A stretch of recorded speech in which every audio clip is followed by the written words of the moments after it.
It is a world of spirits and monsters where people can release their soul potential to awaken their superpowers. People in this world are strong enough to kill demons and destroy everything around them.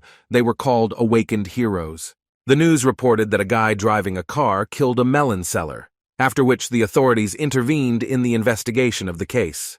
A chess player with a high grandmaster rank named Ma challenged the undead king during a live broadcast and was defeated by the opponent in one move, but the opposite party attacked stealthily.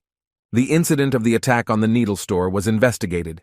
The perpetrator turned out to be the evil spirit, Yu, and was detained. This guy's name is Lin, and he woke up in a garbage dump. Most of all, he was worried about his head, but everything was fine with it, and he only ruined his hairstyle. He believed that the other victims were invincible from the very beginning, and they had no equal. Lin called himself untalented without any talent, and was an ordinary guy who was thrown into the trash heap. He was upset because he had been a handsome man most of his life, but suddenly he was transported to another dimension into the shameful image of a guy. Lin wanted to find out who killed him and punish them for such an act. He saw how some rogue was doing obscenities where it was prohibited, and the guy was surprised at how low the level of development was in this world. That stranger turned around because he smelled fresh human flesh. The guy was scared. He didn't understand what was wrong with this stranger. Rushing towards Lin, he wanted to taste his body. Having driven him to a dead end, he told the guy that he had nowhere to run, but Lin asked the stranger not to approach. Seeing his huge mouth, the guy didn't know what to do, so he called for help. But then something passed through that monster with great speed, and it began to dissolve in space. It was a pretty girl who saved Lin by throwing her sword-sharp scissors at that monster. The guy thanked the girl for saving him, and he was delighted with her strength. She asked him if he thought she was beautiful, but Lin was confused. He didn't expect that all the girls in this world were so straightforward. Although this was the first girl he had encountered in this world, the guy really liked her figure and thought she was magnificent. Her eyes were red and her mouth was the same as that monster's. Afterwards, the girl wondered if he still thought she was beautiful. Lin was scared. He did not understand why the monster appeared in front of him again. The guy thought she was a wonderful heroine who came to help him. She was impatient with his answer. He didn't know what to answer her. He was pleased that such a beautiful monster hugged him, but he understood that there was no time to think about her. Lin knew that if he told her about her beauty, she would immediately bite his body, and if she told her about her strange appearance, she would kill him right away. He couldn't make up his mind. Since the guy didn't give an answer, she wanted to help him with it. Since the divine selection system detected that the guy was in danger, it stopped time for 5 seconds. The guy was given 3 choices. The first was to try to escape from the monster, the second was to beg for mercy, and the third was to kiss the girl. Under each choice, there was a task rewarding S-class abilities. But since he had been playing games for many years, he decided to choose the third option to get the best SSS class reward, in which a random ability dropped. Even though it was his first kiss, he still decided to give it. He was underwhelmed by his first time with the monster in the form of her. The girl immediately turned from a monster into a very sweet beauty. Lin didn't expect her to be so cute. When a female demon appeared before him, he realized that it was his responsibility to use love to convince him. As she left, the girl said that her name was Hongya. Hongya promised the guy that she would definitely return to him, after which a magical tornado formed around her and she disappeared. Since Lin completed the task, the system awarded him an SSS, class supernatural ability, which was randomly selected. The system asked him to shout the lottery words, but Lin didn't understand how he could shout in the middle of the street so that thunder would cause darkness, because it sounded stupid. But since the guy forced himself to kiss the monster, he understood that nothing could be worse than that, and shouted this phrase, after which a spirit appeared from the darkness of the clouds, from which many lightning bolts emanated. He hit the guy with a flash of lightning, which gave him super strength. The people in the city were surprised by this phenomenon, and they thought that it was the devil descending from heaven. The girl passing by knew that someone had awakened S-class special abilities. She knew that only one person in Kanglin City had achieved such an ability rank. She couldn't imagine who it was this time, but she assumed it was a descendant of that guy. After some time, the vision in the sky disappeared. The system congratulated Lin for his SSS-class superpower called Chi-Yu.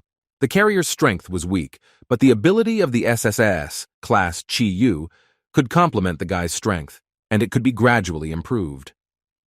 The memories of this body said that the limit of power in that world was S-class, and since the guy awakened this power, he understood that he would become invincible. He was sure that he would become a boss if he climbed to the top of this world. Just the thought gave the guy goosebumps all over his body.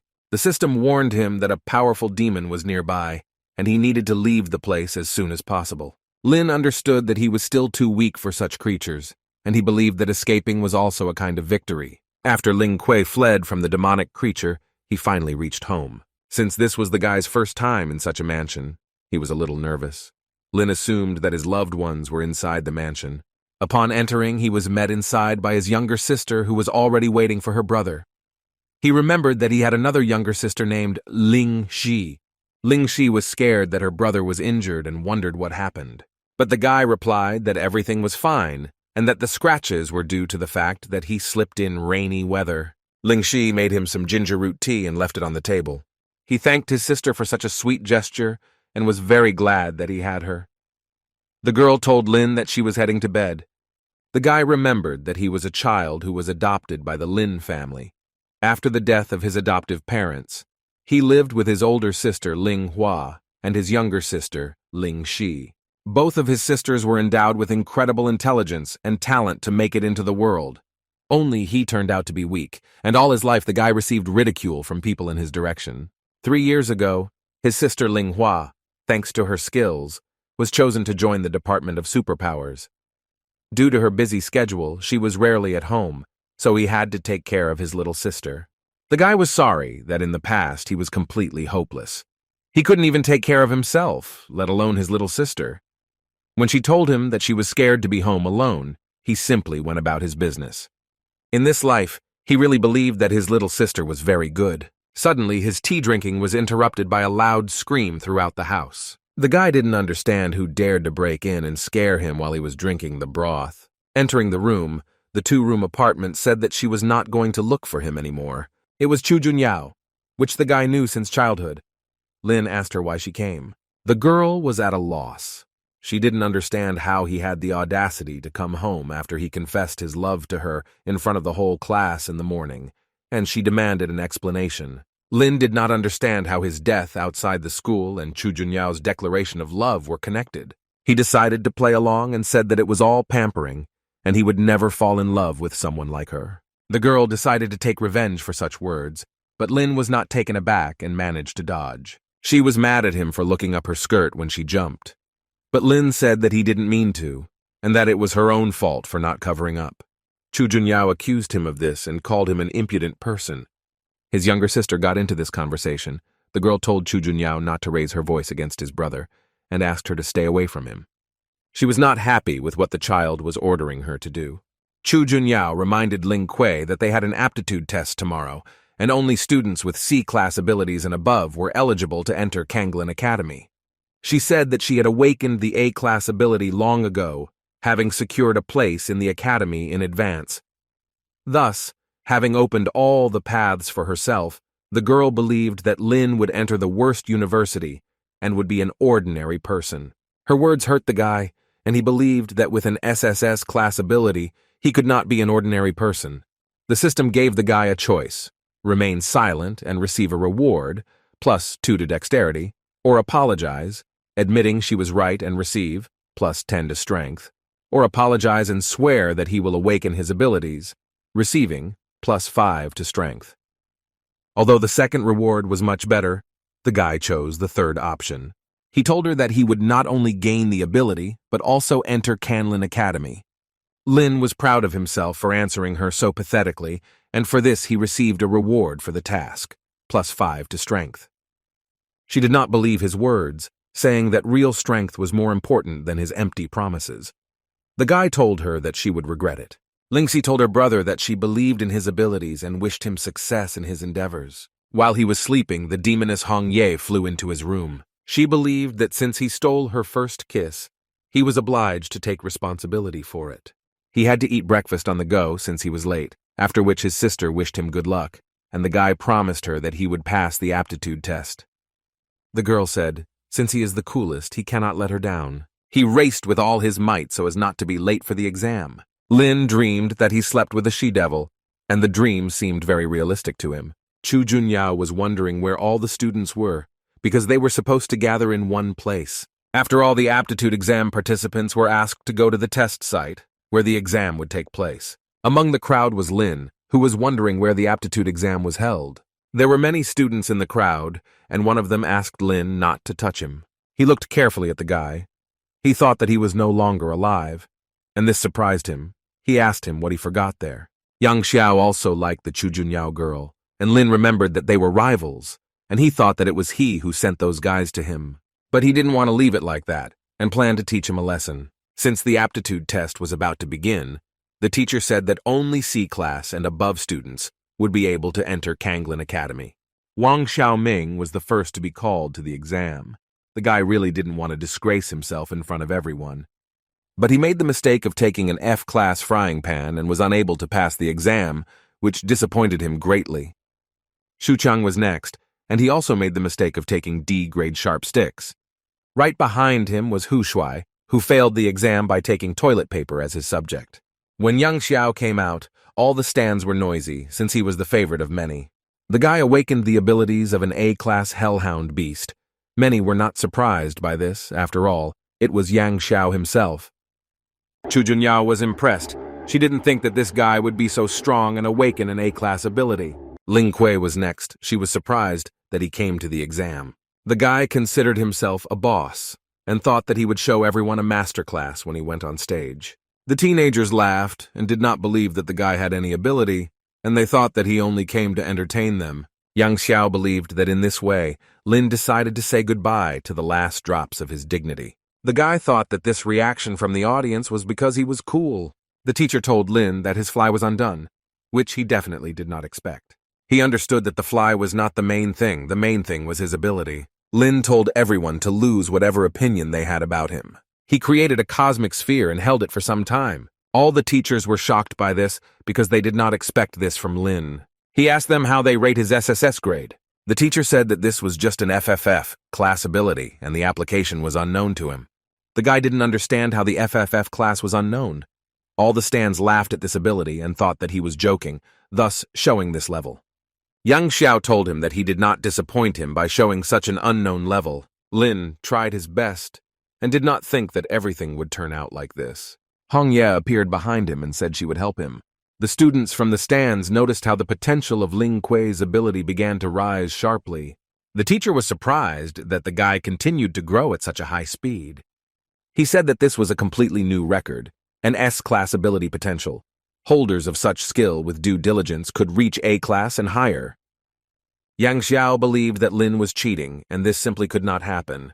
The teacher told him that although he had FFF class ability, he had S-class potential, which was 1 in a million. 10 minutes later, the students were in the waiting area for the second stage participants. Yang Xiao came to tell Ling Kui that he would not survive the second stage, and even his potential would not help him. The guy understood that he was simply jealous of him, so he decided to ask him about it directly. This infuriated Yang Xiao, and he told the guy that he would not envy someone like him, and asked him to prove his strength. He was again faced with a choice: ignoring him, receiving +3 to agility, satisfying his desires and giving what he deserved, receiving +3 to strength, and hugging him, receiving a reward +3 to intelligence. The guy chose the second and taught Yan Xiao a lesson because he could not ignore his request, for which I received a reward for completing the task, +3 to strength. Yang Xiao didn't understand how he dared to do this. Even his father didn't treat him the way he did. A girl came to them and asked them to stop all this, because the second stage was about to begin. She asked the past students to come with her to the site of the new stage. Lin noticed a chevron with the Tenshe emblem on her sleeve, which meant that she was from Kanglin Academy. On the trip, the girl introduced herself. Her name was Su Tan.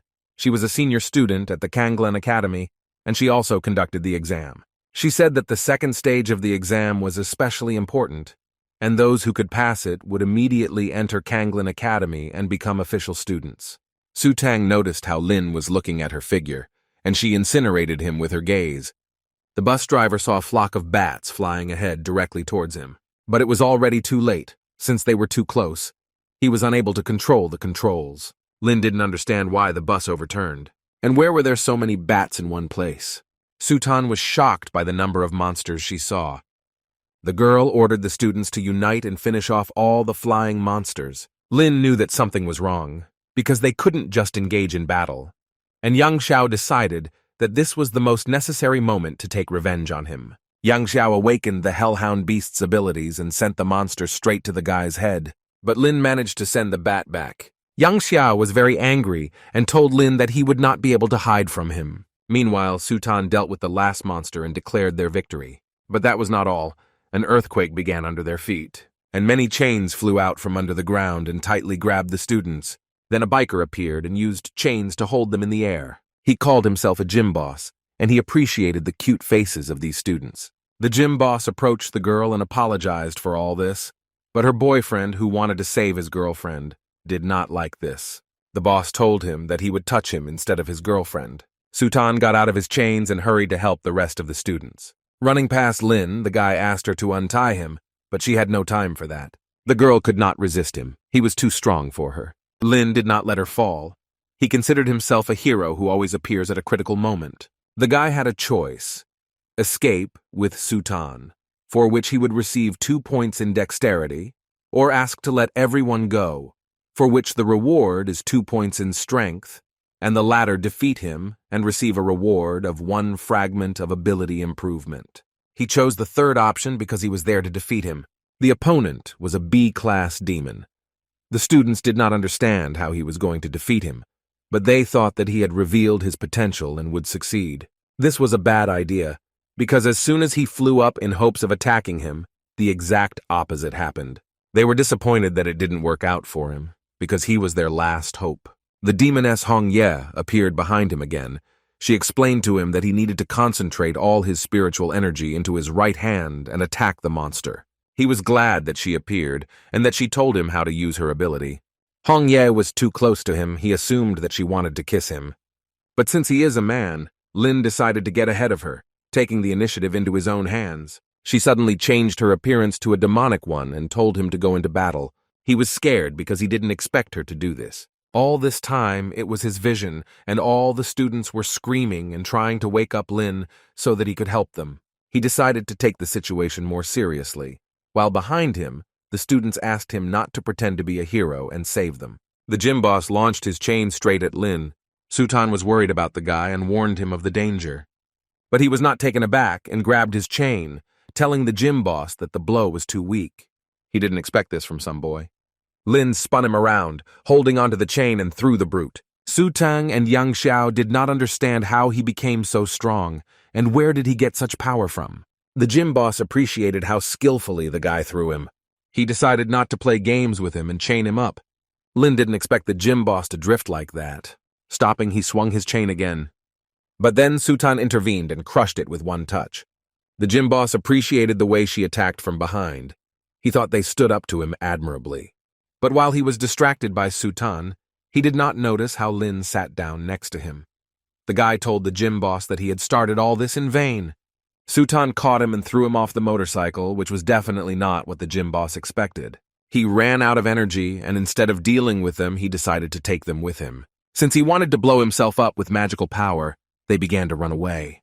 The students thought they wouldn't see them after such a powerful blast, but they noticed their shadow in the cloud of smoke. They were lucky that they managed to escape. Sutan asked Ling Kuei if he would pretend to be a hero. The guy had crowds of fans. Yang Xiao envied him and did not understand where he got so much strength. Lin received a shard for the task to improve his ability, which he was happy about. While he was thinking about his future, the students noticed something in the sky. This was the announcement that the second phase had been completed. Lin didn't understand whether they really put them in such danger for the sake of some stage. From the flying sphere, they heard that this stage was aimed at practical skills, and the cameras recorded who performed well. Students who performed well officially became students of the Santhal Academy. Su Tang was angry that she was not warned. After all, she had to conduct an exam. She was told that the academy did this in order to create a realistic environment. Afterwards, it was announced that the student who scored the most points on the exam was Ling Kuei. Lin pretended that everything was as it should be. after which all the girls were crazy about him. Sutan understood that the guy hid great potential within himself. And if he does, in the future he will shock the entire academy. After the exam, Lin returned back to his home. The younger sister was really looking forward to an answer about whether he passed. The guy said that he was so cool that he couldn't help but pass. He also boasted of his ability and the fact that he entered the Santal Academy. While he was having fun, she didn't understand whether her brother would leave when he studied there. Ling Shi wished him a good rest and said that she would prepare dinner for him. She also asked him not to forget to share this news with his older sister. Lin thanked her for this. He called his older sister and told him that he had passed the exam successfully. She was glad to hear it, and if their father was alive, he would definitely be glad to hear it. Ling Hua hoped that he would not stop there. His older sister was so busy that he could not imagine when they would see each other. Lin didn't understand why he was feeling dizzy again. Hong Ye appeared in front of him again. Lin realized that it was because of her. He asked not to behave so provocatively. The girl said that she needed him, and she could teach him to increase his strength, but in return he had to promise her something. She wanted him to marry her, that was the condition. Hong Ye said that he must sign a spiritual contract with her, after which they will get married. But Lin replied that he couldn't just get married, and he needed time to get to know each other better. But she couldn't stand it for so long, so she took the initiative into her own hands and tied a blood contract with him. The blood was their witness, and thus they entered into marriage. Thousands of years ago, demons and gods descended into this world. They killed people, and the heroes suffered defeats, and so on for 1,000 years, until Hong Yi was reborn. Lin is very tired. The guy didn't understand why he was seeing Hong Ye's memories from the past world. His younger sister came to him and called him for breakfast. Waking up, the guy was wondering where Hong Ye had gone and what happened in her past world. He wanted to find out more about this from her. And since he was going to Kanglin Academy, he needed to say goodbye to his little sister, Ling Shi. He went to the bus, and his younger sister accompanied him. The girl really didn't want her brother to leave her. He said that he was not leaving forever and would visit her during the holidays. Lin became more and more attached to this girl, but unfortunately, he could not take her with him. The guy asked her not to be upset and said that they would meet very soon. The bus driver couldn't wait long for him to talk there, so he hurried the guy to take his seats faster. Ling Shi accompanied him even when he was already driving. The girl did not want to wait for him to return. She wanted to come to him herself. Lin appreciated Kanglin Academy and liked it very much. But the main thing for him was that there were many beautiful girls. Before he had time to visit the academy, the guy was discussed by girls who admired him. He understood that the beauties needed to be put off for later, and first he needed to report his arrival in the teacher's room. In the hall of students, the guys were arguing with the girl about whose outstanding first-year year would be. While they were arguing, Lin came there, in whom many were interested. The guy asked how he could help them.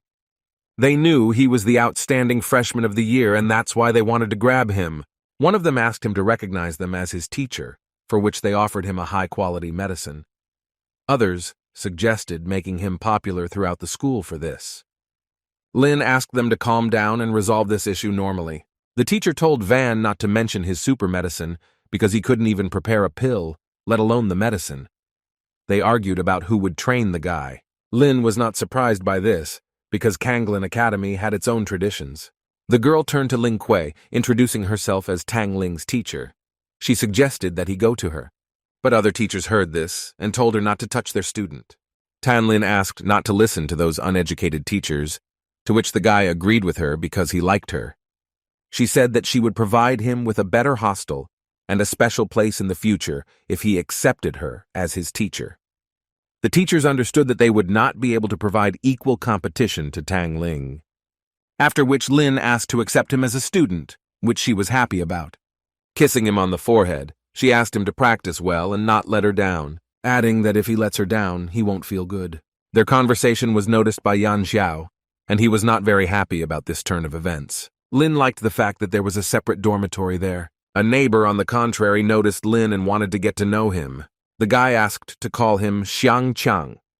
He was also a student of Tang Lin, and according to the teacher's orders, he was the highest in rank, so he would help him with advice. Extending his hand, he asked Xiang Chang to take care of him. The guy said that you don't have to call him that formally, but you can call him Fatty. Lin noticed that the guy was quite cheerful. The fat man asked Lin what he thought about teacher Tang Ling. The guy replied that he liked her. Fatty understood that Lin definitely agreed after seeing her beauty, and he assumed that she had promised him a special position in the future. The guy didn't understand if she was lying to him.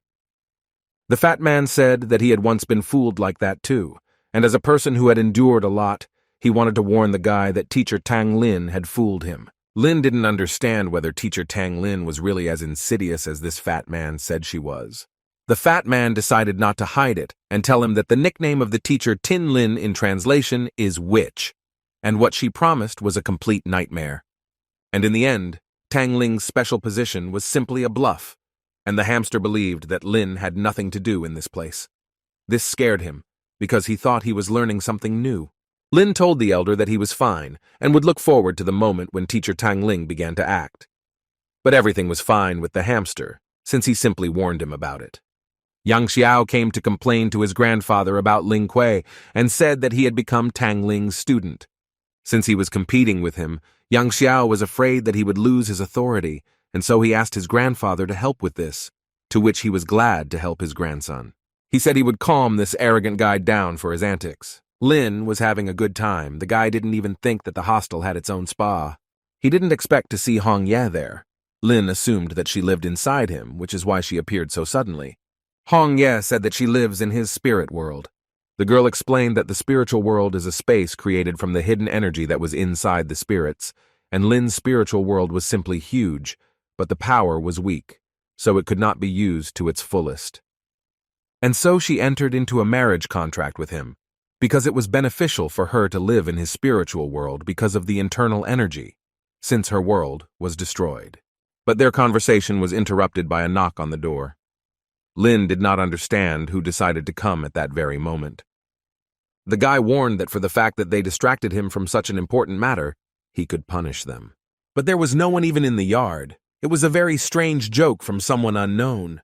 The guy noticed that someone was hiding in the bushes. He dodged something that flew into the house at breakneck speed. It was the yellow ferret who believed that Lin was not entirely weak since he managed to dodge his attack, and he wondered if the guy thought he looked human.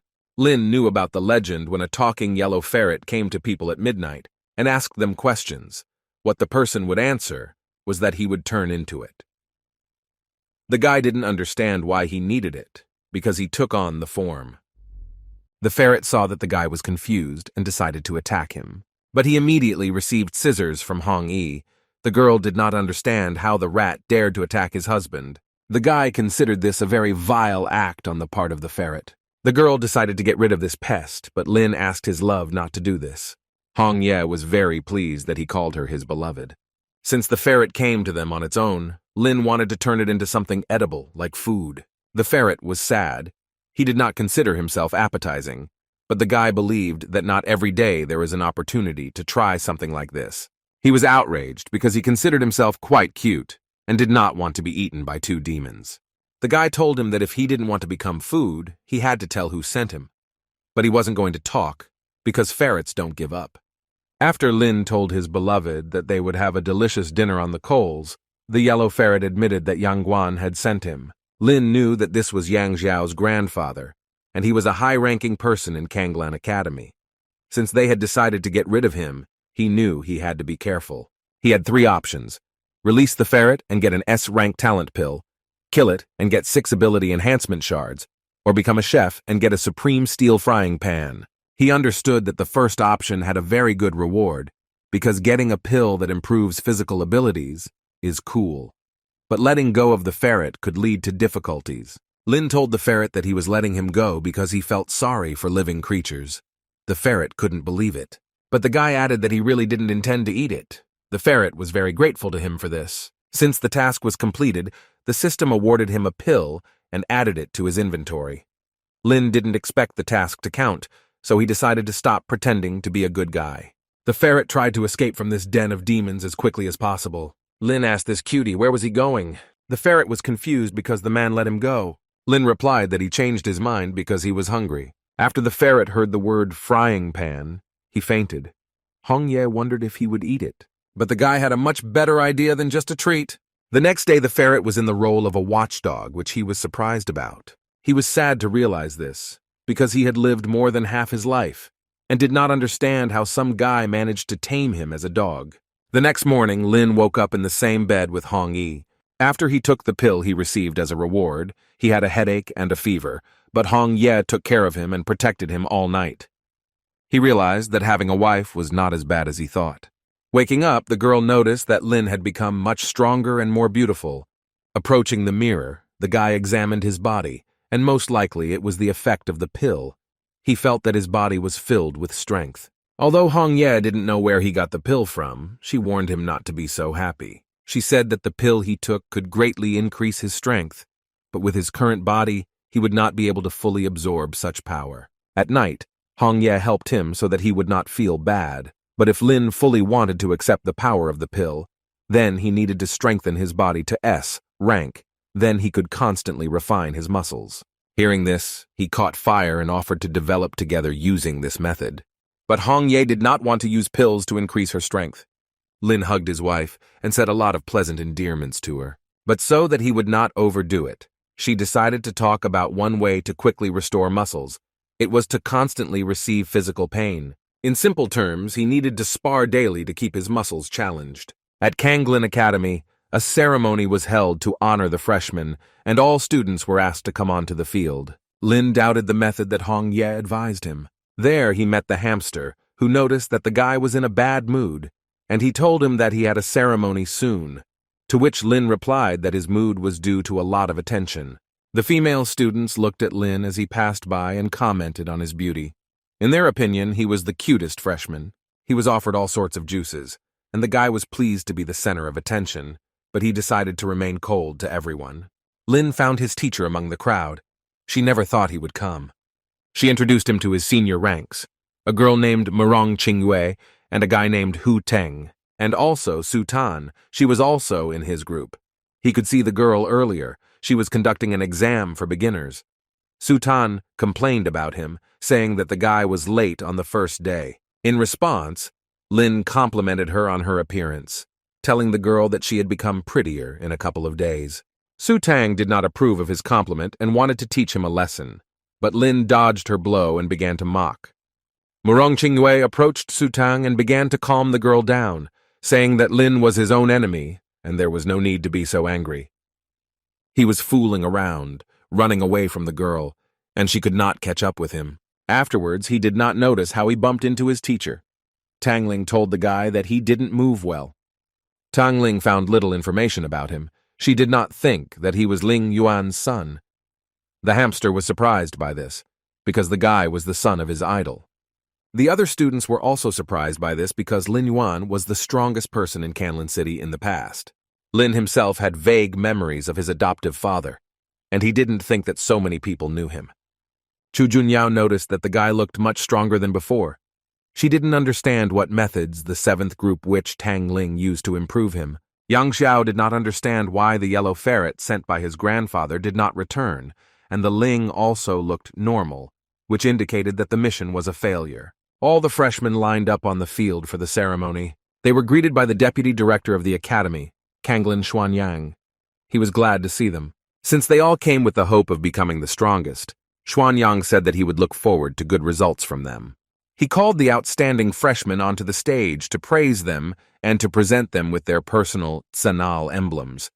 Lin wondered what these emblems were. Komyak told him that this award is given by the academy only to outstanding first-year students and serves as a student card for all events held at the academy. At the same time, it is spatial storage, which was very convenient. Lin was surprised that there were such things. The hamster showed off his emblem, to which Lin replied that it was unexpected that he was entrusted with such a thing to someone like him. The hamster did not like the way Lin spoke about him, and the guy asked for forgiveness and said that it was just his opinion. The first to receive the emblem was the outstanding first-year student of the first group, Chu Junyao, for which the girl gave a grateful speech for this and said that she would not let them down. The second was the outstanding freshman of the second group, Yang Xiao. The guy said that he would fight for the title of the strongest in Kanglin Academy. Lin believed that Yang Xiao's performance did not deserve this emblem, and he was given it because of his connections, and at that moment it was his turn to receive the award. The system again gave him a choice. Give a speech to exalt himself and receive a reward, +5 to dexterity. Give a daring speech and receive, +5 to strength. Or give a positive speech and receive, +5 to charm. Since charm glasses appeared this time, the guy realized that he could attract more attention to himself, so he wanted to become the most charming. The guy chose the third, and gave a speech saying that he was unusually glad to accept the title of Outstanding Freshman, but he believed that he was not worthy of it. Chu Junyao didn't understand why Lin talked about himself like that. The guy said that he was just a worthless weakling with no strength, and he could not feel the greatness of the academy. He thanked everyone for their kind attitude towards him, and said that he would try hard to become a pillar of the academy in the future. Chu Junyao did not think that he was so handsome, and because of his modesty, the girl thought that she had fallen in love with him. Yang Xiao was angry because Lin had stolen all his respect. Lin received a reward for making such a speech, and all of the above was a lie, after which the guy said a bad word about everyone. They were not happy with such statements from Lin, after which the guy told those whom he had offended to come out and start sparring with him. Lin did this in order to quickly learn the method of muscle recovery. As the welcoming ceremony was coming to an end, Xuan Yang asked all the students to leave the field. Lin allowed them to attack him altogether. Senior Hamster asked all the students to do him a favor this time and omit Ling Kuei, which of course the guy didn't expect. Since this arrangement of events did not suit Lin, he said things about Hamster and Haoten, saying that they should have returned to the village and herded the animals. The senior ranks did not like this very much, and they cancelled the request they asked for, after which the offenders dealt with him, and Chu Junyao was not surprised by his behavior. Murong Qingwei told Sutang that she was not mistaken about Lin being his own enemy, and suggested they go see that spectacle. Teacher Tang Lin understood that since he did not oppose them, it meant that he needed it. But no one even wanted to approach him for sparring. Lin said that he was a super cool master who had no equal. The guy had been standing there since the morning and didn't understand. Did no one really want to fight him? Hong Ye came to him and asked them to come another day, but Lin couldn't just give it all up. He wanted to obtain all the power of the pill and obtain an S-rank body. He didn't want to give up and wanted to achieve this by any means necessary. The students were very infuriated by this, and they wanted to spar with him. Lin didn't understand why it was so difficult to find someone to fight with. A guy approached him and said that if he wanted it so badly, then there was an option to confess his love to Mo Ching-chung, who was one of the 4 beauties of the academy. Lin understood that since she was one of the 4 beauties, she had many admirers, and by declaring his love for her, he would definitely be chased by those who liked her. He wrote to the Academy's public page that Mo Ching-cheng was his girlfriend, and anyone who didn't like it could talk to him about it. Not even a minute had passed before a whole crowd of dissatisfied students ran towards him, which he was glad about. They told him not to even dream about their goddess, and since they had put up with his antics for too long, the students decided to deal with him. Lin realized that by writing to the public, he made a big mistake, because there were too many of them.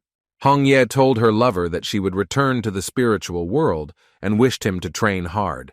Mo Ching-chung looked at his publication and was pleasantly surprised, because he was the first who dared to so boldly confess his love to her. Lin didn't understand what feeling washed over him.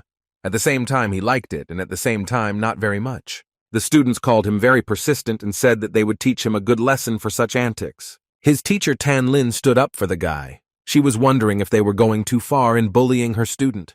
The students were scared because Tang Lin warned them that they had 3 seconds to leave. She understood that this was some kind of training method, but the guy denied it and told her that she was beautiful. Tang Ling was surprised by his statements in her direction and said that a spiritual source would soon open. Lin wondered, was this something left over from the spirit master? She revealed that it was a hot spring with spiritual power that could help him become stronger, and all he had to do was concentrate on his strength, because there would be other participants fighting for him. Tan Lin said that the time had come for her to fulfill her promise to his special position, which the guy was happy about. Lin didn't understand why Hamster was intimidating him, saying about this special situation that it didn't mean anything good, but he didn't want to back down. At noon, they came to the mountain, which was located behind the academy. There, Lin trained his abilities while running away from a huge boulder and did not understand whether this was his special position. Tang Ling told him to speed up, otherwise he might die. A special situation was called devilish trials, She told him to do push-ups as she sat on his back.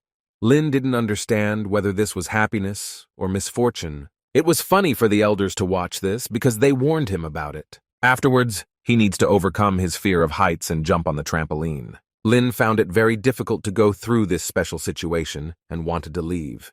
But he understood that real men cannot give up and say, "I can't." Lin didn't eat or sleep all day. He thought she was a devil who came up with her crazy training sessions. But the guy was glad that he had the opportunity to rest. She was curious to know what he knew about his father Lin Yuan's past. Lin said that when his father was alive, he did not talk much about his past, and he learned about many things related to him from third parties. She said that his father was a great man. 10 years ago, an army of demons invaded the city of Senglin.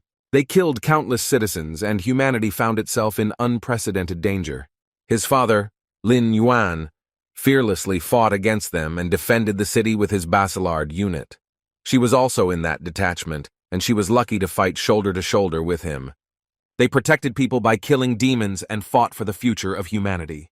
Unfortunately, there were too many demons, and there were S-class demons. After the battles, their squad Basilard finally repelled the attack of the demons, but his father and other team members died at the altar of victory. The guy did not know that his father gave his life defending humanity, and he was pleased to be the son of such a great hero. He said that after arriving in this world, he quickly had to forget about a comfortable life.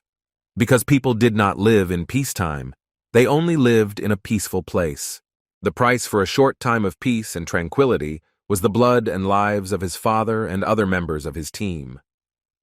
After Lin's father died, his older sister joined the superpower department and continued to fight demons to protect the city. And since Lin came to this world, he understood that his goal was to protect all of humanity, and the guy wanted to become stronger before his time of peace expired in order to do good. He told the teacher that he wanted to continue this difficult training. Lin did several thousand push-ups in order to achieve the result. The academy discussed the issue of expelling Ling Kuei, since this was what Yang Xiao's grandfather wanted. This is Muhe. He was an outstanding student of the second group. Yang Guang gave him 1,000 spiritual stones so that Mu He would deal with Lin, and more than one mistake could not be made. He asked the old man not to worry, since he was an A-rank student with the right to participate in the fight for the spiritual source, so his strength surpassed Lin's. Mu He said that he would return for his reward as soon as he dealt with Lin. In the morning, Lin told Hong Yi that he was going to a spiritual source while the boy had breakfast on the way. With the help of his wife and teacher Tang Lin's demonic training and pill, Lin would soon be able to create an S-rank body. Lin noticed how the yellow ferret seemed somehow depressed. He came up to ask what happened, but the ferret was only unhappy. The guy decided to appease him with a chicken leg, but in response he only snorted. Without thinking twice, he decided to take a bite and asked not to tell anyone about it. While leaving, Lin heard from the yellow ferret that these days you need to be more careful. He said since he had not returned, his boss would not wait long and would send someone else to get him. Lin appreciated the kindness of this yellow one, but the ferret did not like being called that. The students were shown the location of their spiritual source, where they would improve their abilities. Lin was impressed that there was such a natural place near the city. Tang Ling said that each disciple had 500 spiritual stones stored in the Kanglan emblem. This was a gift to them from the academy, and these stones will be useful to them for a spiritual source, but they must be used wisely. Lin wondered what kind of stones these were. Hamster said that this is a type of natural stone that contains energy, and it can be used to restore spiritual strength and also as currency. As soon as the source was discovered, the students had to take their place as quickly as possible. Sutan hurried everyone and asked them to take their seats. Lin's teacher told him that she would be waiting for him near the entrance to the spring. He asked her not to worry and said that he would definitely return. The students assumed that each spiritual source was located in a separate cave room, and they thought that it would be nice if Kanglan Academy had a similar place. Hamster decided to leave Lin, saying that he would first help the girls find a place. The guy was not happy that he would have to look for the source alone. He noticed that Yang Xiao was also there, so he needed to be careful there. He didn't have the slightest idea where he needed to go. He found a large gate and assumed that something interesting was hidden there. Having knocked down the doors, he was scared because he did not expect to see two girls bathing there. One of the girls was the one Lin had confessed to in the academy community.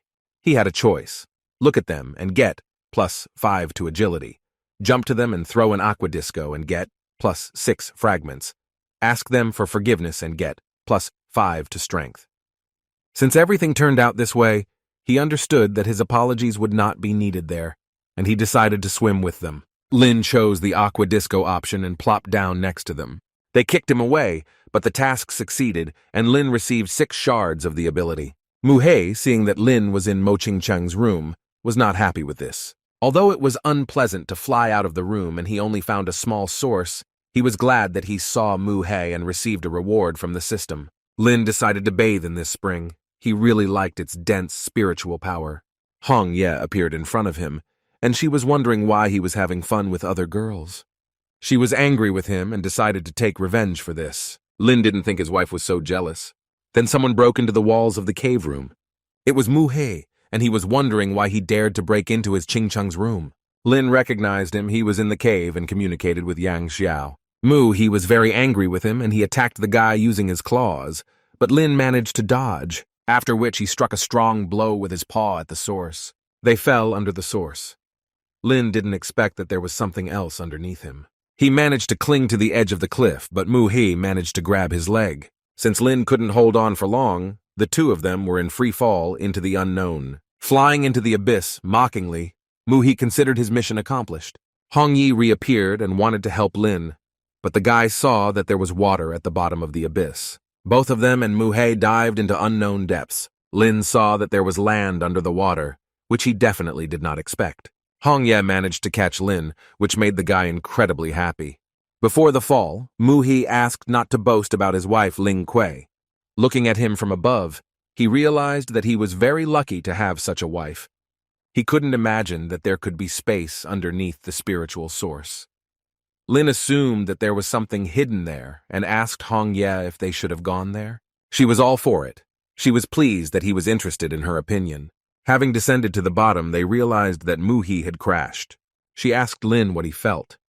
But the guy didn't feel anything because it was his own fault that he attacked him. And the only thing he could do was take everything he had with him so that Mu-hei could safely leave the world. Hong Ye approved of this action. Lin found spirit stones in his possession that he would no longer need. The girl noticed that the dark energy in the vicinity was very strong. She assumed that a large number of demons had accumulated nearby. Lin thought that other demons were just as beautiful. But Hong Yi did not appreciate this joke and said that this area was dangerous and the most terrible demons lived in it. He wondered why the area was so bright. She said that the demonic area was the sinister territory of demons, and it was especially dangerous for people. Lin realized that they had invaded directly into the home of these creatures.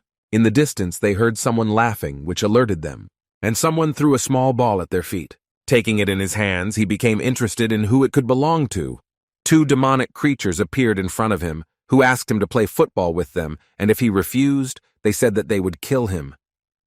He had a choice: return the ball and spend time with them, for which he will receive a reward, +3 to strength. Refuse and piss them off, for which he will receive, +5 to strength, or kill one and become the enemy of all demons with reward of +8 to strength. Looking at these 2 cute little devils, he wanted to play football with them. They were very happy that Lin agreed to spend time with them. He fired the ball so hard that it began to glow with a bright flame, and he hit one of the demons straight, after which he fell after such a strong serve. The imp saw that it killed the second one. He did not expect that football could turn out like this for them. He began to cry bitter tears, blaming the man for this, and saying that he had invaded their territory, for which Lin received 8 strength points for completing the task. Hong Ye warned the guy that the imp was calling others and he had to leave, but Lin didn't want to. Since he had almost completely mastered the pill, the guy considered this an excellent opportunity to finish it off. Many evil goblins came to the imp, and they were wondering who dared to offend their brother. He began to mock them and really wanted them to take revenge on him. They didn't understand why he was behaving so strangely, but one thing they knew for sure was that they would have delicious kebab. Lin's plan worked successfully. They surrounded him and avenged their brother. The goblins did not understand what the demoness was doing there, but since she did nothing and just watched, they decided not to touch her. Lin was very resistant to this and asked them to continue. They understood that it was not that he was crazy, but that he had superpowers. And when they realized this, they were even more happy about it because these always tasted better. But the guy understood that this was not part of his plan. Hong Ye couldn't look at it. She understood that if this continued, they would eat him. The girl was already going to help, when suddenly she noticed a light breaking through the smoke. The line lit up with a bright light, and all the demonic creatures were thrown away from it. The guy found the S-rank body he had wanted for so long. He told Hong Ye that they needed to team up to defeat all the remaining goblins. Ahead, they had to fight with a considerable number of demonic creatures. After Lin found the body he wanted, he began to fight much more confidently. Hong Ye congratulated him on his new S-rank body. The guy was incredibly glad that all his torment led to such a result. The body had a special sensitivity, and when Lin used the power, he could feel the heat flowing throughout his body, and like a phoenix, he was reborn from the ashes. The guy felt a strange feeling that scared him. Hong Ye said that it was the aura of a demon higher than B-class. Perhaps it was the Demon King himself. First, she needed to get Lin out of there, and then return to the spirit world. They successfully escaped from the demonic abyss.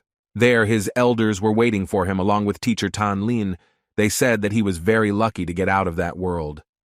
The aura of the strongest demon burst out from the demonic abyss. Teacher Tang Lin told them to get out of there and that she could handle the demonic creature. Lin didn't understand what kind of demon it was that even teacher Tang had become so serious. The teachers still had to calm the demonic creatures, directing all their forces at them. After returning home, Lin watched the academy news, and there was nothing about Muhi's body, which was in the demonic realm. Lin assumed that he had been eaten by demons. Lin received a message from Hamster, which said that due to the temporary closure of the spiritual source, the academy had decided to compensate the students for this loss, and everyone would be given spiritual jasper.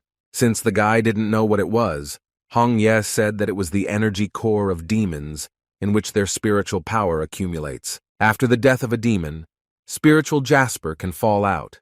Its quality depends on the power level of the demon itself. Having received it, you can process the power accumulated in it, and there is a chance to gain a superpower. Watching their conversations, the yellow ferret was infuriated that they did not allow him to rest properly. The guy warned Hong Ye that he needed to go. Before leaving, he decided to feed the yellow one some chicken soup. The ferret didn't really believe that Lin Kuei's conscience had awakened, and he decided to feed him. Lin was thus grateful to the yellow one, because if he had not warned him about Yang Xiao, he most likely would not have returned. Ferret asked if he realized he was good, but Lin ignored him, telling Hong Yi that he had a back pain, and she replied that she would give him a massage in the evening. The ferret understood that Lin Kuei was not like everyone else, since Yang Guang did not value him and forced him to help him. But although the guy was shameless towards him, he still considered him good. Yang Xiao did not understand why Lin was still alive, and time after time the guy got away with it. He asked his grandfather to send someone else, since he did not like Lin. Yang Guang told him that he was too young and he could not act rashly in this matter, adding that they would have such an opportunity in the future, they just had to wait. At noon, Lin and Hamster came to the treasury to obtain spiritual jasper. The hamster said that the sleeping grandfather was the guardian of the treasury, and everyone called him Old Man. Lin joked, saying that it would be better to call him Master Old Man, but Hamster asked him to be more serious. Waking up, the old man saw that two young guys had come to him. Lin didn't understand how it was. The old man just looked at him and a trembling ran through his body. The old man told the students to follow him. He led them inside the treasury. Lin did not understand what kind of cubes were located there. Hamster said that these were repositories of spiritual jasper. They were unusually strong and sealed with a spell, and it was very difficult to open them. They are used to test strength, and in the past, Hamster even managed to open one cube. The old man allowed them to begin, saying that the way to open the box depended only on them. Lin asked Hamster, as the one who managed to open this box, what was the easiest way to open it, to which she replied that the easiest way is to use brute force. The elders used all methods to open this box. While others were racking their brains and not understanding how to open it, Hamster used the brute force of magic, and he did it. He was able to open the box, which surprised Lin. After all, the guy didn't expect that he was so strong. The hamster was not happy with the jasper, since it was very ordinary. Lin was thinking about which box to choose. It was a familiar feeling. It reminded him of a lottery from a past life. The system gave him a task: open the box in the usual way and get +5 to strength, break the box hard and get +8 to strength, or pretend to be a beginner and get +4 to strength. Lin chose to break the box hard, for which he received 8 points in strength. The elders were shocked by what they saw. The hamster told the guy to change his name to Lin Crusher. The old man asked the guy to tell him how he broke the box so easily. Lin replied that he himself told them to open it, but did not say exactly how, so he broke it with his bare hands. The guy broke one box after another because he wanted to find rare jasper, but the old man asked not to break everything. The students understood that they needed to take advantage of the opportunity and take jasper from the boxes that Lin broke. The elders also decided not to miss this opportunity. Sutan didn't think this was a good idea and called the two useless. The old man asked the guy to calm down and said that he had something to show him. Lin wondered why the old man brought him there. He told the guy that he had brought him so that he could choose a worthy spiritual jasper for himself and leave those boxes to other students. There was his collection of rare spiritual jaspers, and since Lin is very strong, the old man believed that such talent should be well rewarded. As an incentive, he allowed him to choose one of his choice. He didn't know which one to choose because they were all beautiful, and then he heard Hong Ye's voice. The girl told him that red spiritual jasper was quite good. It belonged to a flaming demon, although it was F rank and had little spiritual energy, but it could allow the owner to master the power of fire. Although his body had reached S rank, his ability had not fully manifested itself, and this jasper was perfect for him. The old man understood that the guy had chosen one of the best jaspers. He was not surprised that his choice fell on her. After all, he was the son of Lin Yuan himself, who also had a good feeling. The system discovered spiritual jasper and suggested that the guy absorb spiritual energy. Lin didn't think the system was capable of this, but he agreed.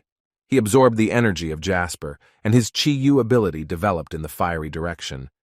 The guy had access to a new skill, Fiery Fist. He was glad that his wife recommended this jasper to him. The old man was shocked to see that Lin was able to absorb spiritual energy directly into himself. Because of his existing ability, the fire element had awakened, and he urgently needed to unlock the skill on his left hand. The old man could not understand where the guy got such an ability. The system congratulated him on acquiring the new ability Chi Yu on his left hand. He thought he was cool because now the guy had abilities on both hands. Although Lin was happy about this, he understood that the full form of Chi Yu's power was not complete, and he needed to try harder. The old man understood that with such abilities of this guy, the academy had a great future. The hamster came running with bad news. He told Ling Kuei that it was necessary to urgently look for an emergency exit, since Mo Ching-chung's fans were coming for him. Lin knew this was a great opportunity to test his new ability. But the hamster warned him that this time the main bully Breeze was there, and he was very strong. But even such news could not stop him, because the desire to test a new ability was much higher than this. At the entrance there was a crowd of Mo Ching-chung fans waiting for Lin. The guy told his brother Feng that if they didn't wait for Lin, it meant he was chickening out. After not waiting long, the guy left the treasury. Lin asked them who was in charge among them and controlled all the youngsters. They did not understand why Lin allowed himself so much, and asked why he confessed his love to their goddess Mo Ching-cheng. But he did not want to talk to them for a long time and told them to attack. Feng was angered by this and used his Gigantopithecus ability. This happened so quickly that the hamster could hardly see his trace. He understood that Lin was finished. But the guy easily parried his blow. Since he didn't hit it, Lin started teasing him. Feng was angry, and to double his chances of winning, he began to call his brother for help. His brother had the ability to summon a cannon. They were shocked when they saw such an ability. Lin guessed that it was an Italian cannon. He decided not to hesitate and attack them first, showing off his new ability. But while the guy activated his fiery fist, they combined their powers to accurately hit the target. Hamster was surprised when he saw Lin's new spiritual jasper ability. The students heard a strong explosion and did not understand what had happened. They came to the place where it happened, and there they saw the crater formed after the explosion. Feng thought that the guy had the most ordinary ability. He did not understand when everything had changed so much. He wondered how Lin managed to shift the direction of the attack, and why he decided to spare them. The guy warned Feng not to get in his way again, otherwise he wouldn't be so merciful to them. Hamster was happy for him, and he wondered if the spiritual Jasper he chose was of high level. But Lin replied that it was an ordinary F rank Jasper, and he needed to train his abilities. Watching what was happening, the old man realized that teacher Tang Ling had found herself a good student, and the fact that this young man will be very useful in the future. The younger sister really missed her brother and she came to see him. She asked her elder sister to ask the academy for Lin's address and was glad to finally meet him. But since her brother was not at home, she decided to wait for him inside. Seeing that someone unknown had sneaked into their territory, the yellow ferret took off his bandages and told the girl to get out of there. Yellow was confused. He didn't understand why he started defending the territory of the house. Lingxi really liked this cute dog and wanted to pet it. Yellow didn't like that she called him a dog, and he told her that he wouldn't look at her age and might bite her. A huge bear appeared behind the girl, protecting her, and he asked the yellow one how he dared to snap back. Realizing that the girl could be at the level of the Demon King, he allowed himself to be called a dog. When the girl stroked him, he pretended to like it. Lin returned home late in the evening. After a hard day, the guy felt very tired. When Lin returned home, he saw that the door was open, and he assumed that there were thieves there. Hong Ye warned him that she sensed a strong energy. Lingxi decided to surprise her brother with her appearance. The yellow ferret was very worried that Lin would not be able to cope with the strong demon queen. Lin didn't find anyone and didn't understand why the front door was open. He thought he just forgot to close the door. But then Lingxi suddenly came out and hugged her brother. Lin was pleasantly surprised. He was wondering how she got to him. And Hong Ye didn't understand what kind of girl she was. Lingxi said, since he forgot about her, she decided to come herself. Lin said that he trained a lot to protect her. Hong Ye realizing that it was his younger sister who was calm. The yellow ferret was shocked that this demon queen was his little sister. Lingxi, realizing that her brother was really busy, decided to forgive him. Lin was grateful for the understanding and told her that he wanted to join the superpower flight to fight evil with his older sister. Lingxi wanted to share the good news with her brother. She told him that she had asked her sister to help her apply for homeschooling, and now the girl could live with him and be homeschooled. He was very happy about this, but did not understand how he and his wife would now spend time together. Yellow was not happy that this demoness would live with them, because this would end his happy days. He decided to leave home, but with his anger he attracted the girl's attention. The girl took him in her arms, and she was glad that Tench got a small dog. Looking at this, Lin found it funny that it would not be easy for the yellow one. She noticed that his house was very clean, and she became suspicious because it didn't look like her brother. She attacked him, accusing him of bringing all sorts of girls into the house. Lin said that he really trained a lot and he didn't have time for such things. Lingxi was glad to hear this, because she believed that all the girls except her were treacherous. Yellow believed that you should stay away from her because she is the most insidious. The only thing that came to Lin's mind was to secretly meet with Hong Ye. Hong Ye thought that Lingxi was quite an interesting girl. In the morning, for breakfast, the girl prepared something for him to eat. Looking at what Lingxi had prepared, he thought that she had decided to take revenge on him in this way. The girl was wondering why Lin didn't eat anything. The guy told her that he didn't know if it was edible. As an example, she pointed to a small dog that had eaten and was sleeping. He had to eat it so as not to offend little Lingxi. To his surprise, it was indeed delicious, which he did not expect. He described it as if he was surrounded by mermaids underwater. Looking at the way the guy praised her food, the yellow ferret knew that only a demon king could eat the demon queen's cooking. Since Lin felt full, he decided to look for a part-time job. At first, he needed to support his wife and dog, but since Lingxi appeared, his wallet was empty. He was ashamed that he didn't have money and didn't want to resort to having to ask his little sister for it. On the street, he met Hamster, and he asked him where he was going with an axe behind his back. But it turned out that he was going to work part-time. Since the guy needed money, he began to beg the hamster to take him with him. He understood that Lin would not get rid of him so easily, so he agreed. They came to the mercenary hall. Lin was surprised, because the hamster did not tell him that he worked in such a place. Although he was aware of the existence of this place, he had never been interested in it, and he was surprised that there were many people there. In every city there were unions of mercenaries. They were also called houses of earnings. Every day, tasks from the superpowers department were posted on the notice board in the central hall. Although the rewards were different, they were still worthy of attention. Komyak said that since they had a lot of free time, the academy was not against their joining the mercenary squads. Sometimes the academy itself acted in providing students with jobs to earn money. The hamster noticed that Lin was not listening to him at all because Lin found an advertisement with a reward of 50 million spirit stones. The guy was glad that he found such an offer, because by completing it, he could forget about financial problems for several months. The workers were angry that Lin was making too much noise. The hamster hurried the guy, as it was time to start completing the tasks, and he warned Lin that he could only recommend him, but whether he would join the ranks of the mercenaries or not would depend solely on him. He revealed that they even had their own team called Hubby. They had to fight their way through this entire team to get to the main office. They went to the boss, where the hamster recommended Lin as the outstanding student of the year. He was greeted by the head of the Chun-Li squad. Muzhen belonged to him. The guy said that he had heard a lot about his squad, so he decided to try his luck. Chun-Li shook his hand firmly. He told the guy that he was always glad to see the outstanding students of Kanglin Academy. The hamster said that Lin Kuei belonged to the attack class, and that a few days ago the guy received a fire-type ability, so the hamster believed that Lin was ideal for their squad. Chun-Li wanted Lin to take the ability rank test.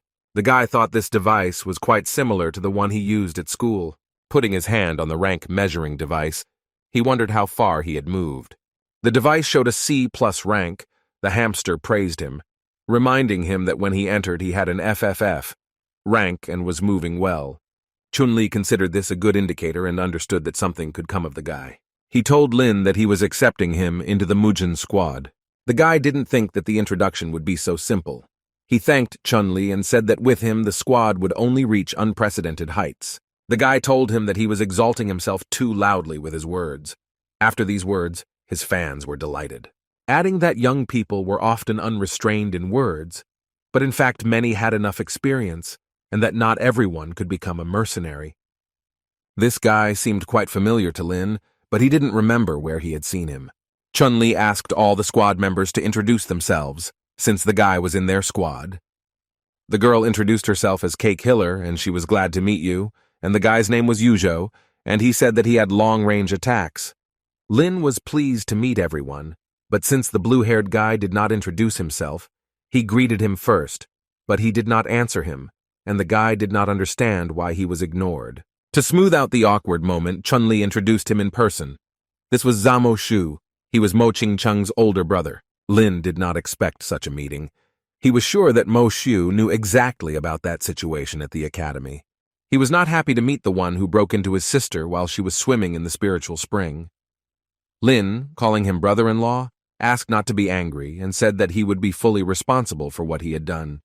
Mo Shu was angry that Lin called him that and said that only he was worthy of being in one spiritual source. He told Lin that if he wanted to join their squad, he had to defeat him. Hamster warned Lin, saying that although Mo Shu was a V rank, he should not underestimate his abilities. Lin Yum had a choice: ask him for forgiveness and receive, +5 to agility, teach him a lesson and receive, +5 to strength, or convince everyone that he was right by loudly announcing his refusal and receive, +5 to soul. Lin assessed his abilities and understood that he did not need glasses for his soul yet, so he chose agility. Mo Shu didn't understand why Lin didn't attack him. He thought that the guy was chickening out. But Lin chose the first option because he needed agility points. His body succumbed to the system of completing the task and began to flutter like a butterfly through the air. Bowing before Mo Shu, he asked for forgiveness and said that from now on he would not dare to approach his sister Mo Ching-chung, and only he was worthy of his sister. Mo Shu was glad to hear these apologies, and the guy understood that Lin was dumbfounded from fear of him. Lin wondered if Mo Shu would forgive him. Mo Shu thought he was too pathetic. But still, he showed mercy to Lin and forgave him, after which the guy completed the task and received +5 to agility, after which he hit him with such speed that Mo Shu did not have time to react. His detachment leaders were very surprised by this. Lin was glad that his agility had greatly increased due to the system's reward. Mo Shu was angry at Lin for that vile blow, and he understood that the guy was on a completely different level than the C rank. Lin announced his victory and told Mo Shu that they had an agreement that if he won, he would get on the team. He said he wasn't done yet, but the head of Chun-Li told him to stop making noise. Moshu did not understand why the head left this matter unfinished. Chun-Li told him that they had more important matters to deal with, and they could resolve personal grievances a little later. Pointing to Lin, he asked the head if he was sure that he had made the right decision by letting him into the squad. The guy had already managed to come up and boast to the team that he was the one who defeated their deputy, but they did not appreciate it. Moshu blamed himself for being too relaxed and causing him to miss the blow. Kikihiller said that Lin Kuei is quite cute. The hamster said that although the guy is not perfect, he can get used to it. The head of Chun-Li announced to everyone that the support was moving forward on a mission. Lin stopped taking Moshu seriously and joked about him, which he did not like. But Moshu appreciated his fearlessness and understood that Lin was stronger than C rank, and it was in vain that he underestimated him from the very beginning. Not long ago, a group of 7 people were exploring an abandoned estate in the western suburbs. It would seem that this is a dark and frightening place, but who would have thought that they had to stay there forever? The head of Chun-Li said that this is what was written in the task of searching for the missing. Lin did not appreciate this story made up from the internet. Chun-Li said that according to the Department of Superpowers, 2 ghosts of an E-rank cannibal lived in this estate. Their task was to expel them and rescue the missing. Chun-Li asked Moshu to give everyone a communication device. Receiving the communication device, Lin did not understand why the task was so easy, because he believed that he could defeat these ghosts with one blow. Moshu told the guy that he hoped he would survive. From that moment on, Lin realized that he was vindictive. Before entering the estate, the head asked everyone to stay in touch. He assigned duties to everyone, telling Ling Shui to go into the corridor and Xiang Qian to inspect the basement. He and Kike had the dining room, and Moshu could make his choice. Lin didn't understand why it was so cold in the corridor because it was hot outside. He felt a spiritual pressure as strong as that in the demonic realm. The only difference was the temperature, or rather the cold in the corridor. He was sure that there were many ghosts there. Hong Ye praised him, saying that his senses did not fail him, and the information from the head was not correct that there were weak E-rank spirits there. There were strong and powerful A, D, and C-rank spirits there. He was wondering why the information was wrong. She said that the local ghosts were good at camouflage, and that's why the mistake happened. Lin didn't understand where the rain could have come from in the corridor, but looking at the ceiling, he saw ghosts dripping with saliva. They blocked all his escape routes, but Lin did not mind. Hong Ye said that she would help him deal with the ghosts. But Lin asked not to rush, as he wanted to enjoy this pleasant torture. The spirits were curious which of them Lin liked best. He had a choice. Choose the left one and get, +5 to charm, choose the right one and get, +5 to strength, or choose both at once and get, +10 to dexterity. Since he liked the reward the most in the third option, he chose it. Hong Ye did not like this, and she said that she would give him a home for this. But since the task was completed, he asked the ghostly girls for forgiveness and said that he had changed his mind. He said that his heart could belong to only one girl and began to run away from them. Lin apologized to Hong Ye and said that he only loved her. She didn't understand him more and more. The ghostly girls caught up with Lin and accused him of deceiving them that he did not have a girlfriend. They said that he would pay for what he had done and called his suitors. Hong Ye said that he needed to leave from there to his comrades, since she could not help him due to the fact that she could be noticed. He listened to his wife and they began to run away from them. Hong Ye said that these were the same missing men who fell for the charm of these ghosts. Lin said that there were many more missing people than what was stated in the mission. The head asked Moshu if he had found anything.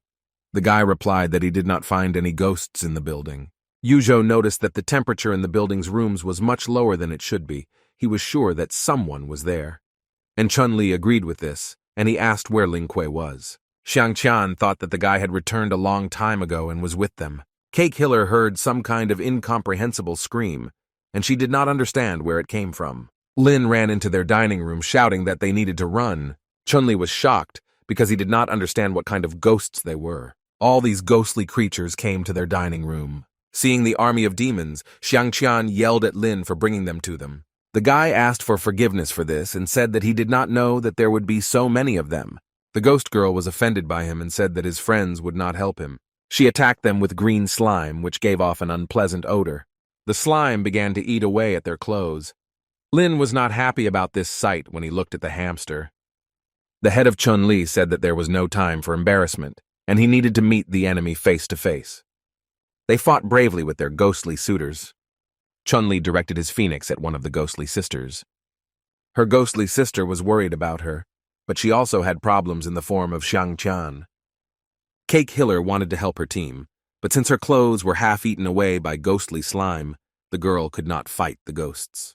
Hong Ye told Lin to throw something on her, but he couldn't take his eyes off her. She brought him to his senses using a magical immobilization spell. Hong Yi, controlling his body, helped the girl cover herself, for which Kiki Hiller thanked the guy for his care. She never thought that Ling Kui was such a gentleman. The girl did not understand why her heart began to beat so fast. After some time, they defeated 2 demonesses. Xiangqian understood that although they were not of high rank, they could summon and control minions. The head said that he would report everything to the superpowers department. Xiangqian decided to leave his number to the demonic sisters, but they did not appreciate this gesture. Lin didn't understand whether Hong Ye could really control him with her body so easily, and he wanted to do something about it. Kiki approached him and said that she would return his clothes after she washed them. As a thank you, the girl kissed him on the cheek. Xiangqian didn't understand why Lin didn't give him the clothes, but the guy said next time. He wondered why the hamster didn't use his powers. Xiangqian told him that he was a breaker, and such places were not suitable for his superpowers. Moshu didn't like the fact that Lin was on their team and considered himself the coolest. Lin was disappointed that Hong Ye forced him to give away the clothes and things didn't go according to her plan, which made her feel offended, and he understood that he would have to ask for forgiveness.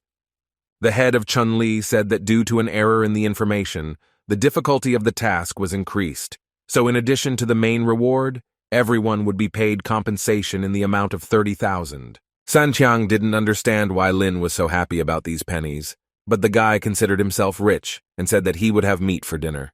The head told them that they would be able to leave the place as soon as the superpowers department gathered information and took these 2 demonesses. Afterwards, the Night Watch came to them to pick up the demonic creatures. They told them that their strength was at D rank level, and their strength was close to the initial stage of C rank. They thanked them for their squad coping with such difficulty. Lin didn't think that the demonic creatures were of such low levels. He remembered the low-ranking biker in the entrance exam. It was difficult for him to imagine how strong a real B-tier demon was. Lin heard the name of his older sister spoken by one of the workers on the Night Watch. As he approached the car, he saw his older sister Ling Hua. She asked him what he was doing there. The head of Chun-Li did not understand why Sanqiang did not tell him that Sister Ling Kui was from the Night Watch. But Sanqiang replied that he himself was not aware. Lin told his sister that he joined the mercenaries for Lin Shi's sake, in order to earn more money. Since she had learned little about Lina and had little time, she had to go. But Lin stopped her and said that he had recently learned about his father's military merits and that he wanted to follow in his footsteps. He asked to tell him how to join the Night Watch. Ling Hua told him that he did not have enough ability and to return to Kanglin Academy and study hard, since the Night Watch is not a place where people are recruited only because of desires. Lin knew that he had a long way to go to reach the level of his sister. She said that he would have a chance, since the Night Watch would soon conduct the autumn test together with Kanglin. And if he takes a good place there, it will undoubtedly bring him a good investment in the future, and someday she will tell him about her father. Finally, Ling Hua gave him a gift, which he was happy about, and said that he would do everything possible to become like her. She was pleasantly surprised at how her brother had changed. Since the Night Watch had taken 2 demonesses, they could go home. Xiangqiang praised him for being from a family of heroes, but Lin asked not to attribute the merits of his family to him, since he believed that he was still far from reaching their level. Since Mo Shu learned that Ling Kui was Miss Hua's younger brother from the Night Watch, he wanted to warn his sister not to be fooled by his family's status. As soon as Lin returned home, the younger sister showed how she had dressed up Xiao Huang. Lin boasted that he met his elder sister, who gave him a gift. Ling Shi thought it was unfair that the gift was only for him. He asked her not to be upset and said that next time he would bring her a gift. Opening it, he saw Spirit Jasper. Lin couldn't believe that his sister gave such an expensive gift. Ling Shi asked him to absorb her power as soon as possible. The system, having discovered spiritual Jasper, clarified whether he wanted to absorb its power. to which the guy gave permission. He concentrated on taking away all the power of this item. Ling Shi was surprised that Lin was able to directly absorb energy, because only great masters could do this. The ferret wondered who his sister was, since she was capable of such gifts. The girl was happy for her brother that he was changing so quickly for the better. This time, Lin's absorption took much longer than usual. The guy strengthened his Chi-Yu ability and unlocked the additional skill Absolute Defense. He could cover his body with energy and turn it into a protective layer. With an S-rank body and a new ability, he could single-handedly take on a warrior above the C rank. Lin was crazy about the gift. The younger sister congratulated him on his new acquisition. But Lin said that this was all thanks to the help of Linhua. He promised to make every effort not to let her down. In addition to this, he needed to take care of Ling Shi and prevent anything from happening to her. Hong Ye, seeing how rapidly her husband was developing, she decided to forgive him this time. Since classes were over, Tang Lin dismissed all the students. Lin told the teacher that he wanted to take part in the fall test. Tang Lin didn't think he knew about it. She told him that she would have added him to the list of participants even if he didn't want to. Since he had a special situation, she suggested making emergency preparations. He agreed to give him training. The elders approached him, and since Lin also knew about the autumn test, they suggested that they give their best together. Two girls came into the classroom and were not happy with Lin, and they asked him to leave. The guy understood that this was the same Mo Ching Cheng with the girl with whom she was at the source. He assumed that they had come to take revenge on him. She was indeed very beautiful. He was not surprised that Mo Shu was so protective of her. Her friend screamed his name loudly. He told them that they were mistaken and called himself San Qian, pointing to the hamster. The guy said that he was Lin Ke. But the girl said that she remembered his face, after which a magic whip flew at Lin. Since he had a new absolute defense skill, he didn't even feel the blow. The girl was surprised, because she put in 90% of her strength, but there was not a scratch on Ling Kuei. Lin joked about this and told her to continue massaging him, because he did not feel her attacks at all. Su Tan decided to protect Lin, and told Tianyu that she had crossed the boundaries of what was permitted. Although Lin Kuei deserved it, he was still part of their group, and she didn't want anyone to dare to touch him just like that. Tianyu said that a little thing like her wouldn't be able to do anything to her.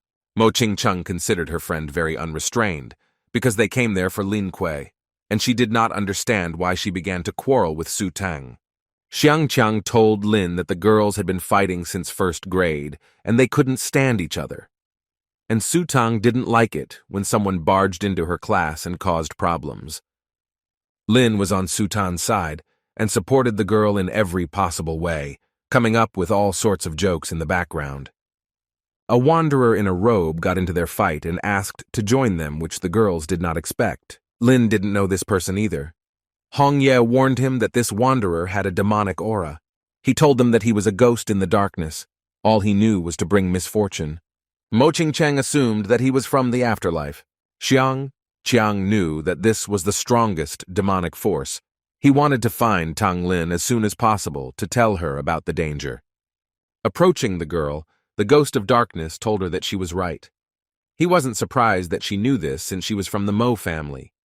After which he grabbed her, saying that she was his target, since the power of their family's blood was very attractive. Tian Yu saved her friend Mo Ching Cheng by knocking down his magic with her whip. She took her side and said that he could only take her if he won the duel. The Phantom of Darkness was surprised that the girl managed to offend him. He invited her to follow him, saying that she would be his maid. Lin interrupted their conversation because he had a question. He was wondering what the afterlife abyss was and whether it was edible. The Phantom of Darkness did not like that he was interrupted, and he could not understand how someone could not know about this. Su Tang told him that the afterlife was a powerful demonic organization, and some of its members were human beings. And most of them were people who sold their souls, who helped demons in order to gain power, after which Lin made a strange joke about the Ghost of Darkness. The Phantom of Darkness did not appreciate such humor, and he congratulated Lin for managing to piss him off, and so he said that he would not let him go. The entire sky above their heads was covered with a purple dome, in which the Ghost of Darkness imprisoned them. Then he unleashed a magical snake lair on all of them. Lin did not understand why the Ghost of Darkness did this to him. Su Tan told him that it was all theirs because of his strange jokes. The Ghost of Darkness warned them that they would be imprisoned with the snakes until they fell from powerlessness. Lin called the superpowers department and reported that they had some crazy person talking to the snakes. But he realized that there was no connection. The Phantom of Darkness said that in his formation, they were locked away from the entire outside world. Lin began filming this, talking about what was happening and making fun of the Ghost of Darkness. These jokes really pissed him off. The girls didn't like Lin Kei's behavior. They didn't understand why the guy did this. He was faced with a choice. Leave everyone and escape alone for a reward of +5 to agility. Betray the academy and go over to the Ghost of Darkness and get a life pill, or fight him and get +8 fragments of the ability. Lin didn't understand why there was only one choice available. After all, he could complete several at once, but only one reward was given. He believed that the best option would be to give Kanglin Academy and join the forces of the afterlife to obtain the life pill. The Ghost of Darkness again grabbed Mo Ching-chang, saying that she would be his, but Sutan saved the girl by knocking down his snake fight. She told the Ghost of Darkness that she would not allow anyone to be taken away from the students of Kanglin Academy, but the Ghost of Darkness did not understand how the girl could stop him. Approaching him, Lin called him his master and praised him for the work he had done. The girls were outraged by this turn of events, and they did not understand whose side he was on. Lin asked his master for forgiveness for making fun of him. He said that he liked the afterlife much more than Kanglin Academy, and he wanted to serve him by putting all his strength into the well-being of his organization. The Phantom of Darkness liked this and accepted him into his demonic organization. Since Lin served him, the Ghost of Darkness ordered the guy to bring Mo Ching-chang to him. He agreed to this, after which the task was completed, and he received one life pill. But before bringing Mo Ching-chang to him, he had one requirement. Lin wanted to prevent the Ghost of Darkness from interfering with them, and used a flaming fist. The girls were surprised by this. They realized that he was doing this only to strike a surprise blow. Lin said that he would never deal with villains, and that he would only join the Night Watch. But while he was making this speech, the Ghost of Darkness attacked him from behind. Hongye couldn't bear to watch this, so she saved him. Lin understood that only thanks to her he remained safe and sound. The Phantom of Darkness said that if he could dodge his blow, he could consider himself a worthy opponent, after which he released a dark serpent of absorption from his hand at him. Lin used his new absolute defense skill and was completely safe. He defeated the magical boa constrictor, dividing it into parts. The Phantom of Darkness was impressed by this, and released the boa constrictor with a killing move. At this moment, Teacher Tan Lin came to their aid. The students were happy about this, and they realized that Xiang Qiang had not run away at all, but had gone to bring help. Tang Ling waited impatiently for his killing move. The Phantom of Darkness did not understand how they managed to enter his formation, because it was simply impossible. She discounted his formation by saying that it was child's play. It didn't matter to him how they got there, because he had a secret move, a deadly move that no one could resist. Then he ordered the snake to attack them with oblivion. The students understood that something needed to be done about this situation. The Phantom of Darkness found it funny that they were worried like that. He told them to submit to the afterlife, because he was sure that the world would belong entirely to them. There was a huge explosion, and his huge demonic snake was shattered into pieces. Lin was surprised because this was the first time he had seen what his teacher Tang Lin was capable of. She asked forgiveness from the demonic Ghost of Darkness for accidentally killing his snake. He was angry with her, and accused her of cheating because she didn't have a single scratch on her from his killing blow. Because he blamed her, Tang Lin showed him her Zhu Yan summoning technique. Her cub attacked the Ghost of Darkness with its flames of the underworld. Tang Ling didn't understand why he gave up so quickly. After all, he shouted that he was invincible with his crushing blows. Lin liked her summoned animal and said it looked like a monkey, but the monkey didn't like the fact that he approached her. Lin understood that this was a very angry female. Xiang Qiang said that he was very lucky that Zhu Yan did not fry him. After all, it was a summoned mythical ancient beast that used flames and expanded Tan Ling's capabilities by granting her fiery abilities. The Phantom of Darkness told them not to do anything. He would not tell them anything. But Lin and teacher Tang Lin did not think so. They hyped him up until he revealed all the information. The Phantom of Darkness said that he would confess everything, and as soon as he began to talk, a she-devil appeared above him and did not allow him to do this. Lin didn't understand who it was, but he felt a very strong demonic aura. Tang Ling was already ready to fight this devil. But she didn't understand why Onitsi, who was number 1 in the afterlife, came to them. The devil Oniji asked them not to strain themselves so much, after which she suddenly appeared behind Lin Kuei and said that she had come for him. The girls were shocked by the speed of the devil because she literally teleported behind the guy's back. Lin didn't want to be kidnapped. He asked to take Mo Ching Cheng instead. It happened so quickly that Teacher Tang Lin was unable to help him. The guy didn't understand why he was the only one in all the extremes.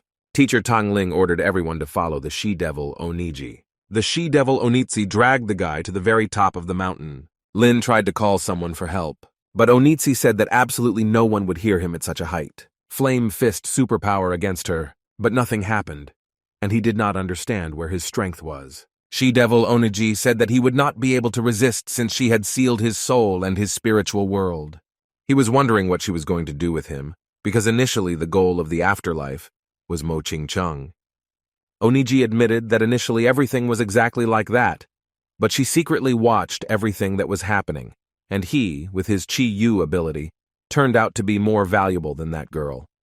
Since the demoness sealed the spirit world, Hong Ye could not help Lin. Lin could not understand how the demoness could find out about his potential, because to everyone he was an ordinary guy, and his Chi-Yu SSS rank ability was not yet fully revealed. She said that if he was an obedient boy and accepted demonic blood, then she would not touch him, and would even reward him for it. He had a choice, refuse and get, plus 15 points to strength, listen to everything she says and get, plus 5 fragments of the ability, or stall for time and run away, getting plus 10 points of agility for it. He liked the first option with 15 power points. Lin told her no matter what she did to him, he would never accept demon blood, for which he received 15 power points for completing the task. Oniji said that one way or another she would still find a way to force him to drink it, so he would still have to accept the demon blood. He understood that there was nothing to do and would have to listen to her. The she-devil said that she would reward him with an additional reward for his obedience. Oniji transferred the demonic blood to him through a kiss. Lin didn't know what the demon blood was and didn't feel any changes. Teacher Tang Lin found the guy at the top of the mountain. She-devil Oniji was impressed by how quickly she was identified. After saying goodbye to Ling Kuei, she slipped away into the portal. Xiang Chang was concerned about Lin's condition, and he began to check to see if he was okay. But Lin told him not to give up. The assistants asked Teacher Tang if they should have continued the chase. Tang Lin replied that this was unnecessary, since she did not know what that she-devil could be capable of. Tang Ling praised Ling Kuei for performing well and told him to have a good rest when they returned. The guy told them that it was not difficult for someone as tough as him to stand up to such a petty demoness. Upon returning home, as promised, he bought his younger sister Ling Shi something tasty. She was very happy that her brother bought her so many goodies. The girl offered to share candy with her brother, but he said that he was very tired and did not like sweets. When he took the demon blood, he didn't feel anything, but at home he had a sharp pain all over his body. Lin now realized that Oniji had bad intentions, and suddenly the guy remembered that he had a life pill that could remove any negative effect. Hong Ye saw that Lin was not feeling well and she was worried about it. Lin told her that he needed to take the medicine, but he felt that his spirit was weakened and he did not have the strength to get the item out of the system. She said that the demoness gave him a catalyst that reduced his physical strength, and she did this in order to cultivate demonic strength in him. But he was weak and could not overcome her. She understood that there was only one thing left, and after that she opened her shoulder. Lin didn't understand what Hong Ye was going to do. She said that to help him with this, they needed to merge their yin and yang to distribute the entire load between them. They then merged their spiritual energy into one. Lin woke up in the morning feeling much better. He felt only a spiritual experience with Hong Ye and understood that the living and the dead have different ways for this. In the future, Lin wanted to find a way to restore her material body. Going down to the first floor, he was met there by his younger sister, who said that she had prepared a delicious breakfast of rice porridge and meat for him. He praised Ling Xi, saying that each time she cooked better and better. The girl was wondering what kind of strange sounds were coming from his room at night, as if he was fighting with someone. He said that it was her imagination, and that it probably wasn't him. She suspected something and grabbed his hand to interrogate him about it. But to avoid conversation, Lin said that he urgently had to go to class. Ling Shi didn't understand what it was, and the yellow ferret wondered how long Lin Kuei could hide his demonic wife. Lin understood that he was finished, and if this continued, his sister would sooner or later find out about it. At the academy, he met elders who were looking for him.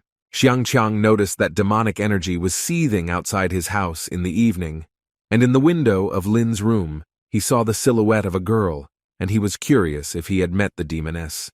But the guy pretended that he didn't understand what he was telling him. Xiangqiang said that these are not just unfounded rumors.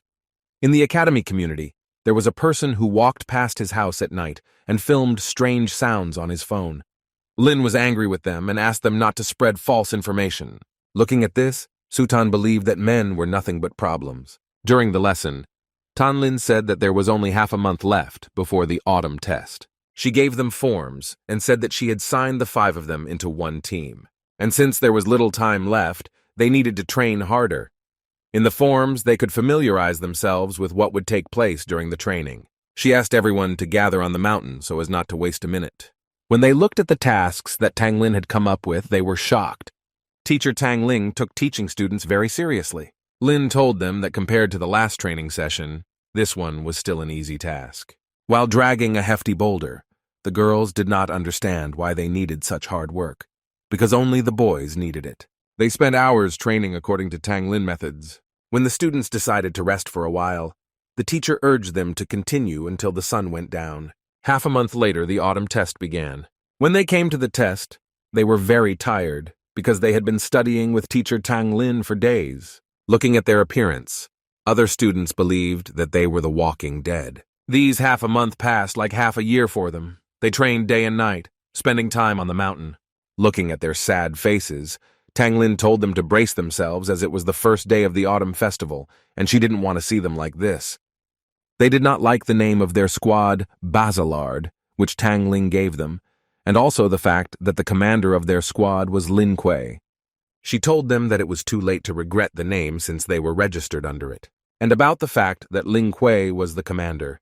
She thought that although he was not serious, he could take control of the situation at a critical moment, and was able to lead the team to victory. The event was just beginning, and Deputy Director Xuanyang was beginning to announce the teams and their commanders. The Berserker Squad was announced, and their commander was Qin Fang, who said that they always come first. Next was the Flywheel Detachment, in which Yang Xiao was the commander. Afterwards, the Qing Cheng Detachment was announced, in which there were only girls, and the commander was Mo Qing Cheng. Then the squad, Mu Zhen, and their commander, the head of Chun Li. Then the Divine Kui Squad and their commander Lu Feng. He said that he would follow in the footsteps of his brother Lin Kuei and lead his guys to victory. And finally, the Basilard Detachment, whose commander is Lin Kuei. The guy said that with him the squad would show incredible results and take first place. Hearing this, the students did not understand how they dared to take the name of the strongest squad in history.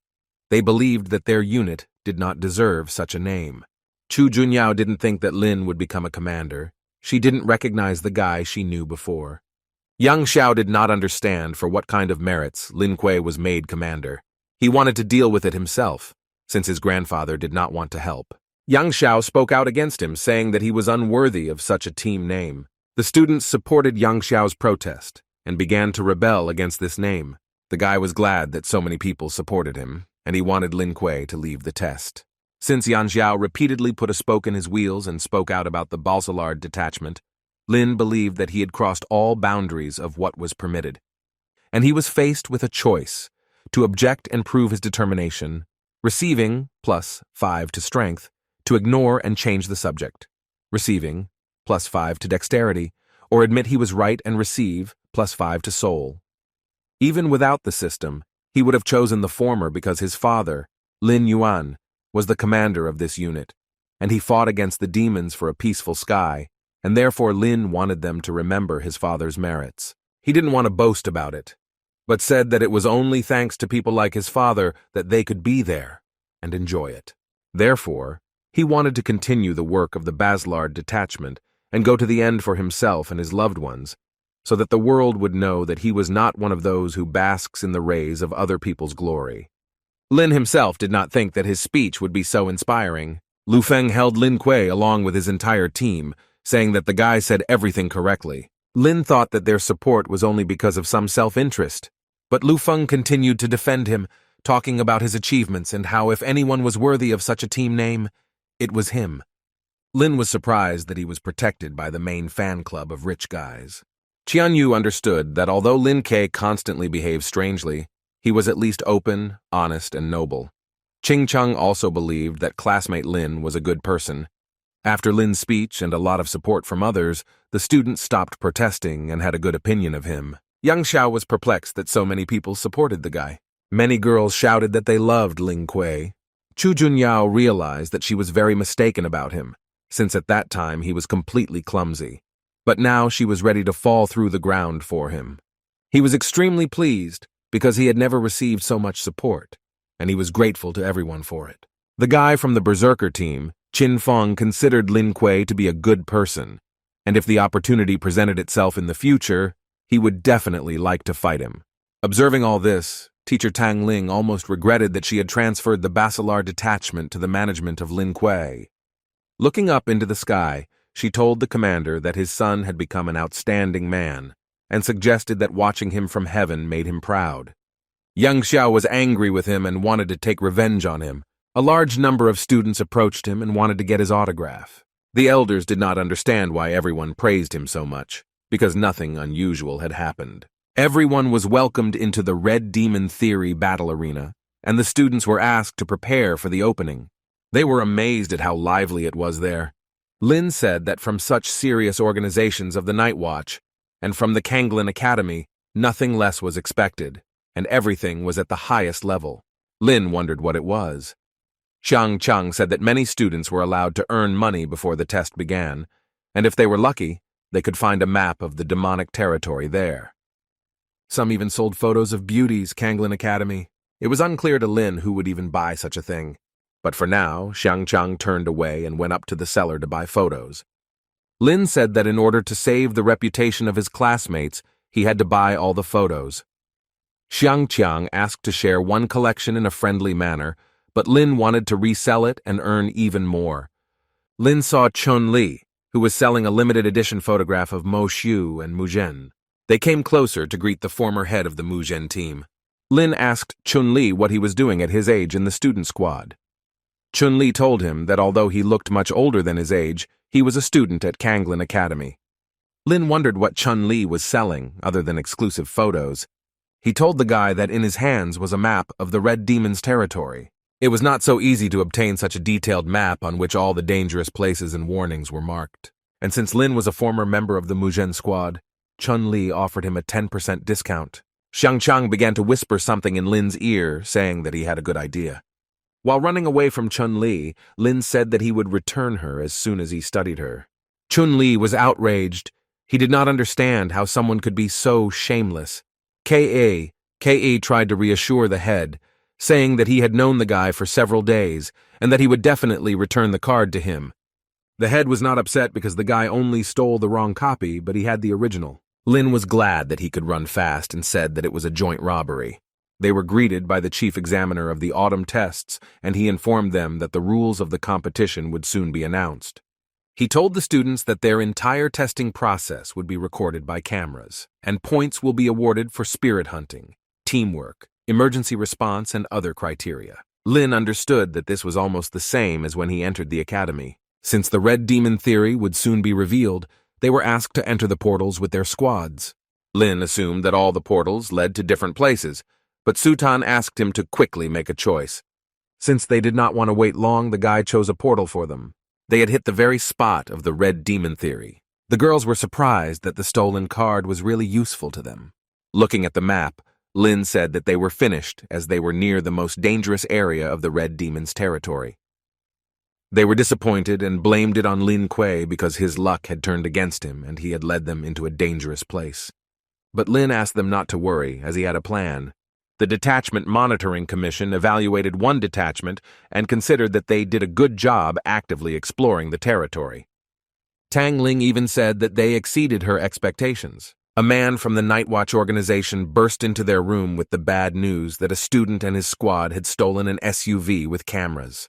The old man assumed that these were fans of her younger brother, who could imitate Ling Kuei because everyone at the academy considered him the Demon King. Teacher Tang Ling noticed that it was Ling Kuei. Lin said that they were going on a tour of demon territory, but Su Tang was not entirely happy with what he did, since he could ruin his reputation. Ling Hua was ashamed of her younger brother in front of everyone, but on the contrary, they were interested in watching the events of Lin Kuei. They lost their route. Lin told them that according to the map, they should have already reached the center of the demon's territory, but they didn't understand why he was so sure of this. They came to a dead end, some village that was not marked on the map. Hong Ye warned him that in demonic regions, evil spirits lived in such dwellings. Xiang Qiang and his group discovered something in this village, and they called Lin to take a look at it. When he approached, he saw people there kidnapped by demons. Lin asked to untie them, and he went to inspect the surroundings. Su Tang was surprised because she noticed that Lin Kuei began to lead the seed like a real squad leader. Lin walked around the demon village trying to attract their attention in order to catch them. Hong Ye really wanted Lin to win the autumn trial and become king. The guy noticed a supermarket called the Red Demon. He didn't think they could have stores, and he assumed they stole it from the people. Hong Ye asked him not to make noise, so as not to run into a strong enemy. Since Hong Ye was with him, he asked her to envelop him in her aura in order to pretend to be a demon and join their lair. Changing his image to a demonic one, he went into the supermarket and said that this was a robbery. Inside was a Cyclops who felt a strong demonic force and did not understand why the Demon King came to them. Lin hinted that he did not have money, but he wanted to take something. The cycle allowed His Majesty to take whatever he wanted. The guy was glad that his wife was a demon and that at any moment he could pretend to be a demon.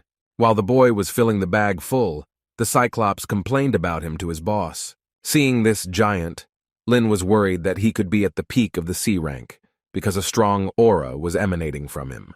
The boss of this supermarket was wondering why the guy came to rob him. At this moment, Lin knew that the best thing to do would be to smooth out the situation and determine the strength of the enemy in order to launch a surprise strike at the right moment.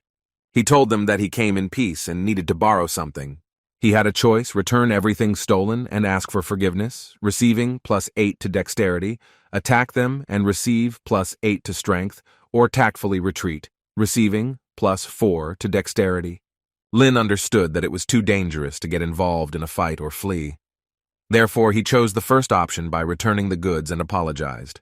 They were surprised that it was so easy, and the guy returned the goods, and Lin received a +8 to agility for completing the task.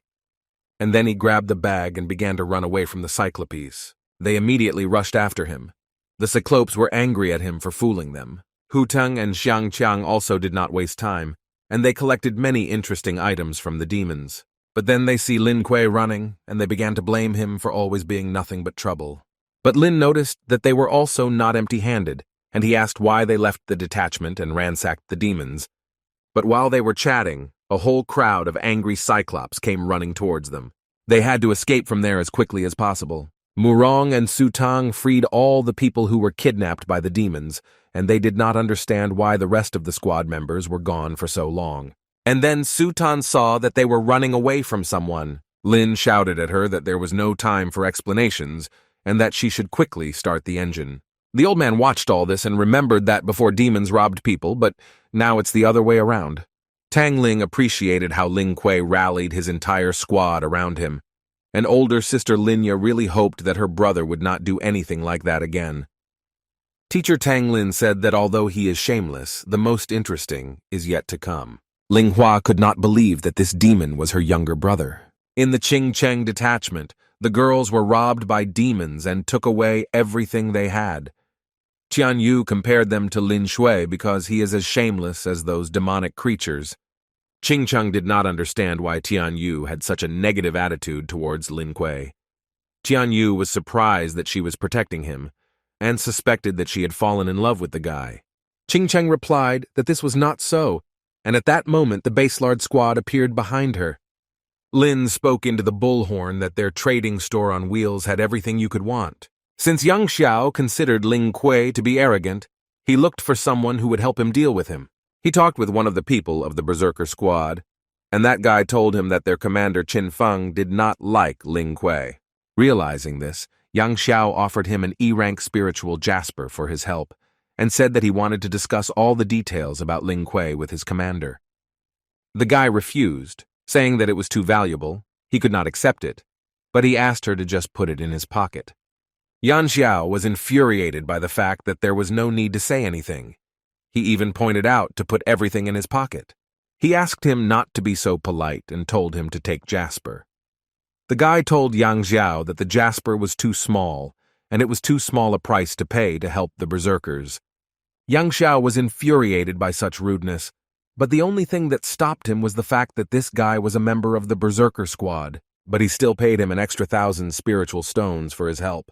The guy was happy about this and said that he agreed to help them. He showed in which direction his detachment was located. Yang Xiao and his squad were scared because the guy was leading them into dangerous lands.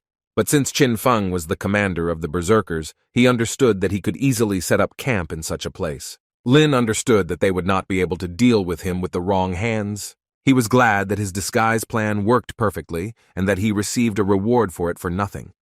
But the only thing he didn't want was to meet the real members of the berserker squad. Lin tried to lead them to hell, but what he didn't want happened, and they met Qin Feng's real squad. Yang Xiao was glad to meet Qin Feng, but Qin Feng did not understand who he was. Yang Xiao said that his grandfather Yang Guang was an elder of the academy, and asked to introduce himself to one of the members of his squad. But the guy who helped them disappeared somewhere. Lin understood that there was no point in pretending to be another person for a long time, and revealed to them his real appearance. Yang Xiao did not understand how he dared to deceive him, and ordered him to quickly return the spiritual stones and Jasper. But Lin didn't understand why he would return something if he himself gave it to him. Yang Xiao didn't like this and ordered his squad to teach him a lesson. Lin was almost scared and was confident that he could easily cope with 5 weaklings, but Qin Feng prevented them from doing this, blocking their path using his superpower. He told them that they had no honor, and it was not fair for a group to attack one. Lin was faced with a choice. Together with Qin Feng, confront Yang Xiao and receive, +6 to strength. Apologize to Yang Xiao and receive, +2 fragments of the ability. Or escape after receiving, +8 to agility. Qin Fei was ready to defend him, because he considered the guy to be quite fair, but Yang Xiao thought the opposite. Since the system told him to run away, Lin decided not to argue with it and stick to the rules. He told Commander Qin Feng that he was leaving Yang Xiao entirely to him. Qin Feng did not think that Ling Kuei trusted him so much and was glad about it. He told him not to worry about him and that he could handle it himself. Having escaped, Lin received a reward, +8 to agility. He was interested in how the hamster and the others were trading in the car. Returning back, Hong Ye warned him that there was a strong demon nearby. Then he saw a bunch of people running from the other side, shouting that there was a whole army of them there. Lin stopped one guy to ask what happened. The guy told him that someone had discovered a cave with demons and brought them all there. He understood that he urgently needed to find the hamster and the others. After finding them, he wondered what happened to the car. They told him the car had broken down, and the only option was to walk. Lin understood that they did not have time and the demons were already too close. They met the Ching Chang detachment there, and the girls invited them to fight together, to which they agreed. Xiang Qiang reminded everyone that points were given for demons. Seeing that even Mo Qingchen was fighting demons, Lin Kua's team wanted to try not to appear worse in comparison. They used their abilities against demons. Lin asked the hamster why he had not used anything yet. Xiang Qiang showed him his pig dragon ability. The guy went straight astride his dragon. He told his dragon that for his help he would reward him with a chicken later. Seeing how well he handled the dragon, Lin was impressed that Xiang Qiang was a dragon tamer and that his ability was truly terrifying. But while he was admiring San Qian's ability, there was danger behind him in the form of demonic creatures. Qin Feng appeared behind him and covered him at the right moment. Lin wondered why he was helping him. Qin Feng said that he heard that the demons were attacking, so he came to help. Yang Xiao also had to come there just to earn ranking points. Activating his ability, he overtook Lin Kuei and hit him. He apologized to him for accidentally hurting him and asked if he blamed him for it. Lin also thanked him in his own way as a thank you. Yang Xiao wanted to attack him after being so grateful, but he couldn't see anything and couldn't hit him. Lit responded by giving him change for his behavior. Since Lin had managed to stock up on useful things in the storage room, he decided to use one of them, giving him a bright fireworks display. The squad was frightened by this loud sound coming from the fireworks. Sutan scolded him for misusing them again. A very large evil demon came to them, which as food ate those demons who could not cope with the detachment of the Kanglin Academy. Lin was shocked to see this B-rank demon, because he had never seen such powerful creatures before. Under the pressure of the demon, the students could not move. The pressure of the demon Yaksha automatically activated Lin's Chi-Yu ability, and the guy could move freely. But he was faced with a question: leave his comrades or still fight the demon? The party told Lin Kuei that while he could move freely, he needed to escape, and not act like a hero by rescuing them as usual. But Lin told them that he never considered himself a hero, and that he always does what he wants. At the moment, he wanted to protect all people from danger. Demon Yakshi noticed that the guy was the only one who could move under his pressure, and he told him that he would eat him first. Lin had to make a choice: run away from him, having received, plus 20 points to strength, beg for mercy, having received for this, plus 15 to agility, or, together with his comrades, defeat him, having received, plus 20 fragments of the ability. Lin chose the third option and told Yaksha that he was his opponent. His sister was unhappy that such a strong demon was roaming around there. She didn't understand how this could happen, since she ordered all B-rank demons to be dealt with before the test. Her security guard said he would send help to the students, but she asked him to just send someone there to keep an eye on them, but not help them unless it was necessary, because she wanted to see what they could do. Teacher Tang Ling noticed that Ling Hua believed in the strength of her younger brother. Ling Hua said that she only wanted to give him a chance to prove himself, and she hoped that he would not let her down. Lin Kuei was unsuccessful in fighting such a powerful demon. Yaksha did not understand how this little ant could tell him that he was his opponent. The demon asked him not to resist and just surrender to him. Hong Ye was worried about Lin, but he told her that everything was fine and he had the strength to fight. She said that she would take on a fighting form to defeat the demon, but Lin asked not to do this, since they were being watched by the Night Watch, and if she was discovered, they could immediately kill her. He told her that he would win Yakshi, and after that, he tried his luck again by attacking the demon. In the depths of the dungeon in the territory of the Red Demon, two guys were guarding a huge door that was locked under a strong spell. One of them was wondering what was happening above, since the whole earth was shaking. But his partner didn't care about the autumn test, and asked him to focus on the task. His partner didn't understand why should they be afraid of that bloody demon, but the guy replied that it was always worth being on the alert. There was a noise behind them, as if someone had entered them through a portal. It was the demoness Oniji. She was immediately smitten by these two and didn't understand why the academy had placed such weak security at such a serious facility. And while Yaksha was raging on the surface, all the attention of the academy was on him, and she took advantage of this opportunity. Since there was not much time, Oniji wanted to break the unbreakable seal with the demonic stone. As soon as the door was opened, she felt a very powerful aura. There was a strong demon chained there with many chains, whom she came to free. It was a bloody demon, one of the 8 great rulers. He was angry at the people who kept him there for a long time. He was so strong that even Onitsi felt her breath taken away from his power. The blood demon smelled the fresh blood of those 2 guards, and Onitsi said that they were V-rank, and that he could replenish his energy with them. Although she and he were the same type of demon, their methods of replenishing energy through people were completely different. Since the bloody demon finished with dessert, he wanted to take revenge on those who locked him in that place. Yaksha was very strong for Ling Kuei, and the guy understood that he had practically no strength left. Qin Feng was disappointed that he could not do anything to help Ling Kuei, because the pressure of Yaksha did not allow them to move. Seeing that Lin was completely exhausted, Hong Ye was very worried about him. But Lin didn't want to give up on this, and said that until he found a way to get her physical body back, he wouldn't give up so easily. He had the life pill he had received earlier, and he knew that it would be perfect at the moment. He took the pill, and the system reported that successful recovery was underway. Yaksha told them that she would eat them one by one. He liked Ching Chung most of all, and he wanted to start with her, but Lin managed to protect her, using his ability against the demon by making a hole in him. Yaksha was surprised that such an ant, like Ling Kuei, was still able to fight. Thanks to the life pill, he was able to fully restore his strength and remove all negative effects.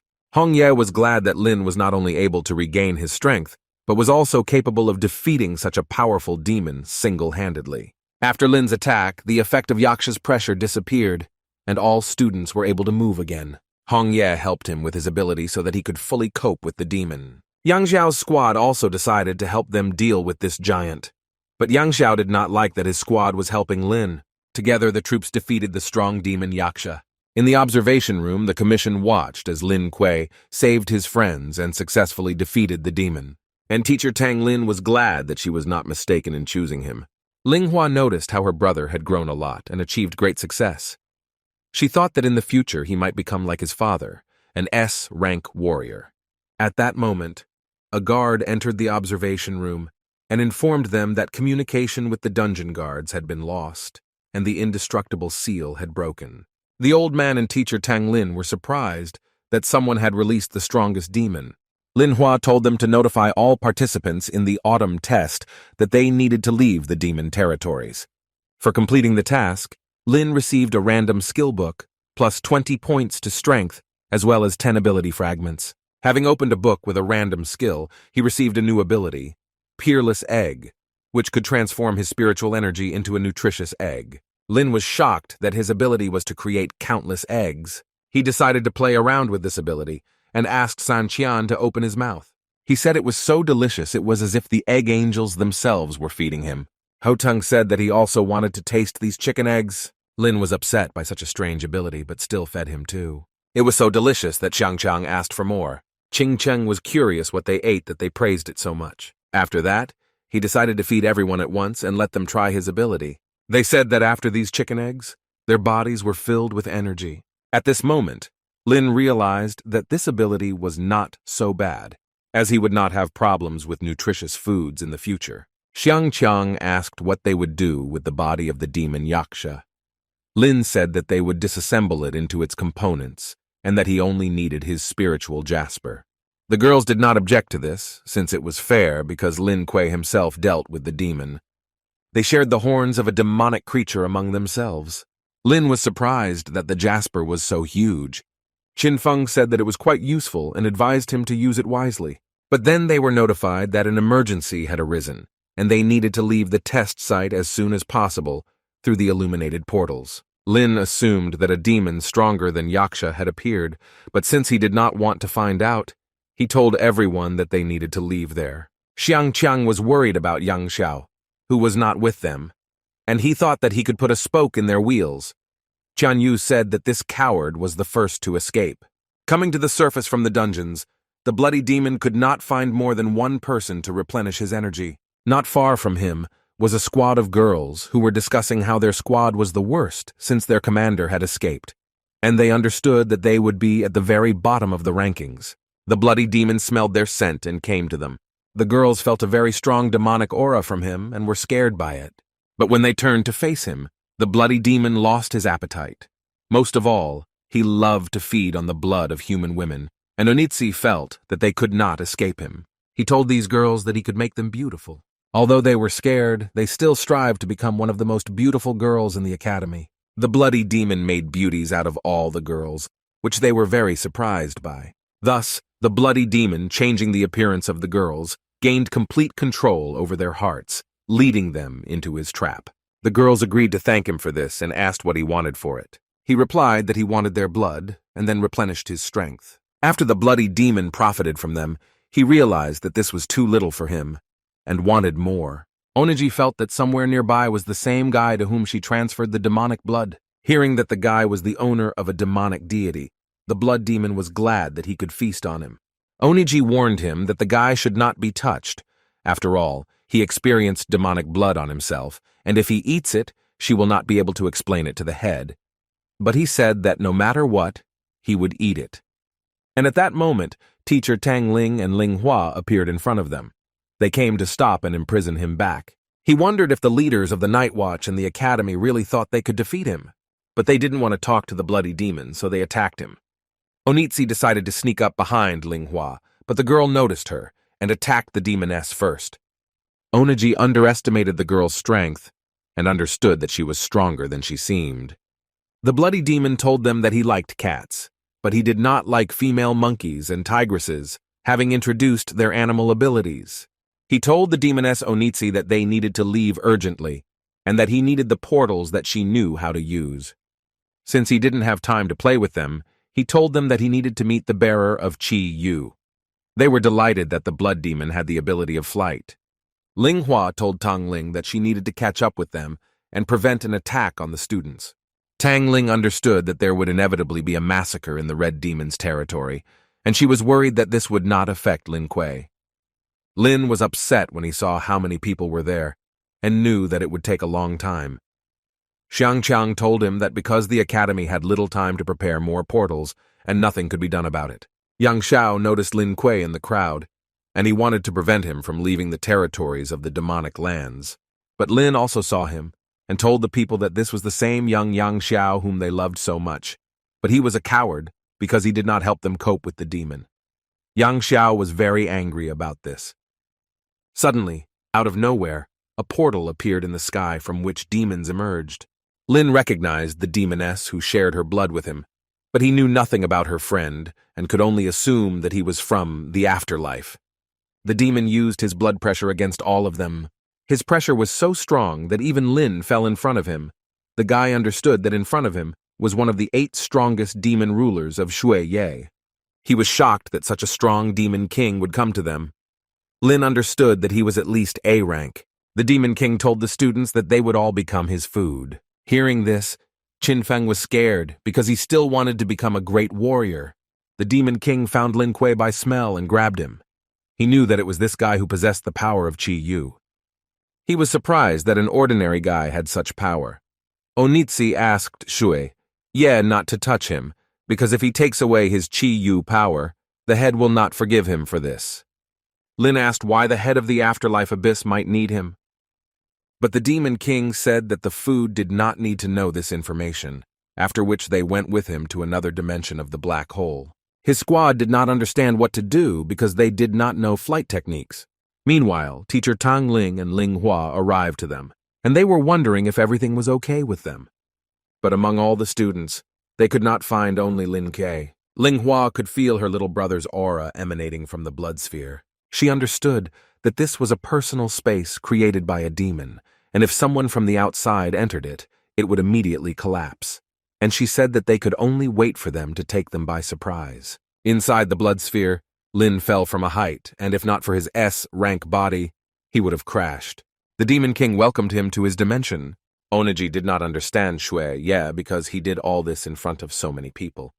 While the Demon King was telling Lin Kuei that he was his food, the guy threw eggs at him. Lin told him that what he dislikes the most is narcissistic villains like him.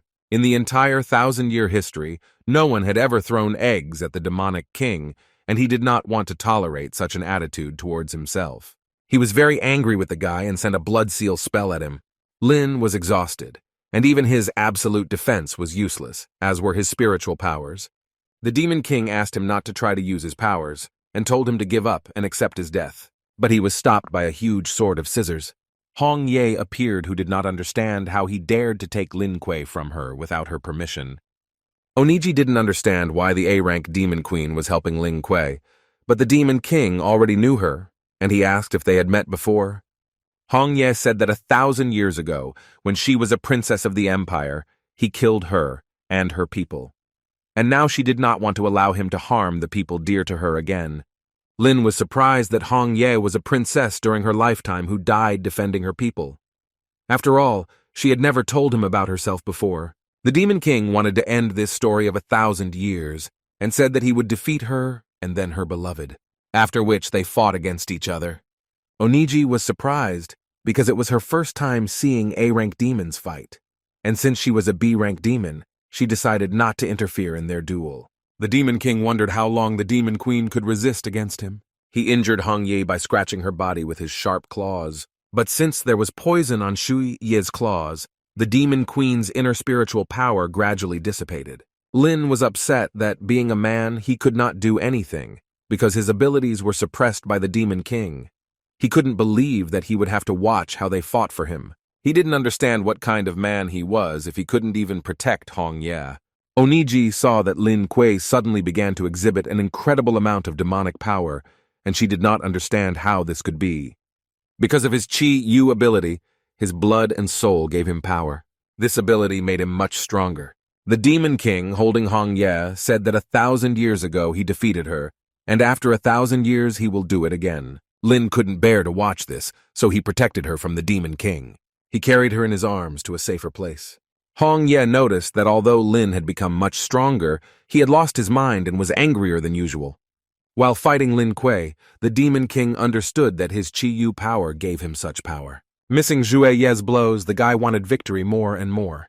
Hong Ye saw that he had completely lost touch with reality. She understood that if this continued, Lin could quickly die from lack of spiritual strength. The Demon King wondered how long Lin Kuei would last. They fought against each other with dignity. The Demon King praised the guy for being able to make him fight at full strength. Although Lin Kuei had awakened the ability, he was still no higher than B rank, and Oniji knew that there was no warrior there who could defeat Shui Ye. Lin still could not hold out decently for a long time against such a strong opponent. Hong Ye, seeing that Lin had fallen to the ground, ran up to him and asked him to come to his senses. But he was still fixated on the same thing, saying that he had to protect her. The Demon King discounted his powers and said that he would replenish his energy through him. Hong Ye told Lin that he had helped her a lot, and the days they spent together were the best. And after these words, Lin managed to return to his previous appearance, and he was very sad.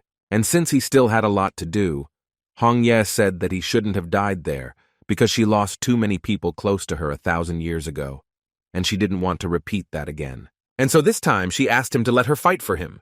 And since his attacks had sufficiently weakened the demonic king, it would be easier for her to deal with him. Shu Yi mocked Lin for hiding behind her skirt, and he said that he would defeat the two of them. She gave all her strength for one crushing blow. Oniji was surprised that such a demon queen would make such sacrifices for a human.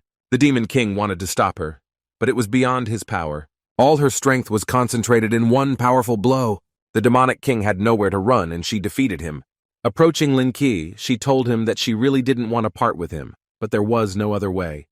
The last thing she asked him was for him to take care of himself. Afterwards, Hong Ye disappeared and the wind scattered the golden petals to the very top, and the core containing her soul fell from them.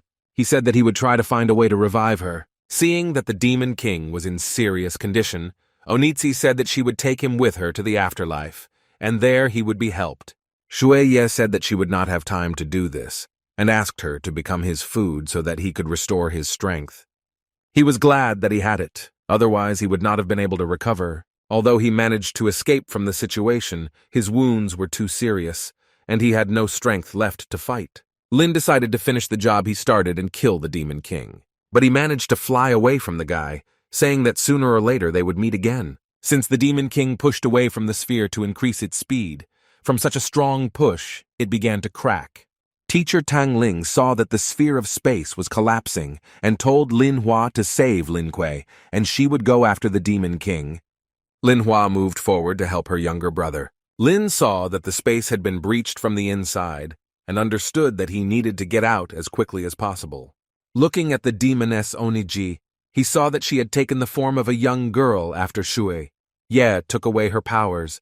Lin knew that she must know where the Demon King was going and how to get his wife back. Therefore, he decided to save Oniji by transporting her to his spiritual dimension. Since standing under the spatial sphere was dangerous, Xiangqiang asked everyone to leave this place. Lin Kuei managed to get out, but because he was too weak, he could not do anything and was in free fall. But his sister was just in time and she saved him. Ling Hua was worried about him and did not understand what was wrong with him, but Lin said he was just tired. 3 days later, Lin continued to train hard again. Ling Shi noticed that after the autumn test, her brother became like a different person. As soon as his wounds healed, he spent time every day in training. Since the yellow ferret had not seen his demonic wife for a long time, he suspected that something had happened to her. Ling Xi's attention fell on the glass, which fell and broke. It was little Oniji who asked forgiveness for her clumsiness. Ling Xi was unhappy that Oniji ruined the breakfast she was preparing for her brother.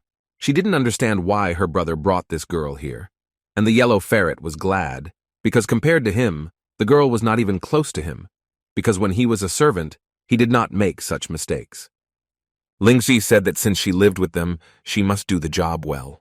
Little Oniji said that she would improve and prepare breakfast for Mr. Ling Kuei. Ling Xi reminded her not to forget about them.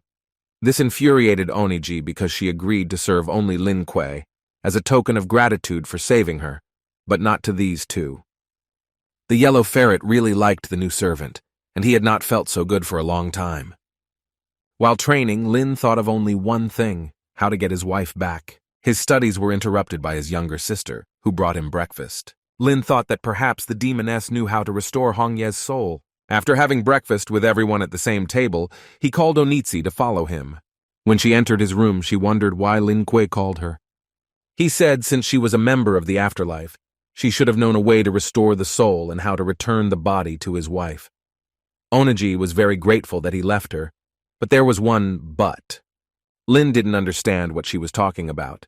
He thought that Onitsi was still faithful to the afterlife, but she was simply not entirely sure of the reliability of the information. The girl said that Shui Ye absorbed most of her power, and therefore most of her memories were lost. And the only thing she remembered was that the soul of the demon king was unusually strong, and if you get his spiritual jasper, then there is a chance to return his wife. Lin said that he would believe her this time, but warned that if she deceived him, it would be the last time, and that no matter the circumstances, he wanted to fight the demon king.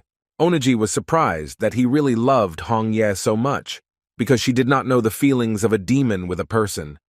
Arriving at the academy, he met with San Qian, who noticed that something was wrong with him. He told him that when Yang Xiao learned that the Baslard squad had taken first place, he was very surprised, but Lin did not appreciate this story, and Xiang Qiang did not understand what was wrong with him.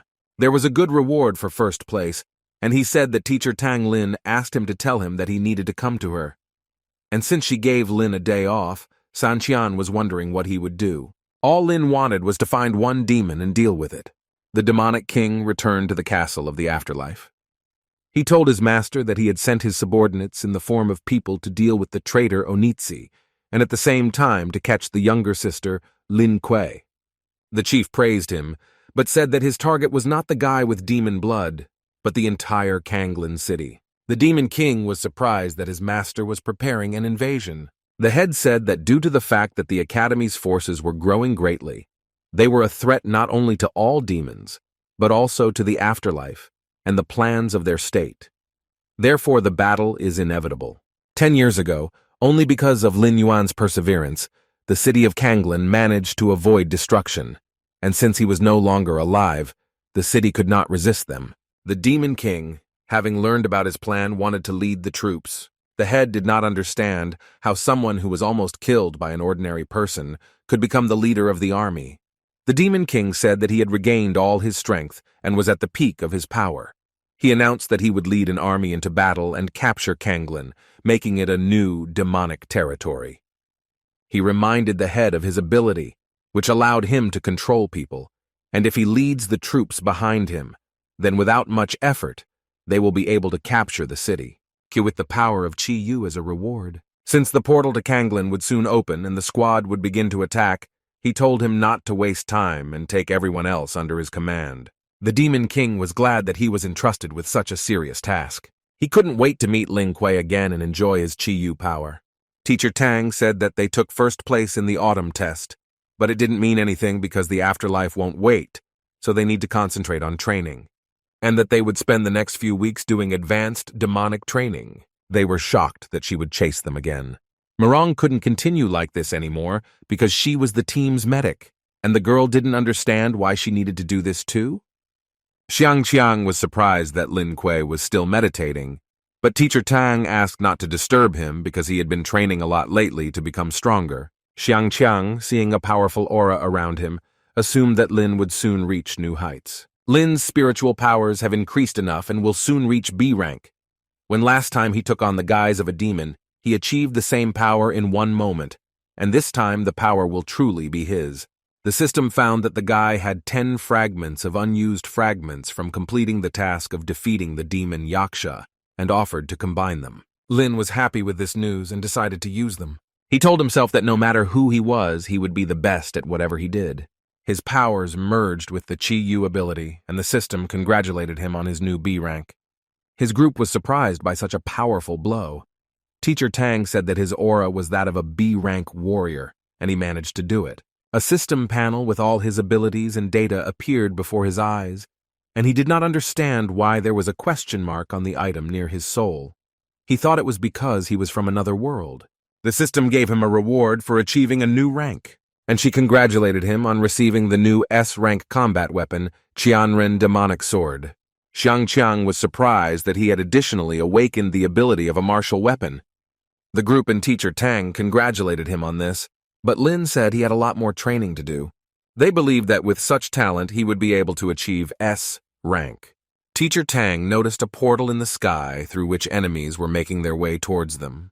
They did not understand what was happening, because there were also hundreds of portals above the city. She was surprised that the afterlife decided to strike so early, and ordered everyone to get ready. Demonic creatures roamed throughout all areas of Kanglan City.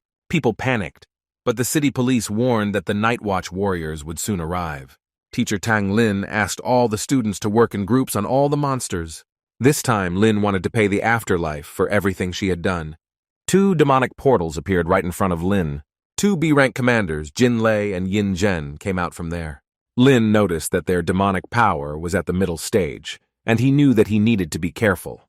Jin Lei told him that last time his father fell in the war for Kanglan, and in this one it will be him. Lin said that they thought too much of themselves, and that their demonic aura was funny. He wanted them to pay him for his father and for Hong Ye. The 4 great generals of the afterlife laughed, because the boss ordered them to bring some girl, because they considered this task easy. But they understood that since the head said it, they had to do it. They needed to take away Lin Kuei's younger sister and take revenge on Onitsi for betrayal. According to the information they have, the generals found Lin Kuei's house. While Ling Shi and the yellow ferret were resting, Oniji was tidying up the house. Ling Shi was eating the cake that her older sister sent to Lin, but since he was in no mood or appetite, she decided to help him with it. Yellow decided to use the services of a servant and asked to give him a massage. Oniji said she would do it, but she was not very happy that the dog had Lin Kuei's protection. When she gave him a massage, he still didn't like something and was indignant. But since his screams disturbed Ling Shi, the girl asked him to shut up. 4 demonic generals burst into their house and asked which one was Ling Shi. The girl didn't understand what they forgot at their house. Onitsi immediately realized that these were demonic creatures from the afterlife. One of them did not understand where Lin Kuei got the dog from, but the ferret didn't like it and said that he was the great yellow saint, after which they showed their true selves and showed themselves. The first thing the demonic generals wanted to do was teach Anji a lesson, but the other general said that first, we need to take this stupid little girl. Ling Shi didn't like the way he called her and her eyes glowed red. Oniji was scared and didn't understand where her demonic aura came from. Ling Shi told them that since they had already come, there was no need to leave. The demonic creatures understood that something was wrong, and the girl was not as simple as she seemed. She united her bear cub and the black whirlwind, and ordered him to deal with the demons. The bear swallowed up 3 demonic generals at once. Oniji couldn't even imagine that such a thing was possible from Lin Kuei's younger sister. The last demonic creature understood that while there was a chance, it had to run. But he was stopped by a yellow ferret who wanted to test his new transformation ability. The girls were surprised that Yellow could take on human forms. The great ferret saint took on a humanoid form. The commanders of the afterlife abyss repelled the attacks of Lin Kuei. Lin had a choice: personally defeat these 2 and get plus 20 points to strength, kill them together with his comrades and get plus 12 to agility. The guy chose the first option. He was then attacked by Yin Zhen, but he was able to repel her attack. Seeing that his partner could not cope on her own, Jin Lei decided to help her, but Lin used his absolute defense skill to block his blow. Jin Lei was shocked and did not understand how this was possible. The girl attacked him again and this time managed to wound Lin Kuei. Lin didn't want to play with Yin Zhen for a long time, so he threw her away. After the last training sessions on his S-rank body, the usual wounds healed right before his eyes. Yin Zhen did not understand where the new generation had such speed of recovery. Jin Lei thought he could attack the guy from behind, but Lin noticed this and dodged. Since he left them no choice, they used a joint ability technique. The demons cloned their bodies many times over and surrounded him on all sides. Jin Lei told him that he was going to make a thunder strike, after which he would definitely not survive. Lin understood that in this way, they decided to drive him into an air trap. But he only had one plan in the form of dynamite from the spatial storage. Lin managed to escape the blast wave by escaping through the air. Their demonic bodies were resistant to this, so they escaped with minor abrasions. but the generals were angry with Lin Kuei. Lin understood that he should not underestimate his enemies, and he decided to deal with them in one blow. He scattered them to smithereens and received 20 power points for completing the task. Meanwhile, Ling Xi dealt with the demon invasion and told the Yellow One and the servants that they must cover their tracks before her brother returned. Yellow thought that, having become a man, he would be able to get out of the position of a servant, but he was very mistaken. Portals appeared above them, from which evil creatures emerged. But little Ling Xi calmly continued to eat the ice cream and told the Yellow One and Oniji that they would have to dig a hole deeper. They were angry at these demonic creatures because they gave them jobs. In the sky above Kanglin Academy was the guardian of Kanglao Academy and the deputy director of Xuanyin. Xuanyin defended the academy's airspace by using his blade against the demons, and Kanglao used his dragon ability against them. They exchanged warm words with each other about their skills, just like in the good old days when there was a similar demon attack, after which they continued to fight with demonic creatures. Meanwhile, Teacher Tang and her students also cleaned the academy grounds. Seeing that Xuanyin and Kanglao had crawled out, she understood that a war had begun between humans and demons. They could not find Lin Kuei and thought that he had fallen behind the group. Lin appeared and said that he fought 2 strong demon commanders alone. They were glad that he was okay. Teacher Tang noticed 2 V-rank spiritual jaspers in his hands, and she understood that he had dealt with serious beings. So she praised him for the work he had done. Lin was pleased to be praised, and since there were no more demons in the area, Tang Lin allowed everyone to return home. Returning home, the guy noticed something in his yard. There, his younger sister commanded that they do their work quickly. Seeing her brother, Ling Xi immediately ran to talk about how she was terrified by the visiting demons. She asked him not to worry and said that she and the bear had sorted them out. He was surprised that his little sister was capable of such a thing, and he knew that she would no longer need his protection. Yellow told him not to stand, but to help them clean up. He didn't understand why she was in charge and who she was. She was angry that he did not recognize her, and she taught him a lesson for this. And then she said that she was Great Yellow and holy. Lin did not believe that it was yellow, because he thought it was a dog. But because he was so strong, Lin assumed that he was still a guy. Oniji wondered, once Lin Kuei recognizes her, will she be able to join everyone? And the girl really hoped that he would be able to defeat the demonic king and return his Hongyi. Xue Ye ordered the demonic creatures to turn the city into his servants. Bats, under the influence of the demonic king, flew around the city in search of victims. They attacked the girl and bit her on the neck, after which she developed fangs and her eyes turned red. Xiang Qiang came to Lin, who urgently needed to tell him something important. Lin wondered why he was making so much noise since the morning. Xiang Qiang said that an opportunity to make good money had arisen since another attack by demons had occurred, and the Night Watch had deployed the forces of the academy with a good reward for their help. Looking through the academy's posts, Lin understood that the afterlife was serious about getting their city. Xiang Qiang told him to hurry because Teacher Tang had an important task for them. Although the Yellow One took on a human form, he still had his old habits. Ling Xi didn't think that her brother would leave so quickly, and she wondered when he would return. Lin asked her not to worry and said that he would just walk around the city and come back. The younger sister asked him to be careful and said that she would not leave the house anywhere. They saw off Lin Kuei and wished him good luck. He was glad that his sister had become more mature and wiser. Right after Lin left, Lin Xi told Yellow to get ready because they were going into town. The girls' plans were to walk around the city and destroy the demons. Yellow was glad of this because he had not gone out for a long time. In the city, Lin's squad met the former commander of the Muzhen squad, Chun-Li. The commander did not expect them to be on the same team again. Also with him were Kei and Moshu, who was not happy to see Lin Kuei. Kei couldn't understand why every time Lin spoke to her, she began to worry. Chun-Li reminded Lin that last time they took his card, but the money was never returned. Lin said that at the moment, their goal was to exterminate all the demons, and the rest could wait. Xiang Qiang noticed that there was a strong demonic aura nearby. They saw many zombified girls who were their target. Chun-Li said that the zombies were not demons. They are simply people who have fallen under a demonic curse. Therefore, they could not be killed, but had to be handed over to the Night Watch. Moshu asked everyone to be careful not to get bitten, otherwise they will become the same. Xiang Qiang didn't understand why all the zombified girls were attracted to him. Since they could not be injured, Chun-Li tried in every possible way to catch them. He decided to attract them in the same way as Xiang Qiang. But all of them were attracted only to Xiangqiang, and it infuriated him that not a single girl ran after him. The only ones whose attention he attracted were the zombified men. It was difficult for the squad to deal with them, because the main task was not to harm them. These zombies did not approach Lin, and he assumed that it was because he had the demonic aura of Hong Yi. Xiangqiang was in danger and called for help, as he was attacked by one of them. Lin saved him and told everyone that they should try to snatch the demonic fangs from them. When they tried it on that girl, she came back to herself, and Lin said that this was their weak point. Moshu said that only this time he would do as he said. The Demon King watched as his ability made puppets out of them all. He quickly wanted to see Lin Kuei and fight him in order to drink his energy. But then he saw something he did not expect.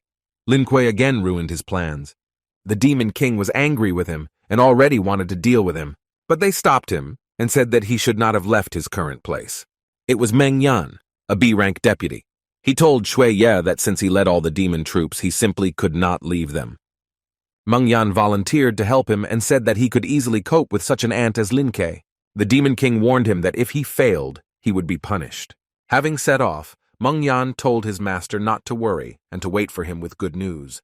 When the squad had dealt with all the infected, an employee of the Night Watch arrived and said that for their help, they would receive a reward for the task in their accounts. They were glad that they would be paid well for their hard work. Lin assumed that there were also demonic creatures in the rest of the city, so he wanted to get rid of them. And since all this was not without reason, Lin suspected that the Demon King was also in the city, and he wanted to destroy him, no matter what the cost. Screams were heard on a nearby street. Someone called for help. The squad immediately rushed to the rescue. They assumed that the demons had attacked the lovely ladies. When they came running, they saw girls asking for help.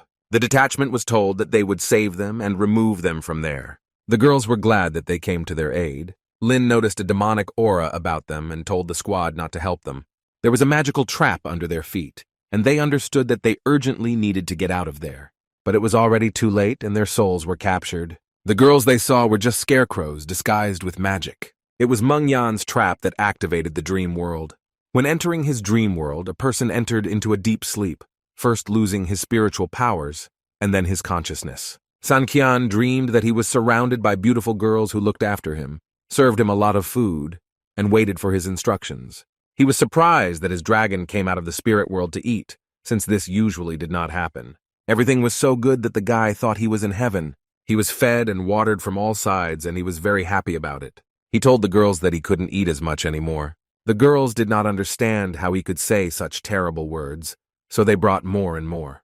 Chun-Li dreamed that he became the ruler of the mercenary world. There he was in great demand and needed.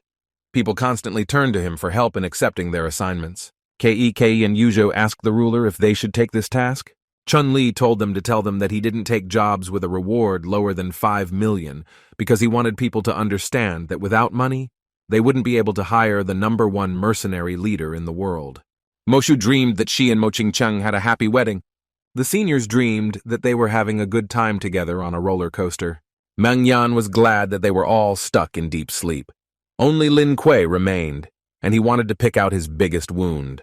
Lin woke up in his bed at home and was surprised that it was over so quickly. Hong Ye was with him, who did not understand why he woke up so early. He couldn't believe his eyes that he was lying with Hong Yi again. Lin hugged her and told her how much he missed her. She didn't understand why he was so upset and missed her so much. Hong Ye said that she needed to get up and go have breakfast, but he couldn't let her go, and he wondered if he couldn't hold her. She did not understand why such questions were asked, and said that they could spend an eternity like this. Although he knew that it was a dream, he was incredibly happy about it. She said that she was lonely and asked him if he could stay with her. He had a choice: spend the rest of his life with her, receiving plus 200 years of dream life, and dispel the illusion and receive plus 3 fragments of the ability, or destroy the dream world and save his friends, receiving plus strength. Realizing that this was just a dream, he chose the third option and wanted to quickly deal with Zhu Yi for this. Meng Yan was horrified that Lin Kuei had managed to destroy his dream world. Since Lin managed to destroy his trap, Meng Yan received serious injuries from this. His team managed to wake up, and they were upset and wanted to go back to sleep, because everything they wanted was there. Lin told everyone that they needed to quickly escape through the crack that had formed in the dream world. After getting out of the trap, Lin saw Mangyan, and he felt his strong aura, which was no lower than B rank. He understood that he should be careful with this demon. Mangyan told the guy that since he didn't mean it in a good way, he would do it in a bad way. The demon attacked Lin Kuei, but turned out to be much weaker than him. Because he was injured, he had no strength left to fight. To hide, Mangyan used magic weapons. Poisonous smoke scattered from it throughout the area, making it difficult to breathe. But Lin dispelled it with his Chi-Yu ability. While he was saving his friends, the demon Mangyan managed to escape, and Lin understood that it was too late to catch up with him, especially since his main enemy was the Demon King. Mangyan wanted to quickly report the situation to his master Shui Ye so that he could send reinforcements. Meanwhile, Lingxi, Yellow, and Oniji were driving around the city in a car. Oniji was afraid to travel with them, and she didn't think that among them, only the ferret knew how to drive a car. Mangyan was calmly returning to his master when suddenly he saw a flying car. Since he had little strength, he was unable to escape. Onitsi was wondering what they had moved, but the ferret didn't know because he was concentrating on how to stop. Demons often went out into the human world and stole things from them. They were glad to have gained so much this time, but since they were in the path of the Yellow Saint, they did not have time to escape. Lin told the party that in addition to the nightmare demon, they also had to deal with other creatures. Chun-Li was glad that everyone was motivated to kill demonic creatures, because they received many rewards for doing so. They wanted to fight shoulder to shoulder and destroy all enemies. Half a day had passed since Mangyan left, and the Demon King believed that he should have completed his task. He was going to look at his winner, but his spiritual sphere of life was broken, and he could not see what had happened to him. The Demon King was angry that he lost to this guy again. He understood that he needed to take control of the situation and went in search of Ling Kuei. Yellow lost control and they flew into the wall. Oniji managed to grab both of them and jump out of the car. She told the yellow one that next time he would not come near the steering wheel again. Lin wondered how they came to the city. Lingxi hugged her brother and said that she wanted to stay at home, but the yellow one forced her to go with her, and also that she was driving the car. Yellow didn't understand because Lingxi herself told her to go faster. Lingxi didn't like the fact that she passed her, and she taught Yellow a lesson. Chiang did not know earlier that Lin Kuei had not only a younger sister but also a demonic girl. Lin knew that these two would create chaos in the city, and he sympathized with the demons. Chun-Li informed everyone that he had received an emergency notification that Shui Ye had launched a full-scale offensive, and his army of demonic creatures had occupied the city center. The demonic king ordered his army to level the entire city in its path. Teacher Tang and Ling Hua, as soon as they found Shui Ye, immediately came to take him back into custody. The Demon King said that he was thirsty and would quench it with their blood. They told Shui Ye that he would not be able to escape from them this time. The Demon King awakened his blood dragon. Teacher Tang Ling told her monkey Juyan to transform. They fought bravely against this fire-breathing red creature, using all their abilities and skill. The Demon King understood that they were at the mid-rank stage, and he told them that they would not be able to defeat him. He used his weapons technique well against them. Tang Ling attacked him from behind using the Flame Fist technique, but the Demon King was too powerful. He immediately blocked her sneak attack. They understood that in order to defeat Shu Ye, they could not give him a second of respite, and they attacked him from all sides, not allowing him to recover. San Qian wondered where Chun-Li's grandfather and his boys were. Lin said that they had a few tasks left, so they had to leave. And he was also wondering if he was sure that the children would stay in the city. Lin said, since there were demonic creatures everywhere, it was safer for them all to be together, and asked not to underestimate their abilities, since they could be stronger than him. On their way, there were demons who blocked their path. Lin told everyone to prepare for battle, as there could be even more of them ahead. Lingxi told her brother that she was very scared. Yellow and Oniji didn't understand why she was acting this way, and said that she had fought them fearlessly before. But Lingxi didn't like this, and she asked them to shut up. Since his sister was afraid, Lin asked the squad to take care of her while he dealt with the demons. But Lingxi told his team that she did not need their protection, and then she activated her bear and black vortex abilities. The squad understood that if the younger sister Lin Kuei was fighting, then they could not stand aside, and they also needed to go into battle. Yellow couldn't stand it anymore and decided to help them fight the demons too. Oniji couldn't stand by while everyone around her saved the city, so she joined the yellow one. There were more and more demonic creatures. The system discovered 2 unused B-rank spiritual jaspers that could grant abilities, and she asked if Lin would like to use them. Lin wanted this, so he absorbed Jinlei's spiritual jasper and gained the Thunderstrike skill, after which he could release lightning.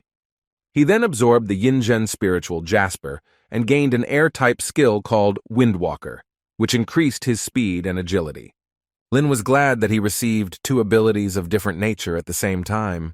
The girls, seeing that Lin Kuei alone dealt with all the demons, understood that he definitely had enough strength to be their commander. In front of them, the entire street was blocked by an entire army of demonic creatures. Lin felt a very powerful aura from them, but he understood that if he could not defeat this small group of weak demons, then there was no question of defeating the Demon King. His squad said that they urgently needed to retreat, as there were too many of them. Little Ling Shi was worried about him and also asked him to retreat. He had a choice: bide his time until help arrived and get +10 to strength, run with his comrades and get +10 to agility, or defeat the army of demons and get several rewards. Lin knew that escaping from the battlefield would only make their situation worse. Due to such retreats, these creatures were taking over cities, and so he chose the option of fighting to the end. He wanted to cut through all this darkness and destroy them with lightning. Lin attacked them using his new Thunderstrike ability, frying the entire army of monsters. And since he destroyed all the monsters, he wanted to kill one of the strongest demon kings. The blood dragon used the strongest attack of its poisonous breath. Ju, Yan cut this fiery blow in half. Tang Ling realized that while the demon king was distracted, this was a good chance to strike him. This knocked Shui Ye out of the air, but the blood dragon saved him from falling. Ling Hua attacked him with her Thunder Tiger power. A strong electric shock ran through the Demon King's entire body. This was the most powerful blow that Ling Hua had ever made. She had no doubt that after this, the bloody night ghost would die. The Demon King was angry and he didn't understand. How dare she hurt him? To restore his strength, Shui Ye fused the blood dragon into his essence and transformed his body, and he turned into a huge demonic giant. It was the first time Tang Ling and Ling Hua had seen such a strong aura. The Demon King told them that he always has a backup plan. He didn't understand how 2 low-level beasts dared to attack him. Since he became much stronger, it became much more difficult for them to fight him. Lin Kuei came to their aid, which surprised them. And with him are his partners and little Ling Shi. Ling Hua was delighted that her little sister was not afraid of anything. Marong helped heal the pleasures of teachers Tang and Ling Hui. Lin told the Demon King that he was his opponent. He was surprised that Lin Kuei had become much stronger than before. Lin had a choice: escape with the team and get +10 to strength, defeat Shui Yi and avenge Hong Yi, get improved performance, or find another way out of victory and get +10 to agility. He chose the latter and reincarnated into a demonic form. His team and Master Tang were surprised that he had such an ability. The Demon King told Lin Kuei that she would not give him a single chance to win. Lin used a powerful Fire Fist attack. They all united against the Demon King and attacked him from all sides. The Demon King found it difficult to fight all of them at the same time, and they were almost able to knock him down.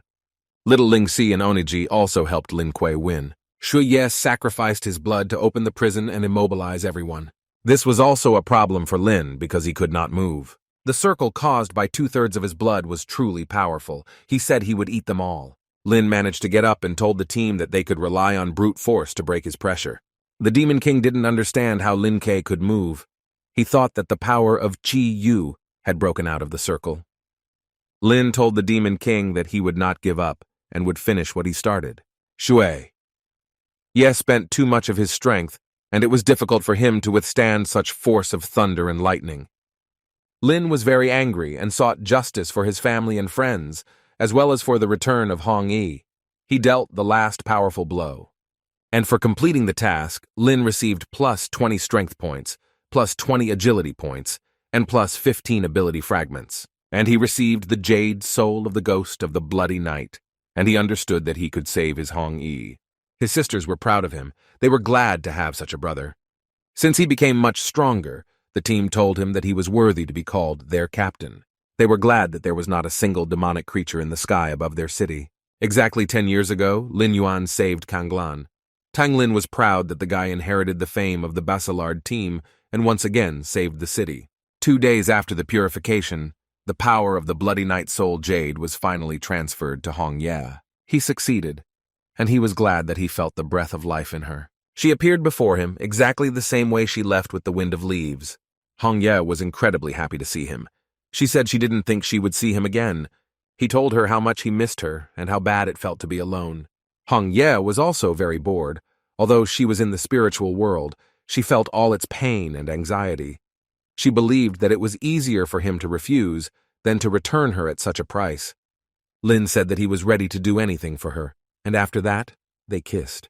At the Min Yuan headquarters, the subordinates told the head that the Battle of Kanglin was a failure, and the Demon King gave his life in it. They wondered if he wanted to increase the demonic troops and continue attacking the city. He told them that although the operation had failed, battles in other cities had been won, allowing the territory to expand. Kanglin was just a small piece of land. The servants considered their king wise and had no doubt that he would rule Daxia. Lingxi did not understand why her brother ignored them for 2 days and did not go downstairs. Oniji said she would bring him breakfast upstairs, but Lingxi didn't like it, and she said that she would take it herself. When he entered his room, she was surprised. Lin didn't expect his little sister to come into his room and see Hong Ye. When she saw a girl in his room, the yellow one said that Lin Kuei's ghostly wife had woken up. Lingxi didn't understand why those two didn't tell her earlier. She wanted Lin to tell her who this ghostly girl was and why she was in his room. Lin understood that he could not hide it forever, and he would have to tell everything. He said that Hong Ye was very dear to him and that it was his choice. Whether she was a person or a ghost, he would always love her. Hong Ye was very pleased that Lin finally introduced her to his sister. Lingxi considered Hong Ye a very beautiful girl, but she was a stranger to her. Lin Shi wanted only her and her elder sister to be able to support and love Lin. He understood this and said that she was unlike anyone else and was unique to him. Ling Shi didn't understand what the difference was, because women are all the same. And Hong Yi was touched by the fact that this little girl was jealous. Hong Ye leaned down to pet her and said that he was not going to steal her brother. She understood that the young lady was worried about Lin Kuei, but she hoped that Lin Shi would trust her and her brother's choice.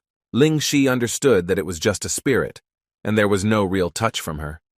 Nevertheless, she was very pleased and felt something tender. Running to her room, she said that it was only because of her brother that she would accept her, but she wanted Hong Ye to understand that he would only remain her brother, not her. Lin didn't understand what it was, but the yellow one learned that the Demon Queen also had weaknesses. Lin told Hong Ye that in the future they would all become one family. She was very pleased to hear this. Then Hong Ye suddenly became ill and he was very worried about her, but Hong Ye said that she was just tired. Oniji said that her soul was severely damaged, and even if she recovered, she would still be weak, and she urgently needed to be returned to the spirit world. Lin told Hong Ye to have a good rest there and that he would think of something to make her feel better. He asked Oniji if there was any way to restore her soul to a normal state or change her body. She said that the previous battle had taken too much power from her, and even if the jade was consumed, it would barely help her. Lin remembered that Hong Ye once told him that her spiritual world was destroyed, and she could not accumulate too much energy, relying solely on her soul. Oniji said, since Hong Ye did not have a physical body, even 10 bloody night jades could not revive her soul, but it was possible to change her body shape, which would solve the problem. No matter the cost, Lin was willing to do anything to help her. Oniji said that there was only one thing in the world that could change the shape of the body, and that was the Sage Stone. It was an ancient treasure that was capable of imbuing its owner with divine power. The stone, during the battle between ghosts and monsters, was broken into 9 pieces and scattered throughout the world, the owners of which were powerful ghosts, and picking up the pieces is not so easy. Lin was ready to go through fire and water until Hong Ye restored his body. In the Kanglin classroom, Teacher Tang was telling the students that although they had defeated the demons, most of the other regions had been overrun by ghostly creatures. And due to the presence of monsters, there are few people left there, but their city will help save people there and fight ghosts. The Academy and the Night Patrol will generously reward those students who cooperate with them. The deputy director said that in the recent battle, the Basilard team, led by Lin Kuei, showed themselves worthy, and the young captain had courage and bravery, and such he was worthy of praise. and for this he receives a reward of 3 million in cash. And he hoped other students would follow his example. Lin and his team were very pleased to hear this. The guy could not even dream of such a reward for saving the city. Many girls at the academy loved him and considered him their idol. Their team was presented with ribbons of honor for their achievements. Qing Chen, watching Lin Kuei, considered him very handsome, and her friend thought he was funny in this ribbon. Qin Feng was happy for him and wanted to follow his path to become just as strong and respected. Yang Xiao was unhappy with his success and still wanted to find a way to take revenge on him. Teacher Tang wondered if Lin Kuei would participate in this mission. Lin responded that since Yuan was an enemy of their city and the entire people of Daxia, he wanted to get rid of him as soon as possible. Tang Ling said that he was undoubtedly worthy of being the star of Kanglin and that every day he became better and better. Lin understood that by going to this battle, he could try to find the sage's stone. When he came home, Ling Shi showed him the letter and said that she had passed the primary school entrance exam. Lin was glad that she would study there so she could go to school in the future. Elementary class was an educational class for minors. He considered her very talented and understood that she would be popular in the class. Oniji and the yellow one also wanted to be like her and go to school. The yellow one thought that it was not fair because she was a ferret and could not go to school. Seeing Lin leaving, Ling Shi wanted to go with him. Lin said that she should study, and he hoped that when he returned, she would please him with her results in her studies. They saw him off, and Ling Shi promised to please him with her academic success. The city of Haimu was taken over by a void ghost that had control over the inhabitants there. Lin and his team came there to protect the city from this ghost. They came to the local residents and asked to tell them about the whole situation. He told them that the people in the city had told him that the void ghost from Ming Yuan was a subordinate of the Red Sword, one of the 8 ghost kings. Lin hoped to meet and capture this ghost in order to find out from him about the Sage Stone. The grandfather said that the ghosts were fierce. They often came in search of girls and children, and a few days ago they took his granddaughter and said that they would raise her as a wife, and she was only 8 years old. Lin was angry at these ghosts, and he wanted to quickly deal with these offenders. Chang asked his grandfather not to worry and promised to help and save everyone. Grandfather saw someone coming. He said that these were lackeys, ghosts of the void, and asked them to hide as soon as possible so that they would not get hurt. Lackeys were strange guys who worked for ghosts. Lin did not understand how a person could serve a ghost for his gain. The lackeys saw very beautiful girls who they liked.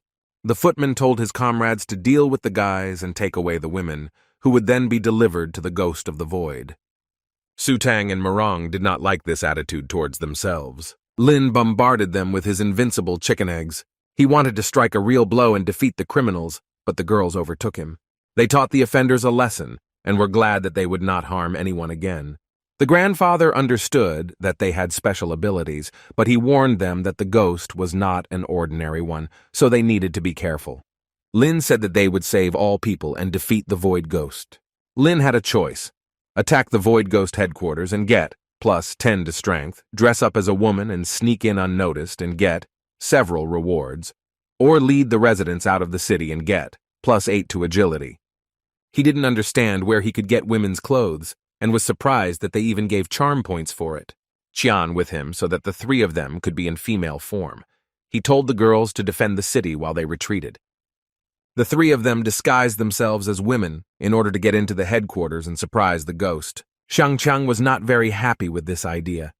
He said that if it didn't work, he would kill Lin for it. But Lin didn't understand, even though it was his idea. But where did they get the costumes? Since they were already approaching the headquarters, Lin asked them not to make any noise. The demonic creatures really liked these girls. They told them that they had come to the king of the void ghosts. They happily let these lovely ladies pass. Lin knew that these ghosts had very strange taste. They told the ghost of the void that they had heard about his attractiveness, and that is why they came to him. He was glad that there were 3 more such beauties in the city, and invited them to his room. As soon as they entered his room, they took off their disguise and showed this ghost their true colors. But the ghost quickly disappeared as he had teleportation skills. He appeared behind them and said that what he hated most was when men deceived him, and demanded that they apologize. He attacked Lin Kuei with his crushing fist, but Lin dodged. Lin said that it was not for nothing that he was called the Void Ghost, as he deserved this title. Lin used his ability and attacked the ghost with invincible chicken eggs. But since he teleported, some of the eggs fell into Hu Ten. Hao Ten didn't like this and used his 18 palms technique on the ghost. The ghost admitted that he was wrong and asked to let him go. Lin had a choice: release the ghost and receive +7 to strength, rid people of evil and deal with it, receiving +10 fragments of the ability, or use it for his own purposes, receiving +8 to dexterity. Lin told the void ghost that if he knew anything about the Sage Stone, he would have mercy on him. The ghost said that his boss has a red sword that contains a fragment of this stone. Since he treasured it, he attached it to his weapon. Lin thanked him for sharing such valuable information and said that he would think about how to make his life easier. The ghost didn't quite understand what he meant. Lin defeated the void ghost with his sword and received 10 ability fragments for completing the task. He believed that it was unfair to treat women this way and do this to the people of the city, and he had no intention of showing mercy to this demon. They saved all the inhabitants of the city and ended this battle. They said goodbye to their grandfather and fulfilled their promise by clearing the city of ghosts. He stopped them and said that he did not know how to thank them, but Lin said that they had come to them on a mission, and if he really wanted to be grateful, he could convey thanks to Daxia. Afterwards, they finally said goodbye to the residents of the city. They found the shortest route to Lifing and walked there through the dark forest. Sanqian wondered why Lin Kuei was collecting information about the Sage Stone. Lin understood that Hong Ye's case should not be solved, so he made up a story that he had heard that by collecting the shards of the Sage's stone, one could summon a dragon to make a wish. But Xiang Qiang did not believe this story. Some strange sounds were coming from the forest, and they could not understand what it was. Then they saw a frightened animal running from someone. Local masked natives tried to catch up with him. Lin was faced with a choice: save the life of the fox cub and receive fragments of strength, stand and not move, receiving +6 to strength, or think about the ghosts and let them catch the fox, receiving +6 to agility. Murong felt sorry for the little fox. She didn't understand what was happening. Hong Ye told Lin that this animal had a strange aura and was unusual. She asked to save him. The little fox was very scared and did not understand why these ghosts wanted to eat him. Turning back, the little fox saw that he had been helped with this problem. Lin received +8 fragments of power for this help. They discussed what they would do with him, but Lin said that the best option would be to take him on the team, suggesting that he could be their God-sent mascot. Since it was late, they decided to wait out the night in the forest, setting up camp near the fire. They fed their team mascot, and Lin said that he would sleep with Aunt Murong, but the little fox chose him. Murong was upset because she thought that they had become friends. Xiang Chang suggested that the little fox was female, and maybe he would turn into a woman and thank him. Xiang Qiang noticed that the ghosts that were chasing the little fox were somehow strange, and it seemed to him that in appearance they looked like hunters. Sutan said that ghost hunters are cannibals who live in groups in the wild, and they are good because they are silent, and they should have been more careful while in their territory. Lin suggested that they take night duty and change every 2 hours. While everyone was sleeping, the first 2 hours of night duty went to Sanqian.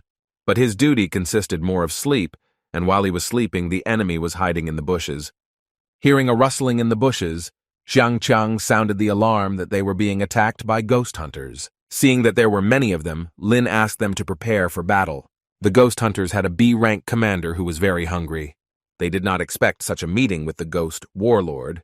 Lin told the team that he would deal with the commander, and the rest of the ghost hunters would be on them. Xiang Qiang eagerly wanted to defeat them in order to become stronger from absorbing souls. The phantom commander attacked Lin, but he was able to resist the brute. The commander noticed that the guy was very brave, so he used his main trick. Lin was surprised that this ghost had the power of killing spirit transformation. The system suggested that he learn the abilities of the ghostly jade called spiritual compulsion. These skills will transfer into the physical aura. Since he agreed, the study was completed successfully, and he used the spiritual compulsion skill. The Phantom Commander was shocked that this man was able to compensate for the skills he didn't have. The monster realized that he could not avoid this collision, so he attacked with a triple blow from the spears, but Lin was maneuverable and was able to dodge his attack. Approaching the ghostly commander, he delivered the desired blow, defeating him outright. After much training, he found it much easier to fight B-tier enemies, but he knew that each ghost had different abilities, and he should be more careful next time. His team was glad that he was able to defeat such a ghost. Lin was pleased to hear compliments in his direction, and he said that it seemed difficult, but in fact, defeating a mid-level ghost was easy. They told him that they had defeated all the ghosts and received a lot of soul jades, with the help of which they could gradually become stronger and reach heights. Xiang Qiang was worried that ghost hunters might be nearby, and he wanted to deal with all their tribes. But Lin didn't understand how they could find them in the night forest. The little fox, hearing their conversation, tried to tell them where the ghostly hunters lived. Since he knew the route, they decided to follow him. The little fox turned out to be right, and by morning they dealt with all the ghostly hunters in this forest. They freed all the people who were in the custody of these ghosts. People told them that recently in their city of Lifing, there was an invasion of the ghosts of the Red Sword, which captured their homes, and those who failed to escape began to serve the king. Therefore, they had to leave the city to save themselves, but they could not expect to meet the ghostly hunters. Lin told them that there was a city called Kanglin nearby that was safe, and he offered to take them there. Lin saw how dangerous the Red Sword ghost was to the people, and he personally wanted to go to Lifing to see what was wrong with it. Hong Ye warned him that he was one of the great ghost kings, and his power was comparable to that of Bloody Knight, and therefore he should be careful with him. Lin told her that he had the shards of the Sage Stone, and for her sake he would get them. His team did not understand what Lin Kuei was doing with the air. They assumed that it was self-deception. Of Lifing, where they were heading, was already visible from behind the hills. Xiang Qiang was tired of following the navigator, and he could not find a shorter route. Lin sensed that there was a spiritual aura nearby, and he asked his team to be careful. The girl assumed that this was another group of minions and ordered her squad to arrest them. Lin didn't like the fact that they called them ghost minions and told his team that they were dealing with robbers. And so he told his team that they must catch the thieves first, and he used the windshoe attack. But since the girl was not simple and had abilities, she paused it. Lin appreciated her ability and realized that she could stop time, which was a very rare phenomenon of such power. The girl felt his very high mental strength, and she understood that she could not keep him in one place for long. Lin came out of her time dilation and snuck up behind her, which she definitely didn't expect from him. One of her comrades approached Kanya and asked what she was doing, but she asked him to leave, saying that she herself wanted to fight him one-on-one. Qin Feng recognized Lin and asked if he was also planning to go to Lifing. Lin wondered where Qin Feng was from there, and if he knew that girl who was slowing down time. Qin Feng revealed that she was a student at Lifing Academy, and he met her by chance during a battle with ghosts. Lin thought this situation was a very funny misunderstanding.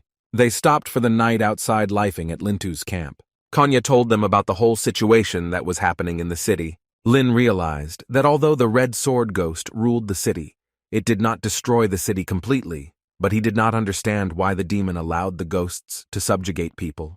Kanya said that the Red Sword Ghost did this on purpose. Thus, he became stronger by absorbing negative human energy. Lin realized that dealing with this ghost would be much more difficult than dealing with the Bloody Knight. He wondered if humanity wasn't trying to deal with this.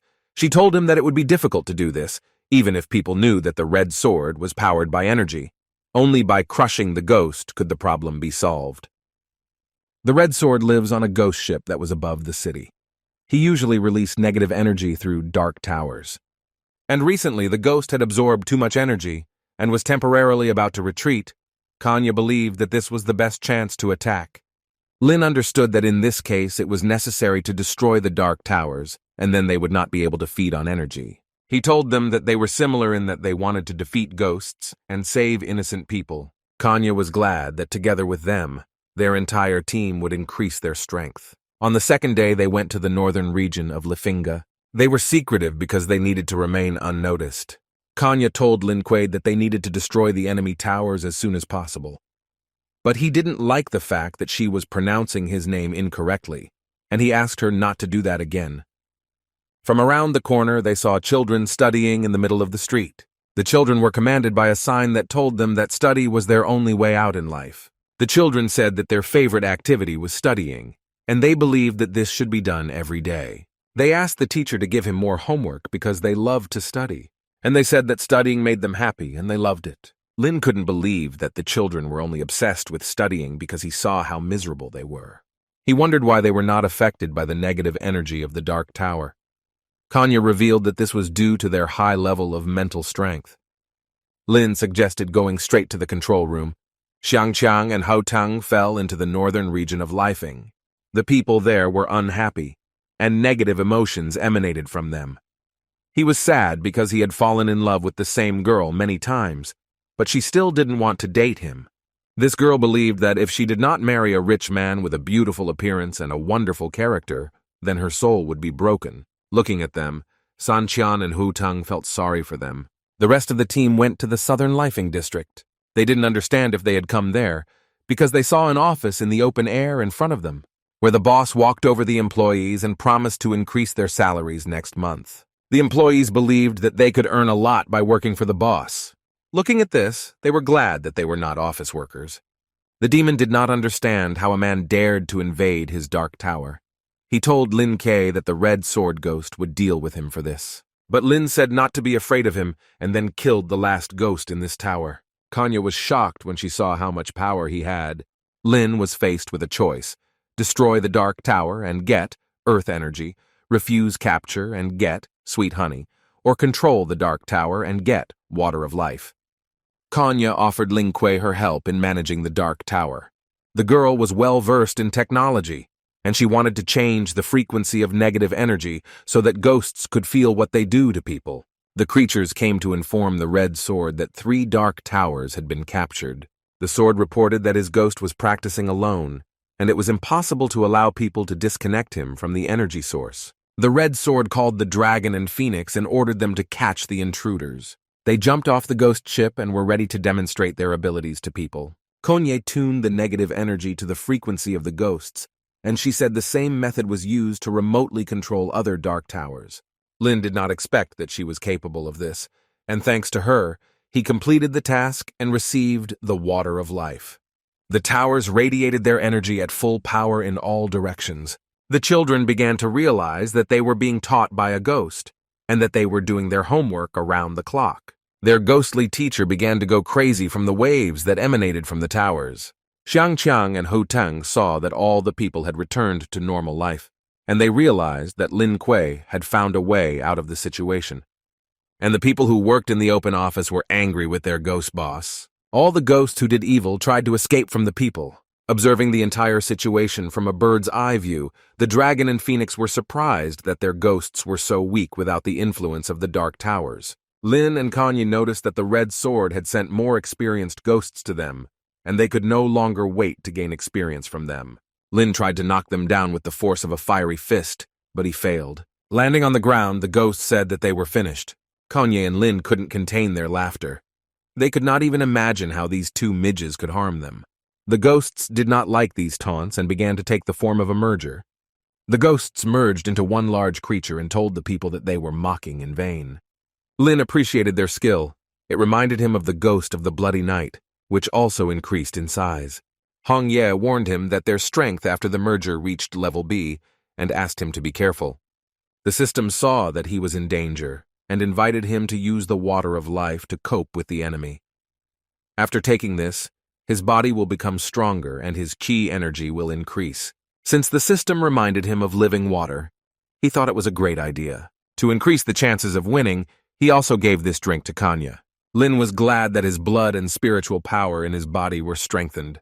But for Kanya, it was unexpected that after ordinary water she was filled with strength and felt a surge of energy throughout her body.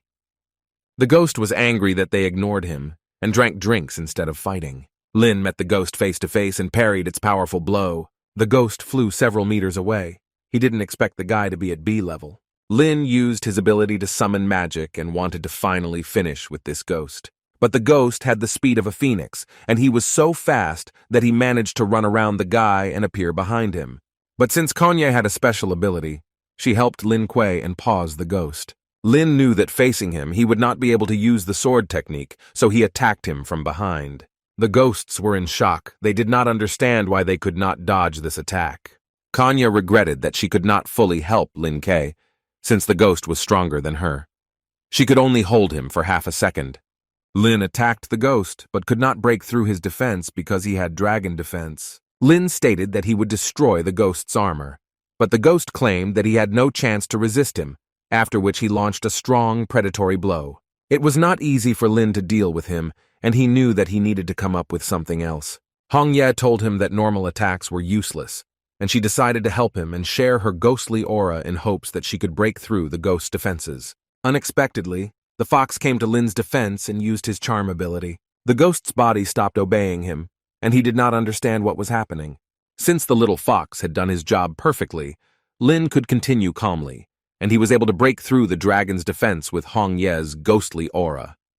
And Kanya accelerated time and used the ability of destruction, and the ghost's injury suddenly became much more serious. Thus, she attacked his wound and, using the acceleration force, aggravated his wound. Lin took this moment to strike the ghost with a lightning strike, and he received 2 pieces of jade soul from the ghost. He gave 1 jasper to Kanya and said that their victory was only thanks to her abilities. Kanya said that he was the main character of the story, and she only helped a little. Hong Ye didn't like her reaction and became a little jealous.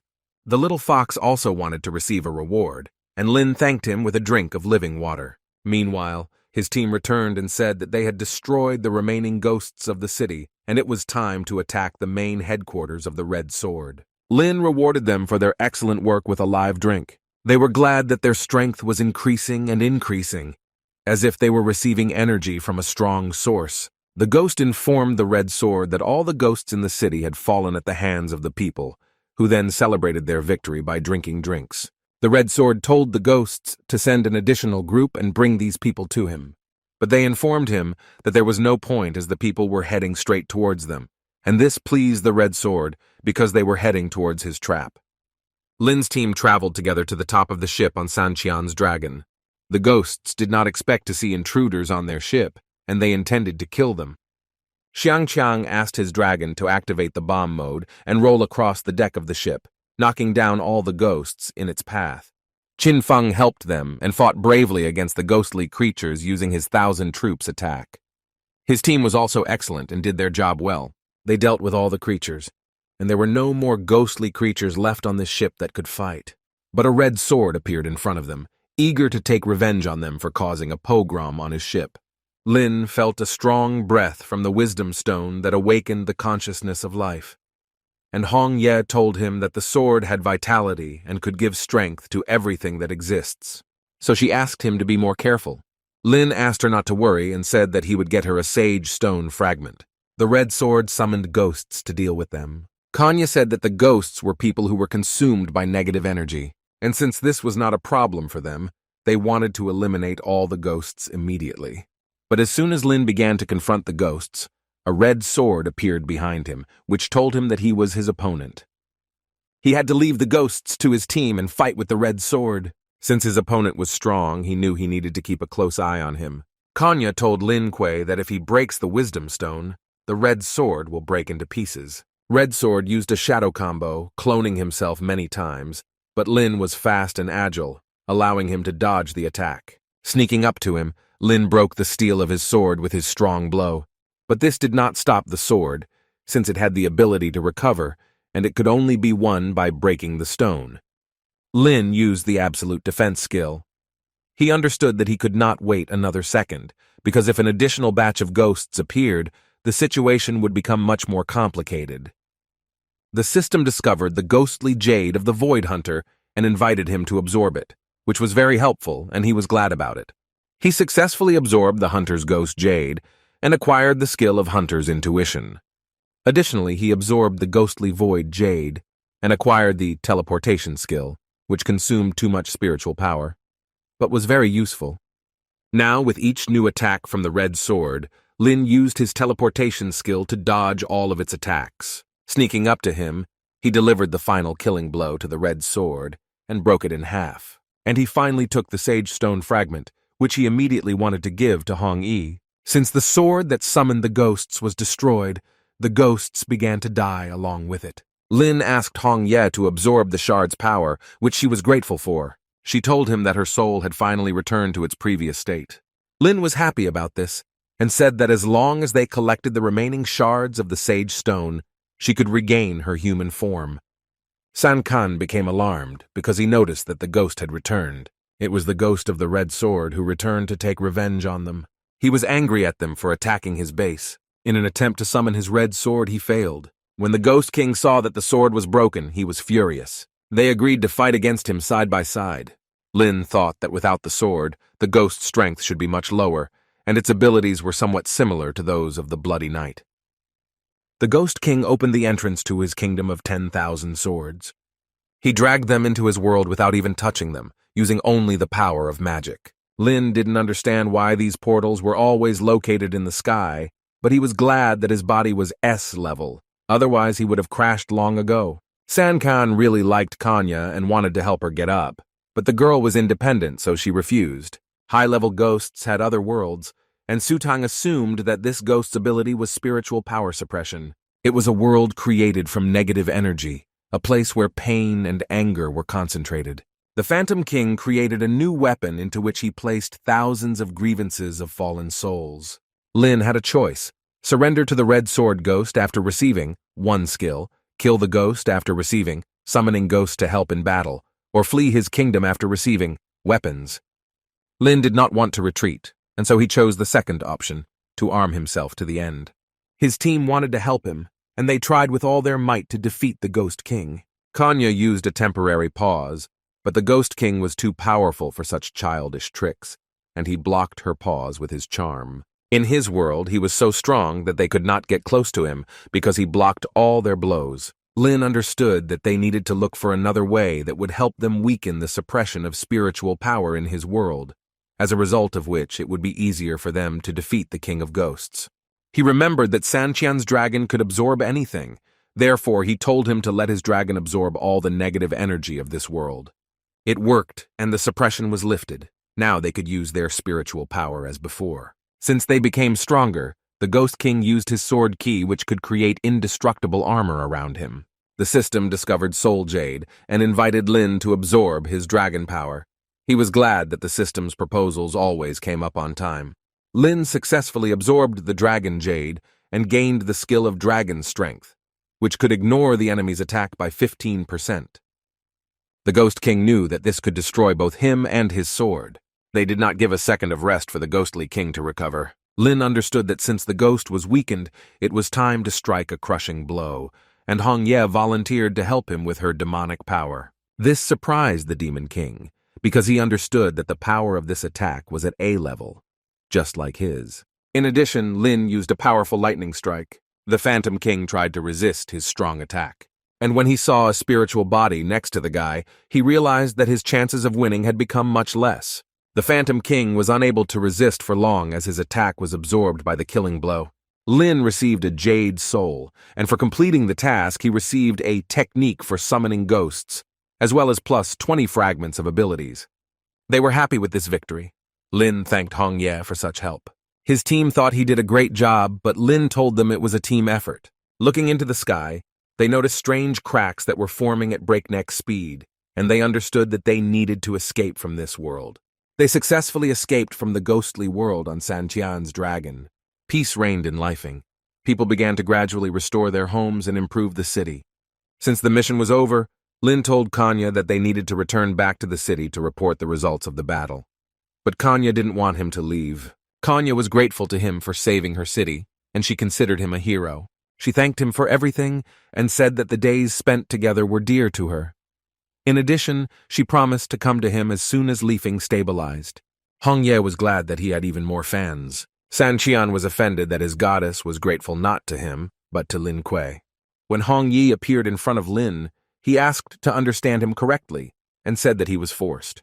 In parting, Lin said that they would be waiting for her in Kanglan, as there would be many more missions to save cities. Sankan was angry with Lin Kuei for hugging Kanya. Afterwards, they had a long road ahead to the city of Kanglan.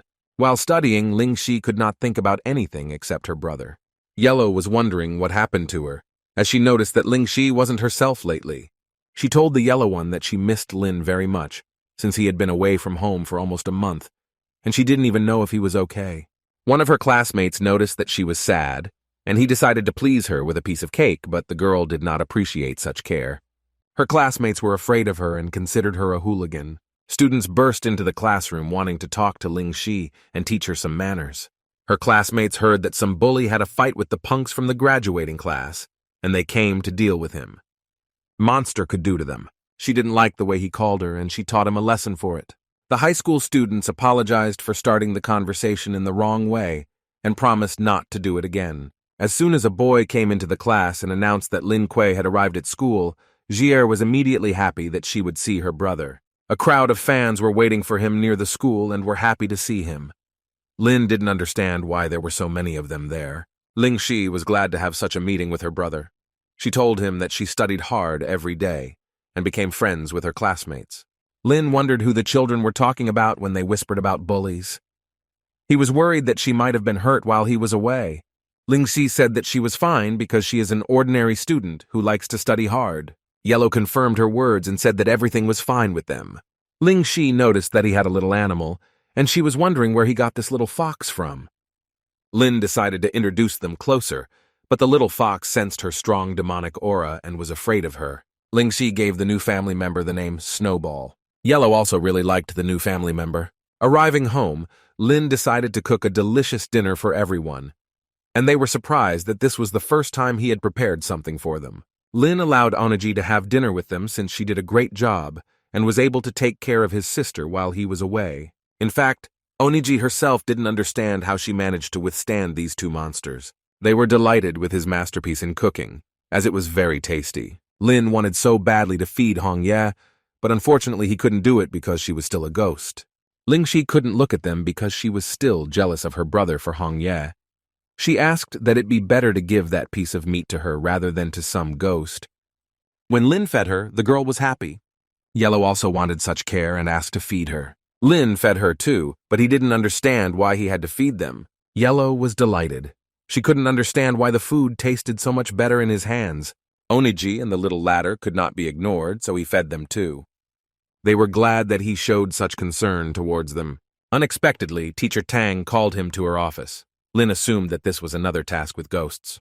Arriving at her office, he wondered why he was called. Tang Lin said that even though he only attended college for 1 semester, the management highly appreciated his achievements. Therefore, she invited him, Tai Feng, Mo Ching Chung, and Yang Dao to act as instructors for the participation of freshman military training. Lin knew that Tai Feng was a role model, Mo Ching Cheng had organizational skills, but he wondered why Yang Dao was with them. Tang Lin said that this young man was an elder of the academy and belonged to the highly respected Hai family. Therefore, he also had the right to do so. Lin promised that everything would be done at the highest level and that he would act as an instructor. The day came when the freshmen came for military training.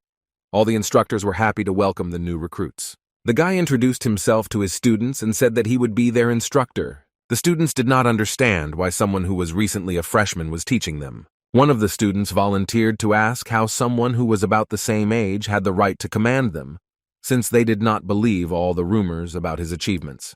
Lin faces a choice: finish training them and receive +8 to agility, show his strength to them and receive +8 to strength, or explain everything in detail and receive for it, +10 fragments of abilities.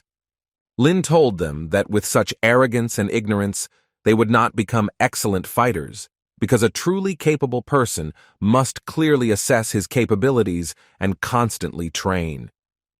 The students realized that the instructor was right in their overconfidence. They realized that having moved to a new level, they cannot stop and need to move on. Lin did a good job as an instructor. He motivated them and built up team spirit. Lin received the reward +10 ability fragments, and the next step immediately began training his students. They started with 10 kilometers around the stadium. Teacher Tang told the deputy director that she had appointed Lin Kuei as an instructor, and she was confident that the guy would do a good job of this task. The deputy director wanted to make sure that the guy was up to his task. He saw Lin leading the freshmen who were running without shirts, burning off their fat folds. The deputy director did not understand what this strange teaching method was and how she allowed him to become an instructor.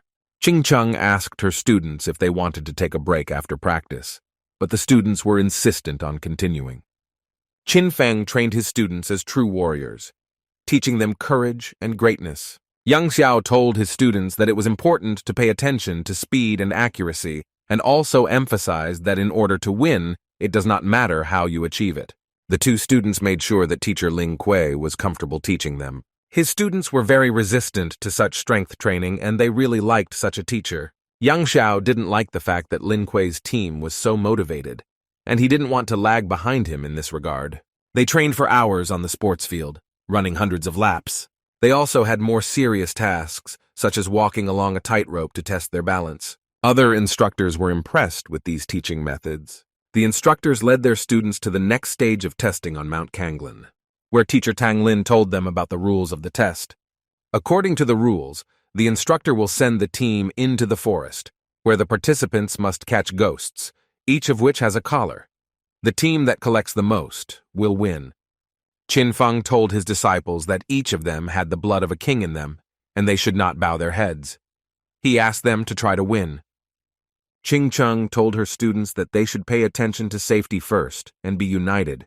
This way there will be a greater chance of victory. Yang Xiao told his students that only winners are noticed, so if they don't win, they can forget about fame. Lin, in turn, fed the students and said that this way they would gain strength. Teacher Tang was not happy with the way Lin Kuei taught his students, because compared to other instructors, his methods were like those of a small child. When Qing Cheng led her students to Mount Hu, she asked them not to disperse and said that ghosts would soon appear, and they would need to attack them as a team. The students felt a ghostly aura coming straight towards them. Grouping themselves together, they waited for the ghosts to come straight to them. Suddenly, they saw ghosts running away from Lin Kuei's disciples who were trying to catch them. The ghosts did not understand why they were chasing them, because they had already given up their collars, but Lin said that they needed their soul jades. He ordered the disciples to grab ghosts, since kindness to ghosts is cruelty to humanity. Kuei's methods and her students were surprised by how his team dealt with the ghosts. Lin came over to suggest to Qing Cheng that they unite teams to capture all the ghost jades together. Qing Cheng did not understand why he wanted to capture the jades, because the purpose of the task was to collect collars. There they met Qin Feng, who was delighted at this unexpected meeting. Lin proposed the idea that the three of them work together so that their teams can easily cope with all the challenges. Qin Feng suspected that something was fishy, but he still accepted the offer so that his team would get more benefits. Since they approved of his idea, Lin distributed nutritious eggs and life drinks to all the students so that they could raise their strength levels. The students were happy that they were given food and were motivated to track down all the ghosts as quickly as possible. The three teams surrounded Yang Xiao's team to take all the collars they had collected from them. But Yang Xiao didn't like it, and he drove away the intruders from other teams. After the water of life and the eggs, the students who united were no longer so afraid of ghosts and calmly caught them. This day reminded the ghosts of the fear that once possessed people. After the test was over, teacher Tang declared Lin Kuei's team the winners, and Qin Feng's team took second place. But he was not upset, because he knew from the very beginning that Lin Kuei would be the winner. Yang Xiao blamed Lin Kuei for his failure to take first place. Lin had a choice: respond kindly and receive, plus 10 points to strength, teach him a lesson, receiving plus 8 points to strength, or act wisely and ignore him, receiving plus 4 fragments to ability. Lin did not understand why the rewards for the first option were so large, but he still asked Yang Xiao not to be angry, and admitted his guilt, and allowed him to take revenge for this. Yang Xiao was not against it, especially since Lin Kuei himself allowed him to do this. Lin was surprised that it worked, as he thought it was a bug in the system. And since the task was completed, Lin decided to teach him a lesson. He told him that by doing such things he had harmed his students, and he would be punished for this. Lin suggested that everyone have a celebration in honor of the end of military training. In the evening, Lin returned home, and Oniji was happy about his victory with his students. Lin smelled the scent. He assumed that it was Ling Xi who tried and prepared something tasty. The girl prepared chicken broth according to her secret recipe. Ling Xi knew that he was tired from military training, so she prepared soup for him to recuperate. He was glad about this, since he had lost a lot of weight in recent days, but Hong Ye did not understand where he lost weight if he was eating like he was not himself. Lin was amazed by his younger sister's culinary skills, but the taste of the soup seemed somehow strange to him. Ling Xi thought she had gone overboard with something, but she said she followed the recipe. He thanked her for the delicious dinner, but he had a strange feeling about the soup. Before going to bed, his temperature rose, and he realized that there was really something wrong with the soup. Hong Ye was worried about Lin, and she didn't know how to help him. She found a way to alleviate his condition. Although they both understood that people and ghosts have different paths, they still loved each other. Lin spent the last 2 days in bed. He was glad that everyone thought he was practicing and training and didn't bother him. Hong Ye wondered how he felt. Lin said he was feeling much better, and the last night seemed like a fantastic dream. Teacher Tang called him and said that he had forgotten his assignment because the others were already on their way. He understood that he needed to run to everyone else as quickly as possible. Because he went to bed too late, he completely forgot about school. Tang Ling told him that an elder would lead them on a joint mission, which he was surprised by because the man was from the swordsman's arena. Their meeting place was in the Sea of Kanglin on one of the yachts. Su Tang told him that he came too late and was almost late. She also didn't like his appearance and assumed he had had a rough night. They were all greeted by the elder of the Lebu Academy, and he was their opponent in this task. They were pleased to meet him, and they told him about their abilities, that Su Tang was able to summon weapons, and Ching Chung owned the ice technique. Yue. Bukun told them that this time they had a serious mission, and the place they needed was on the Island of Shadows, where ghosts had invaded and subjugated the people.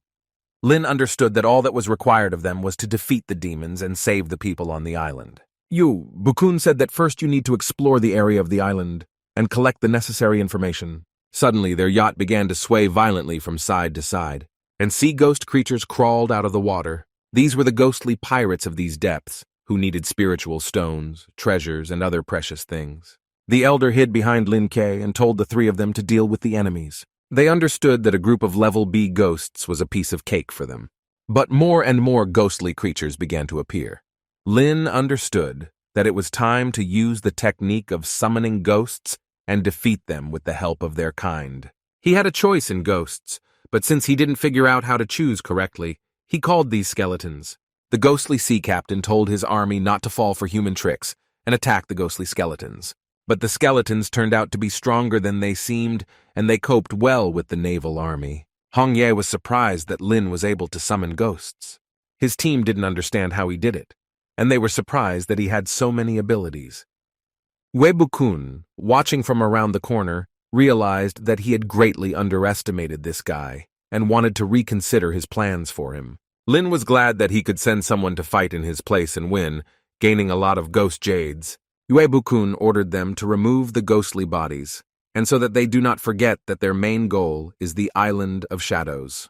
Lin wondered why, when the battle began, the elder tucked his tail between his legs and ran away, to which Yue Bukun replied that this was a test for them. Lin did not believe his words and believed that Yue Bukun was trying to set them up. Ahead of them was a very beautiful island, which was 90% vegetation. Hong Ye warned him to be careful, as there was a very strong demonic aura coming from there. The elder said that they had little information about this island, and they could not risk it. He wanted Lin Kuei to explore it alone. Su Tang and Ching Chung did not like this idea, as it was very dangerous. But Yue Buchong said that this was why he was sending Lin Kuei, and as the head of this mission, he wanted them to follow his orders. Lin asked them not to worry and said that he would definitely return. The elder appreciated his courage and said that this was a very worthy act.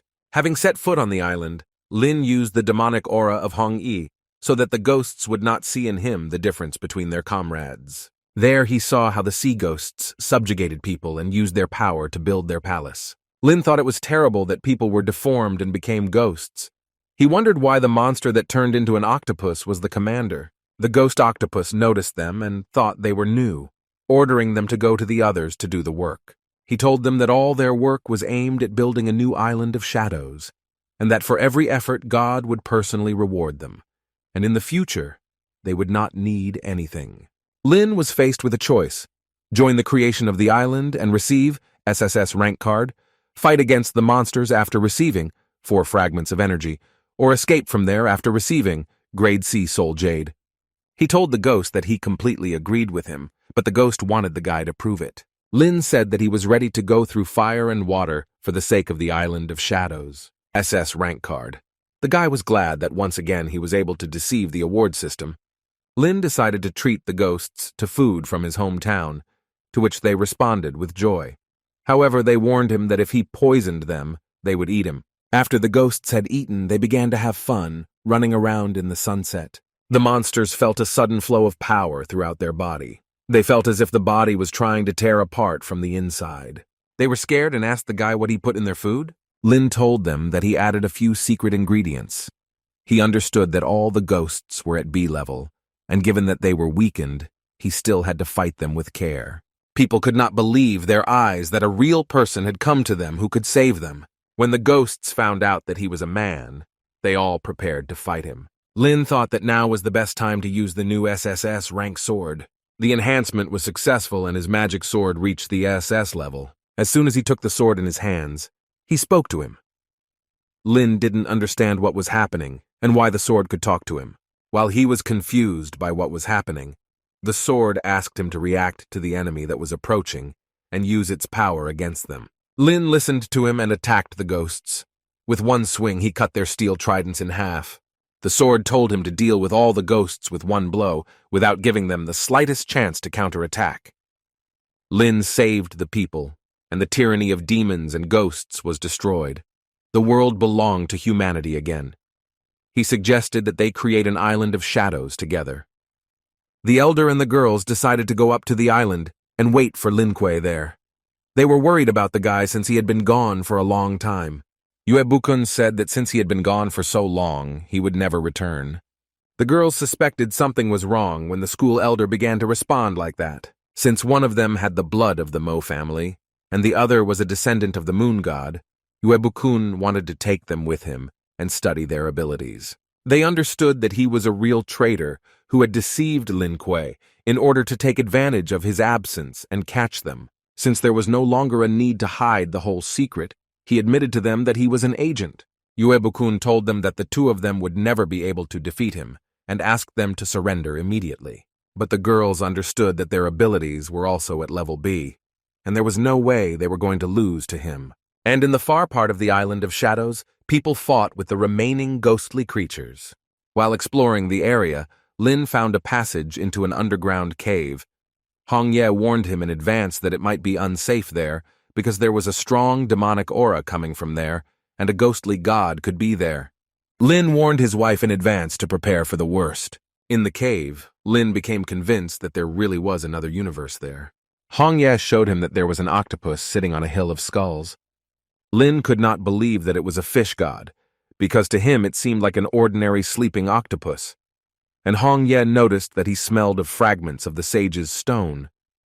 Since Lin needed them, he decided to kill this ghost in order to take the fragments of the sage's stone. But the octopus woke up and struck first. He did not understand how the guy dared to prevent him from resting and recovering. Lin didn't understand how someone could call a level B fish a god. But Hong Ye was not in the mood for jokes, so she said that she would help him deal with it. The phantom god was angry with him that he dared to be so ignorant, and he attacked them with his tentacles. He was stronger than they thought, and they didn't understand why it was so difficult to resist his tentacles. The system had detected ghost jade that could be used in the current battle. Lin understood that by listening to the system, he would have a greater chance of winning. By releasing his blood, the system will reward him with the Blood Eater sword skill. Lin used his new skill against the ghost god, and it stripped him of his limbs. This angered the sea god, and since he had the ability to quickly recover, he returned all the tentacles to their place. Lin understood that the fragments of the sage's stone played an important role in his body. The magic sword told him that his weak point was in the forehead area, in the place where the fragments were hidden. Lin didn't understand why he didn't tell him about this earlier. Lin was confident in what he was doing, so he grabbed the sea god by its tentacles. The octopus did not understand what this man was going to do. Lin said that he had heard that the octopus's tentacles contained enormous life energy, and he wanted to test it. The sea god told him not to believe any rumors and asked him to let him go. Lin had a choice: not to kill the monster and let him go, having received +10 to agility for this, deal with him in cold blood, having received +7 to strength, or taste him, receiving +6 to agility. Lin didn't understand whether the system worked properly, because all the options were terribly strange, but he still chose the first option. By tearing off his tentacle, he received a reward of +10 to his agility. This angered the sea god, and he had no intention of toying with this man. Since the ghost was leaning too far towards him, Lin knew that this was the perfect opportunity to attack his forehead. Since he was wounded, a demonic soul began to emerge from him, which led to a decrease in his size. Lin obtained the second sage stone fragment. Because the ghost god no longer had any abilities, Lin easily killed him with one blow. He gave another shard to his wife so that she could absorb its power. After this, her soul stabilized a little, and the first signs of blood awakening appeared. Uebukun believed that girls were not worthy of being his opponents. Sutan managed to send a distress signal to her mentor, as she understood that they could not stand it any longer, since he was much stronger than them. But at that moment, Lin managed to come to their aid. Yue? Bukun did not understand how the guy managed to return, because he was sure that he was destroyed by a ghost. He was angry that Lin ruined his plans, so he summoned his octopus. But Lin showed him the very weapon that he was trying to summon. Yue Bukun was angry that his ghostly octopus was killed, so he decided to deal with them alone by transforming into a demon. He attacked him using many demonic swords, but Lin repelled his attack with his magic sword. Yue Bukun was wondering where the guy learned such a technique, since this was not publicly available. Hong Ye told Lin that she would help him get rid of the demonic creature. Yue Bukun fused two swords together for a stronger attack. Lin appreciated his technique and said that he would do everything possible to defeat him. Su Tang and Ching Cheng saw that it was difficult for Lin to deal with him alone, so they helped him. Yue. Bukun knew that he could not resist three at the same time, so he used the demonic technique of octopus tentacles that immobilized the victim. Yue Bukun did not understand why his technique had no effect on Lin Kuei. Lin had a choice: beg for mercy and receive 2 rank C soul jades 1, defeat the enemy, receiving plus 15 to strength, or escape from there, receiving plus 15 to agility. He liked the third option because he could get a dexterity reward, so he told Ching Cheng and Su Tang that he had urgent matters to attend to. The girls couldn't believe their eyes that Lin Kuei was just leaving them and leaving. But since Lin turned away and ran away, he received a reward of plus 15 to agility. At this moment, Teacher Tang Lin came to their aid. The girls were glad that the teacher responded to their distress signals so quickly. Having attacked him, Tan Lin said that from that moment on, he was on the list of prisoners of the academy. While the teacher dealt with Yue Bukun, Lin helped the girls free themselves from the tentacles. At the Yue Bukun Academy, he was the weakest of the elders who was forced to do ordinary things. However, after he joined the Ming clan, he changed a lot. Teacher Tang apprehended this intruder, and he had nowhere to go. But Yue Bukun decided to sacrifice his limb for the sake of his own salvation, after which he activated the portal and told them that in the future he would rule the world and achieve unprecedented power. Teacher Tang tried to catch up with him, but it was too late. She was upset by this, because she knew that if he returned to the Ming clan, he would definitely come up with a new plot. Lin wondered why the elder attacked them. The girls told because one of them had the blood of the Mo family, and the second was a descendant of the moon's heritage. Lin thought that he alone could cheat, but this turned out to be far from the case. Hong Ye tried to calm him down, saying that he was her best, and she would always be there. Returning to the academy, Teacher Tang told them that they had done a great job, after which she dismissed them and asked them to be careful in the Ming clan area. Lin was happy that he was able to receive so many rewards while fighting the ghostly creatures. Returning home, Lin put out all the jewelry he had gotten on the island on the table, and he told the family that they could take anything. Lingxi, Yellow, and the little fox were delighted with such a catch. Oniji was also delighted with what she saw, but most of all she liked the silk fabric. Lingxi suggested to her brother that the excess jewelry could be put up for auction. Lin couldn't even think of it. He was glad that she gave him such an idea. Hong Ye praised his sister, which made the girl very pleased. Lin, coming to the auction, decided to disguise himself so that no one would recognize him. But he was told that in order to participate, he needed to register in advance and provide the appropriate document. Lin said he just came to eat and look at the items on display. But he was told that with such requests, he simply could not enter the hall, and he was asked to leave this place. The director of this auction was interested in why the guy was kicked out. The employee responded to Mr. Wu that the guy had not registered before and was therefore prohibited from entering. Even if he had goods, the rules prohibited him from passing further. Mr. Wu noticed that the guy didn't look like he wanted to cause problems for him, and since he had an item that he wanted to show at the auction, he decided to make an exception this time. Since the director seemed like a sincere person to Lin, he wanted to show him something interesting. He showed him a bag of low-level soul jades and allowed him to do whatever he wanted with them. Director Wu was shocked as it was the first time he had seen so many C-rank soul jades. He offered the guy 6 million won and said it was priced above market value. Lin was surprised when he heard such a large sum for these jades, and he knew that this was a very good deal. Direktov noticed that the guy had become somewhat gloomy and thought that the price tag needed to be increased. He asked him to give him the jades for 8 million. Lin was shocked by such an offer because he had never seen such a lot of money in his life. The guy still seemed not happy to the director, so he offered the last price of 10 million. Lin was glad that his thoughtfulness brought him 10 million. He agreed to sell them, so he said payment first, then delivery. The director was happy about this, and he said that he would write it down and bill him immediately. To brighten up the wait, I invited him to a personal auction. At the auction, they announced that they had a special guest and asked to welcome Lin K. Lin showed everyone the drink of a happy life as a lot. The auction participants did not like the fact that the stranger was presenting ordinary water as something valuable. The auctioneer representative thought that it was a big failure that the guy was offering ordinary water as valuable. But Lin thought otherwise, and not to be unfounded, he provided 1 can of the drink for testing. The participants shouted at him to try this drink. He didn't understand what was special about her, but he still decided to try the water of life. When he drank it, he was taken back to his bright youth, to a place where he enjoyed a happy moment with his lover. These memories came flooding back with sadness, and he wanted his girlfriend back. All the people there wanted to try the water of life to experience it for themselves. They felt a powerful force and a burning aura within them that erupted like a volcano. People were glad that they met an unusual guy at the auction, and everyone wanted to buy the water of life from him. It was a real sensation, and journalists wanted to show it on TV. Lin said that his drink was enough for everyone, since he had 200,000 bottles. Returning home, Lin was glad to have such a productive day, and if the opportunity arises, he would like to attend similar events in the future. Lin unexpectedly gave a gift to his wife. He said that when she was distracted, he bought a bracelet for her. Afterwards, he helped her put it on her hand, and she was very glad that he showed attention. Yue Bukun came to the headquarters of the Ming clan to inform the head that he was unable to obtain the blood of the Mo family and the descendant of the moon, which he regretted. The head was angry with him because he wasted a lot of time and did nothing as directed. Yue Bukun blamed Lin Kuei for everything and asked him to be spared this time.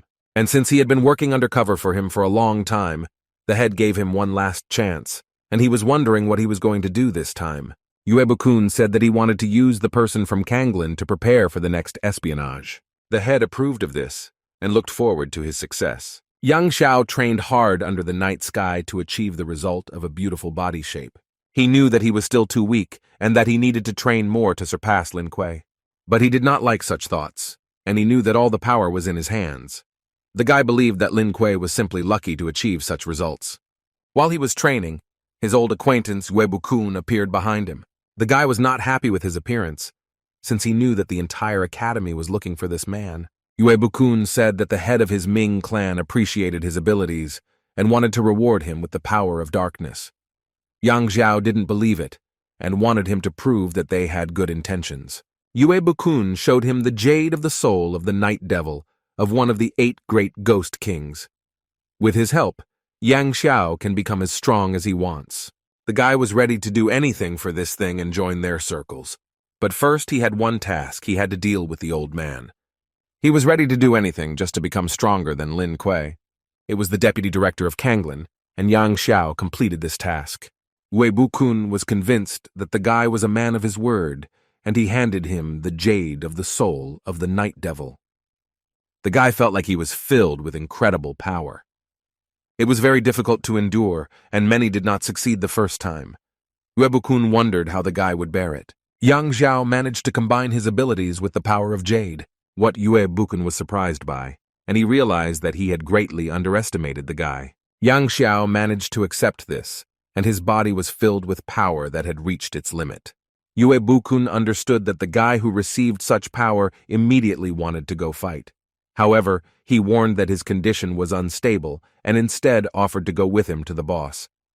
But Yang Xiao disobeyed him and ran away to prove to everyone his superiority. Upon arriving home, Lin decided to buy gifts and make all the sisters happy. Since Lin earned a lot of money, he finally handed over the salary to Oniji, which made her very happy.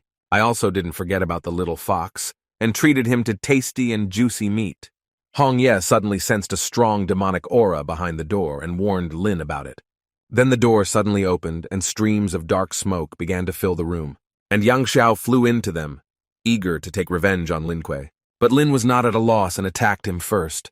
His sisters appreciated this strong blow, and they could not understand where it flew. Lin was surprised that Yang Xiao turned himself into a monster for this. Yang Xiao was annoyed that Lin Kuei was talking about him like that, so he attacked him using his Hellhound Beast abilities. Hong Ye warned Lin not to underestimate his opponent, as she noticed from his performance that he had Night Devil Jade. Yang Xiao summoned the Wolf King to attack Lin Che with his powerful claws. Although he grabbed with his claws, Lin repelled his attack. Lin was faced with a choice: defeat Yang Xiao, receiving plus 15 ability points, arrange an exciting quest, receiving plus 20 to strength, or forgive him and receive plus 10 ability fragments. Lin chose the option with an exciting quest and turned Yang Xiao into a mummy. Ling Shi also wanted to play this game, so she launched her teddy bear. The bear cub crushed Yang Xiao, which Lin did not expect because he did not complete the task, but he did not mind joining forces. Yang Xiao asked to be released because he believed that this was not a fair battle. Lin replied that it was all because he came suddenly and attacked, although Lin wanted to fight one-on-one. Oniji decided to do a good deed and take out the trash. Yellow believed that if you play, then play together, and she asked to call her first next time. She used a secret aroma mist technique. Lin didn't expect that she was capable of such a thing. Yellow said that this was her new development. Lin did not understand why the mummy began to run away, and since he had not completed the task, he wanted to catch up with him. Yang Xiao regretted being part of the demon group. If he could turn back time, he would not act so rashly. Yue. Bukun heard the sounds of victory behind the fence. He knew that Yang Xiao had been victorious over Lin Kuei. At that time, the sounds were from the screams of Yang Xiao, who did not like having his heels tickled. Lin was glad that after so much time the system considered his task completed, and he received plus 20 fragments of the ability. Yue Bukun couldn't bear to watch this, so he saved the guy. Lin told these two traitor wolves that it was useless for them to stick together, since they would not win anyway. This angered Yang Xiao, and his body increased significantly. He wanted to take revenge on Lin Kuei for everything. Yue Bukun understood that although he had become stronger, his physical abilities were still weak, and if he continued like this, he could die. Hong Ye wanted to help Lin deal with him together, but Yue Bukun had other plans for him and decided to save him. Lin was determined to catch up with him and end this once and for all, but he didn't have time as they slipped away too quickly. Since the situation is quite serious, he wanted to inform Teacher Tang Ling about it. The next morning, Lin was reading the Academy's public page, where it was said that Elder Yang Guang had been killed, and it was done by Yang Xiao, a student who had joined the Ming clan, on whose head a reward was offered. He understood that Yang Xiao was willing to do anything to increase his power, and every day he would become stronger and stronger, so Lin had to be careful.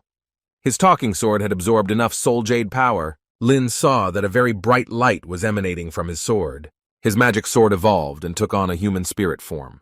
Lin was surprised by this, and Ling Xi was happy that she had a little sister. Oniji and Yellow were surprised that she was so small. All she wanted was to become the best martial artist. Hong Yi found it funny that Lin had many sisters, but Lin was not happy about it. As the head of the family, he felt a lot of pressure. Lin received a call from Teacher Tang, who said that due to the emergency situation in the city, a drill was being held to boost the morale of the students, and she wanted him to be part of it. And his task was to create his own team of 3 people. All students were welcomed to the ceremonial competition. They were informed that they were soon planning to send student teams to help in other cities, but first, they needed to improve their physical performance. 2 groups were presented in the first round of the competition. One of them were representatives of the Guhan Ho Academy. The second were representatives of the Kanglin Academy. But the Lin Kuei team did not share something among themselves and began to fight right in the middle of the broadcast. The first group decided to take this chance and launch a surprise attack. But the second team was waiting for the perfect moment to unleash a triple combo on their opponents. Linkik came up with this trick for them from the very beginning, which worked perfectly, which made them happy. The presenter announced a clear victory for the Kanglin Academy team. Next were representatives from Chenin College, who were confident that they would not fall for such cheap tricks. Lin decided to summon a magic sword for this competition and give complete control into her hands. Representatives of Chenin were surprised that he invited someone to fight in his place. But Lin said that the spirit was not a replacement for a person, so the rules did not prohibit it. The spirit understood that with such light opponents there would be no need for weapons, so she decided to win with her bare hands. The students did not want to give in and decided to be ruthless, showing all their power. The spirit didn't care how many there were, because she was good at martial arts. Lin was shocked. He didn't expect her to be so strong. The next participants were strong and independent representatives of the academy. Lin understood that he would have to work hard against such serious opponents. But since the opponents did not take the fight seriously, they easily defeated them. His sisters were watching the live broadcast, and they were in awe of his martial arts. With their victories, Kanglin Academy motivated other students who wanted to test their strength. Sutang was amazed at how, in just a couple of fights, Lin Kuei had ignited their fighting spirit. And Ching Cheng believed that it was all because of his charm. Kanya promised him that she would visit him soon, and she came to his training so that she could finally see him. The presenter declared Kanglin Academy the absolute champion. Lin was unimpressed by the 500 yuan prize and the Academy's banner of honor, but San Qian said that the main thing was participation since it was just a friendly match. Lin was delighted when crowds of fans began to approach him. His teammates weren't left out either. All the girls wanted to know if Lin Kuei had a soulmate, but the guy said that he never even touched the girl. The fans thought that they had every chance of meeting him when suddenly some girl pushed them away. It was Kanya who said that she was very close to him. All the girls were surprised by this because they did not know who this young lady was to him. Hong Ye was very jealous of him and was against it, just like San Qian, who liked this girl. Lin did not expect such a meeting and was wondering how she was doing. Kanya said that her city of Linfeng was completely safe, and since she had nothing to do there, she arrived early. She was still glad to see her other old acquaintances. Xiangqiang missed her very much and wanted to kiss her on the cheek. But she didn't even know who he was, and this upset him, and he believed that there would be no more love in his life. Mo Qingcheng was furious. She couldn't believe that some girl was hugging Lin Kuei. A crowd of his fans were wondering why he had such a close relationship with this girl. Kanya beat him to it, calling him her brother, which frightened Lin Kuei. After all, he really didn't want to lose his popularity among the female audience. The next morning, Kanya came to Lin Kuei. The girl heard that he had other sisters, so she bought food for everyone and tried to get to know them over a delicious breakfast. Although the dishes were prepared for everyone, no one wanted to eat, and Lin understood that this meal would be his last. Yellow said that by feeding them a regular breakfast, she would not be able to bribe everyone. But Kanya decided to go to the end and win Yellow's trust by making her happy with a gift. Ling Shi asked Kanya not to try to please them since her brother already had a girlfriend. Hong Ye came down from the second floor and greeted her friend Lin Kuei. Kanya complimented her on her beautiful figure. Lin was shocked that Hong Ye was able to restore her body, and he knew that she was very angry with him. Hong Ye extended her hand as a sign of respect for Lin Kuei's new friend, and she introduced herself as his fiancée. Kanya didn't understand why Lin said at the competition that he didn't have a girlfriend. She realized that she could not compare with this beauty. Hong Ye kindly asked her to warn her about her arrival next time. Kanya hoped that there was no misunderstanding between them, because Lin Kuei is like a brother to her. Ling Si didn't like this and didn't want anyone to take her place. The sisters tried to console her so that she would not be so hot-tempered, but she didn't want anyone to stop her from standing up for her rights, and she wanted to teach these two a lesson so that in the future they wouldn't mind their own business. Previously, Lin was angry about this and tried to keep everything under control, but now he was completely devoted to the family and did not try to stop them. Kanya was surprised by his family, and she understood that it was difficult for Lin Kuei to live in such an environment. Unexpectedly, Lin was written by his elder sister, who had business with him and wanted to meet him. When they met, she remembered how they had a good time as a child as a family, and she missed those days when her parents were alive. Then she and Lin Kuei were ordinary, carefree kids. She remembered the moment where Lin and Ling Shi were trying to keep up with the butterfly. But since they were in a hurry, they stumbled due to their carelessness, and she ran to their aid. She supported them, saying that by eating the candy, the pain would go away. Their parents were happy that their children grew up caring for each other. They fought bravely against monsters to protect the city and their family. Their father took on most of the monsters, and it wasn't easy for him. But there were an unimaginable number of them, and he could not cope with them all at the same time. Unfortunately, their parents did not survive that battle, and they lost them at a young age. It was then that Ling Hua, as an older sister, promised to protect them. Lin didn't expect that past memories would move her to tears so much. But his sister said that everything was fine. She just remembered the old days, and she wanted to walk hand in hand with him, like when she was a child. She wondered why he was so embarrassed because as a child it was normal, to which Lin replied that they had grown up that way, and it was unusual for him. She called him to tell him who he was, since she understood that it was time for him to know about it. She said that he was an orphan whom his father brought from the land of ghosts, and since his parents could not abandon Lin, they decided to adopt him. Linghua saw that this upset him, and she said that she and Lingxi would never leave him. Lin said that she would always be his favorite sister, and he promised to become just like his father.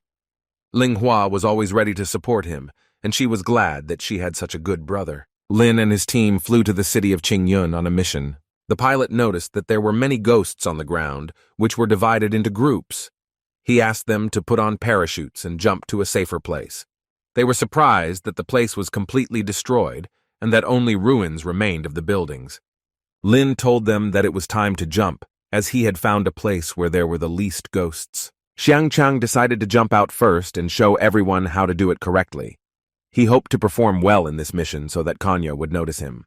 But since Kanya did not know how to jump with a parachute, she asked Qingcheng to take her with her. Qingcheng said that she didn't know how either, so she asked Lin to take the two of them. Since they trusted a man's shoulder, Lin helped them with honor and dignity. He overtook his comrades, which surprised them, because Sanqian liked Kanya, and he was upset that she did not choose him.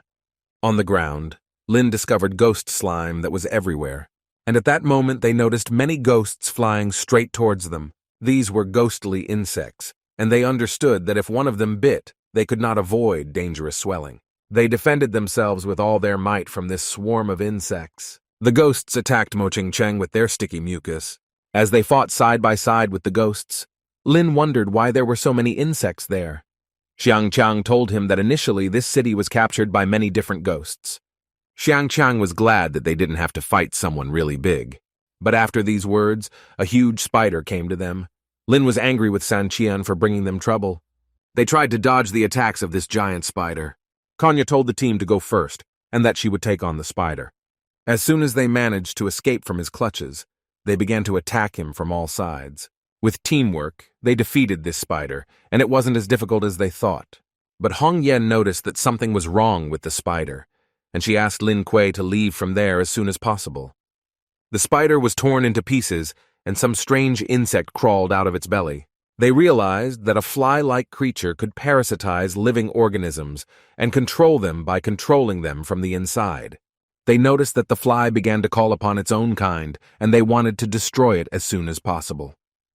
But it was already too late, and there were already hundreds of them. Lin understood that if they really could parasitize, then they would be finished.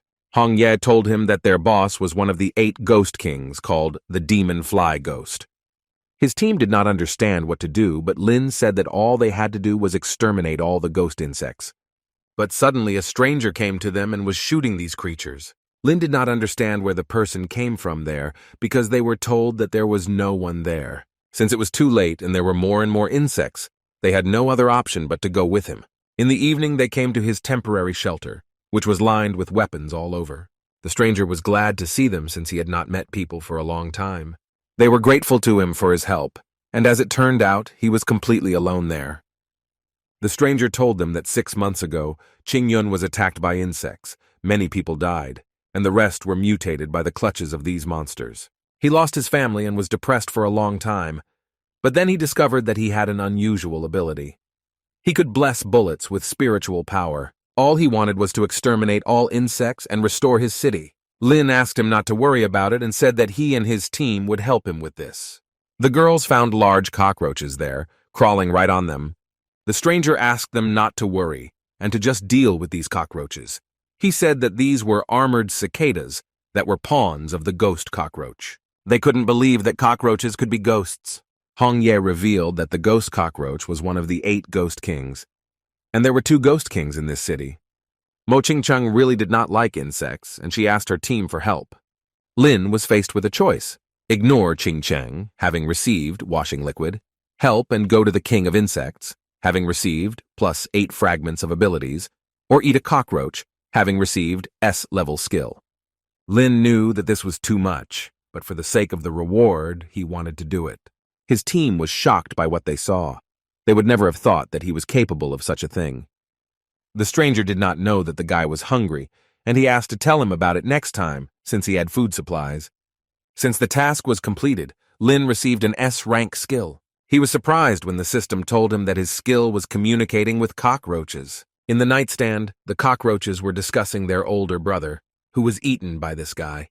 And since there was a fat man with the people, they decided to run away from there.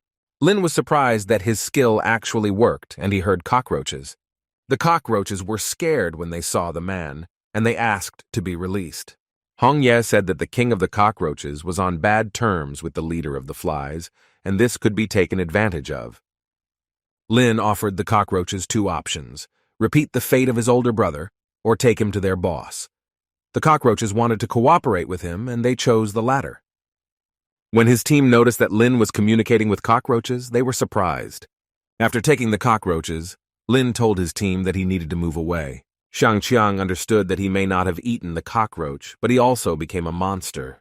The cockroaches brought Lin to the territory of their kingdom, but the cockroach relatives did not understand how they could betray them and bring a person to them. They asked him not to touch him and said that he needed to be taken to the boss, but the cockroaches rebelled, and they wanted to get rid of them along with the man. Lin understood that he had chosen completely unvaluable relatives for cooperation. Suddenly, in the mountain of garbage, he heard the voice of a girl asking him not to make noise. The girl was the leader of all the cockroaches, and because she slept too high, she fell. Lin asked if she was the king of the underworld, but the girl was not in the mood, and she asked not to look at her like that. Lin said that he was afraid of accidentally asking such a small king. The girl didn't understand how this man dared to talk to her like that, and she decided to show him her full form. But Lin thought she was still small, but the girl didn't like it, and she got a little angry. Hong Ye forgot to warn him that the cockroach queen was very strong. Lin wanted to make friends with her, and as an apology he provided the water of life. Since the queen was very thirsty, she did not refuse such a drink. The queen was delighted with this taste. She felt a strong breath inside her body. The queen asked for more of this drink, since one bottle was not enough for her. Lin said that he could provide unlimited life energy if they helped him defeat the fly ghost.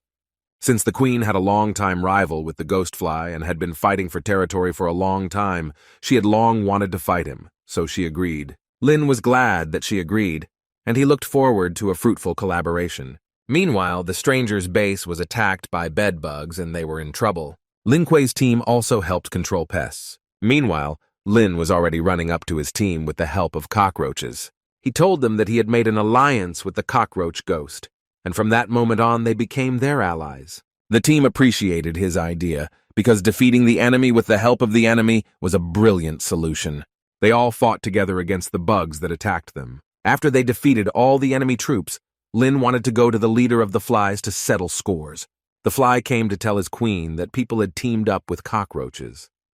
And having learned this, she wanted to create the most powerful insect to cope with them. She ordered her flying rat to go and kill all the survivors. The rat flew out to hunt and immediately discovered the intruders. It was difficult for San Qian to clear the streets of fallen flies, while the cockroaches were glad they had food for the week. The rat activated many portals above their heads and launched his army. They were not happy that the ghost released his rats from the sky on them, since they had just finished cleaning the street. Lin repelled the rain of rats and sent him flying in the other direction. Mo Ching-chung didn't understand why she came across this happiness again. The flying rat did not like that this was done to her comrades, and she personally wanted to fight them. Lin was faced with a choice.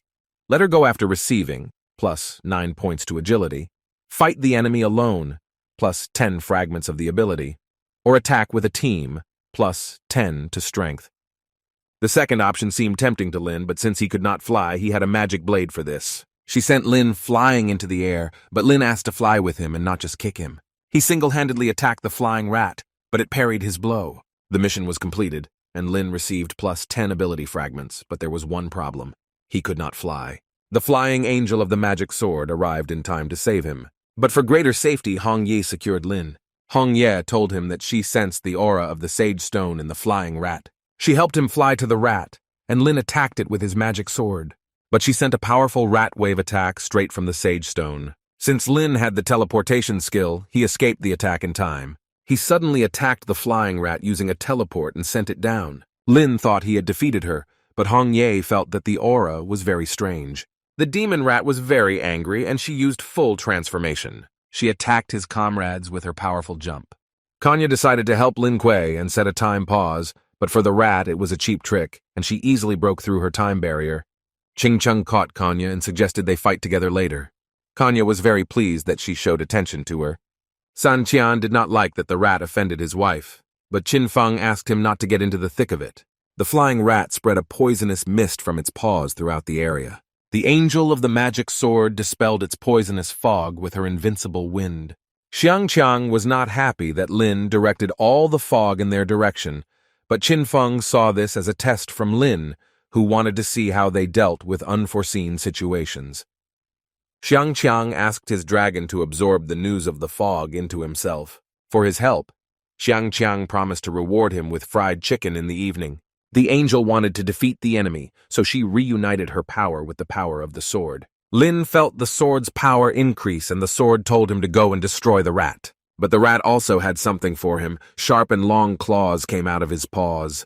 Having attacked him, the rat could not believe that a guy at that age had a divine weapon. Xiang Qiang helped Lin Kuei with his dragon flame. Having flown into the wall, the rat did not like that they attacked on the sly. Lin was already happy about this. He didn't understand if this was really the end, because he and the team had just begun. Hong Ye said that the rat had a sage stone, which constantly generated new abilities for him. The rat split into many clones just like him. Lin ordered his team to stop attacking them, as this was only causing them to become more numerous. The magic sword felt that the enemy had become stronger, and he told the guy that he urgently needed to come up with something. But Lin was fine and repelled all enemy attacks. The girls understood that this was an excellent chance to attack, and while Kanya paused them, Mo Ching Cheng attacked them with crystal shards. The stranger arrived just in time. He brought them a lot of rat traps. Lin understood that good things should be used wisely, so they sent traps to them. He then used a multiple suppression attack, a sensation that squeezed the enemy's entire body. The rats began to run away from the battlefield, as they felt superior to themselves. But Lin didn't want to let the rat ghosts go so easily, so he sent his magic sword at them. The spirit caught up with the ghost and dealt the final crushing blow, which struck the rat enemy in half with light. Lin obtained the third fragment of the sage stone. He knew that the new fragment would help Hong Ye recover faster. Hong Ye felt unbridled energy flowing throughout her body. She absorbed it into herself and was grateful to Lin Kuei for what he did for her. Lin's team saw his girlfriend and they were wondering where he came from. The stranger was surprised by the amount of energy from which new people began to appear. Hong Ye told Lin that she was unable to control her body, and his team saw her. His team was terribly interested, and they pressed him from all sides so that he would finally tell who this girl was. Lin understood that there was no other way out, and he told them that she was his guardian called by the spirit. Hong Ye added that she was his fiancée. Although there was no official ceremony, they were almost married. San Qian was offended that all the good things always went to Lin. Mo Ching Cheng could not accept this. She felt that her heart was broken, because she thought that he could have a girlfriend, but not a fiancée. Kanya supported Ching Cheng, and she understood Ching Cheng's feelings very well, since she had recently gone through this herself. Lin wondered why they saw her.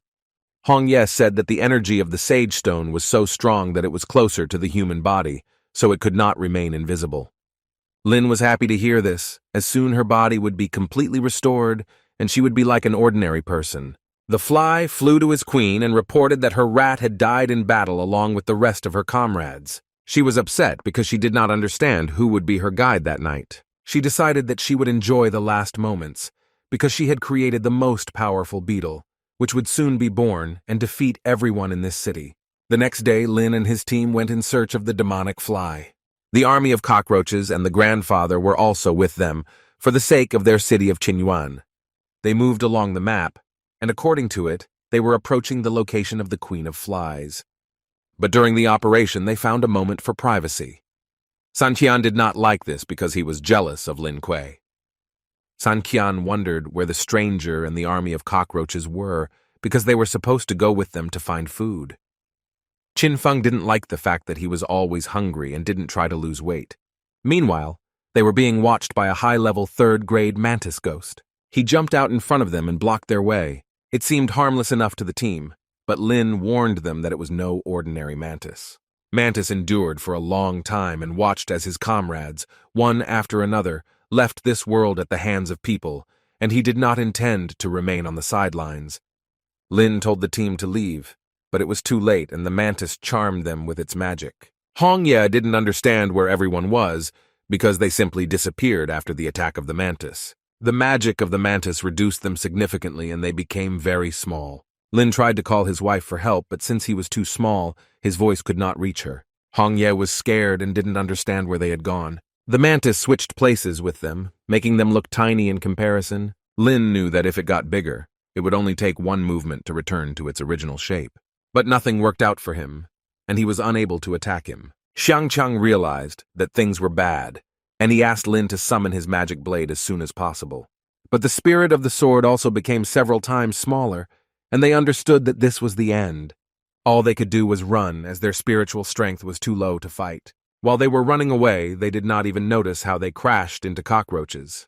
And the cockroaches did not understand why their boss became so small. Lin was glad that the mantis did not harm the army of cockroaches, and they joined forces to fight back. His team also saddled the cockroaches and moved to confront the enemy. Kanya was very worried, and to calm down, she hugged Qingcheng. Mantis attacked them with his 10 powerful strikes. Lin responded with 10,000 blows with his magic sword. Suddenly he heard someone from behind asking him to move away, as they had thrown a sharp twig at the mantis. But this was not a hindrance for the mantis, because its paws were sharp as blades. While the team was fighting the mantis, Qingcheng and Kanya managed to release their spiritual power. Concentrating on the enemy, they launched a long-range attack. Lin understood that the mantis was still intact, and it was necessary to continue the battle. But the mantis did not intend to lose, and he threw it away with a strong magical impulse. Mantis took on his fugitive form, unleashing his maximum firepower. But suddenly a dog came running and stepped right on him. The stranger didn't realize that his dog was eating again, after which Lin and his team returned to their original form and were glad of heavenly justice. Lin told Hongye that they had fallen into a trap and that everything ended well. Mo Qingcheng still couldn't accept that Lin Kuei had a fiancé, but Kanye supported her as best she could. They were grateful to the dog for its timely help. Lin was still determined to deal with the head of the cockroaches and defeat the demon queen. The demonic fly queen's lair was completely covered in slime. The egg containing the queen's child began to emit strong demonic energy. From there, a giant insect similar to a level A scorpion hatched. The devil fly was happy to welcome his child. The insect was very hungry, so it ate her faithful fly. The creature told his queen that this was not enough. The demoness promised that as soon as they captured the city, he would have a real feast. The queen of cockroaches and her army came to the devil fly. She was glad that she visited her, as she was looking for someone to help her warm up before the fight. The demoness took out her magic sword, which was capable of disintegrating into hundreds of parts, turning into some kind of whip. But the queen of the cockroaches was sure that she would not have time to attack, since she had already transformed into her full form. The devil fly sent his army of black flies at her. But the queen cockroach did not pay attention to the black flies and instead attacked their queen. Their battle was very bright and colorful. There were many magical flashes in the air. Their armies, watching the confrontation of their bosses, were impressed. Devilfly believed that after so many years, the queen cockroach was still as weak as before. After that, they began to quarrel, and the queen of the cockroaches thought she was too rude. She reminded the queen of flies of the past, where she lost to her in a ghostly beauty contest. The devilfly said she just wanted love, but the male ghosts despised her because she was too sloppy. Their armies began to quarrel among themselves, and the cockroaches did not like the fact that the flies spoke ill of their queen, and they decided to teach the black flies a lesson for their ignorance of their boss. The devil fly attacked her with his magic sword, but the cockroach queen easily avoided her attacks. Then she attacked her, and she gained superiority over the devil fly. The queen fly knew that the queen cockroach was strong, so she called her giant insect for help. The insect attacked the queen cockroach, but she managed to avoid the attack. She knew that the ghost created by the magic fly actually had the strength of an A-level rookie. The insect attacked her with its sticky mucus, which began to eat away at her armor with incredible speed. Devilfly didn't like that the cockroach queen was #1 in beauty and wanted to defeat her to become the #1 ghost queen in the underworld. But at that moment she heard a car driving behind her, but it was too late and she did not have time to escape. It was Lin Kuei's team that came to the Queen of Cockroaches to help. But since the little queen froze in front of the car, Lin had to save her. Lin was disappointed that Hong Ye was jealous of him again, since he just wanted to help. The devilfly liked this blue-haired guy and wanted to catch him to eat him. The Queen of the Cockroaches did not like this and came to Lin Kuei's defense. The demonic fly attacked them with its magic sword. They all stayed together and resisted her attacks. She summoned her giant worm, which was Tier A, against them. This time the attack was too strong and they were unable to withstand its attack. Lin knew that something had to be done, so he transformed into his demonic form and unleashed a powerful lightning strike. The ghosts filled the space with their breath, which could not be breathed because it was poisonous. And since Lin could not navigate in space, the insect grabbed him with its claw, and the demonic fly attacked him. The spirit of the sword was worried about Lin as he had a hard time withstanding this blow.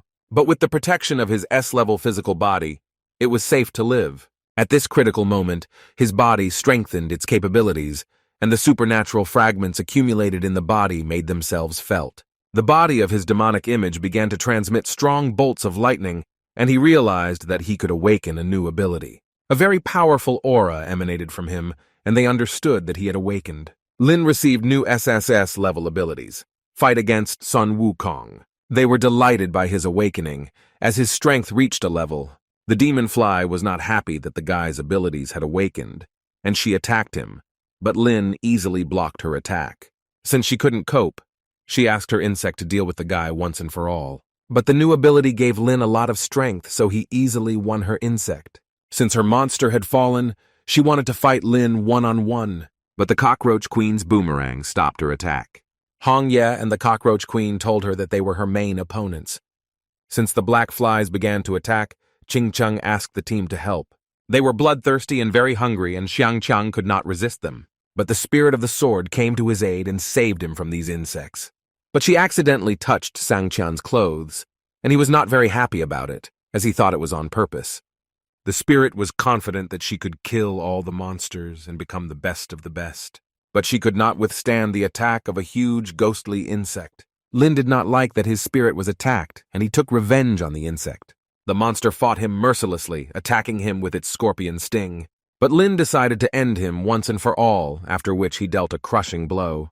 The demon fly did not expect that her child would lose this battle. She sacrificed his powers and took them for herself. Having acquired his powers, she became much stronger and was at the average A level. They were surprised that the demoness had the ability to unite, but the magic sword spirit also knew how to do this, and she combined with Hong Yi's weapon. Hong Ye's weapon became much stronger, as it combined a magic sword and the spirit of a magic blade.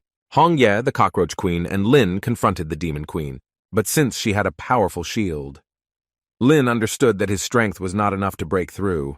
Hong Yi managed to wound the demoness with her Demon Eater scissors. She helped him a lot, and now it was Lin's turn to use his new abilities. The demoness defended herself with a magic sword, but it could not withstand such a load and broke in half. Since she was without her main weapon, Lin was able to land a strong blow. The stranger watched this battle from above, and he did not want to lag behind them. His plan was to destroy the demon fly's base along with all the insects inside. He decided to give the audience a show and broadcast live from the scene. He destroyed the enemy base of the Demon Queen and captured this moment as he saved his city. With this show, he attracted huge attention of his viewers. The demon fly believed that this was impossible because it could not lose. But Lin thought differently, and he wanted her to be punished for attacking people. She didn't understand how an ordinary person had such a strong aura. The Queen of the Cockroaches told her that times had changed, and the only way out would be a peaceful existence. But the demonic fly told them that she had more than one child, and she summoned an entire army of her beetles. But no one came to her, and she did not understand why. The team showed Lin that the stranger had destroyed the enemy base and showed it live. Since all the pests were destroyed, Lin decided to end this once and for all. But before this, the system offered him a choice: kill the ghost and receive, plus 25 points to strength, put her in prison and receive, plus 30 to strength, or forgive her and receive, plus 18 to dexterity. Lin understood that the reward for imprisoning the she-devil was great, and there must be reasons for this, so he detained her. Hong Yi was. "I wonder what will happen to her," Lin said to take her to the night watchman for questioning, as she was an important person in the underworld and had valuable information.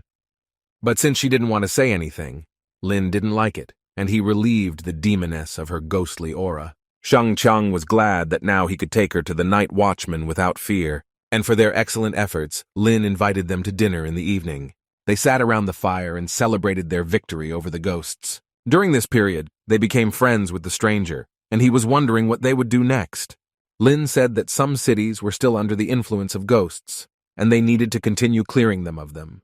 And since his wife's body was not completely restored, he wanted to find the remaining stones. But first, he wanted to get rid of the ghost cockroach. Why was the queen surprised? Because they had been through so much together. But Lin said that she misunderstood him. He wanted to introduce her to his sisters and accept her help.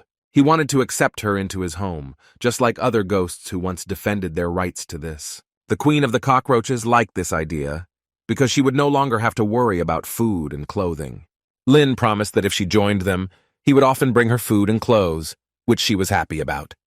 However, he had been away from home for so long that he didn't know how Lingxi was doing. He managed to miss his home. Meanwhile, CR studied hard every day and made good progress in elementary school. Onaji and Yellow didn't understand why Zier smiled while looking at her phone all day long. She was just watching the news about her brother, which talked about his mission to save the city from the Ghost Queen, and that he would return to Kanglin very soon. So she was happy for him.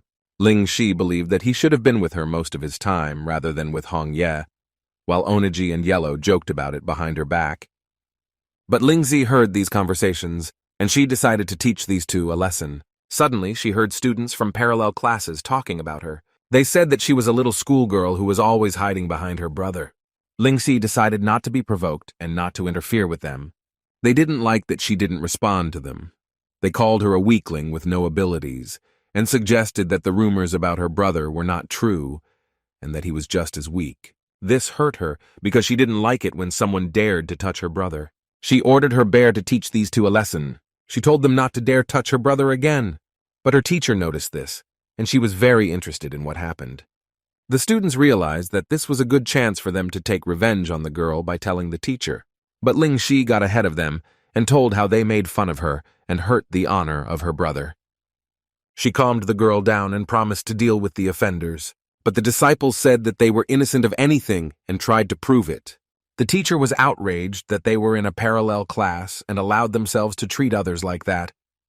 Lingxi also admitted her guilt, saying that her companions had released their anger on her.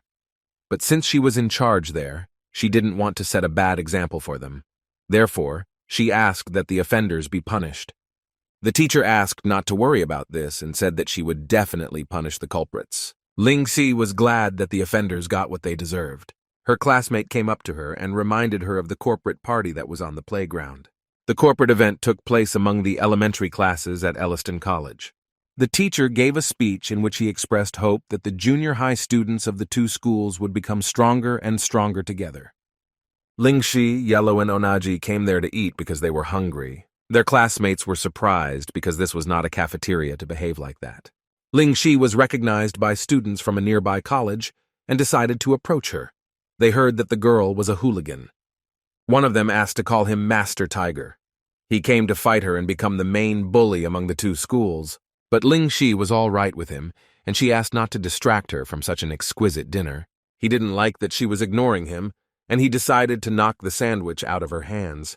Her classmates were shocked that he dared to do this. They warned this Tiger Master that it was time for him to leave with his girlfriends as soon as possible. Lingxi was very angry with him, and she sent her bear to teach the offender a lesson. The girl taught the bear to do a spiral attack, and she was glad that he was finally doing it correctly. Master Tiger regretted that he approached the girl with such a request. Because of this, a massive misunderstanding began between the two colleges, who argued which of them was cooler. Lingxi kept her personal diary, in which she wrote that she had a good time at Elliston College, but she found such a life boring. She wanted to grow up so she could go on a mission with her brother. Lin returned from his mission and was with his team at the Kanglen airport.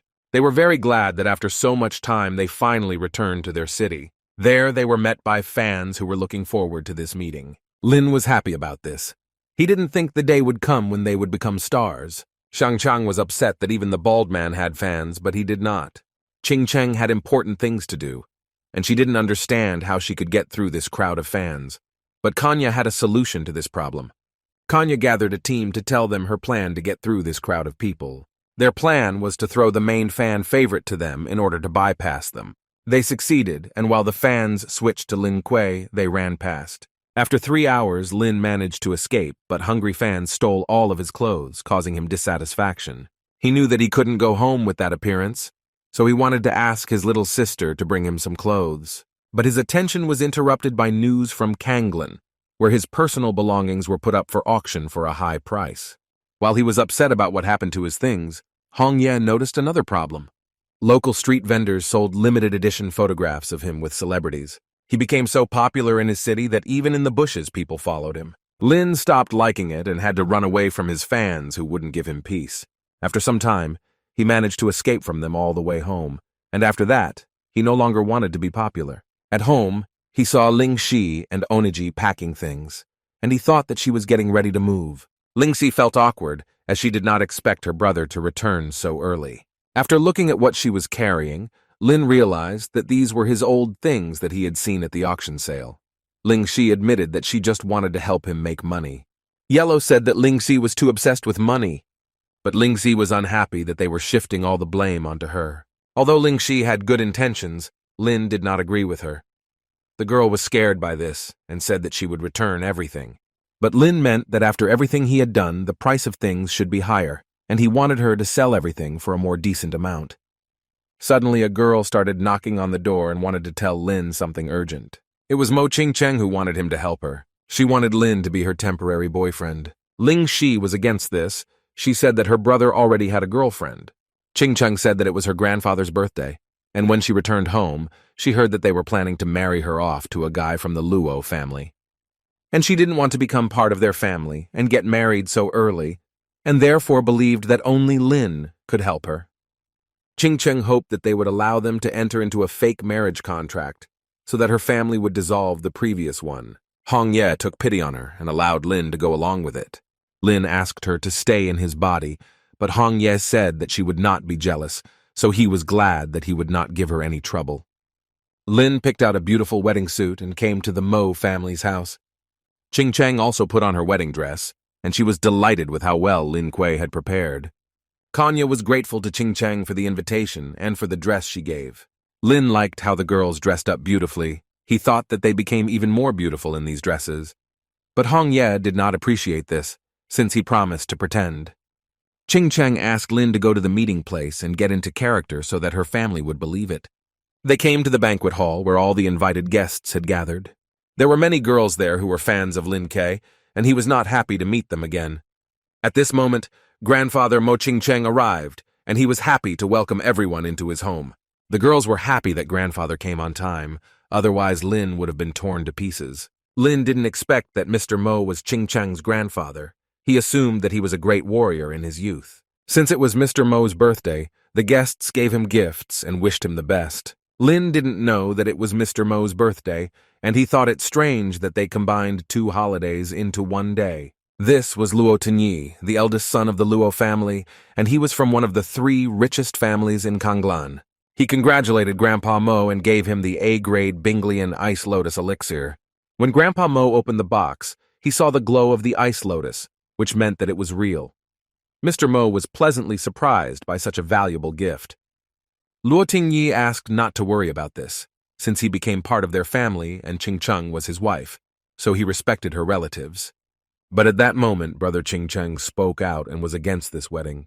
Luo Tingyi believed that he and Qingcheng were suitable for each other, and he did not understand why Mo Xiu opposed him. Since Mo Xiu supported her, Qingcheng was not afraid to admit that she did not want this marriage. She told her grandfather that she already had a boyfriend whom she loved.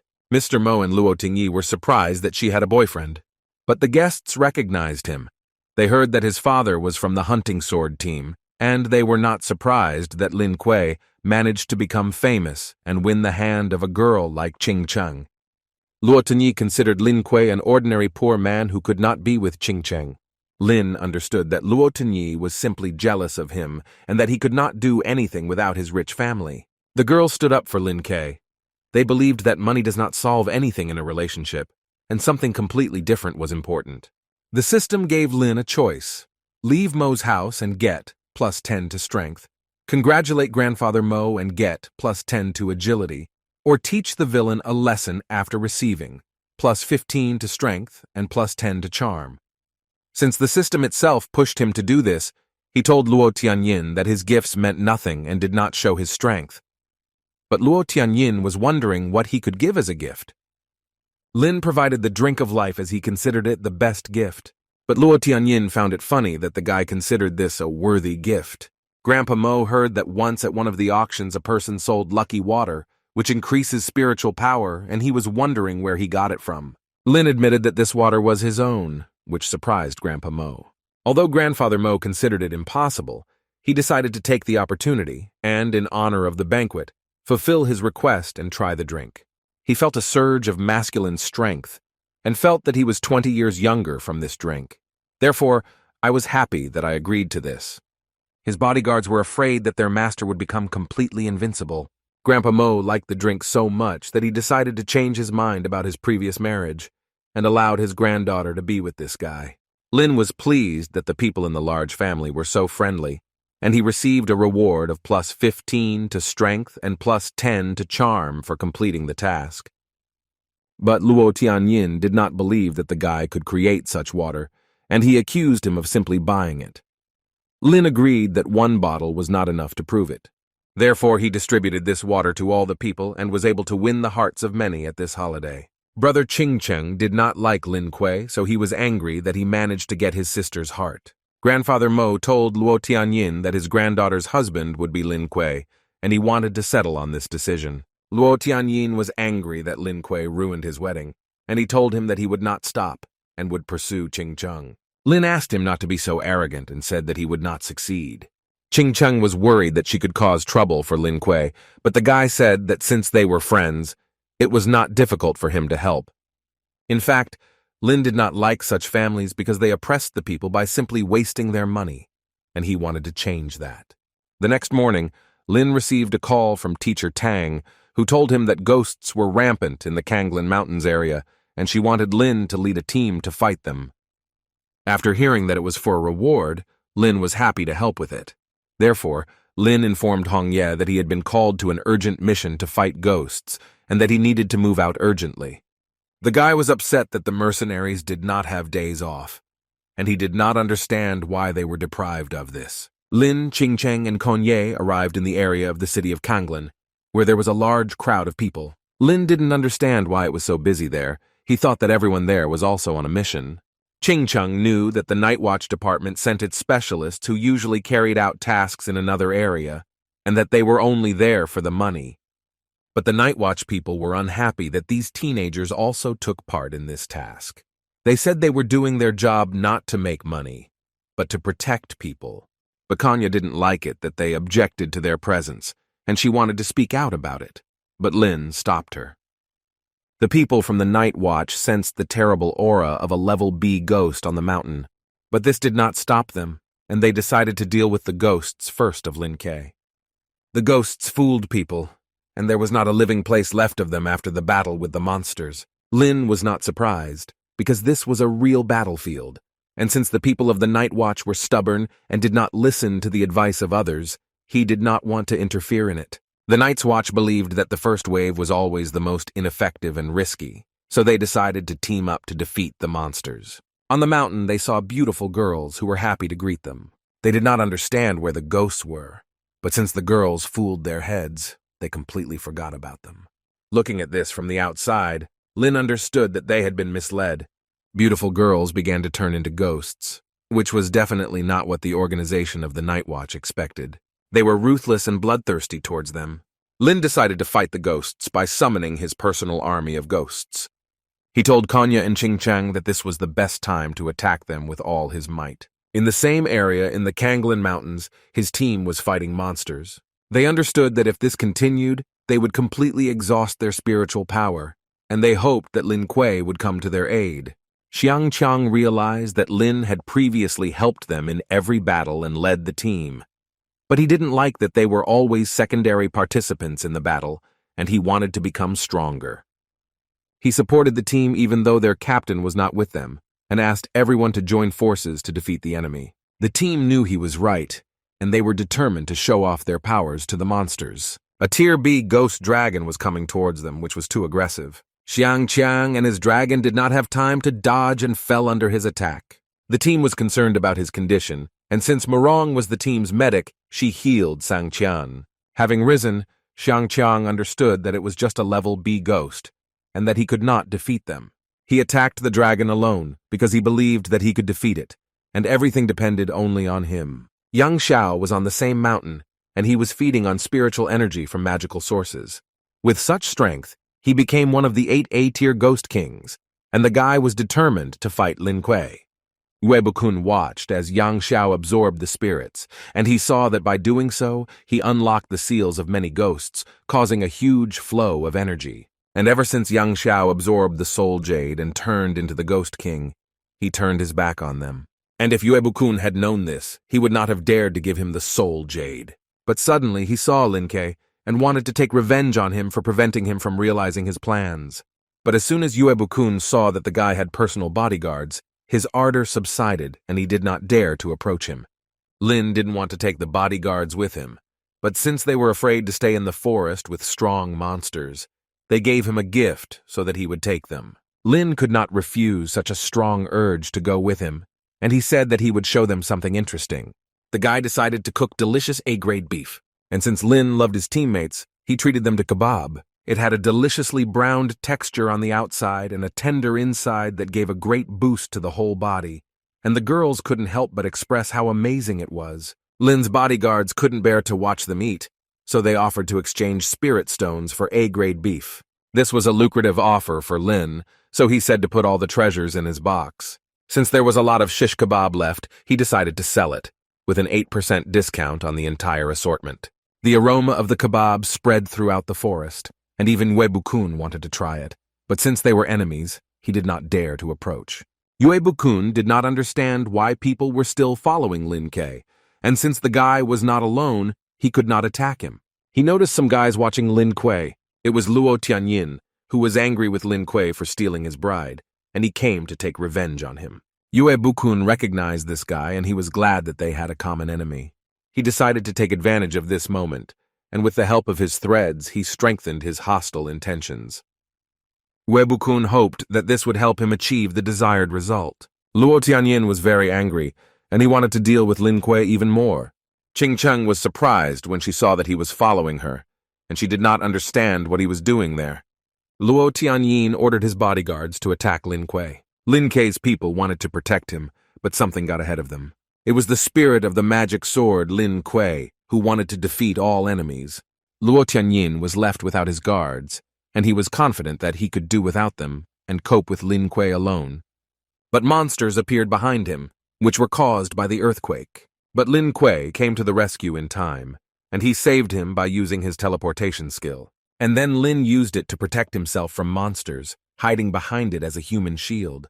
Qing Cheng and Kanya helped him fight the ghosts. They used time acceleration and an ice shield against them. The ghost of the magic sword dealt with monsters using the technique of flight. Lin told Luo Tianyin that his pride had been trampled by monsters, but the guy still asked him to return Qing Cheng. Lin saw his efforts to find a girl, so he gave him water with special properties that could increase the level of his pheromones, which attracted girls. After this, Luo Tianyin was noticed by a ghostly gorilla who liked him, and since she really liked him, she decided to take him with her. Yue Bukun couldn't understand why that guy couldn't handle Lin Kuei, and he thought the best solution would be to ask Yang Xiao for help. Meanwhile, Yang Xiao could no longer absorb the mountain tree's aura. The tree began to emit rays of light very brightly in all directions, and a little girl appeared from there, and Yang Xiao felt that the aura of the Kanglan Mountains had become very pure. He introduced himself to the ghostly girl as his brother and offered to go with him. This girl called herself Lulu, and she said that she would not go with him as she felt that he was a villain. She felt some kind of energy nearby and decided to fly to check. But Yang Xiao was not finished with her, so he wanted to catch up with her. Meanwhile, Lin Kuei's team was fighting the dragon, and they realized that its energy was inexhaustible and that they had to come up with something. Xiang Qiang decided to use his technique, and a fiery whirlwind formed around him. He teamed up with his dragon to defeat the ghost. His team was surprised since he had never shown them this technique. Since the ghost could not reach him, Xiangqiang could easily attack with fire from the sky. The flames were so strong that they incinerated the phantom dragon. The team assessed his abilities, and they believed that he was ranked second only to Lin Kuei. Murong thought that Xiangqiang followed the example of Lin Kuei, as he motivated many to become stronger, and she also wanted to follow his path. With his new ability, Lin defeated the ghosts with ease. His goal was to quickly defeat them in order to take possession of their soul jades. Kanya and Qingcheng could not believe their eyes that he could handle all the monsters alone. Suddenly, Hong Ye warned Lin that a very strong flow of energy was approaching them. Then something flew into Lin Kei at high speed, leaving behind a large crater. This was the same Lulu. Lin was scared that a little girl fell from the sky onto him. He asked her why she decided to attack him at such a young age. But instead, Lulu called him her dad and said she had a hard time finding him. Hong Ye was furious because she didn't know that he was a dad and that he had an illegitimate daughter. But Lin said that he really didn't know who the girl was. Then the girl Lulu pounced on Hong Ye and recognized her as her mother. Qingcheng and Kanya were shocked that they had a child at such a young age. Lin explained to them that it was just a small misunderstanding, which they themselves wanted to understand.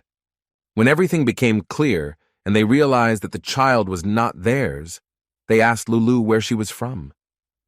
The girl said that the only thing she knew was that her name was Lulu and that she had been sleeping in the mountains all this time. Hong Ye sensed the spiritual energy of Mount Kanglin in the girl, and she assumed that Lulu was an incarnation of a deity. Lin realized that she only knew them because he had the power of the gods.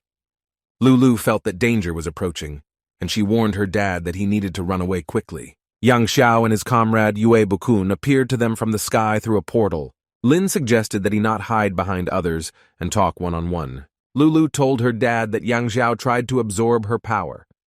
Lin was surprised that Yang Xiao was so vile that he did not even spare the spirits of children. Yang Xiao used his charms against him, blocking his ability to fly. Lulu asked her parents not to worry and said that she would help them. Because she cared about the environment, she was able to harness the power of the living plant world. The girl was so strong that she could catch 2 opponents with her vines at the same time. But Yang Xiao and Yue Bukun were able to get out by cutting the vines. Lin knew that the girl had helped him enough and that it was time for him to attack. Thanks to his new ability, he was able to defeat the enemy with one blow. And they fell to the ground, and Lulu made sure they landed among the thorny vines. Yang Xiao believed that he only lost this battle because he was careless. And since they fell into the thorny vine, Yue Bukun could not move normally, and he blamed Yang Xiao for this. Realizing that Lin Kuei was still stronger than him, they decided to hide in the portal and promised to return. Hong Ye wondered what they would do with the mountain spirit. Kanya suggested transferring him to the patrol department. Lulu was very scared, and she didn't want to go to the department. The girl wanted to stay with them. Qingcheng was wondering, why did the girl want to stay with them? Lulu replied that she liked them in appearance and had a good aura about them. Hong Ye was pleased to hear this and did not mind accepting this baby. Lin also accepted this girl, but since he had too many children on his shoulders, he again felt pressure from all sides. Exclusive news came out in the city of Kanglin, which said that the young hero Lin Kuei had achieved another success and won the battle in the mountains of Kanglin. And the fact that the head of the Luo Tianyin family fled the scene and was frightened by ghosts, after which he became mentally unstable and was sent to the hospital. Since the mission with the monsters was over, Lin and the team took the day off and went to the beach to relax. Qinfeng suggested that Lin go surfing, but Lin had plans to spend time with his family. Qiang wanted, just like Lin, to have a beautiful wife and relax with the girls, but he understood that first he needed to lose weight.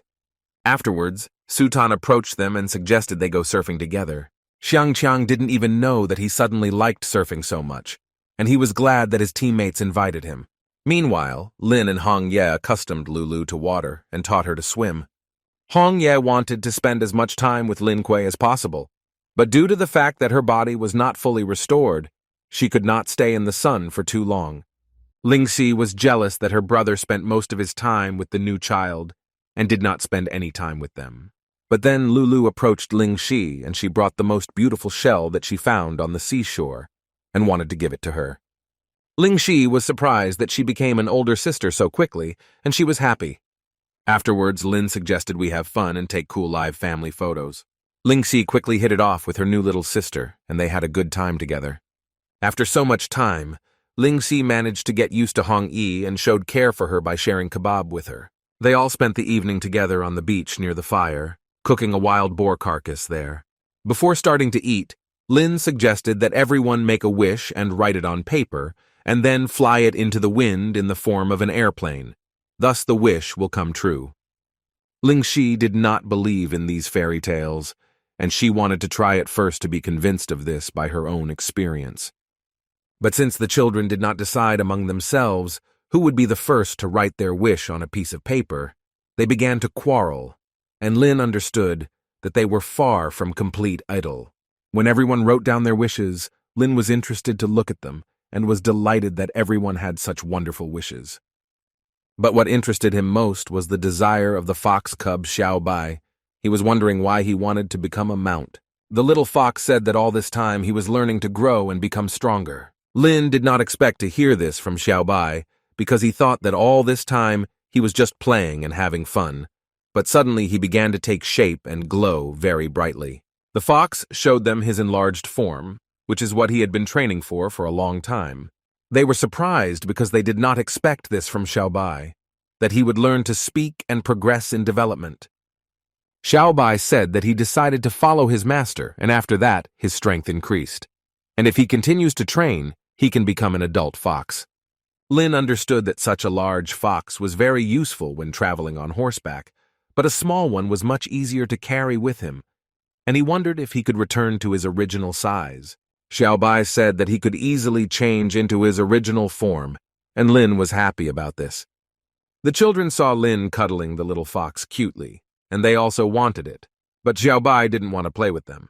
Observing the family idol, Lin realized that they were more and more like a real happy family. Lin's wish was to help Hong Ye change her body as soon as possible, and he hoped that his wish would come true. Then he folded the airplane and flew it far out to sea in the wind. A ghost shark swam on the high seas and dreamed of becoming the king of the sea ghosts. His goal was to conquer many islands and set foot on the great land of Daxia. Off the coast of the city of Haiphong, a ship raised the alarm about a ghost invasion, but since the people there were armed, they did not worry about their safety. People began to fire at them, but the ghostly shark repelled all their attacks. Every time she went into battle, no one could defeat her. The cruiser suffered a strong magical discharge from the shark ghost, and all the people were forced to leave it. At that moment, the same airplane of wishes that Lin Ke launched was flying towards the ghost ship. The ghosts were scared when they saw this unidentified object. Because of this, there was a huge explosion on their ship, and this was the first time they had encountered such a terrifying force. The ghostly crew fell into the open sea, and since they could not swim, they asked their boss to save them. Ghost Shark thought that the plane was Daxia's secret weapon. The ghosts were planning to sail to the coast to take over all of Daxia. Meanwhile, on the shore, Lin, together with Ling Xi, sang a song that he dedicated to Hong Yi.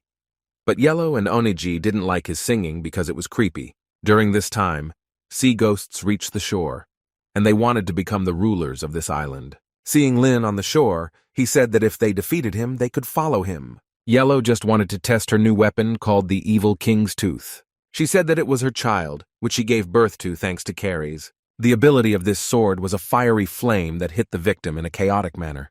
But the ghost shark did not appreciate her strength, and she wanted to show true greatness.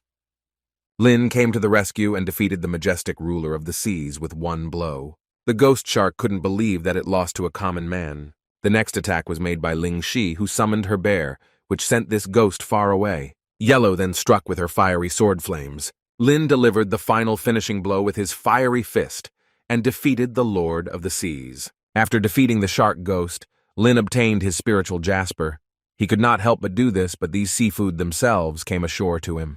Due to the attack of ghosts, there was alarm, and the organization of the Night Watch, together with Sister Lin Kuei, arrived on the beach to defeat all the enemies. But when she saw Lin, Manhua realized that he was ahead of her. She appreciated his work and realized that he was no longer the little boy she had seen him before. She also mentioned that Ling Xi's strength had increased noticeably, although her height remained the same. Ling Xi didn't like her older sister talking about her height, but Manhua said that in a few years she would definitely become a beautiful woman. She also couldn't help but notice Hong Ye, because Ling Xi had told her about the spiritual body that was eternally with Lin. Linghua was surprised at how quickly they made a child with Lin. Lin knew he couldn't keep it a secret any longer, so he explained to his sister that this was their adopted child. Linghua understood that although they were trained, she wanted to improve their abilities, so she had a task for them to investigate the Sand Shadow Ghost.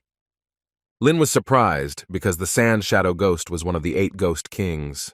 Linghua said that the ghost expanded its territory, consuming 4 cities and turning the entire land into a desert. And even her A-level unit was having a hard time controlling the situation.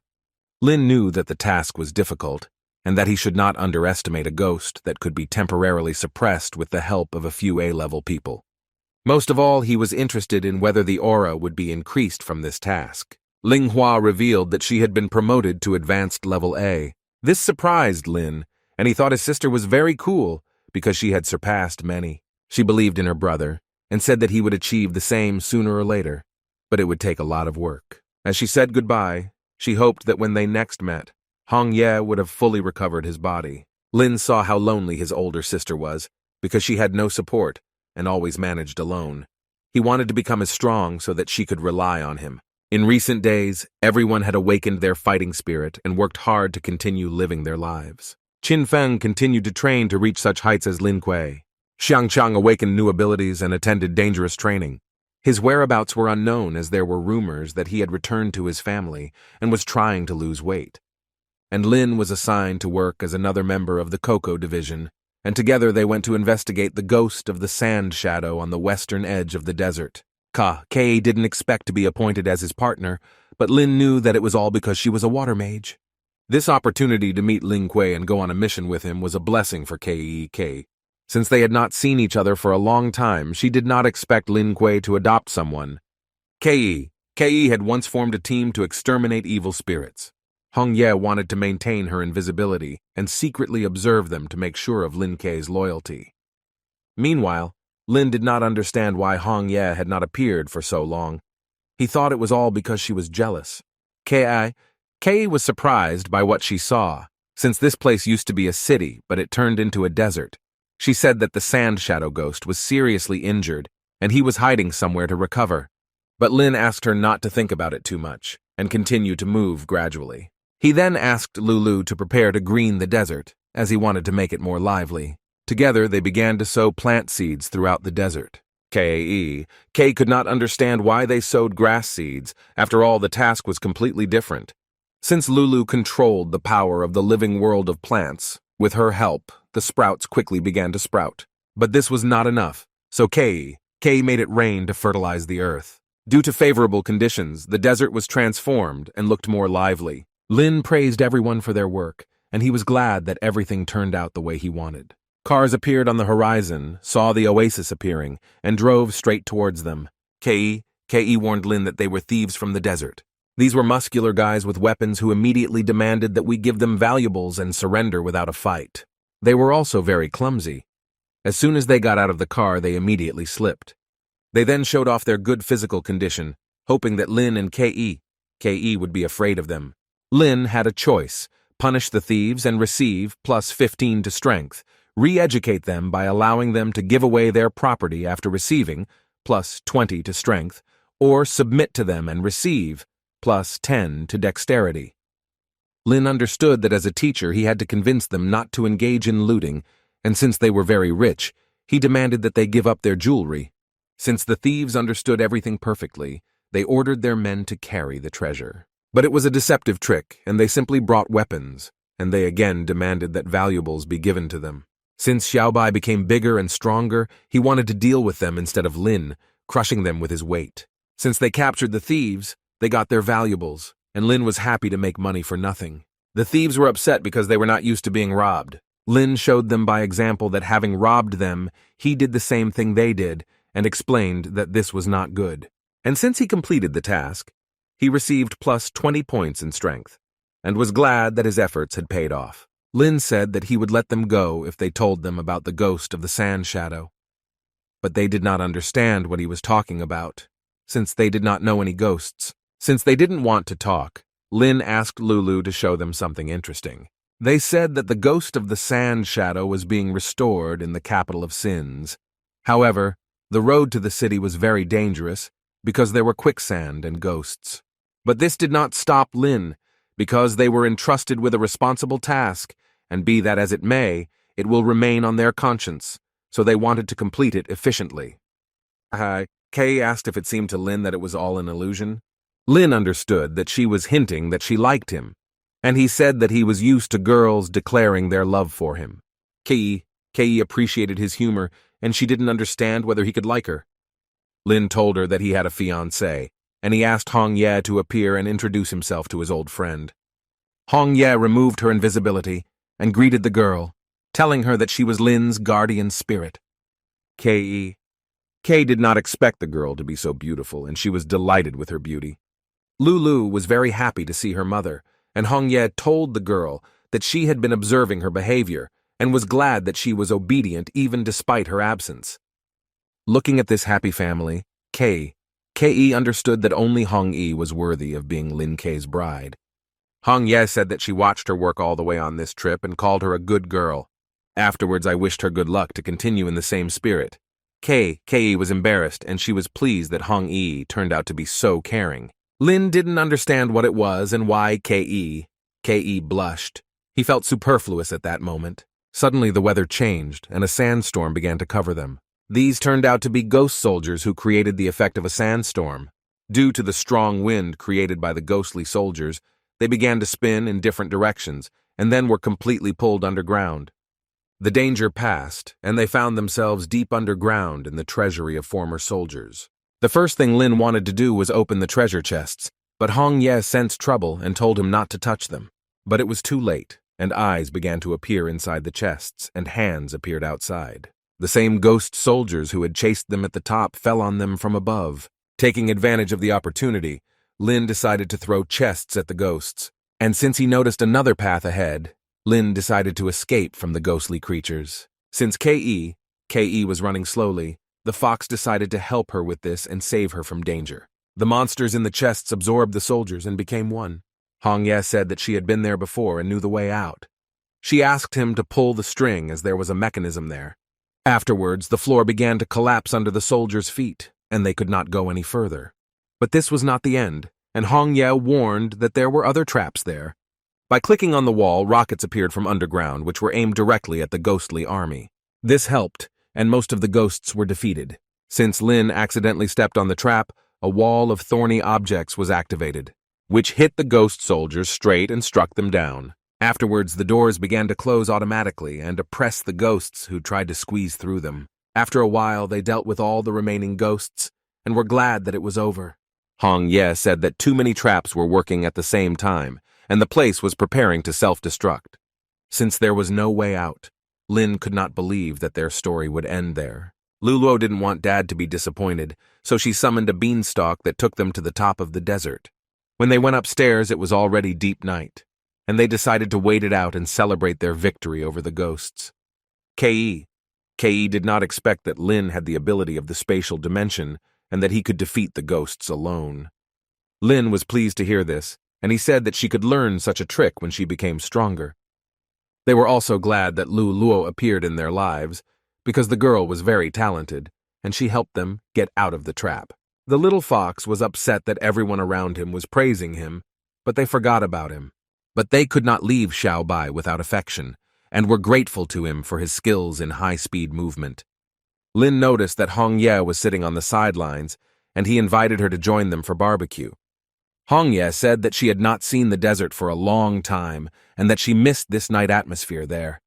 Lin wondered how she knew about the traps in the underground palace. Hong Ye said that once this underground treasury was part of her empire, and more traps were created by her. And 3,000 years ago in the western desert, there was an empire of sand that existed in the world, and gradually grew, increasing its lands. However, ghosts invaded the human world and attacked them, and like a princess, she fought with everyone, but was still defeated. Their empire was brutally destroyed, and her father, brother, and she sacrificed themselves, and her soul reincarnated for thousands of years, gradually losing itself. But this time she woke up as a ghost in the modern world. Therefore, Hong Ye was very grateful to him for everything he did. Hong Ye considered him a gift from heaven, since thanks to this acquaintance, She was gradually able to restore her human appearance and remember everything that happened. They were glad that they met each other, and it was the best thing that happened in their lives. The next morning, Kei was the first to wake up and noticed that their food and other things were missing.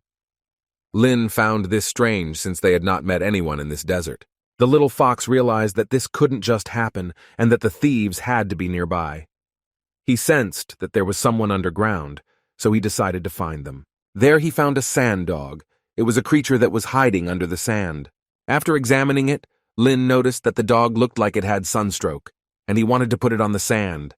Lin decided that he might know something, so he intimidated him and told him to tell him everything he knew about the desert. The dog was scared and said that he would tell everything. He offered to help them and told them about the local city of sand sculptures, which he could take them to. The dog then led them to this place, where some buildings were half buried in sand. Lin was surprised that the entire city was built of sand, and even the inhabitants were made of sand. Walking around the city, sand walls suddenly rose up under their feet, trapping them. Lin realized that the dog had deceived him, and the enemy who had set this trap seemed to him a completely unusual person. This was the Sandmaster of Vengaso, the city of sand sculptures. His ability was to control sand. He told them that for trespassing on his desert territory, he would turn them into sand sculptures. Kei was scared and she didn't understand what to do in this situation. Lin had a choice: fight with Vengaso and receive, plus 17 to strength, sit quietly and receive for this, plus 10 to agility. Or win him in the sand sculpture competition and receive, plus a coin of good and evil. Lin liked the idea of getting a coin of good and evil, so he suggested to Vengaso that they organize a competition for the best sculptures. Kei said that if they were going to compete, they should have neutral judges. Vengaso said that the competition will have 3 stages consisting of different themes, and if he wins, his condition will be to turn them into sand sculptures. And Lin's condition was to tell everything he knew about the desert. The judges were creatures caught on the side of the road. The first stage was the theme of the embodiment of plants, and Lin asked Lu Luo to help him with this. Vengaso devalued their work and believed that they were not capable of anything in the field of sand sculptures. Once the time was up, Vengaso asked the judges to also evaluate the speed of the work. In his work, he decided to combine plants and love and called this sculpture Cupid of Plants. Afterwards, Lin submitted a joint work created by him and Lu Luo called Child of Nature. The judges gave Lin's performance 95 points and Vengaso's 90 points. Vengaso could not believe that his masterpiece was not appreciated. Lin realized that the aesthetics of their masterpieces were closer to animals, and he was proud of it. The second stage was the theme of the image of a large bear, and Vengaso created a large, furious beast, and was confident that this time the victory would definitely be his. But Lin was sure that the animals would like his sculpture of a bear more. The judges scored Vengaso's work with 70 points and Lin's work with 99 points. This angered Vengaso because he was sure that he had created a miracle, but Lin told him that it was necessary to understand the true desires of the animals, since this was extremely important. The third and final stage was the theme of human love, and since Vengaso was a narcissist, his current love was himself. Lin made the sculpture of Hun-E because it was his only true love. The judges gave Lin's work 100 points and Vengaso's work 95 points. Lin wondered why Vengaso created a sculpture of himself. The guy assumed that he didn't love anyone if he did that, but Vengaso was heartbroken over the loss, so he didn't want to answer. Although Lin received the coin of good and evil for completing the task, he was concerned about the old man's condition. Vengaso said that once this city was prosperous and everyone lived in harmony. But one day they were attacked by an army of ghosts who destroyed all the inhabitants of the city. In desperation, Vengaso awakened the ability to control the sand, and he was the only one who managed to survive. He was horrified by the fact that all the ghosts were attracted to strangers, and his girlfriend also died in that battle with the monsters. That is why he disliked strangers so much, and he promised himself to protect this city from ghosts, no matter what the cost. And since Vengaso was lonely, he changed the city and the townspeople. Lin understood the old man very well, since his relatives also died at the hands of ghosts, and so he came there to fight the Ghost King Manhwa. Lin wanted to cheer up Vengaso, so he recognized him as a true master of sand, which the old man was pleased with. Kei was wondering, when he had a girlfriend, did he create a statue in her honor? Vengaso was not going to show it to anyone, but since he recognized them as good, the old man decided to show them his old love. He showed his beauty, but they almost fainted from her beauty, so they asked to return her back to preserve her integrity. They supported him, saying that the breakup was not the end of the world, and it helped him recover. Vengaso did not know where the sand ghost was, but after the entire surrounding area became desert, a city of sins appeared. Therefore, he advised them to go there. As a farewell, he created them a boat made of sand on which they could get to the right place, but this boat could only last them 1 day. When they arrived in Sin City, Lin said that both people and ghosts lived there, and that people there were famous for their simplicity, but he was not entirely sure of this. Walking through the streets of the city, they saw a blind man asking for money, but suddenly a ghost stole his bowl of money, and the blind man immediately ran after him. Lin considered this the best traditional medicine, as the ghost helped a man cure his blindness. Suddenly, they met an old man who offered to help them. Kei really liked the area, so she wanted to take a photo as a souvenir, and asked the old man to take a photo of them. But the old man didn't even think about helping them. He just wanted to steal their phone. But Lin caught up with the thief and taught him a lesson so that in the future he would love young people and not do such things. As the eldest in the city, he might know a lot, so Lin asked to tell him about the sand ghost.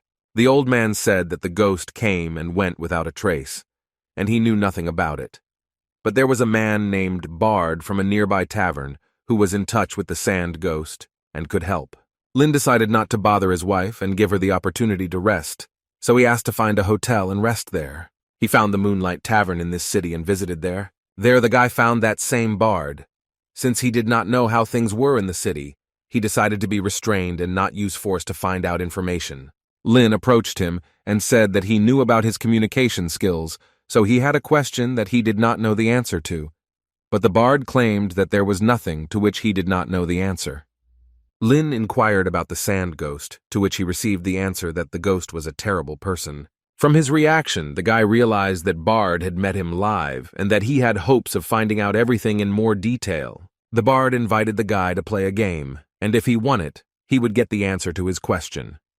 Lin knew that if he decided to confront the god of gambling, he would be doomed to defeat. Therefore, he invited him to bet on a coin, which he received from the system as a reward.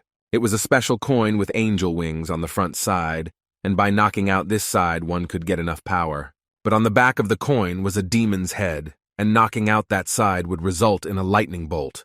Lin offered to bet on who would get the angel first, but since Bard was a gambler who always won, he could not help but agree to this proposal. Many of the town's parishioners gathered to watch Bard win the newcomer. The Bard was the first to toss the coin. He knew that tossing a coin so that the angel came up was not that difficult. This time, something went wrong and luck was not on his side, and he was struck by lightning. Next, it was Lin's turn. After tossing a coin, he also got a demon's head on the coin and was struck by lightning. The guy was upset that the system deceived him. The second round was announced, and the Bard tossed the coin again. Since God had blessed him with luck, and he always won, he was sure that this time he would succeed. But it came up heads again, and he didn't understand what was wrong with this coin. They competed for a long time by tossing a coin. Everyone made over 100 attempts, but nothing worked. And finally, Lin lost his wings, and the coin completely cured him from lightning strikes. The Bard did not want to count this victory to the guy, and wanted to play something else. People invited them to write a poem, and whoever came up with it better would win. The Bard started first, and he described how the coin was round and big, and that throwing the coins turned out to be dangerous, since the enemy was quite difficult. When he finished, he began to praise his poem, and said that the guy was far from such talent. Lin started next. He talked about a young guy who had the strength of a god, who never missed a target and could easily deal with any ghost. The Bard certainly liked this heroic poem. He had never heard anything like this in his life, and was amazed at how creative the guy was. He called him his idol and admitted defeat, but Lin did not appreciate this behavior and asked him to tell him about the sand ghost. Bard said that the sand ghost took over his house and ordered him to go outside and gather information, so he was forced to do so. Lin understood that the sand ghost was regaining its strength in the Bard's house, and the moment was right to deal with it once and for all. He was approaching the main entrance of the house where the sand ghost lived. It was not the first time for him to dress up in women's clothing, since he had no other way to get into the house. Therefore, he decided to repeat the old, proven method. Lin told the guards that he was the maid summoned by the sand ghost and that he needed to meet with him urgently, since he could not be late. The ghosts were impressed that such beautiful girls visited their boss. Lin knew that this was a great chance for him to strike at them. As soon as he dealt with the two ghosts, the passage to the house was cleared. But since he attracted too much attention, another group of ghosts ran up to him. Lin tried to get out of the situation and continued to play the role of a girl who did not appreciate their strange greeting to the guests and was scared by such an attitude. But this sounded unconvincing, and the ghosts were determined to kill the enemy. Lin saw no point in hiding his identity, and they left him no choice but to show who was really in charge. He summoned the elf's magic blade, but the girl was offended that he only remembered her during the battle. Lin understood that he urgently needed to come up with something for her to help him. And he said that he didn't call her only because he didn't want to disturb her over trifles and wanted her to rest. She believed him this time, and went to fight the ghosts with her flamestorm skill, which split the ghosts in half. Lin appreciated the spirit's fighting skills in battle and wanted to show her something too. He activated his second Monkey King ability, summoning golden armor. Afterwards, he helped the sword spirit defeat the remaining ghosts. But that was not all. The captain of the ghost soldiers, Snake Spirit, who was at the highest B level, came out to him. She asked the guy to surrender voluntarily, and in return she would leave him alive. But Lin did not intend to do this voluntarily, and he wanted to do it his own way. The captain of soldiers considered this to be ignorance on his part, since she did not like it when someone dictated their terms. And with every second she wanted to eat him more and more. But while she was talking with the guy, the sword spirit attacked her from behind. The snake spirit did not expect such an attack because it had completely forgotten about the elf, but it appreciated such a desire for victory. Her ability was the ability to charm people with her love illusions. She enchanted Lin and his magical sword spirit. Lin had a vision that he was with his wife Hong Ye, who was constantly moving away from him and calling him to her. And the magical spirit of the sword imagined that she was in paradise, where there were many weapons. At that moment, Hong Yi came and saved them from the spell of this ghostly snake. She told Lin that she was uneasy and felt that he was in danger, so she immediately came to help. Lin was glad of this because he could not control the ghost spell. Hong Ye asked him to find the sand ghost and said that she and Lulua would take on the snake ghost. Afterwards, Hong Ye awakened her demonic blood and wanted to take revenge on the ghostly snake for charming his man. The snake ghost had the ability of a snake tail, with which it tightly wrapped itself around Hong Ye, squeezing her body more and more. But Hong Ye freed herself from the snake's strangling grip by cutting its tail with her spiritual weapon. Afterwards, she was taken by surprise. But the snake ghost did not want to fight at full strength anymore, and was ready to give up, as she was surprised that the girl was able to defeat her in battle. Hong Ye sealed the ghost into her original snake form and demanded that she give her information, and then she would spare her. In fact, the ghost snake liked it and was willing to tell her everything, and wanted to spend more time with her and travel the world in the future. Meanwhile, Lin dealt with all the ghosts in the house, and they seemed quite simple to him. The guy felt a strong aura behind the door, and he suspected that there was a sand ghost there. There a sand ghost was waiting for him, who told the guy that he had deliberately spread rumors that he was wounded so that he would come to him. Afterwards, he imprisoned the guy in a sand trap, and Lin was surprised that this ghost had a very strong ghostly aura. The sand ghost told the guy that as soon as he stepped into the desert, he immediately attracted his attention. And since he felt the powerful energy of the soul in the guy's body, he was looking forward to it. Lin didn't quite understand what kind of soul energy he was talking about, but he assumed that the sand ghost was talking about Hong Ye. Having summoned the shadow sword, the ghost wanted the soul that was in the guy to leave his body, because he did not intend to spare him. The sand ghost then freed him from the sand circle to fight him one-on-one, and when Lin attacked him, absolutely nothing happened to him. Since the sand ghost was resistant to such attacks, they did not harm him. Lin didn't understand why all the ghost kings pretended to be weak, and only then showed their strength.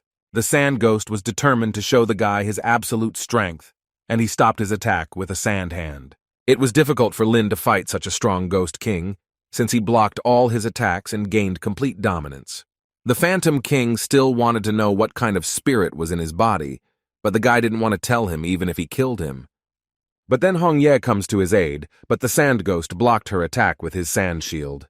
He felt the same breath from the girl as the guy, and realized that her soul was in his body. She told the ghost not to dare touch her husband, otherwise he would be in trouble. Afterwards, Hong Ye warned Lin to be careful, since in front of them was one of the strongest ghost kings with the highest A level. She activated her sword's spiritual flame power to attack the sand ghost. The ghost king did not expect the girl to attack him, since they had not seen each other for a long time. Hong Ye was surprised that the sand king knew her, and she felt as if she had known him for a long time. But the ghost king did not stop attacking while she was talking, and grabbed her with his sandy hand. Lin couldn't bear to watch his wife lose, so he blocked the Phantom King's attack. Lin told Hong Yi that he would take the ghost on himself, but Hong Yi did not want to let him go alone, since the ghost was too strong. She wondered who this ghost was and why they knew each other. The Phantom King was surprised that she had forgotten him after 3,000 years. Taking off his helmet, he told his sister that he had not seen her for a long time, and did not expect that she would not recognize him. Lin remembered that Hong Ye once told him about her brother Hong Shan. Hong Ye thought that her brother was not alive, and she was outraged that he had not looked for her all this time and joined Mingyuan. After all, in the past, a demon destroyed their clan. The Demon King told her that when he died, his soul disappeared and he had nowhere to go, so he was forced to join them. And for many years he restrained himself in his desire to take revenge on Mingyuan. Hong Ye was glad that her brother had not changed since then, and she asked him to join them and go fight the ghosts together. Hung Shang said that since he was half human and half ghost, he could not return to the human world. He wanted to stay in his place and absorb the human cities of Mingyuan, conquer the entire world, and restore the former Sand Empire. And since he created many ghost warriors who obeyed his orders, he wanted his sister to join him to control the warriors together and conquer the whole world. Hong Ye was disappointed that her plans with her brother were radically different, and she did not want the earth to be mired in chaos, since it was not the same time as 3,000 years ago. Lin invited Hong Shang to cooperate with Daxia and take revenge on Mingyuan together in the future. But Hung Shan did not want to cooperate with them because he considered them hopeless people with other ideas about the world that did not fit with his plans. Since he did not want to harm his sister, he decided to hide from them. They wanted to stop him by force, but since he was much stronger than them, they were unable to do this. While flying away, Hun Shan said that he would allow them to see with their own eyes how he would create a new world. Since this was very serious, Lin wanted to talk to Hong Ye about her brother, who had changed a lot. Hong Ye promised him that she would stop her brother so that it would not cost her. The next day, they set out into the depths of the western desert. Using a board, they moved across the sand with ease. Hong Ye believed that it would be difficult for them to find anything to find her brother, since he could be hiding in the deep desert. But Lin promised to find him under any circumstances. Little Lulu noticed a large shark and warned her mother that it was dangerous there, but Hong Ye told her that there could not be sharks in the desert. Ke explained to the girl that sharks were creatures that lived only at the bottom of the sea, and that she just imagined seeing her there. Lin told them that if this were true, he would certainly save them. But while he was talking at this moment, the little fox noticed the danger and tried to warn him about it. At that moment, a shark jumped out of the sand and opened its mouth to swallow them. Since the little fox was the only one who noticed her, he managed to save his master. But Hong Ye, Ka, and Lu Luo were swallowed up by the shark. Lin was angry that the shark dared to swallow his loved ones, so he summoned the magic sword spirit and ordered the shark to be killed. Lin also attacked her fins, but it was useless, since they grew back very quickly. Lin also didn't expect that the shark could accelerate, and this was a problem for him. Hong Yi, Ke, and Lulu fell into the shark's stomach, and so as not to be digested in its juice, they stayed on the surface of the bones. Hong Ye didn't want to give up, and she knew that there was still a chance to find a way out. Since the spiritual power was sealed in the stomach of this beast, she said that it was necessary to find something sharp and cut its stomach, after which the three of them split apart to look for sharp objects. Meanwhile, outside, Lin used the fox's speed to catch up with the shark. The spirit of the sword climbed onto the shark and plunged its magic sword into it. But this only angered the shark, and it began to chase them to take revenge. The magical spirit invited Lin to join their efforts together. They fused the two weapons at the same time, resulting in a first-class sword with the aura of a god and a demon at the same time, which amazed Lin since it was his first blade with such power. Since the shark was injured, its agility decreased. Now the advantage was on Lin Kei's side. Seeing that the guy was wielding a weapon with the aura of a god, the shark began to run away from him. Meanwhile, in the shark's stomach, the girls found a fragment of the sage's stone.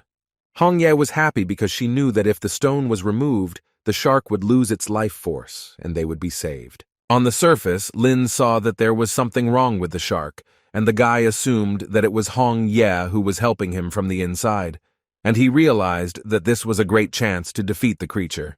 Lin dealt with the phantom shark by splitting it in half with his top-notch sword. His wife and the others were rescued and remained safe and sound. Hongye showed Lin that they had found the sage's stone in the shark's stomach, after which Lin asked to absorb the power of the stone as soon as possible.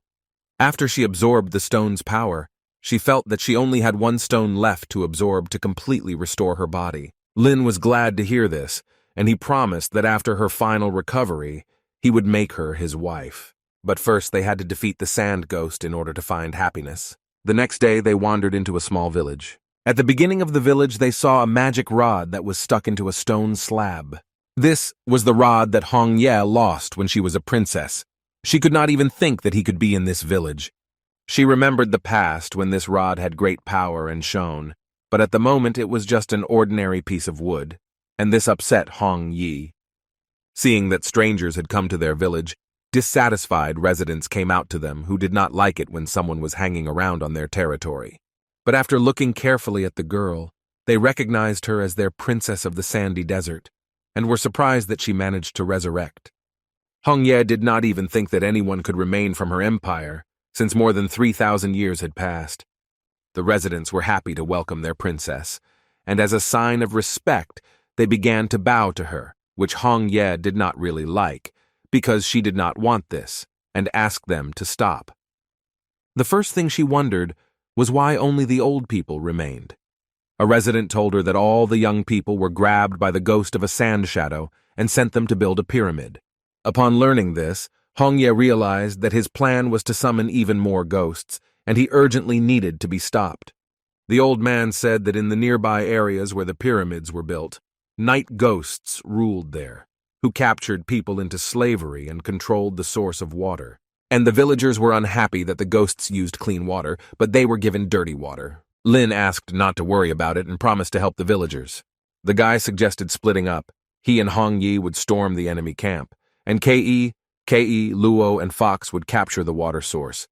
Since KK's element was water, it guaranteed the completion of the task. Meanwhile, Lin and Hong Yi watched from the hill over the enemy camp where the pyramids were located. There, ghosts controlled people to build the pyramids and hurried them to complete their work as quickly as possible. They noticed that the pyramids were almost ready, and the ghosts could summon the ghosts, so they had to hurry to stop it quickly. The largest pyramid was the lair of the night ghost, and they were contemplating a plan on how best to get there. Lin summoned his great army of ghosts and ordered them to attack his enemies.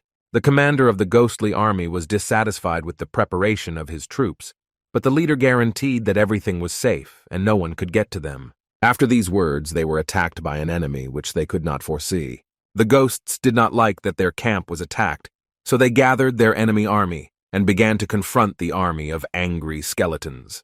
The people controlled by the ghosts understood that this was an excellent opportunity for them to attack the army and free themselves from hard work. At the top of the pyramid, a level A night ghost was floating in the pool.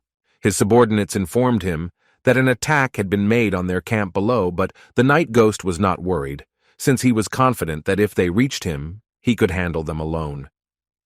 Hongye and Lin decided to get to the top using the ability of flight, and the guy was surprised that the night ghost was a chicken. But the golden chick thought that being called night ghosts was a great name for them. Suddenly, the ghost of a snake appeared in front of Hongye, who wanted to help her deal with the chicken in her place. She allowed her to do this, and the spirit of the ghost snake took its full form. Thanks to Hongye's power, her strength also increased greatly. Lin was surprised that Hongye had her own spirit assistant. But since there was no time to explain, Hongye said that she had temporarily subdued her. The night haunter was not happy that the snake ghost was a traitor and opposed him. Lin told the night ghost that if he didn't give up, he would become dinner and go for some delicious wings. But the night ghost did not intend to obey them and attacked them with its sharp flying feathers. But his attack was sheer fun for them, and they dodged all his feathers. The night ghost was very tired of confronting them, and he was not used to this attitude towards himself, because he was the most talented, and everyone in the area knew him. Lin didn't like the fact that the ghost was throwing feathers, so he used his teacher's technique. The ghost chicken was upset that he was cut without his permission. Afterwards, Lin was given a choice: kill the night ghost, receiving +12 to strength, release him, receiving +18 to agility, or subdue the ghost, receiving +12 to agility. Since the reward for freeing the ghost was the highest, Lin let him go. But the chicken was not going to leave, as he suspected that the guy was up to something. Lin understood that the ghost could ruin everything for him, and he would not receive the reward, so he threatened him with a blade and insisted that he leave. The night ghost listened to the guy and began to fly away, and after that the task was credited to Lin, and he received +18 to his agility. Afterwards, Lin told him to come back, because when he released him, he did not say exactly when he could go, so he asked him not to rush. At this time, Ke, Lisa, and Lulu dealt with the enemy army and opened a source of drinking water for the villagers. When the old people saw the river flowing, they were happy and praised their queen for it. After Lin returned to the village and as a guy and promised, he returned the source of water to them and saved them from the night ghost. The villagers were saved, and they thanked their queen and her companion for this.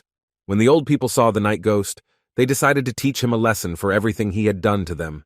Since Lin was hungry, he asked Ke to light a fire and suggested eating chicken for dinner. Chicken Little didn't like it, and told the guy that his lawyer wouldn't just let it go. Lin decided to compromise with him, and said that if he cooperates with them and shows them where the sand ghost is, he will remain safe.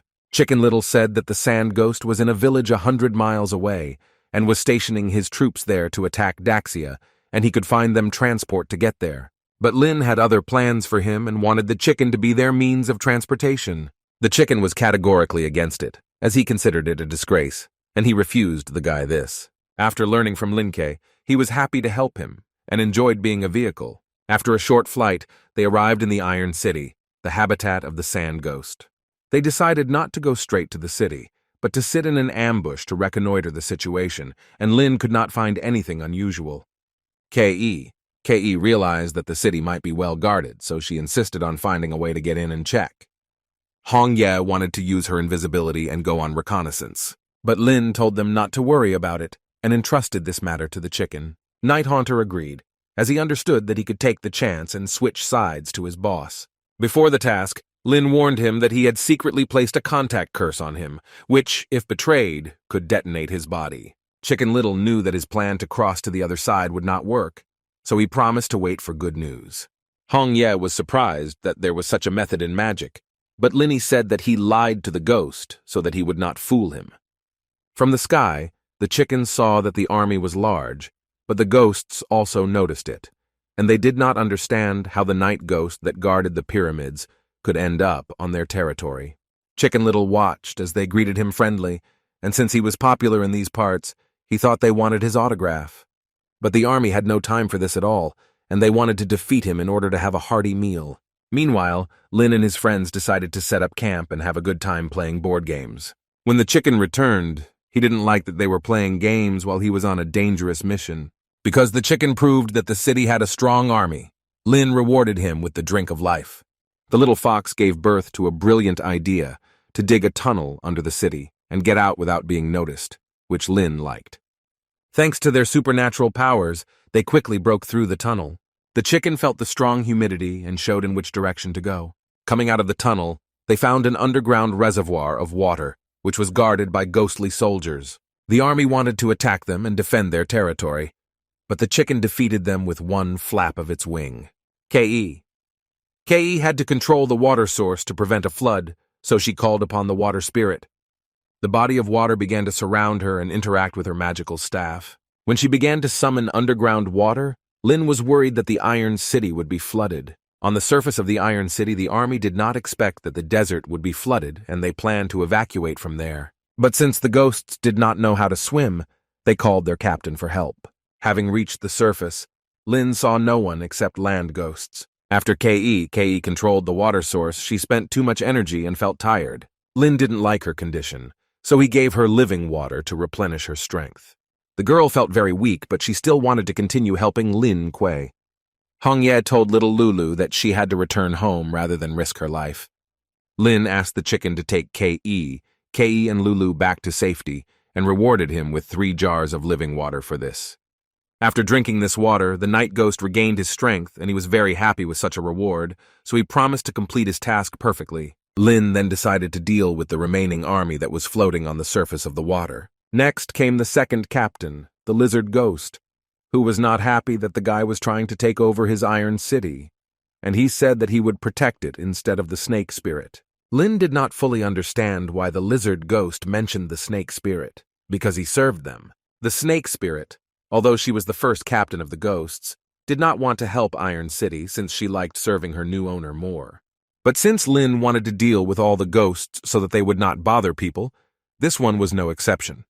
So he fused his purple and gold sword with the magic blade to deal with the lizard ghost.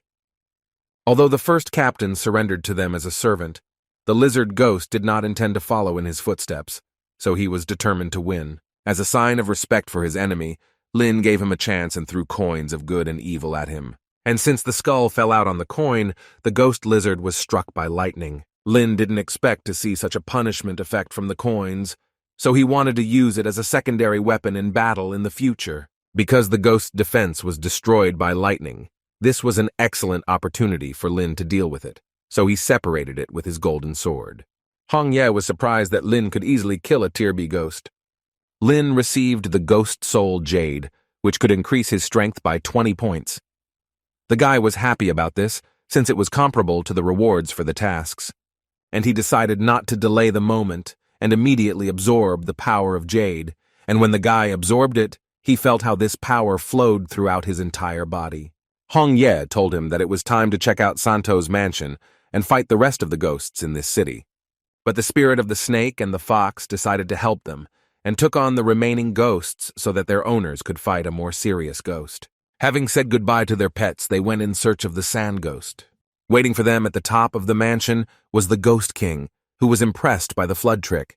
Hongye told her brother that his plot would not lead him to the victory he desired. The sand ghost wanted to hear from his sister that she agreed to cooperate with him and conquer lands together.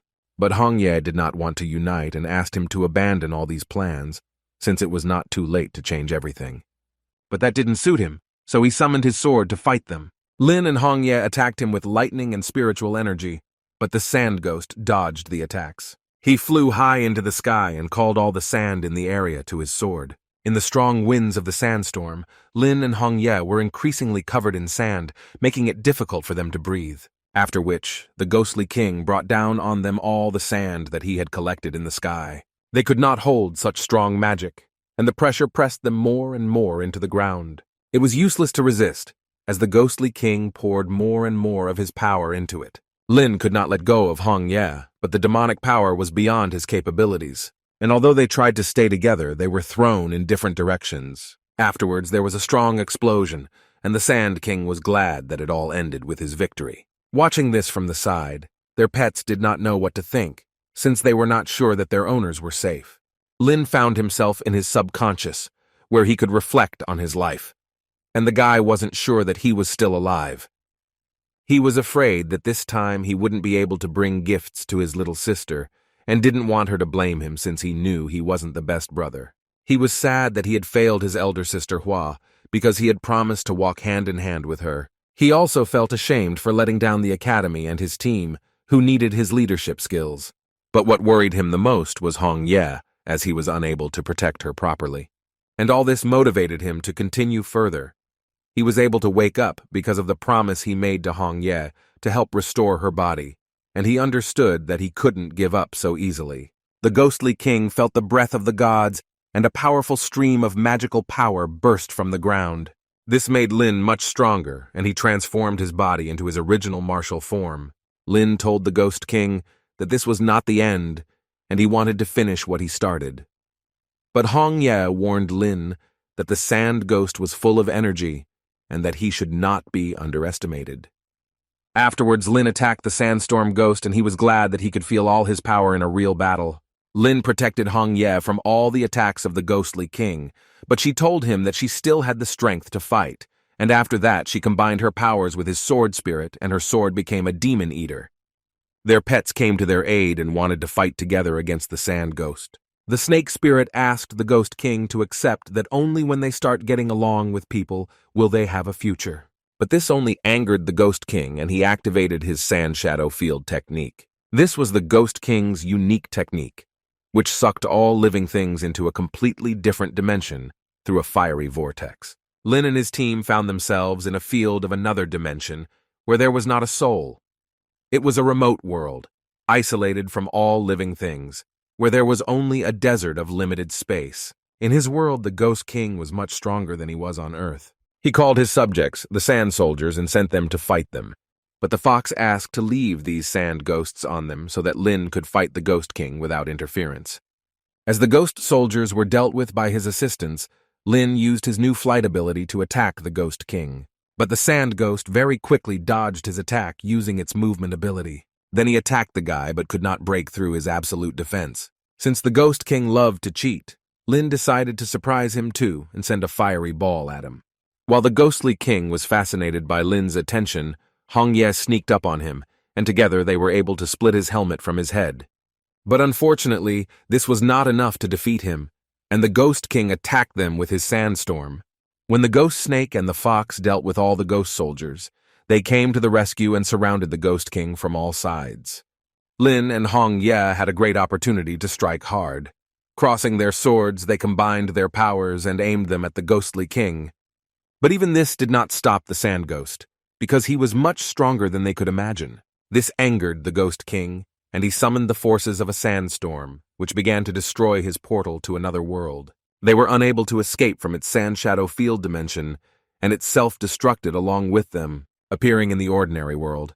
The ghostly king was glad of his victory over his sister. But while he was rejoicing in his victory, Lin plunged his sword into his body. Since Lin had an S-level body, this explosion could not harm him, thanks to which he remained unharmed. But the Ghost King was resistant to such severe wounds, and he retaliated by thrusting his sword into Lin Kuei and said that his sword had the power to pierce any defense. But Lin was in no mood to lose. He attacked the Ghost King with demonic power. He then pulled out his sword, and since his body was S-tier, it was capable of healing wounds quickly. The Ghost King did not understand how this was possible because during the transformation, the guy was no higher than A-level, but his performance in battle was very different. But Lin said that he had overcome level A long time ago and was simply pretending to be weak. The Phantom King did not like that the guy underestimated him, and he did not intend to give up until real peace came. But Lin did not appreciate that the Ghost King considered the destruction of the earth to be peace. The Phantom King believed that humanity had many flaws, and he did not want them to stop protecting the world they lived in. And he could no longer endure this pain since ghosts used to be people, but they became disillusioned with the human world, and that is why there were more and more of them. But Hong Ye intervened, and she thought that his opinion was that way because he only saw darkness. The Phantom King wondered what kind of light she saw with people. She told him that he had never felt warmth because he had never had a loved one, so he would not understand what light was. The Phantom King didn't like that his sister lectured him because he was the older brother. Hong Ye believed that he was not worthy to be her big brother because strong people protected the weak by sacrificing themselves on the battlefield, and because of the ghosts, many lands were destroyed. And since he was to blame for this, she asked to look around and see that under his rule, people were in terrible conditions. His sister's words touched him because he had not noticed this before and only did as he wanted without taking into account the wishes of people. And Hong Ye believed that there was no difference between the result her brother achieved and the demon who once destroyed their empire. Since he did not understand human happiness, he wondered whether his sister was really happy living with people. She said that when she woke up as a ghost in this world, she lived in darkness. But with the appearance of Lin Kuei in her life, light opened before her. And since he didn't care what happened to her before, and he sincerely helped her, she felt his love, and with the appearance of Lin in her life, darkness no longer consumed her. That's why she liked Lin Kuei, and he was the one with whom she wanted to live her life forever. Hong Shang wandered alone for too long, and he never had the life that Hong Ye told him about, but deep down, based on his past life, he understood this feeling. Hung Shan decided to give her 2 sage stones that he had once picked up. At first, he wanted to absorb them and turn into a human, but he believed that his sister would need them more. But Hong Ye did not want to accept this gift. She asked him to absorb the stones to return to human form, and together serve Daxia, defeating all the ghosts in their path. Hunshan could not return, so he himself gave her the power of the stones, as he wanted her to restore her former human form. After Hong Ye absorbed the power of the stones, she felt unwell and fainted. Hung Shang understood that they wanted to live in a world without ghosts, so he decided to give it to them. The artifact in his hand was used to control the ghosts, and he destroyed it to rid the desert of them. Lin didn't expect the Demon King to destroy his ghost army for his sister. Afterwards, Hung Shan said goodbye to them and said that he was going on a journey around the world, as he wanted to explore it completely. But if the future turned out to be a disappointment, he promised to take over the world again. Lin was very worried about Hong Ye's condition. She told him that the sage's stone helped her restore her human form, but since its energy was too strong for her body, she found it difficult to cope with it. Since she was very weak, Lin supported her and helped her walk home. 4 days later, Lin bought an apartment in Sin City. The guy spent all these days near his beloved's bed, keeping an eye on her condition. Hong Ye did not expect that all these 4 days he was near her, and she was very pleased. But Lin was not bothered by sleepless nights, because he was glad that she woke up. The others were also very happy to see her healthy and joyful. When Lin held her gentle hand for the first time, it was a feeling incomparable to what he had felt before when she was a spirit. Hong Ye was surprised that he became so shy after her transformation, and the guy couldn't understand why he was embarrassed by her, because they had known each other for a long time. Suddenly, Lulu shouted out that she wanted to see their first kiss, but Lin didn't like it since he was already embarrassed by Hong Ye. Kei also insisted on this because it was very romantic of her. But since Lin did not dare to take the first step, Hong Ye kissed him first, since she herself really wanted it. In the evening, they decided to have a party and eat delicious kebabs. Since it was already late, Lulu fell asleep in KK's arms, and the girl notified Lin that she would take the baby upstairs. Afterwards, Hong Ye called Lin to look at the moon, and at these moments the guy was very embarrassed because she was his first love. The girl had long wanted to show him this so that he could feel the sky up close with her. It was a surprise to him that after the transformation she could fly freely. Hong Yi told him that since her powers reached level A, flying became one of the features of her abilities. This impressed Lin, and since his elder sister was also at this level, he knew that he should work hard to catch up with them in the future. Hong Ye brought him to the top of the stone to look at the stars from there. This was Mizuki Hill, the highest point in the desert. She wanted the moon and stars to witness their love. It was their first time, and she asked him not to be shy and to believe in himself. After 4 days of practice, Hong Ye said that they needed to go back to everyone else.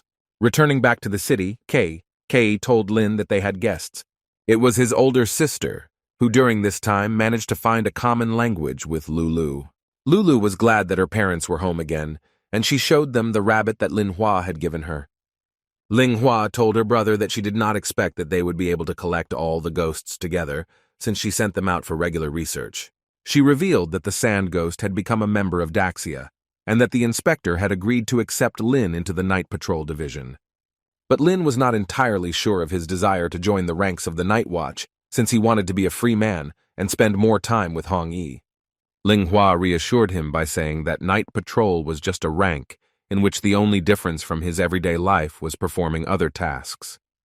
Hong Ye knew that this was his long-time dream, and she insisted that he agree to this proposal. Lin decided that he would go on night patrols since the objectives had to be met. And since Lin chose this path, the sister believed that he was worthy of knowing several secrets of the world. She said that the news showed only a small part of what was really happening, since the world was more dangerous than before. The island of In was engulfed by troops and natural disasters, and the area was completely overrun by ghosts. Troubles also affected the Western Kingdom, in which ghosts disguised themselves as civilians and merged with the crowd, and thus they managed to get rid of many enemies.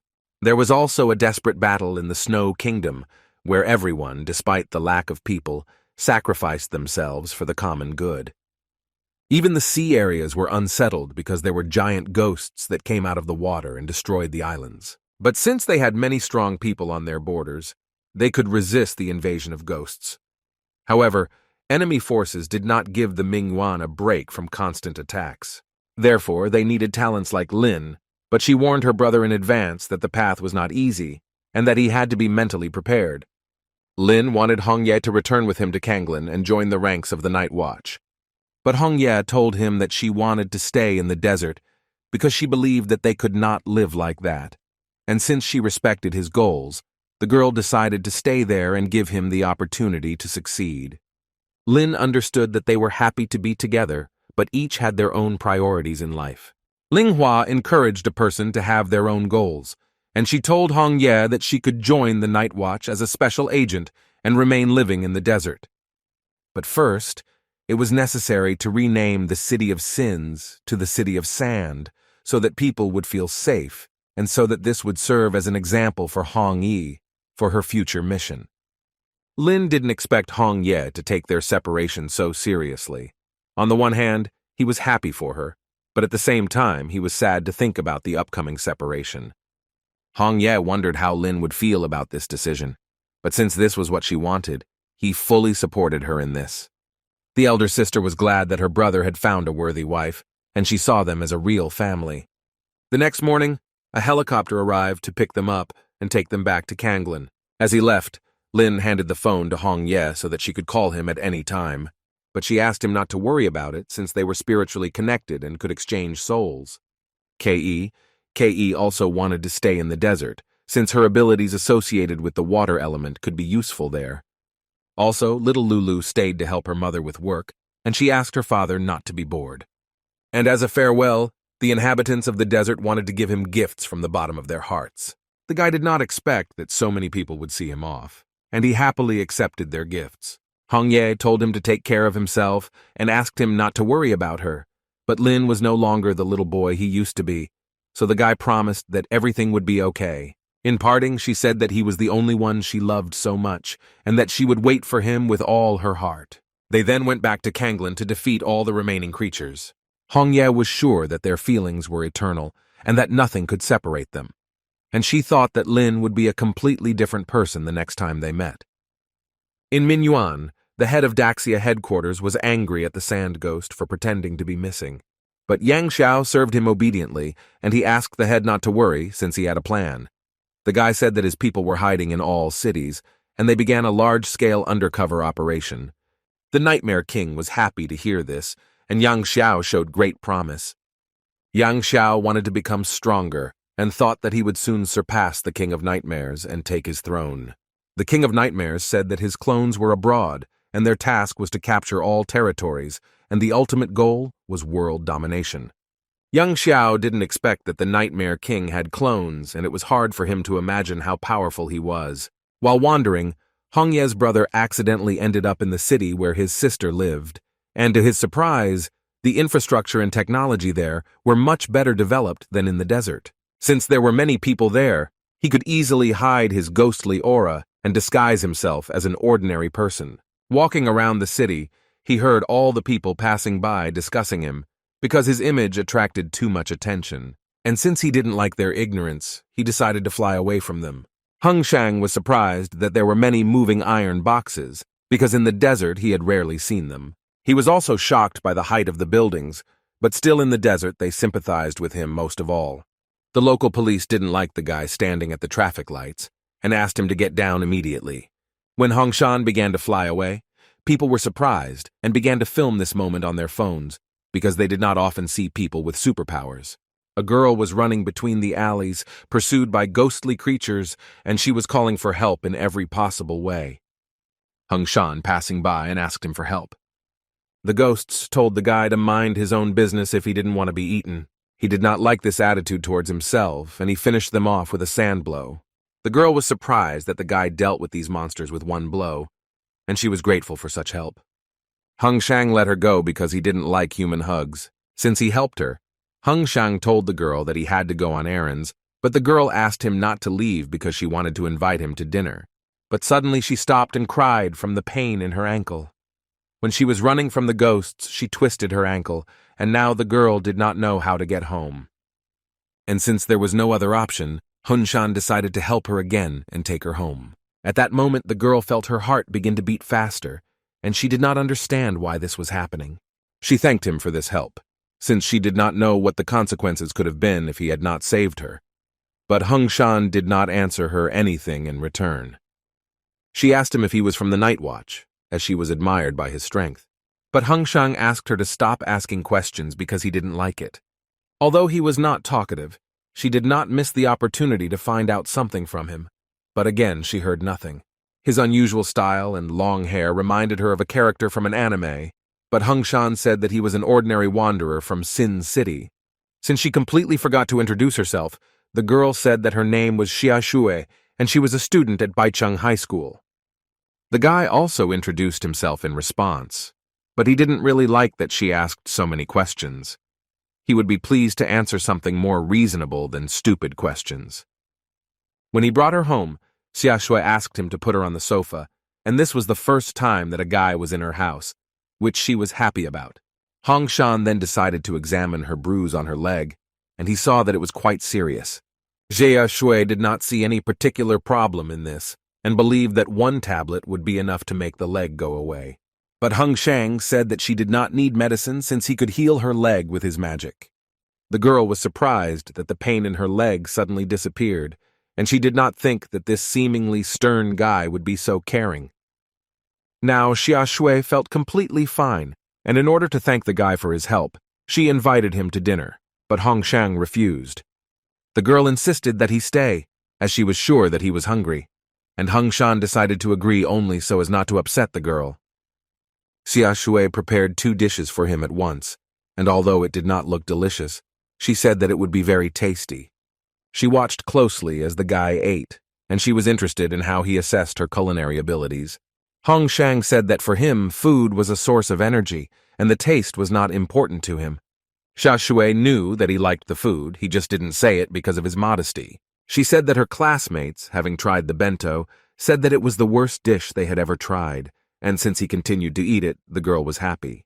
Hunshan thanked her for the delicious dinner and said that he had to go, but the girl asked to be allowed to accompany him home. Hunshan said since he didn't have a home, she couldn't take him anywhere. And when the girl found out that he lived in a tree in the park, she was very surprised. The girl considered Hunshan a good person and could not allow him to wander on the street, so she allowed him to spend the night at her place. And since she was uncomfortable and could not sleep, Xia Shui decided to inquire about his parents, or rather, where they lived. But Hunshan said that he had not had them for a long time. And since the girl did not know about this, she felt embarrassed, and she asked not to be angry with her. Xia Shui said that the only relative she had left was her father, and he spent days fighting ghosts, so she rarely saw him. And since she didn't have superpowers, she couldn't stand up for herself. Xia Shui was jealous of Hunshan because she also wanted to be strong and confident. But Hunshan did not see the point of envy because he believed that being an ordinary person was also quite good. But the girl didn't like it, and she wanted to become stronger. And since she herself showed a strong desire for this, Hunshan said that he could teach her something. At school, the students heard that Ling Shi had taken over as the chairman of the disciplinary committee, and that the girl would be patrolling the school, so they were scared. Ling Shi and Yellow were surrounded by a group of high school students who stood in their defense. The students bowed down to her since she was a low-ranking demon queen, and they were surprised that the junior high school students were so strong. Ling Shi was glad that under her strict guidance all the students would become good and polite. But high school students opposed her, who were not happy that she began to control them. Ling Shi did not like this behavior, and Yellow said that she would deal with them for her. The high school students were confident that the abilities of the baseball player, the king of slime, and the stool warrior would definitely be able to stop them. Yellow attacked them with her gas weapon, which they could not resist as there was a pungent smell. The disciples didn't expect Ling Shi's subordinates to be so strong, and from now on, they didn't want to break the rules. Ling Shi was wondering how things were going with the sales of her brother's things. Yellow said that the monthly sales income was 10,000. Ling Shi was happy with the result, and she thought that her brother would appreciate such financial help. The girl also missed him very much. since she had not called him for a long time, because she could not get a connection in the desert. At that moment, a car drove into their school grounds. Lin came out from there, and the girl immediately ran into her brother's arms, and she was glad that he was back. In the evening, Lin came home and asked Onji to take a break from work and go look at the gifts he had brought for everyone. Oniji was happy when she saw the new maid uniform, and Ling Shi received new clothes. And Xiao Huilin gave a large bone of a land shark, but he did not expect that it would turn into a dog. Ling Shi was wondering why Hong Ye and Lulu did not return, since she was worried about them. Lin told her that Hong Ye had already recovered and found a job, so she remained in the desert with Lulu. Ling Shi was surprised that she recovered her body so quickly, and she was glad that everything was fine with them. Lin said that he was taken into the night watch, and that he would fight alongside his older sister. Ling Shi didn't think her brother was so courageous, but she was glad that his goals were fulfilled. The next day, Lin came to the night watch department in the office building of Kanglin City. The guy was surprised that the inspector had such a cool place, since he had never been to such places before. Lin Hua said that her superiors ordered that she and Hong Ye join the second task force, but Lin was upset about this because he wanted to join his sister's group. She led him to the head office of the second group leader. Yun Shi, who was the leader, was waiting for him there. The girl was surprised that the one who dealt with most of the strongest ghosts looked like an ordinary guy. Ling Hua told Lin that Yun Shi would be his boss, and that he would need to fulfill all her demands. Yun Shi heard that the guy was her younger brother, and she believed that that was the only reason he was taken into their night watch organization. Ling Hua did not like the fact that she was slandering her younger brother, since he was famous throughout the world. Lin couldn't watch them quarrel, so he separated them and said that he didn't care about the opinions of others in his direction. Yun Shi told Ling Hua that she would take care of her younger brother, as she wanted her group to be better than the first group, which included his sister, with this guy's strength. Ling Hua was worried about her younger brother, and she warned Yun Shi to be careful with him. As soon as his sister left, Yun Shi told the guy that he had to control himself in the office and forget about what happened with his sister. Although she had heard about his achievements, she believed that the monsters he fought were of low level, and since he came to her, she demanded quality work. She said that his salary was 5,000 for a 6-month internship, and there would be a corresponding reward for catching the ghost. Lin understood that it was a very small salary, but he was not interested in money since he came there to become stronger. In addition, he made a lot of money from sales. She said that newcomers who just joined received more rewards for completing tasks on their own. Lin was not happy about this, because at first his older sister teased him, and now he was doing it more, and his boss and he were tired of it. After Yun Shi gave him the documents, Lin understood that even though he was a trainee, this stage would still end, and he was glad that he ended up in the Night Watch organization. Yun Shi said that his first task was to investigate the disappearance of men near the road, and although they sent their people there, they disappeared, and she believed that it was the work of ghosts. The guy spent the whole day on the task in vain and did not find a single clue, although he was in the most criminal area, and he missed Hong Ye because before she was always there, but now he had no one to talk to. But suddenly, walking through the night area, he crossed paths with a girl who was interested in why he was wandering alone. At the beginning, he thought that he just liked the girl, but he noticed a ghostly aura about her. He had an option: take the initiative and spend time with her, receiving plus 20 to strength, not being provoked, receiving plus 25 to strength, or expose her, receiving plus 15 to agility. The girl was very hungry and asked the guy to join her for a delicious dinner at her home. Since Lin chose the second option, he refused dinner because he was not interested in it, and he invited her to eat alone. The girl did not expect such straightforwardness, and in order to smooth out the situation, she offered to just go and sit with her, but Lin again refused, since he had a wife. Lin completed the task and received a reward plus 25 points to his strength. Now the guy decided to do the opposite. He asked the lady for forgiveness and agreed to her offer to meet. The girl was glad that no man could resist her beauty. Lin understood that the disappearance of the men was her doing, but since he needed to make sure of this, he decided to penetrate her lair. Arriving at her apartment, the girl was very hospitable to the guy and told him to feel at home. Lin felt a very strong, ghostly aura in her apartment, But he decided that this was not enough to capture the ghost. The girl treated him to a special drink from the Apache regions. But Lin refused because he led a healthy lifestyle and preferred cola. The girl was furious that he didn't like everything, but she tried not to show it and said that she would bring him a cola.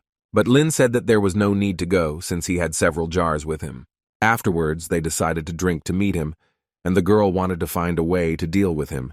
But she completely forgot that she couldn't drink from a glass, and she was horrified by it.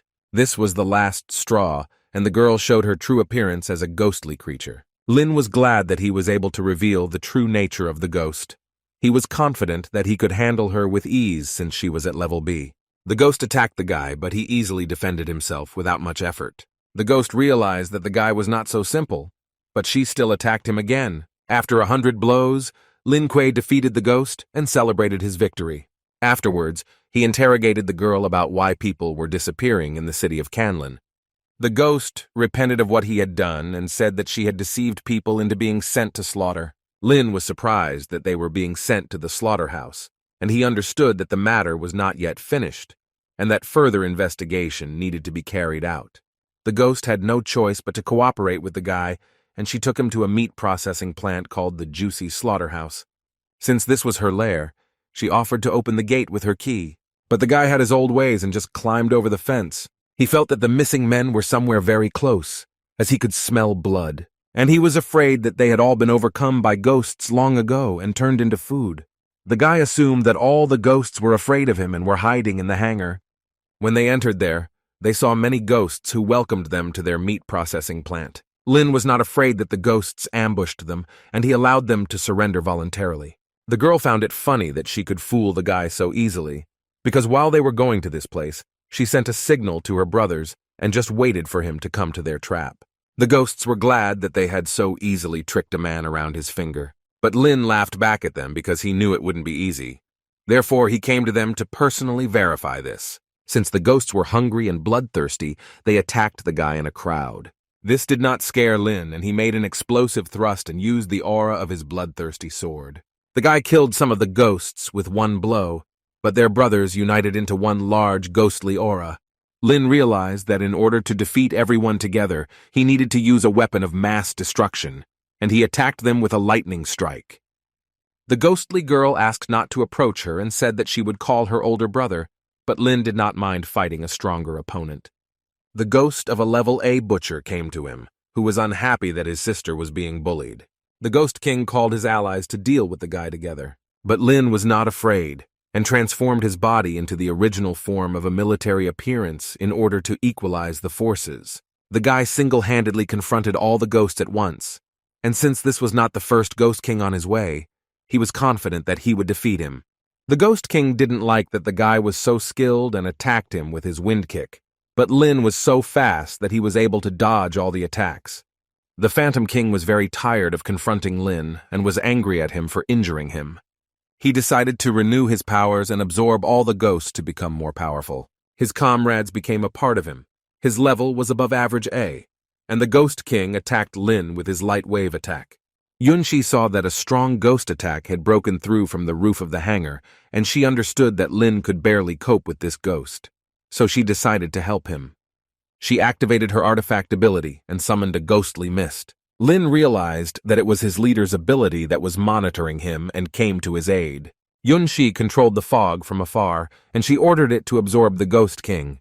Lin was amazed at how his leader dispatched the Phantom King with just one blow. Watching her, the guy assumed that she had strength at the highest rank A level, and he understood that there was room for improvement, and that there was no limit to perfection. Lin wondered if his leader really cared about him, and therefore saved him, but the girl said that it was thanks to his older sister who asked to protect him. At the same time, at the other end of Canlan, Yang Xiao returned to the city, who wanted to take revenge on Lin Kuei. The entire Hong Kong family gathered at one table in the conference room. San Qian's cousin, Xiang Jie, gathered all the elders to discuss Hong Kong's performance and decide whether his behavior was worthy of his status as the family's heir. Since Xiang Qiang did not succeed in school and did not become popular like Lin Kuei, Xiang Jie believed that he was useless to the family, and he proposed to replace the heir. Conservatives believed that this was impossible according to the rules of the Xiang family, and besides, Xiang Gang helped in discussions on business matters and was on good terms with Lin Kuei. The reformists were also against this, because Xiang Gang became very determined and reached A level. And in this world, whoever was stronger had the last word, so they supported him. Xiang Jie did not care about their opinion, because he was determined to become the heir of the family. He told all the elders that he had all their relatives under his control, and they were locked up. And the only thing he wanted was for them to sign the papers, and then he promised to release everyone. Shang Qian entered, who was surprised that so many changes had occurred during the month of his absence. Xiang Sei did not recognize his brother, since he had changed a lot and matured. But this did not change the situation, and he said that he kept the old people under his influence and wanted them to sign an agreement transferring the entire inheritance into his hands. Sanqiang told his brother that he knew about his plans and therefore defeated his men in advance. Xiang Tse did not like that Chiang spoiled his plans. Since he wanted to remain the only heir, he decided to deal with him on the spot and turned his hands into iron fists. But Shangqiang turned out to be faster than his brother and attacked him first. Xiang Ji said that he would not forgive him for this, and since he had no equal at school, he believed that he would defeat Sanqian. And although they were on the same level, Sanqian's strength was more stable, and he used the imitation technique against him, which is how he defeated his brother. Xiang Tse could not believe that he had lost. The guy considered it a shame, and he was ready to accept responsibility for his actions. Xiangqian understood that his intentions were good. However, there were rules, and those who violated them had to be punished by imprisonment. At that moment, Xiang Tse remembered a moment from his childhood, how while playing on the beach, he cried because his toy was broken, and his brother gave him his car just so that he wouldn't be upset. These memories were very fond moments from childhood, and Xiang Jie realized that he was a bad cousin. Therefore, he asked for forgiveness for his actions and promised that this would not happen again. Xiangqiang wished him luck in this, and hoped to see another version of his brother in the future. At this moment, Lin Kuei was patrolling the city at night and trying to catch up with a ghost dog that was terrorizing the areas of Kanglin. But the ghost of a hungry dog did not intend to give up so easily. And as they moved further and further away from the ghost, they had to speed up.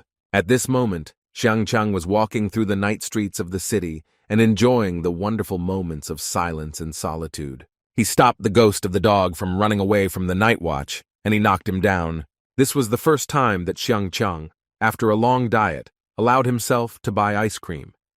And since he didn't even have time to try it, the guy considered it unforgivable. Although the man seemed familiar to Lin and similar to Sanqian, he asked not to disturb him and get out of the way. Sanqian didn't like that even after dieting for a long time, he was still called fat.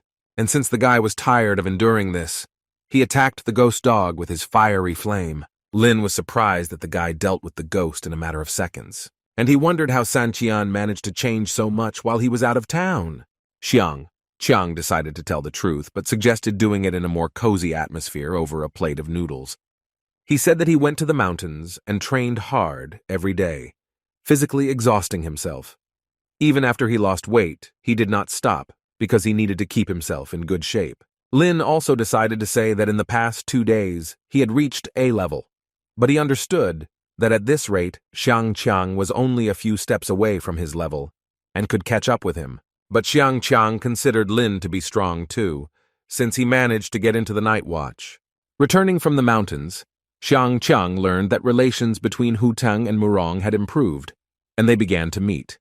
And also, at the suggestion of Teacher Tang, they decided to go teach at the academy.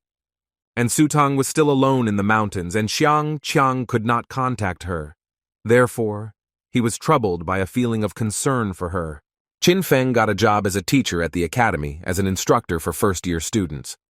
Kanya and Mo Ching-chung became entrepreneurs and opened a business making jewelry for ghosts. And Xiangqiang also wanted to follow in Lin's footsteps and join the night watch to fight ghosts. Lin asked not to worry about it and said that he would recommend him for this position, but he would have to work hard for this. After this news, Xiangqiang was very happy that Lin valued their friendship. Arriving home, Lin spent the entire night chatting with the leader of the night watch group. Hong Ye appeared in front of him, and the girl was very interested in who he was flirting with. Lin was offended that she thought he was interested in other girls, and he said it was for work. Hong Ye believed him, and since she had business in the desert, she needed to return, but she promised that they would meet soon. Lin was looking forward to her return and missed her every day, since such an unexpected separation was a difficult test for him. Afterwards, a picture appeared on his phone where Yang Xiao was talking about his new underground club of the Devil's Gang. Lin was surprised that Yang Xiao managed to get into his phone. Yang Xiao greeted everyone and told about his dream of becoming the ruler of Kanglan and living in the best mansion in the city. He also wanted to rid the world of crime and create a college entrance exam to give everyone a chance at education. And although he was hiding in the darkness, they planned to come out. There were many ghosts with him who were waiting for this very day to share this joy with him. All the residents of Kanglan City saw this broadcast on their phones, and they were not happy about it. Lin realized that this was a carefully planned hacking job, and he decided to seize this opportunity and challenge Yang Xiao. Yang Xiao saw that Lin Kuei challenged him and lured all the people's attention to himself, and was surprised that the guy got into his plans again. Lin knew that this speech was a complete failure, and he was waiting for the day when he could shut down and destroy his ghost gang. Ling Shi burst into his room, and since she had the day off, she wanted to spend time together. She also wanted to eat and look for new outfits. Since Lin was in a great mood, he didn't mind spending time together and delighting them with gifts. Afterwards, they all went together to one of the largest shopping centers in Kanglan. They collected so much that Lin had to give away all his hard-earned savings. Afterwards, the guy took them to a children's restaurant, and he was not surprised that his sister was so short at 14 years old. After all, she only ate baby food and therefore did not develop. But Ling Shi didn't understand why he was so indignant, because adults dined there too. There, Lin saw Hong Ye's brother, and the guy did not understand that Hong Shang had forgotten there, and he suspected that he decided to deceive the girl. Xia Shui asked Hong Shan for forgiveness for bringing him to the children's institution. The girl just liked the food of this place. But this was not important to Hong Shan, since the main thing for him was to fill his stomach. When he noticed Lin, they exchanged fiery glances. Xia Shui did not understand why Hong Shang suddenly became so absent-minded, because just a couple of minutes ago he was normal.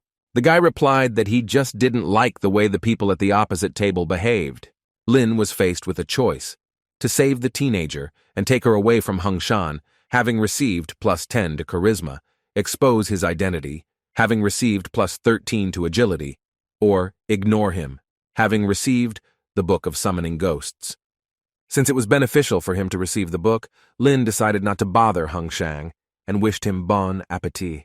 He received a reward, a ghost summoning book, and the system warned him that he needed to carefully consider the form of the ghost before using the skills. When he accidentally thought of inflatable dolls, the system gave them to him and performed the transformation. Lin didn't expect that he would be followed by such a sad action. The ghostly gang of Yang Xiao burst into the cafe who came after Lin Kuei. Lin was glad to finally meet his criminal gang. But Ling Shi and Yellow were ahead of him, and he didn't like it because he wanted to gain more experience from the ghosts. Xia Shui was scared, and she asked Hong Shan what they should do in such a situation, but the guy planned to eat and watch the performance. The ghosts were confident of their victory, since their boss Yang Xiao gave them a piece of his power. Ling Si and Yellow were very unhappy that the ghosts prevented them from spending time with their brother, and they taught these criminals a lesson. From the underground room, Yang Xiao watched everything his ghostly hunters did. He considered Lin Kuei a coward because the guy left this job to his sister and the animal instead of fighting the ghosts himself. When he noticed the ghostly king in the cafe, he was worried that he might interfere with his plans. Meanwhile, at the cafe, Lin sent his army of devil dolls into battle. Hong Shang appreciated how Lin skillfully placed his work in the hands of the ghostly dolls. Since Lin noticed that Hong Shan liked this performance, he sent a ghost into it. But Hun Shan repelled his attack with his sandy hand. Afterwards, people in the shopping center noticed the leader of the night watch. Hong Shan immediately began hiding with the girl as he did not want to be caught. Although Yun Shi was late for the event, she decided to visit Lin Kuei to praise him for a job well done. She did not expect that such a young guy would turn out to be a hard worker, and moreover a caring person for his family. The girl told Ling Si that if she follows in her brother's footsteps, then in the future she will be able to join the night watch and fight the crime of this world. She came to tell Lin that there was a death list on the internet and that his name was on the first place. The guy did not like this news, and he quickly waited to meet Yang Xiao in order to save the city from his antics. While Yang Xiao was angry that his plans were always interrupted because of Lin Kuei, Yang Xiao had assistants who asked him to entrust this matter to them. The Joker led his squad of spirits, and he was their ghostly captain. Liu Meng, a worshipper of ancestors, was also interested in their plan to attack the city. Anime leader Zhang Cheng was too busy reading manga, so he couldn't listen to their evil plan. The great inventor Wenxi believed that his invention would be useful in this mission. Since Mr. Yang Xiao discharged them from the psychiatric hospital, they felt it necessary to repay their debt to him and go through thick and thin. The leader from the anime world, Zhang Cheng, believed that the world they lived in was an illusion, and the real world was in another dimension. People agreed with him, and they supported the idea that the sinful world was long overdue for destruction. And because they were messengers of justice, they wanted to change the world. Zhang Cheng was their leader, and his first task was for them to destroy Lin Kuei. And since people believed in their leader, and he granted them eternal life for this, they were ready to cleanse the dimension and destroy Lin Kuei. Yunxi sent Lin to find this group of people, but after a long search there was no trace of them. Walking along Linyu Street, we were offered to watch an entertainment show at an anime festival. Lin didn't appreciate his image, but he understood that the guy might know where this mysterious group of people was, and that he could benefit from it. Lin decided to beat the guy, and said that he was not interested in this anime festival. But the guy didn't like Lin just leaving like that, and he said that he had something for him. He gave him a completely free VIP ticket to an anime festival where a beautiful sister dances at home since it was a popular manga. Lin did not refuse the free ticket because he needed to investigate. Afterwards, he borrowed a scooter from him, as he thought it would be useful for him to walk. The guy was unhappy that he was left without a scooter, but he was sure that their leader would sooner or later get to Lin and teach him a lesson for such actions. A little later, Lin Kuei used his stealth technology and reincarnated to disguise himself. The sword spirit appreciated his disguise and makeup skills, and she thought he looked great in those clothes. Suddenly he met Ching Chang and Kanya, and since his image was incomprehensible to them, the guy was worried that they might think about it in the wrong way. The girls were surprised to see Lin like this, but he explained to them that he was on a mission and that he needed to remain hidden. Since they had not seen each other for a long time, they were glad to have such a meeting. The ceremony was just beginning, and Master Zhang Cheng stepped onto the stage to announce the start of the exhibition. When Lin saw this guy, he realized that this was the leader of the sect and a wanted criminal who had escaped from a mental hospital. Zhang Cheng talked about how they destroyed the third dimension, and it was time to save the world. To do this, he needed the power of universal love, and he was going to call upon the strongest creature who would obey them. Zhang Cheng asked everyone to close their eyes and gather their courage to summon the most powerful sorceress. Kanya noticed that the people were going crazy because their minds were under Zhang Cheng's control, but Lin asked not to worry as he had a plan. The most powerful sorceress has already begun to wilt in front of them, but Lin decided to stop the summoning of the ghostly girl by attacking their leader. This did not help, since the magic circle automatically summoned the sorceress. A girl came out and introduced herself to Xiao Yuan. Zhang Cheng told his subjects that her appearance was due to Lin Kuei ruining their ceremony, so he ordered his men to punish him. Lin saw that they were zombified, so he saw no point in feeling sorry for them. The magic sword really wanted to help him, and she took on all the zombies with her deadly tornado. At that moment, the most powerful sorceress attacked Lin. But Kanya came to the rescue, speeding up time for Lin Kuei and attacking the sorceress with her icy wind.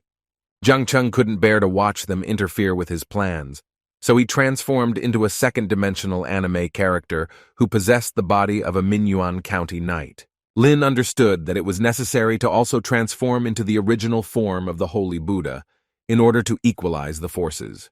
This suited the special anime character completely, and he activated an area that had an absolute advantage. Entered this ghost skill area, Lin didn't understand why there was nothing there. But in fact, it was the absolute field created by the leader, in which all his power was concentrated, and the enemy could easily hide there. Suddenly, an anime character appeared in front of Lin and wanted to attack him, but the guy reacted faster and struck first. But the anime character didn't like this and retaliated by attacking Lin. Lin then used a new attack called Heavenly Crescent Nightmare Formula, which interacted very strongly with the enemy with its supersonic field, which the anime character could not resist. Lin was then given a choice: save Zhang Cheng and help him recover, receiving 38 in strength, allow him to plunge into the world of the second dimension, receiving 20 in strength, or deal with him, receiving 20 in agility. Looking at the rewards, Lin realized that the system wanted him to cure the anime character, so he teleported to him to help him.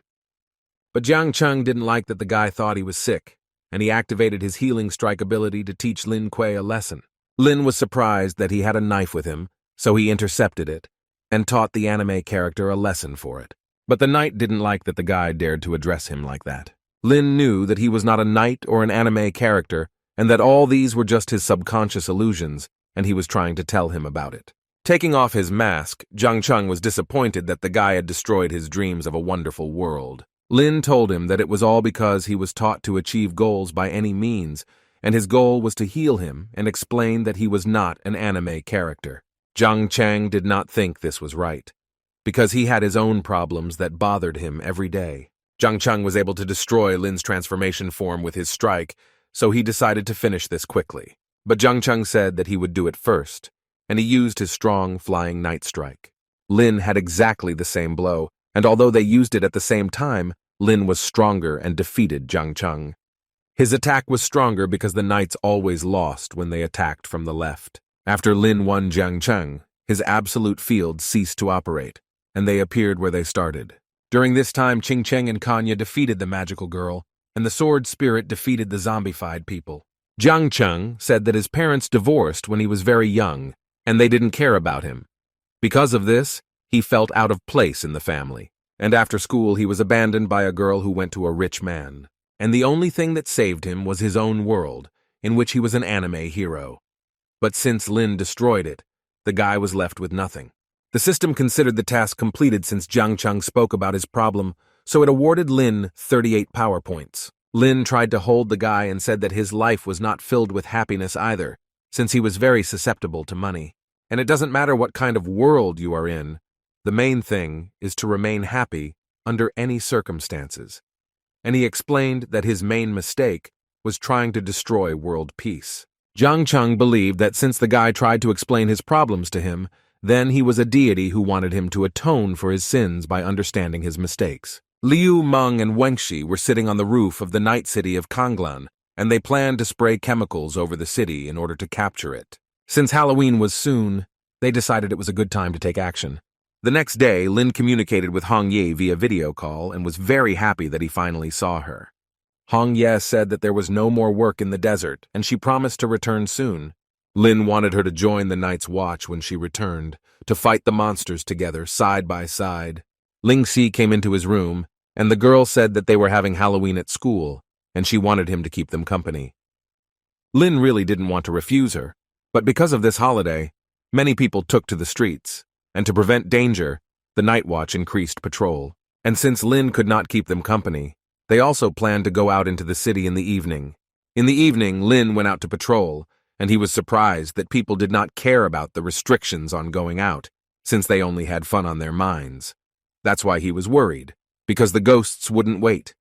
In the city, the guy was recognized by his fans, and although he tried to hide his identity, he was unsuccessful at it. Lin didn't understand why people were still delighted with him, because he was an ordinary trainee of the Night Watch. Also walking around the city was the spiritual detachment of Yang Xiao, who did not miss the opportunity and also celebrated Halloween. Liu Meng gave Wengxi the task of attracting people's attention and distributing ghost candies to them.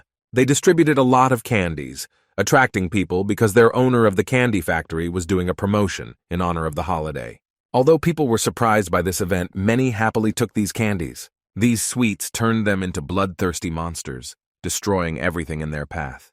The Yang Xiao spiritual detachment were glad that they were able to gather an army and subjugate them. When they collected all the ghosts, they headed towards Hulao. After changing into a suit, Lin saw a crowd of people running, and the guy didn't understand why fans recognized him again in this outfit. But when he saw ghosts in the likeness of a hybrid of a Hulk and an Orc Lin, he realized that the city was attacked by monsters. Suddenly he noticed a child who was in danger as a cured monster was standing over him.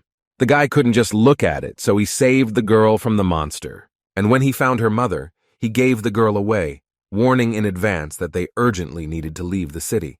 He could not allow the ghosts to arbitrarily control the people in his area, so he struck them down with his sword. Lin then saw the most dangerous members of Yang Xiao's spirit team. They had been waiting for this meeting for a long time to defeat Lin Kuo, and since such an opportunity arose, Liu Meng immediately attacked him. Wangxi believed that the success of any business lay in science, so he tried his new development of biochemical radiation. Lin did not expect such a turn, since he had not seen such a thing before. Yan Xiao observed everything that was happening in the city from the roof of the building. He was glad that this time they were able to launch a full-scale attack, and that the spiritual team was doing a great job. The Joker assured his boss that the fun was just beginning. He decided to also take part in this and help his team. The Joker introduced himself to people as a hero with superpowers, and he offered to help them. And although he seemed strange to them, since monsters were roaming the city, they decided to trust him and follow him. But when they saw that there was nowhere to run, they realized that the guy had deceived them and led them into a trap. Unfortunately, they were unable to escape the Joker trap. At that moment, the leader of the Night Watch group, Yongxi, appeared behind him. She wanted to stop the Joker, but it was too late. To distract Yongxi, he launched throwing knives at her.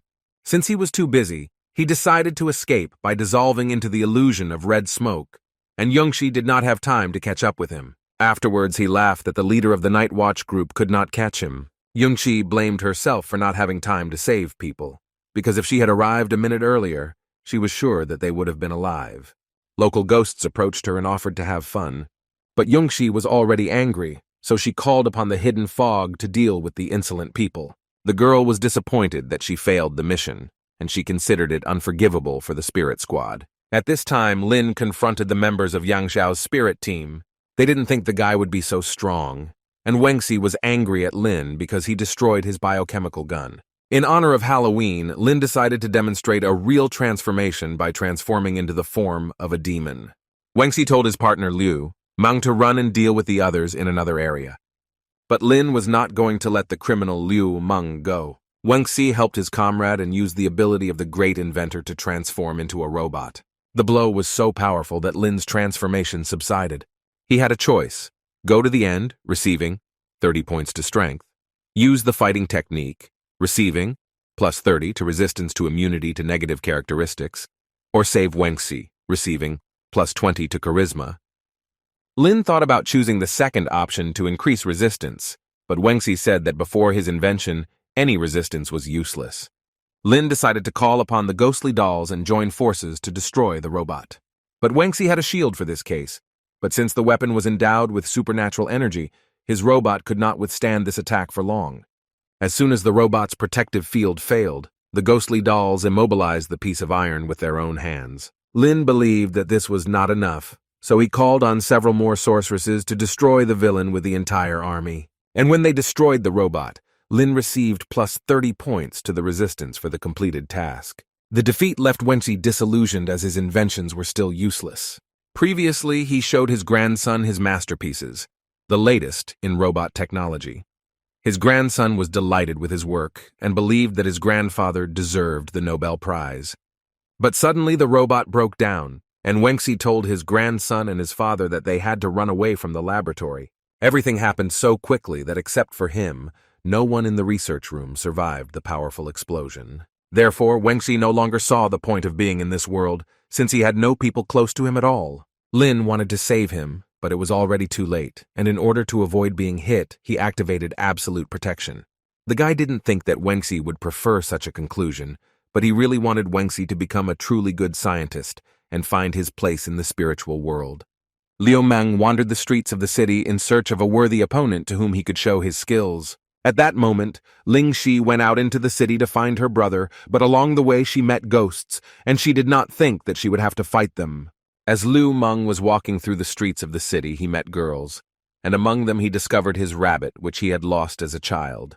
The girls did not understand why a mentally ill patient escaped from a psychiatric clinic. Liu Meng was angry that they stole his rabbit, and he attacked them to get what was his. Ling Shi did not intend to tolerate such treatment, so she called the bear to teach him a lesson. Oniji saw this as her mission as a maid who wanted to improve his hygiene. She gave him a free procedure to remove hair from the armpit area. Since the forces were not enough to deal with the criminal, they combined their efforts together. Liu Meng was upset that after 1,000 years of training, he lost to people like them. And since he had almost no choice left, he decided to transform into the divine Lu Bu. who was determined to fight even if this change consumed his life breath. The girls were scared because the enemy's strength had increased to level A, but the bear Haifei asked them not to worry about it, since his strength reached a level. Liu Meng found it funny that they were going to stop him with this bear. At this moment, Yellow had the brilliant idea to escape from Liu Meng, but Ling Shi had never lost, and she had no intention of doing so. Therefore, she decided to reveal her second ability to them and summon another panda spirit, Bai Wu. He was many times different from the bear Haifei in his ferocity and strength. The bear did not want to stand on the sidelines, so he finally helped make a crushing joint blow.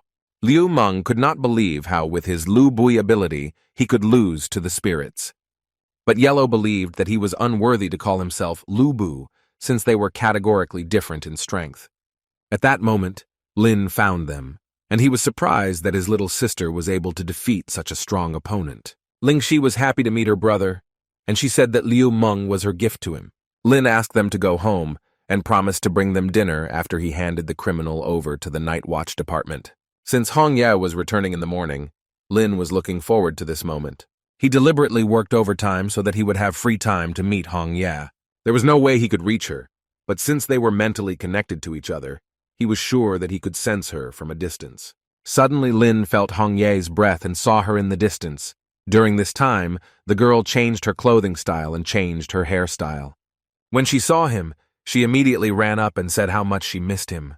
Lin wondered how things were going to be for her in the desert. She said that the city building program was almost completed, and thanks to KE, she finished faster.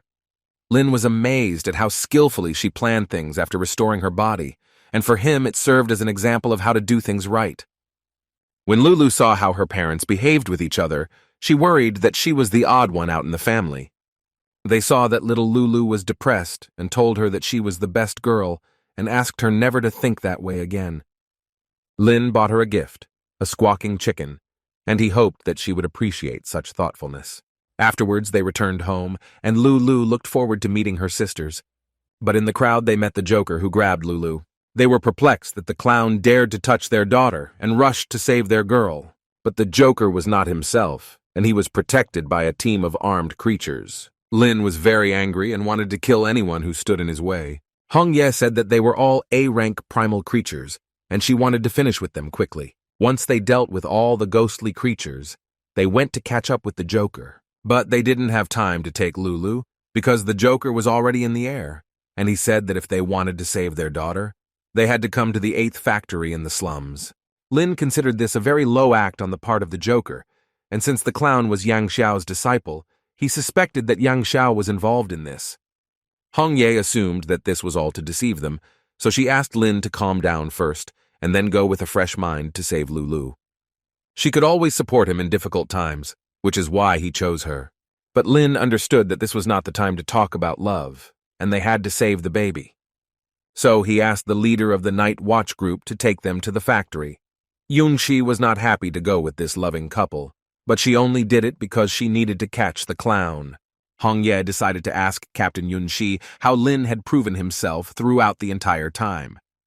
Yunxi replied that if you don't take into account having fun with girls, he turned out to be pretty good. Hong Ye was not very happy to hear this, but the guy said that it was a lie and that he only loved her. Since Yunxi could not get closer to the plant, she dropped them off not far from it. Hong Ye was grateful to her for taking care of Lin Kuei in her absence, but Lin felt that these thanks were too much for her.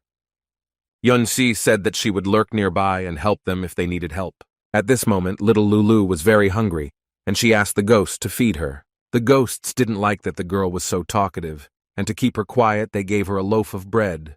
But the girl refused to eat it, since they usually gave her donuts and cakes. The ghosts decided to leave this stubborn girl and go have lunch, while Lulu managed to summon branches of vines, which gradually freed her from the rope. When they turned around to make sure everything was okay, the girl reprimanded them for treating her like that. Then she found boxes of ammunition, and since she saw her dad playing with the same ones, she decided to use them. Hearing the strange sounds, the ghosts decided to check the room, and were surprised that the girl managed to get out. Afterwards, she dealt with the criminals with their own weapons once and for all. Her attention fell on the TNT boxes, and since she suspected that it was something valuable to the ghosts, she decided to get rid of it.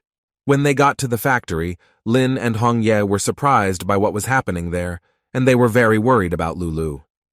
Lulu realized that TNT were big fireworks, and she really enjoyed spending time like that while in the ghost factory.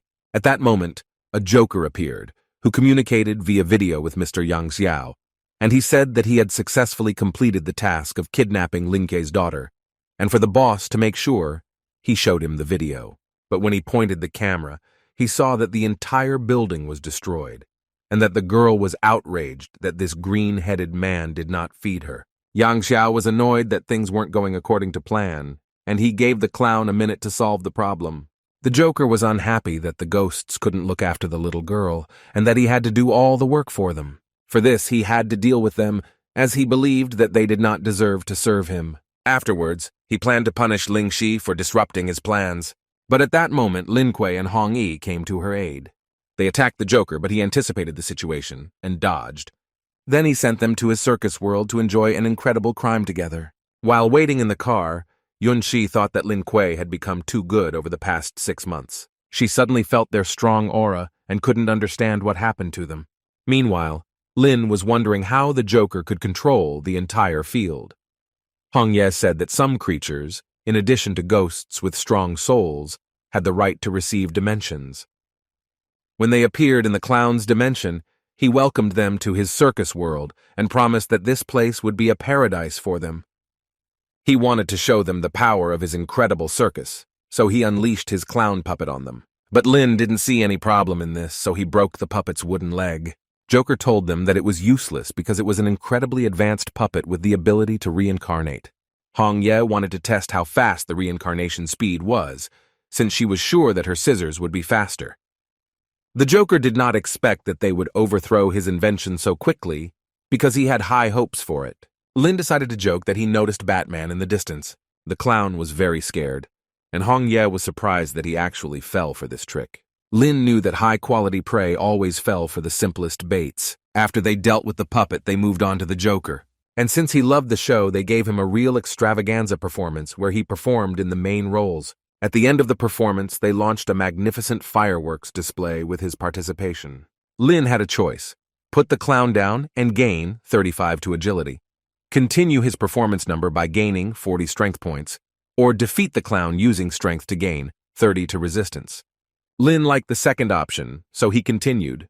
Borrowing scissors from Hong Ye, he changed the Joker's image. Afterwards, he had a test to walk along a rope with steel spikes. Then there was a blind knife-throwing act where the Joker got a new haircut. The clown realized that his opponents were too strong, so he decided to retreat to further consider the new plan. He threw a smoke bomb that filled the entire space with smoke. As the smoke began to clear, they saw that the Joker had escaped, and the system rewarded Lin for completing the task and releasing the clown, but the guy was at a loss because he was not going to let him go.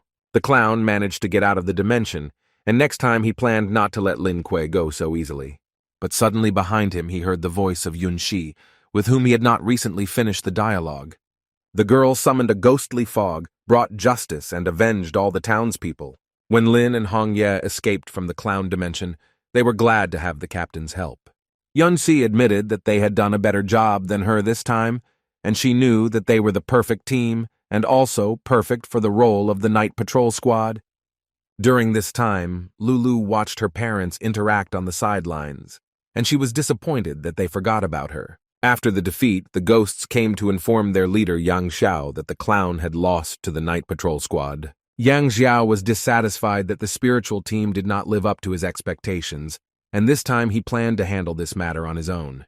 The next day, Lin and her entire family congratulated Hong Ye on the restoration of her physical body. Hong Ye and Lulu had gifts for their younger sister Lin Kuei. But Ling Xi was looking for a catch in this because she thought that Hong Ye had come to steal her little brother. But as soon as she opened the gift, she saw a beautiful dress and was very grateful to her for it.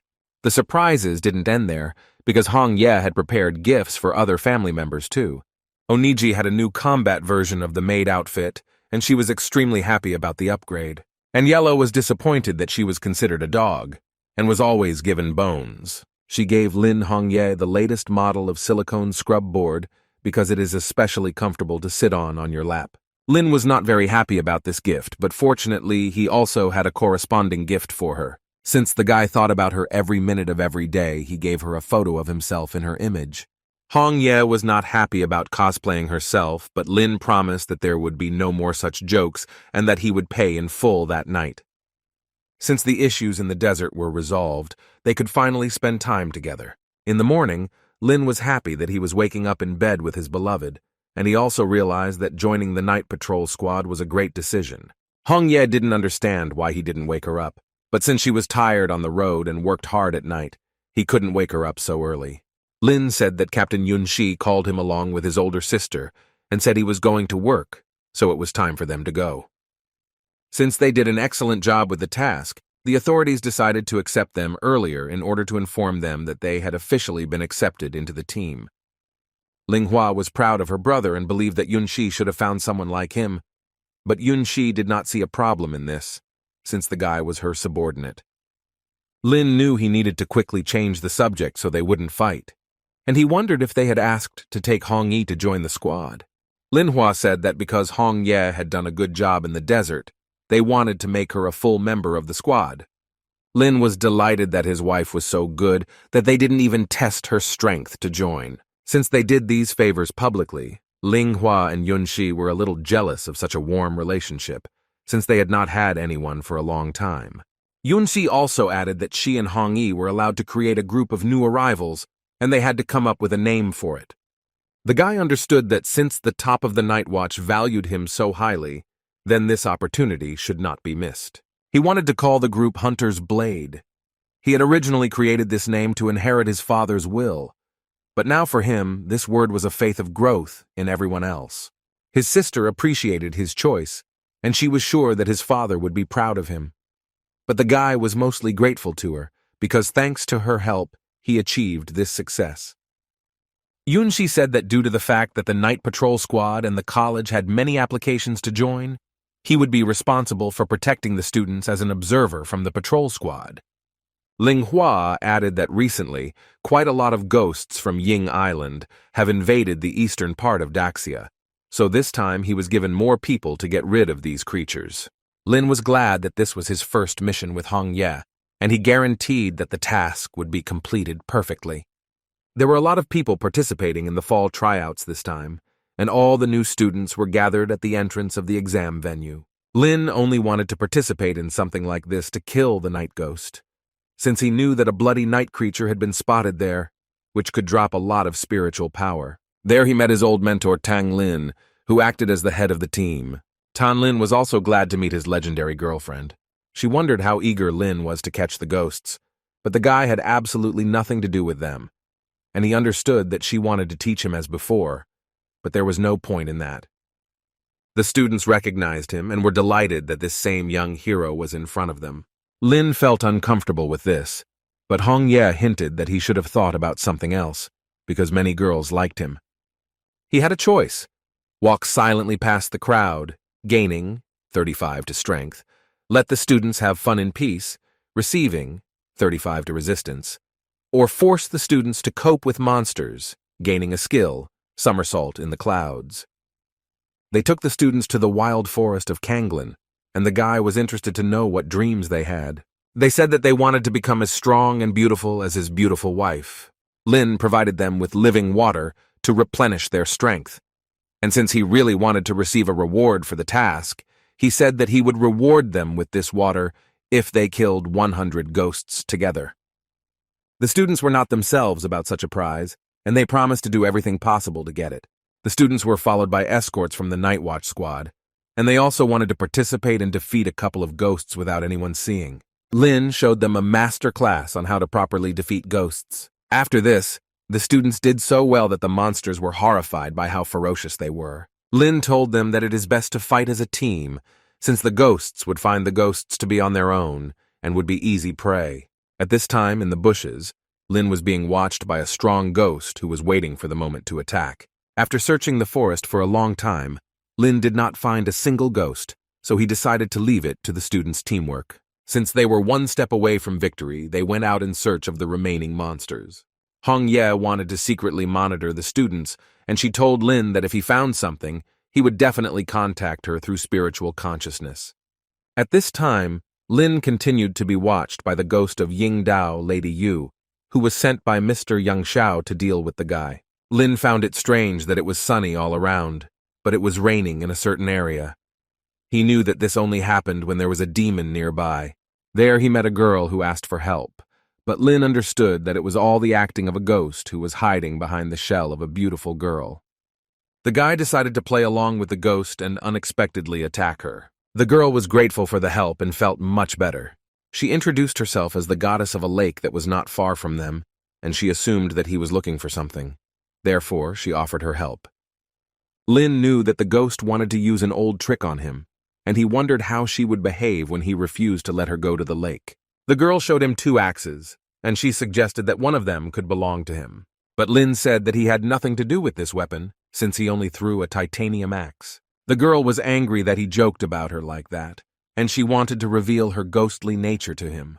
But Lin attacked her at that moment, explaining that a mosquito was sitting on her. He was surprised that she was so weak to physical attacks, as he thought that she was a deity who could withstand such stress. The girl claimed that he did it on purpose, but Lin insisted that he helped her get rid of the mosquito, like a real man. Because the rain had gotten heavier, she suggested that he stand under one umbrella to enchant it, so that it would be easier to control in the future. And since the guy didn't want to get wet in the rain, he agreed to it. But he didn't expect that it would turn out badly for him, because her umbrella had a spell that was difficult to get out of. He couldn't believe his eyes that he had met the ghost of Ying Dao called Lady Yu. The guy assumed that its leader was Yang Xiao. Lady Yu wanted him to surrender without a fight, since he still would not have been able to get out from under her spell. Lin understood that since he couldn't get out, he needed to act differently and pull the ghost towards him. At that moment, the girl felt a strong heartbeat and some kind of love. Then Hong Ye came to his aid, and she was unhappy that the ghost was hugging his husband. Hong Ye said that for this he would stand on buckwheat, but Lin explained that in this way he controlled her magic and asked her to quickly destroy her umbrella from the outside. Hong Ye was not afraid of her umbrella, and she decided to use her umbrella to break the ghost's spell. Although she saved Lin Kuei, it caused a strong ignition, and she was thrown back by the blast wave. Lin was glad that he was freed, and he decided not to give the ghost a second chance, and immediately attack her with his special move. The guy was also grateful that Hong Ye was so on time. He said that the ghost fell on his beauty and locked him under his umbrella, but Hong Ye doubted this, since he was quite active with her. Hong Ye wondered where this ghost came from and why she was trying to steal her husband. Lady Yu told her that she and the other ghosts had killed many people in Daxia, and they were the tracking target. At that moment, the students saw that Lin Kuei had found the last ghost, and they decided to help him and catch her all together. By doing this, they angered the ghost and forced her to resort to the secret technique of Rain of Harmony, from which it was difficult to escape. This secret harmony was stronger than the acid, and it began to corrode their weapons and clothes. When Hong Ye saw that the students were retreating, she was sad because she wanted the students to improve their skills in real combat, and she didn't think that they would give up so easily. Hong Ye said that she would take on the ghost and asked Lin to help the students escape, but the guy believed that Hong Ye would need his help more. Afterwards, the system gave him a mission to help Hong Ye, having received 35 to strength, to help the students to receive 40 resistance points, or to inspire the students to leave on their own, having received 35 to charisma. Although Lin did not complete the mission with the ghosts, but since the system itself hinted to him, he chose to save people. The ghost did not like the fact that Lin Kuei was helping the students get out, and she wanted to stop him. But Hong Ye prevented her from doing this by attacking her with her umbrella. Then Lady Yu tried to pour her water of harmony on her, but Hong Ye rejected her attack. The ghost was shocked by how skillfully the girl wielded her umbrella because she also had an umbrella, but such techniques were unknown to her. At this time, Lin had already saved some of the students and received 40 resistance points for this. In parting, the guy told them to do the same selfless acts as he did. But the girl he saved wondered if he would help the other students get to the safe zone. Lin was willing to help the others, but he also wanted them to learn to survive on their own without his help. His disciples admired his courage, and they wanted to follow his example.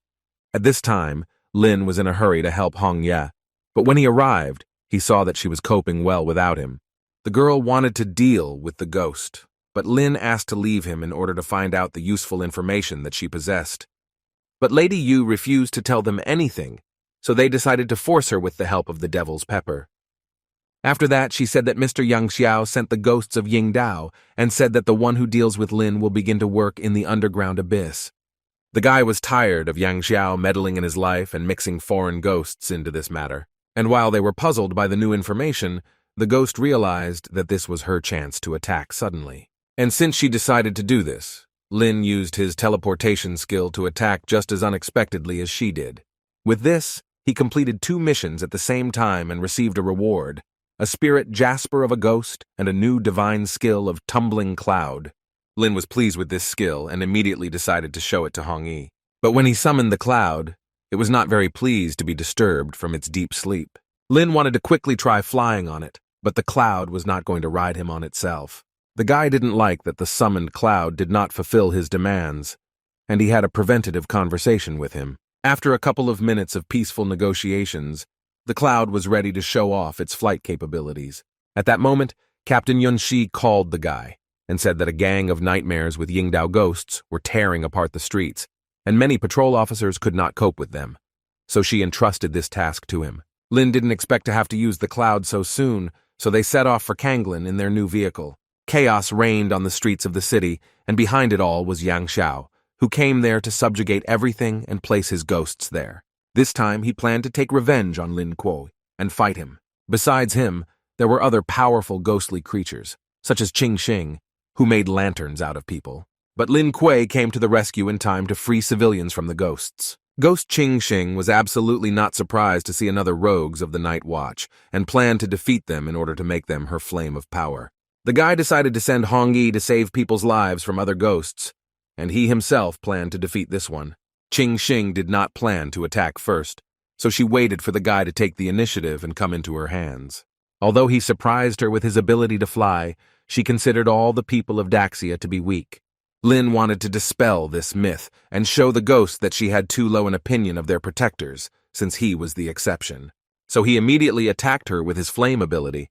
This angered Qing Shi's ghost and she summoned her devilish bull. This bull was part of the tribe of ghost bulls, and he was very strong and also had as many as 8 legs, like a spider. The ghost ordered her bull to attack Lin with its horn. Although the guy flew high, the cloud was ready for such cases. Lin cooperated with the cloud, and together they attacked the monster's limbs with lightning. But Qing Shi had the ability to heal her ghostly being. At this moment, Hong Ye came to Lin's aid, and the girl immediately attacked the ghostly bull. The guy was glad that she always came on time. Hong Ye said that she had just finished evacuating people and couldn't leave him to fight crime alone. Ghost Qing Shi was surprised when she saw this girl. Hong Ye told Lin that she was familiar with this ghost, because as soon as she appeared in this world, she met her on the island, and the ghost challenged her several times, but it was unsuccessful. The ancient ghost of Yingdao City did not want to admit defeat, and she believed that a girl like Hong Ye was not a danger to her. And to win and prove she was right, she directed her spell at them. But Lin was not going to wait for her to attack first, so he and the cloud struck back. Since the guy was a serious enemy, Yingdao mutated into one living creature along with her bull and began to spray cobwebs. The creature did not want to give in to its owner, so it sprayed the web with its 8 paws. But Lin was fine with their attack as he activated absolute defense. When the ghosts saw that their defense was over, they were glad that they would win an easy victory. But they rejoiced early because Hong Ye used her umbrella instead of Lin's absolute protection. Just as the Yingdao ghost finished attacking, Lin unleashed a thunderstrike on them. Since the web attack didn't work, the ghost decided to use her hallucinogenic illusions to confuse them and take over their minds. And since Lin did not have time to close his eyes, he went crazy and began to ramble. And while the ghost of Yingdao was consoled by her victory, Lin teleported to her and pierced her with his sword, because the guy was just playing along with her in order to suddenly attack. After the bull was left without his owner, he decided to retreat. But Lin and Hong Ye did not plan to let this dangerous ghost go. Kuei's house was invaded by the ghost of Yingdao Bony Lady. Her goal was to destroy the house so that her leader Yang Xiao would notice her and appoint her as his ally. But as soon as she went deep into the house, a trap fell on top of her. This trap for ghosts was prepared by the Lin Kuei sisters, who were waiting for them in their house in advance. When she saw these abnormal children, she decided to run away as soon as possible. But on the way out, she met Onitsi, who was not going to let her out. And then everyone else came up, who could not even think that ghosts could break into them. But since the ghost came to them on her own, they wanted to play with her. Then the children all taught the ghost a lesson because she dared to invade their house. Yellow was delighted that the ghost had become a real seed lady, but Oniji was not happy about this because all the cleaning of the house was on her. Lingxi was very bored at home knowing that her brother was outside. Therefore, she invited Yellow and Xiaobai to help their brother fight the ghosts. And Oniji had to stay home and look after little Lulu. At this time, Lin and Hongye continued to chase the ghostly bull through the streets of the city. But Yan Xiao came across the bull's path, and the creature was very happy about this, because now it could not be afraid of the Night Watch squad. Lin thought that he would never be able to find him. And since he himself came into his hands, the guy was glad that he could bring justice. Yang Xiao was not happy that the bull behaved so cowardly and could not properly deal with Lin Ke. So he believed that the best solution would be to absorb his power. Kui had once done to him. Lin told him not to relax as everything would be exactly the opposite, and victory would be his. And then they crossed swords with Hongye and attacked Yang Xiao, but he was stable and could withstand the two of them. Due to the large number of forces on both sides, they were all thrown back by the blast wave. Lin no longer intended to let the guy enslave the world, and the only thing he wanted was to defeat him once and for all. But Yang Xiao was confident of his victory, so he erected his magical wall of energy and sent it straight to Lin Kuei. But for Lin, this was a normal attack, so he overthrew her with his magic sword. The guy retaliated by attacking him, but Yang Xiao used his golden body skill, which protected him from such attacks. But Lin didn't care about his super skills, since he destroyed hundreds of criminals like him, so he and Hong Yi joined forces and struck a powerful blow with a magical tornado. The attack was so powerful that it left a huge crater in the middle of the road. Yang Xiao was disappointed that his long and hard work did not pay off, and that he was still weak to fight Lin Kuei. Since childhood, the guy was a proud son of heaven, who wanted to succeed together with Chu Junyao in order to reach the heights of this world. Key for all his failures, because he deprived him of everything he could be proud of. Therefore, Yang Xiao was not ready to face this. They noticed that due to Yang Xiao's anger, he began to awaken the Ghost King's true body, so they wanted to prevent it, but it was too late. A bright flash of light ignited in front of them, making its way high up and filling the space. Yang Xiao was willing to sacrifice all his energy to transform into a nightmare Ghost King with A-class supreme power just to defeat Lin Kuei. Although Lin was impressed by the heights Yang Xiao had achieved, he was ready to defeat him and return him to his former form.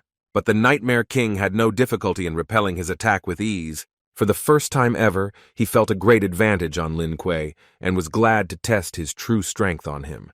At this time, an army of sea ghosts invaded the east coast of Kanglin Island, and since people had a hard time, a Night Watch detachment was sent there. There was also one of the largest sea ghost kings, who had the ability to take the shape of an island in the water and suddenly attack the victim. On this mission, the Ghost King was confronted by Commander Yun Shi, and since there were many ghosts, Commander Lin Hua arrived to her aid. Yun Shi was surprised that they would have to fight side by side, since this was their first battle together. There were also ghosts in the eastern region of the city of Canglian, where the spirits of Ling Shi dealt with them. The girl was very glad that she finally left the house and that there was an opportunity to have fun, but her main goal was to find her brother. Kuei's former team took part in clearing the city of ghosts. There were countless monsters, and it was not easy for them, even with the help of teacher Tang Lin. They understood that the battle would be difficult. Suddenly, a magical moon-shaped weapon flew out of nowhere and killed many ghosts in its path. This was the skill of Su Tang, who returned to them after a long time of training in the mountains. They were glad that Su Tan returned to them again to fight the ghosts together. When they were done with the monsters, they wondered what Su Tan was doing there. The girl said that she went out to get some fresh air and came across an invasion of Yingdao ghosts. Xiang Qiang noticed that after the time of absence, the girl did not look any more feminine. Su Tan also noticed his changes in figure, but his speaking abilities still remained the same. She wondered where the rest of the team were, and Tang Ling revealed that Mu Rong, Qin Cheng, and Tai Feng were helping the others in the city deal with the ghosts. And when the girl found out that Lin Kuei had joined the night patrol squad, she was very surprised. While they were talking, a new wave of ghosts came to them. And since Lin Kuei was in the night patrol squad, this motivated them, and they were not going to lag behind him and wanted to show the ghosts the strength of the new generation of Daxia. At this time, in the eastern part of the city, Qingcheng, Konya, and Tianyu defended the city. With his new Nightmare King power, Yang Xiao unleashed many styles of different attacks against Lin Kuei. But the guy believed that even with new abilities, he would not be able to defeat him. Yang Xiao got tired of this empty chatter and opened the Nightmare Sphere skill.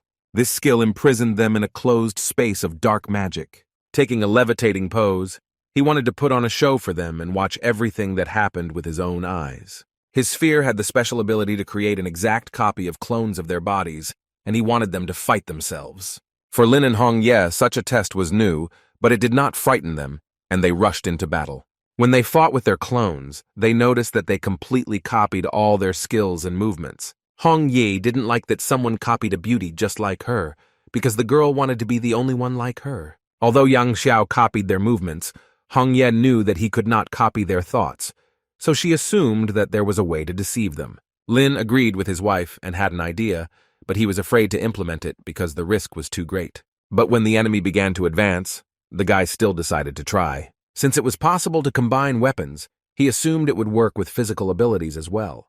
He was able to combine the abilities of Qi Yu and Sun Wukong, after which his strength increased significantly. With one swing of his sword, he managed to destroy his physical clones. Now that Lin's strength was approaching A-class, Hong Ye considered him a worthy man.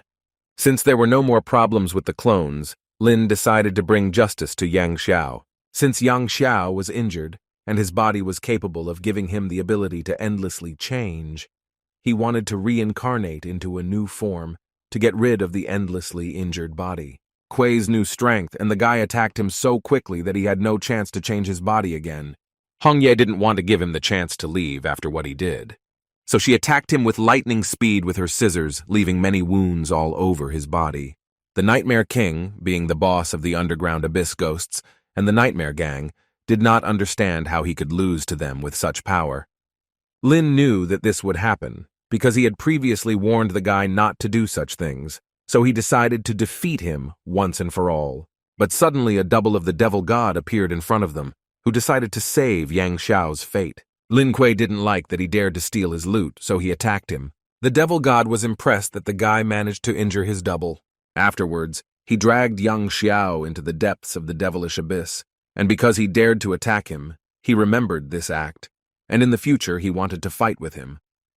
Lin was angry that he managed to escape with his feet again this time. Hong Ye believed that it didn't matter, because they did an excellent job, and this could be considered a victory. But Lin still stood his ground and wanted to catch the criminal. Hong Ye asked not to worry about this, as they would still have the opportunity to catch him together. This support helped the guy a lot, and he was happy with such care. On the East Coast, all the ghosts were defeated by the captains of the Night Watch. The girls were very tired, and after such a mission they planned to return and fully recover. In the city, the Night Watch patrol also cleared the streets of all Yingdao ghosts. Because Ling Shi and Yellow showed courage and bravery at such a young age in helping to defeat the ghosts, the city residents rewarded them with a large supply of food. And despite the fact that Ling Shi did not find her brother, she was glad to receive such gratitude from people. Teacher Tang and her students also had good news of Daxia's victory, and they planned to celebrate with an overnight picnic. And the girls, their friendly trio, did a great job and for the first time took part in such a large-scale ghost invasion. One day later, the Lin Kuei family celebrated their joint achievements in completing the Daxia ghosts. Ling Hua's elder sister came to their family dinner and brought them gifts. Lin was wondering since she had free time. He claimed that she was done with work, but that was not the case at all. She came to tell the important news that the double of the Devil God had taken Yang Xiao with him, as well as 2 mystical kings to Ying Island. And their goal was to make the island the main base of the underwater world, so Daxia decided to send people to them in order to finally destroy the forces of the underwater world. And Lin assumed that he would do this. He understood correctly, and thus Daxia was sending him and Hong Ye on this mission, so they needed to pack up as quickly as possible and take 2 assistants with them. When Lingxi heard that time would separate her and her brother again, she was disappointed. Manhua suggested that he would probably choose the strongest, such as San Qian and Qin Feng, but she did not guess, and Lin preferred Qin Cheng and Konya. Hong Ye didn't like this idea of girls, and she started to get jealous of him again. But he had an explanation for this. Because Xiang Cheng and Qin Feng were physically strong, they were not suitable for this mission, and therefore the abilities of Konya and Qin Cheng were more suitable. Since it was logical, the girls admitted that he was right. Lin also did not miss the opportunity to ask Manhua for Xiang, Qiang, Qin Feng, and Su Tang to join the night patrol squad. And since the squad was recruiting newcomers, she was not against recommending them. Since the team was determined, Manhua allowed them to take family members with them, and when the girls heard this, they realized that this was their chance. Lin made his choice in favor of his younger sister Lin Shi, and the girl was crazy with happiness because she did not want to be separated from her brother. He also took Lulu, Xiaobai, and Yellow, and the girls were glad that they were not deprived of attention.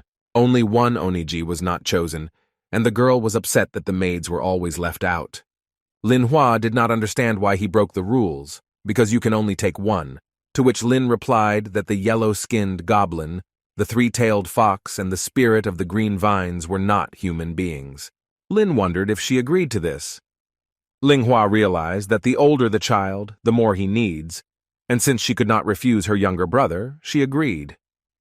Afterwards, Lin Kuei gathered his former team at a local cafe to tell them that he had recommended them to the night patrol squad. The guy was pleased that they were grateful to him, but he knew that they were so good that sooner or later they would have been able to get there without his help. They promised that they would exceed his expectations and become heroes like him. Qian was wondering why Lin didn't take his girlfriend, and Tai Feng wanted him to get married as soon as possible in order to become his godfather. But the guy decided to remain silent in response. Spending time in such company, Su Tan would never have thought that she would have such close friends, and in her shared adventures with Lin Kuei, she discovered that friendship could be quite simple. On the day of the expedition, Lin went to Ying Island with his entire family to finish what he started with the nightmare King Yangxiao. Lingxi and the rest of her sisters played tennis on the ship and had a good time, while Oniji spent most of her time preparing food for them. Lin didn't like the fact that they set up a real resort on the ship and acted as if they were going on vacation. But Hong Ye did not understand the meaning of his indignation because he himself looked appropriate. Afterwards, Lin decided to call everyone on deck to inform them that they needed to come up with a name for the ship. He came up with a naming game to encourage teamwork. Konya suggested calling it a goldfish as it was in harmony with youth and beauty, and Qing Cheng suggested calling them miles of sunlight so that they would be as bright as their journey. Ling Shi wanted to call her Black Pearl because she associated it with her brave and invincible brother. Hong Ye suggested calling it Titanic, as it symbolized eternal love and support on her part. Although these were romantic since the Titanic sank, Lin did not consider this an appropriate example. He put forward his proposal to name the ship the Virtues, since they were all respectable citizens who saved the world from monsters. After thinking, Lin realized that they were not worthy of being called virtues, so he liked lack of virtue more. And as soon as they decided on the name of the ship, they set off. But they were not the only ones who went to Yingdao Island. Hongshan and Xiaoshui were also heading there.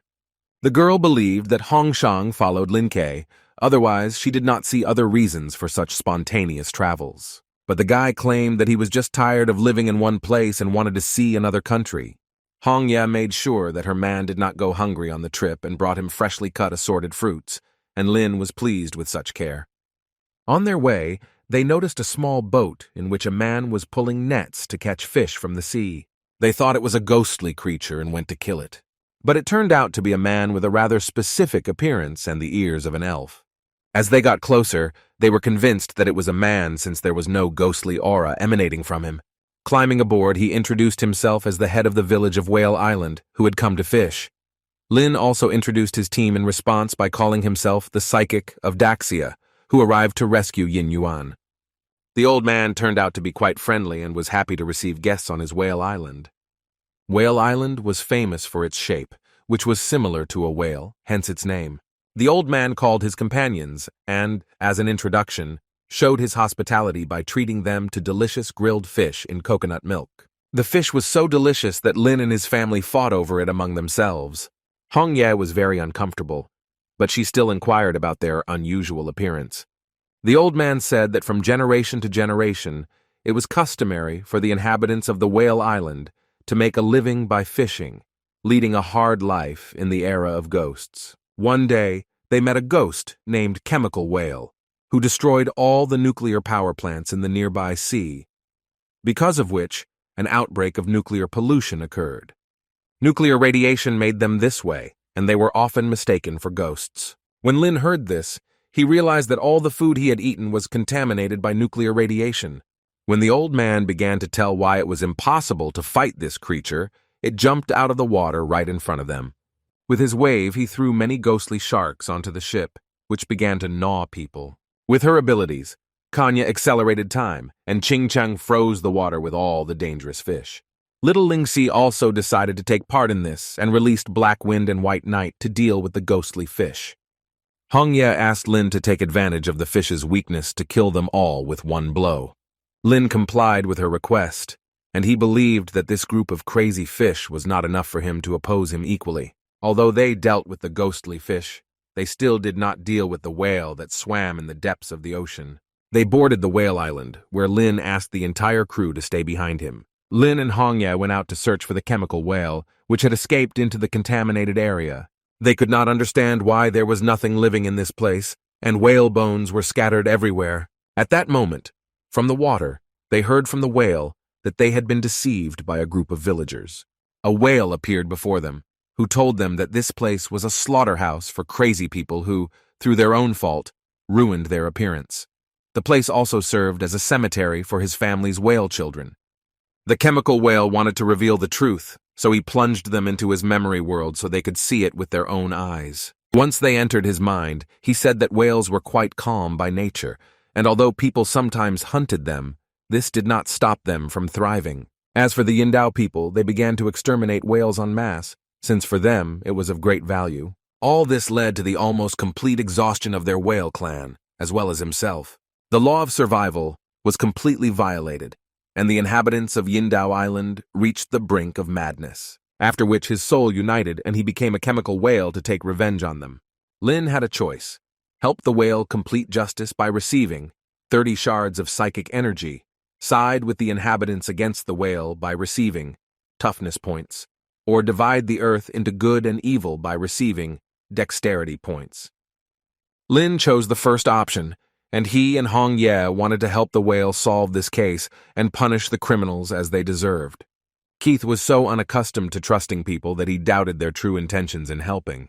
Their conversations about solving the case were heard by the residents of Yingdao, and they hated it when someone found out their secrets. And because they knew something they shouldn't, the residents didn't want to let them go.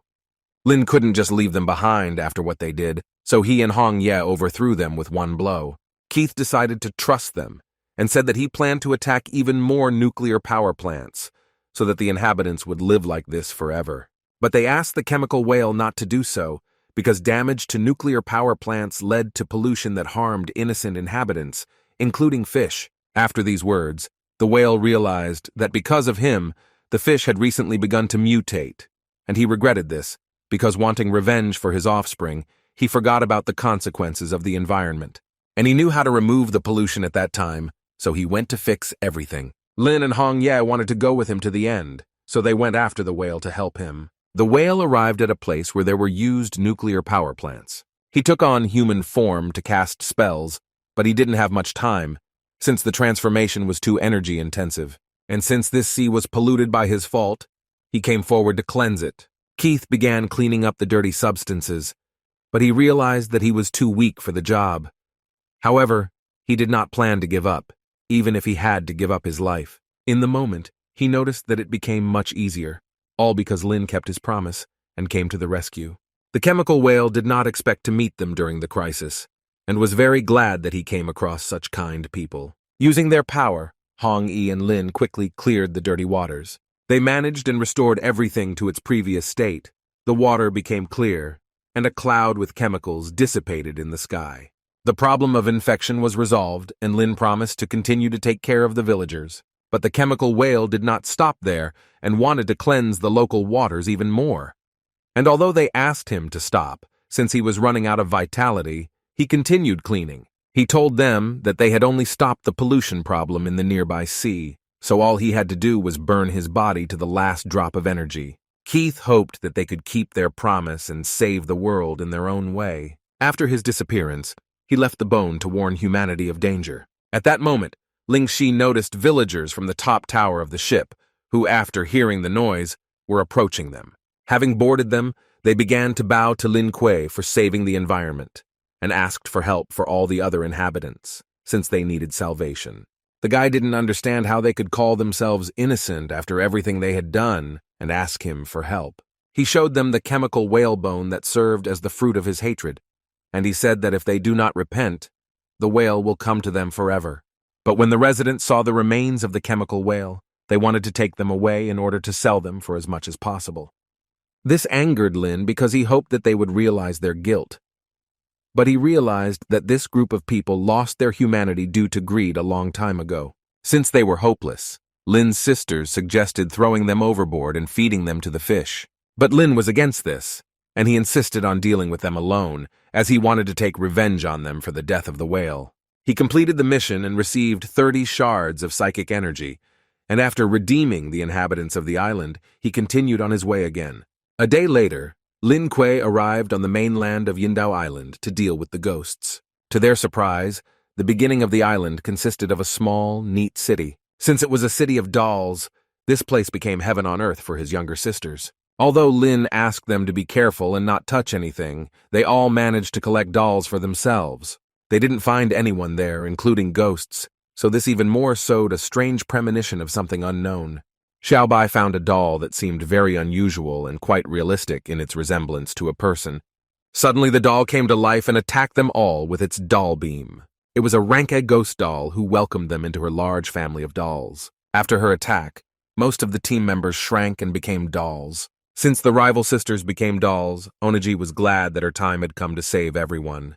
But on this island, only a ghostly doll could dictate its rules, and she very much asked them to behave according to local customs.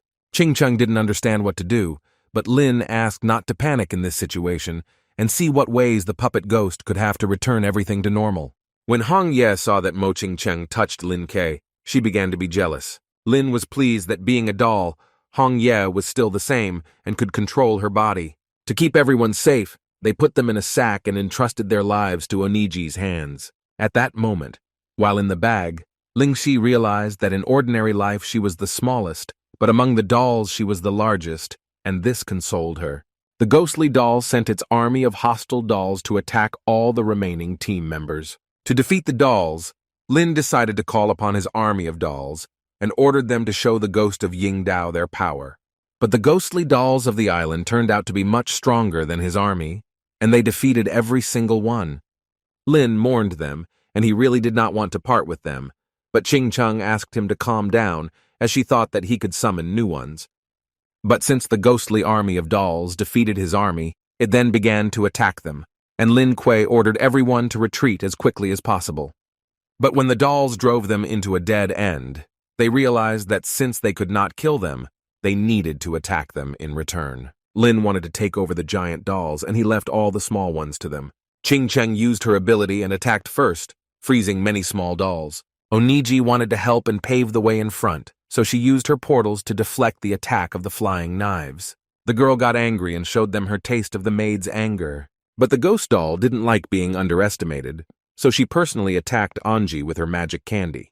Lin came to her aid and spun the ghostly doll at high speed, but he didn't stop there and used the golden right leg technique. The ghostly doll flew so fast that it broke through the wall, leaving its silhouette in it. She didn't like this attitude and showed her true full ghost form. After that, she immediately kicked Lin Kei, and the guy said that her kick was worse than that of the football team. Immediately, she launched another punch from the pink puppet fist, but Lin used her absolute defense, which was harder than iron, and she was unable to penetrate it. Lin asked his team to find the weak points of the ghost doll so that they could then focus on one strike and attack directly. Oniji had a solution. She remembered that the dolls usually had a zipper on them, and they were often damaged, and cotton wool was taken out of them. She told Lin that this ghost doll might also have lightning, which was its weakness. The guy didn't mind doing a personal search, since that's what he did best.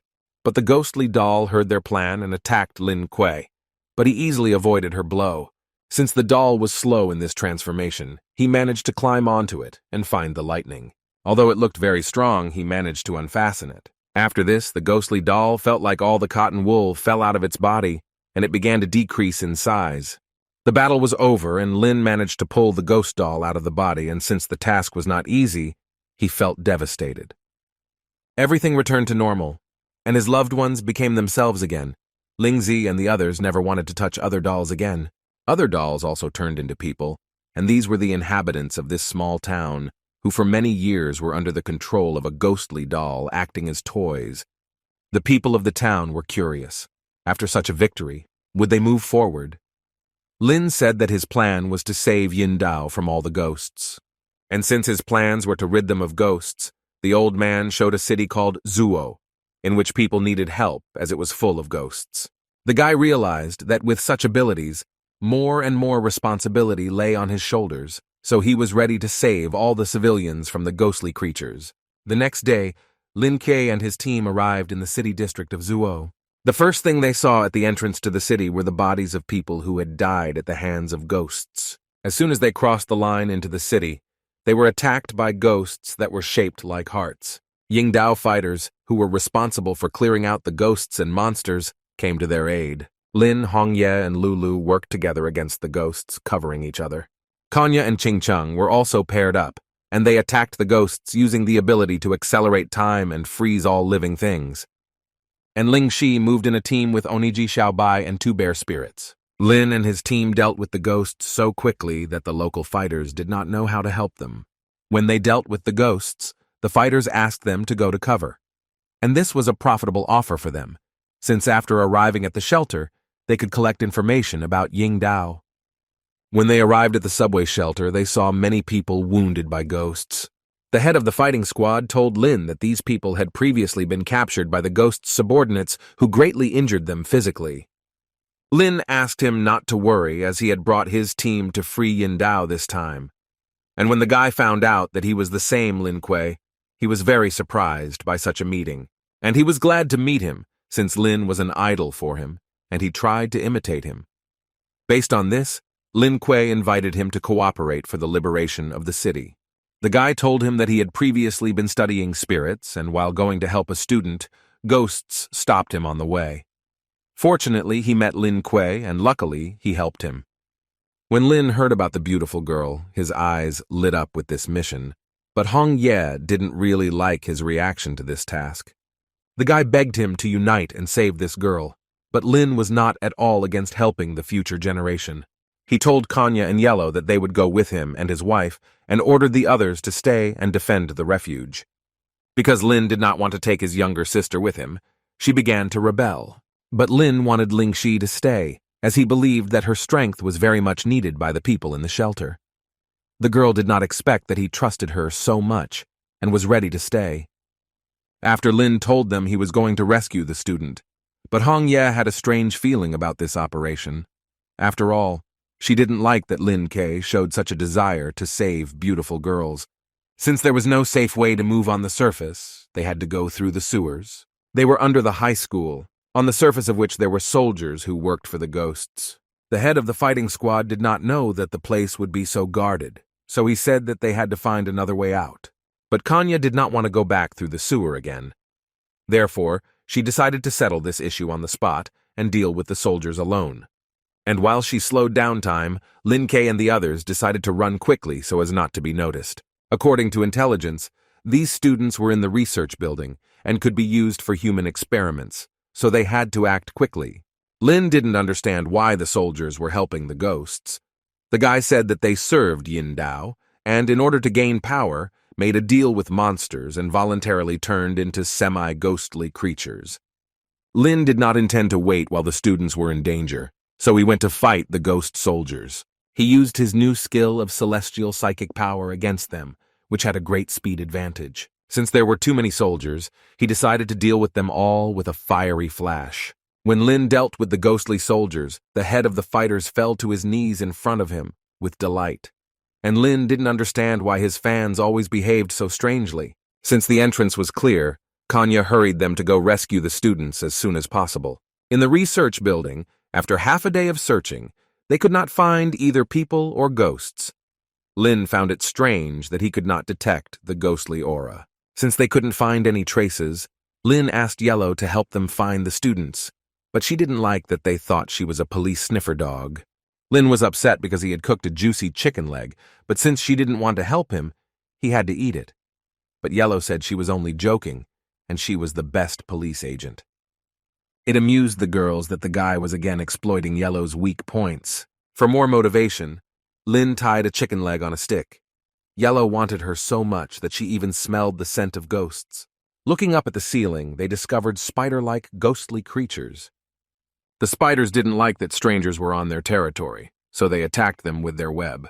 And although Lin and Hong Ye managed to dodge, the other team members had to get stuck in the sticky spider threads. The guy told Lin that ghosts with human eyes had the ability to observe and could report an invasion, so the only option was to destroy them. Afterwards, they mercilessly defeated this entire group of spider-like ghostly creatures. The guy felt guilty about this for putting Lord Lin in danger, but Lin was fine, and the only thing he didn't like was being called a lord. At that moment, Yellow realized that this was not the end yet, as she sensed a large number of ghosts that were heading straight towards them. The guy felt a strong ghostly aura, and assumed that the spider had reported to the other ghosts about the invasion, so he told them that they needed to run away immediately. A large number of monsters came out of the ventilation and were ready to defend their territory. But Lin was not ready to retreat and wanted to go to the very end to save the students. Hong Ye didn't like the fact that he showed such courage in saving girls rather than boys. The guy felt like part of a family because Lin Kei's team treated Yindao's affairs with special trepidation and determination. Kanya wanted to quickly deal with the new ghosts, so she rewinded time for them. Since the number of ghosts was too large, Lin knew that they could not waste their precious time fighting everyone. Therefore, he wanted to defeat them in one blow. The head of the fighting squad had already encountered these creatures before, and this time was no exception. He was an accurate marksman and could easily deal with a small number of monsters. When they dealt with all the ghosts, they went in search of the students. At that moment, they heard a cry for help made by the girls, and they were surprised because they did not expect to be found so quickly. Lin ran the fastest to save the beautiful girls from the monsters, and Hong Yi didn't really like this. Hong Ye didn't understand why Lin froze in place, and she thought that looking at them was a very exciting moment for him. But in fact, the guy was shocked by the monster he saw, which was devouring the students. It was a Class A ghostly humanoid monster that lured victims by hypnotizing girls. When Lin saw many pretty girls, he wanted to go to them, but Hong Ye stopped him. Lin said that the ghost almost hypnotized him, but Hong Ye did not believe him and thought that he did it on his own. The head of the fighting squad wanted to cope with this thermonuclear monster alone, and Yellow by the chicken leg was ready to become the leader. The ghost opened his treasure trove of sharp stationery and wanted to attack them with it. Although they didn't understand how it was possible to use stationary items on the battlefield, Kanya still slowed them down, stopping his attack. Hong Ye had an idea on how to take the monster by surprise. She asked Kanya to slow down time at her command so that the monster would be helpless when they launched an attack. The ghost did not want to wait for them to attack him, so he got ahead of them by attacking with his tentacles. It grabbed all of his comrades, and under the influence of the tentacles, Lin could not activate his psychological power against the monster because it absorbed his power. Catching people, the monster digested them and they became part of his body. Hong Yi couldn't stand to see the monster devouring the people she loved. Lin always helped her out, and this time she wanted to do the same for him. When she attacked the ghost, he repelled all of her attacks, and even her blood spirit scissors could not harm him. Being in the stomach of a thermonuclear monster, they were completely exhausted and could not do anything. No matter how many times Hong Ye attacked him, she was defeated time after time and could not resist his tentacles. She assumed that the fusion monster absorbed Lin Kuei's power, which is why it became so strong.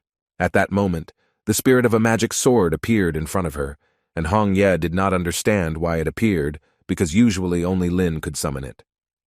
She said that since Lin Kuei had acquired the new Devil God Blade, he had not often summoned her, and since she was bored, She decided to get out of her world to help them. The monster didn't like that a small, flying dwarf appeared in front of him, and he sent him into the distance with his tentacle. The sword spirit was outraged by this attitude towards himself, and he asked Hong Ye to merge the powers of her sword in order to defeat the ghost together. The sword spirit transformed into a new form and imbued her sword with a murderous aura. And at the same time, her body improved, and she was no longer afraid of the ghost's attacks. With one blow, she split the humanoid ghost into pieces and avenged her boyfriend. After this, Linke and the others fell out of the monster's belly and were saved. Lin was in awe of his wife's power, and he could not believe that she had single-handedly saved them all. She told him that because he had saved her many times, she simply couldn't leave him there. He was ashamed that he behaved this way with other girls, having such a caring and protective wife. First of all, they wanted to return to the shelter as soon as possible because they were worried that Linshi and Lulu would not encounter ghosts. But at this time, ghosts were already roaming the city. It was a Class A flying head barbarian ghost who sensed the people underground and ordered the rest of the monsters to go there. People were scared when they saw monsters in their underground shelter, but it was too late to escape. Lingxi asked everyone not to panic and to unite their forces against the monsters. Seeing this, Ching Chung was glad that the girl was growing up so quickly and following her brother's example.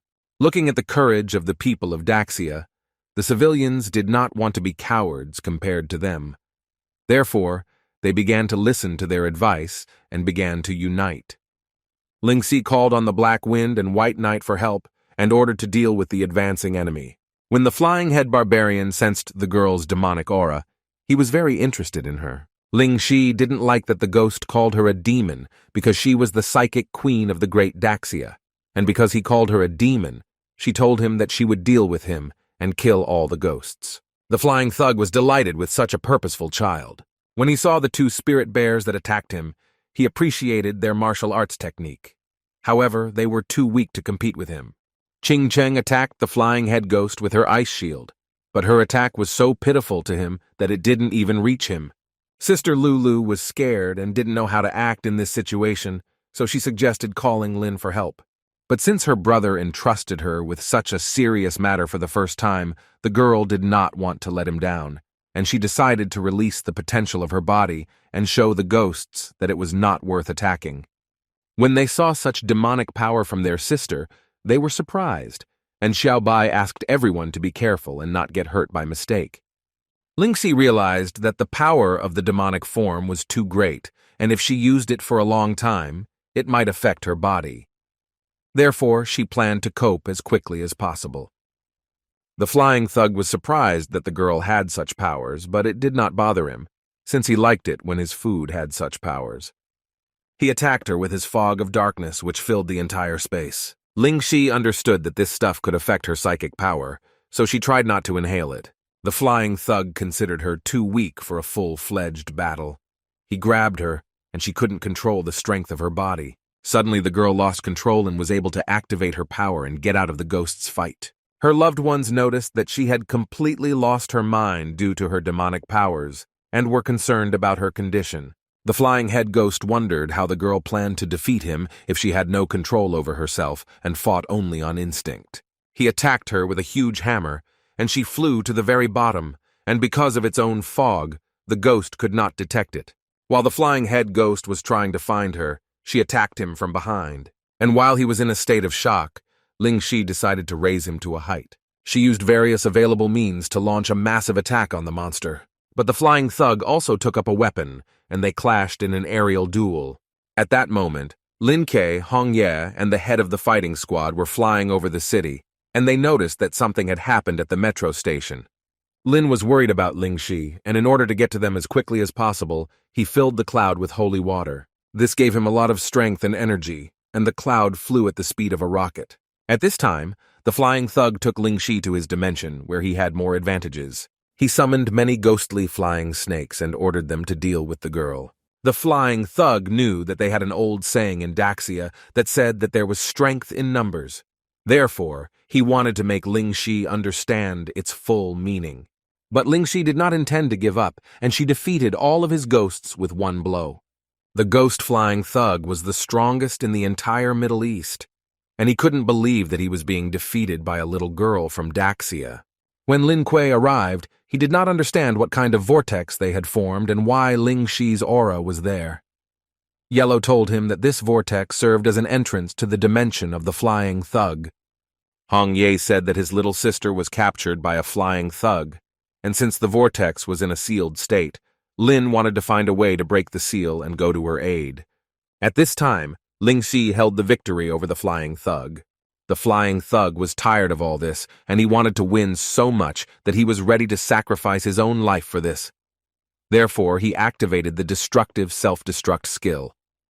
Ling Shi did not want to endanger her loved ones and the people of the city of Zuo, and she was ready to sacrifice the last remnants of her sanity and raise this ghost as far as possible from the people. Lin saw how his little sister was able to break the seal and pull the flying thug out of his dimension. When Ling Shi saw her older brother, she told him that she was old enough to protect the world like him. Although she loved him very much, she wanted to show that she could stand up for herself and be the same support for him. At that moment, she remembered how in childhood, when she and her brother were playing in the sandbox, a local bully took the bear away from her, and Lin was determined to return it to her. Lin didn't like it when people acted like that towards his little sister, so he always protected her. By any means he achieved what he wanted for his sister, because his dad taught him that real heroes must protect others. Therefore, this time she considered it necessary to protect her brother. And since he entrusted her with such an important mission to protect people, she wanted to see it through to the end. Lin asked her not to do anything stupid and to jump onto the cloud with him in order to fly as far as possible. But it was already too late, so she asked him to run away as soon as possible. But Lin stayed until the last and was thrown back by the blast wave. The flying thug was defeated, but Miss Ling Xi left with him. At that moment, city residents noticed that after the explosion, something was falling from the sky. It was a large egg that had the breath of Ling Shi, and Lin Kuei caught it safely. And everyone was very worried whether the girl would be able to return to the other world. Lin knew that she had the blood of demons in her, and with proper care, she would definitely be able to come out of nirvana. At this moment, in the winter temple of Kionishima, an experiment was conducted on Yang Xiao, which brought progress, and his body began to strengthen. They wanted to completely restore it so that it would serve only them. But suddenly the demon received a message that changes had occurred in the Zuoshi region, and the ghost of Phytoman was killed by the Lin Kuei group. The devil god didn't think it was a big problem, but since Lin Kuei and his comrades had arrived, he asked that orders be passed on to the last two of the ghost kings to deal with this guy. They were confident that the last two S-tier kings would be able to defeat him once and for all. 3 days later, with the support of Lin Kuei and others, the city began to rebuild, and a new city manager was elected and appointed by Daxia and Yindao, and he did all this for the benefit of the peace agreement. Lin really missed the little demon queen, and he wanted to find a way to bring her back as soon as possible. Onaji and Yellow tried to summon her using her favorite treats, such as strawberry cake and saltine crackers. Little Lulu had been taking care of her teddy bear all this time, but lately he had really missed her and couldn't find a place for himself. It was painful for Lin to see how sad she was for her sister, and he promised to return her soon at any cost. Lin heard that a mother's love could most engender humanity, so he asked Hong Ye to feed Ling Shi milk. Hong Ye was outraged because she had never given birth and could not have milk. At one point, Lin Kuei felt the egg begin to move as he tried to feed it so that Lin Shi could absorb some of the power of the jade stones. The egg began to absorb the power of these magic stones at an incredible speed. Lin didn't expect his sister to consume all of his soul jades from his private collection, and he assumed that this was her way of showing her jealousy and deliberately doing it. At this moment, Lin was disturbed by the head of the fighting squad, who came to report that he had heard from the inhabitants of a neighboring city that the ghostly king of the underworld was looking for him. Lin expected such a reaction from the ghost kings, so he did not want to stay there for long and moved to the next city to free the ghosts in it. The head of the fighting squad had difficulty coping with the news of Lin Kuei's departure, and he wanted to honor him as his teacher. And Lin didn't mind if he considered him as a spiritual guide. He told Lin that after he left, he would promote Daxia's culture and make Zuo a part of it. Lin liked his energy and told the guy that he was already a member of the organization. Afterwards, Lin had to say goodbye to him and go on a trip to other cities. At this time, Hongshan and Xiaoshui were advancing along the road to the city of Qingdao. The girl asked if they would look for Hong Ye and Lin Kuei, but Hongshan did not plan to look for anyone since he came to the island, Ying to enjoy the journey. But Xiaoshui was not sure about this because she believed that he was worried about the safety of Hong Ye and Lin Kuei. But Hongshan argued that this was not so. Suddenly, Xiaoshui asked the guy to bow his head towards her, and then she kissed him on the cheek. Hongshan did not expect such a turn and decided to reciprocate. But the girl became very shy and decided to leave this moment. And Hongshan really couldn't figure out what was the matter, because the girls behaved quite strangely. Lin and the others arrived at the bear market, an area where the ghosts had suffered the most. He assumed that was where the Ghost King was hiding. There he was met by girls who were delighted to see a man in their city. One of the girls wanted him to come to her house as a guest, and Lin thought this proposal was rather strange. But the girl explained that the men were missing from the bear market because they were taken by Sinvura as slaves. She was a ghostly spider who ate men. Lin was surprised that the ghost only preferred men and assumed that she had a grudge against men. And Hong Ye heard that the ghost was at an early S rank, and the more it absorbed men, the stronger it became. At this time, the Ghost Bee Patrol arrived in the city. The inhabitants of the city were very afraid of these creatures, and every time they were forced to hide when they saw them.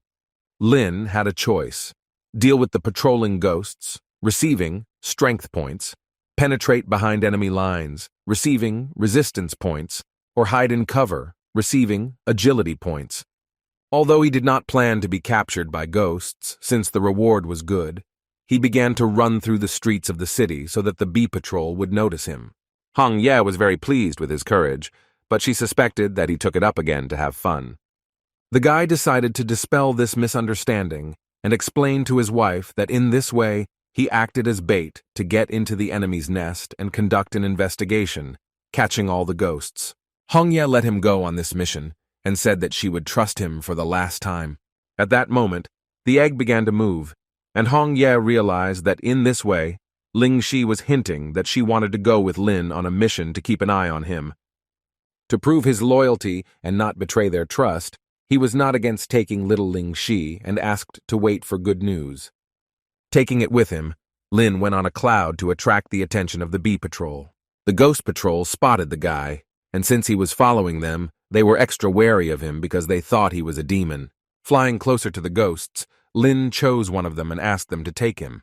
The ghost patrol didn't often encounter people with the ability to fly, and they also doubted that he was a guy and thought he was a girl. Since they did not believe his words, he decided to convince them with his figure. After the ghost patrol was convinced that there was a real guy in front of them, they took him with them. They dragged him to the Ghost Queen's nest, which was on top of a multi-story building. When they brought the guy to the nest, they realized that their queen Shinvura was not there, so they came up with the idea of starting without her. At this moment, the system notified Lin Kuei that the mission had been successfully completed and awarded him resistance points. When there was no longer any point in being in the queen's lair, Lin decided to flee as quickly as possible. When the other ghosts heard about the appearance of a handsome guy in their nest, they quickly wanted to meet him. The ghosts had long been waiting for the moment when they could have their fill of the meal alone without their queen, so they asked the guys not to waste their time until their mistress arrived. But Ling Shi did not like such active behavior of the ghosts towards his brother. Therefore, she, being in the egg, attacked the spider. And the guy was glad that even in this state, her combat power remained the same. But after that, the rest of the ghostly creatures reached him, and Lin assumed that their total strength was not nearly inferior to the queen's. Lin realized one thing, that whether it was the ghosts of women or women, they were not at all different in the structure of their thinking, because they left him without clothes in the same way. And when he reached the entrance to the nest, he was faced with the problem of height. And since he had no choice but to make the jump, he had to do it, because behind him there was a crowd of ghostly creatures. Kuei's body allowed him to safely descend from the top of the nest, as it was very resistant to such loads. He managed to get to his team, and they were very interested in how everything went. Lin said that he was very lucky that Ling Shi came to his aid, otherwise he would have been eaten by ghosts. But they still had a problem, as the asphalt began to crack at the seams and a ghost awoke from there. It was the ghost of Chrysanthemum, who was trained by Queen Shinvura herself. Yindao ghosts were the same as chrysanthemums, only much more dangerous. Lin was curious why the ghost immediately ate the dirt when it appeared, but Hong Ye assumed that this was her special method of attack. Afterwards, the ghost chrysanthemum splashed her poisonous green liquid on them. They couldn't understand why the ghost's attack targeted their shadows. This ghost's attack was to hit the opponent's shadow with sand, causing the owner of the shadow to suffer severe accidental poisoning. Hong Ye was very hot, and she asked Lin to help her with this, and the guy understood that she was poisoned by the spring poison. And judging by Ching Chung's expression, Lin realized that she was paralyzed and turned into a vegetable. Hong Ye's attention, and the girl asked that if she really decided to act, then let it be when she could move. But Lin asked them to wait for his participation in this crazy adventure. The guy didn't like what the ghost chrysanthemum did to them, so he attacked her, and she couldn't understand how he was able to overcome the poisoning so quickly. Although the ghost's resistance was stronger than their expectations, the system task had accumulated a large supply of resistance, and Lin had enough strength to cope with the poisoning. This angered the ghost, and she planned to attack him even harder to see how he would cope this time. She began to saw through blocks of stone with her powerful breath in an attempt to hit Lin Kuei. Having filled herself with earth rock, she sent balls of earth at him.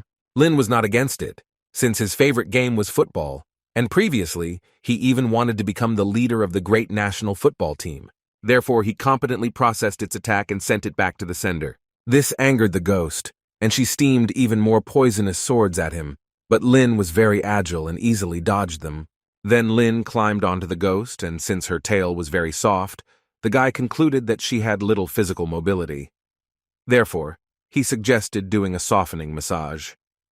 Although the guy wasn't much of a massage therapist, he had no equal in martial arts. The guy didn't have the same poisoning abilities as the ghost, but he did have a large anti-pest potion. After this, the ghost gave up and activated a recovery field from harmful toxins to all his loved ones. After the terrifying effect of the ghostly poison, Hong Ye didn't understand how Ching Chung ended up in her hands.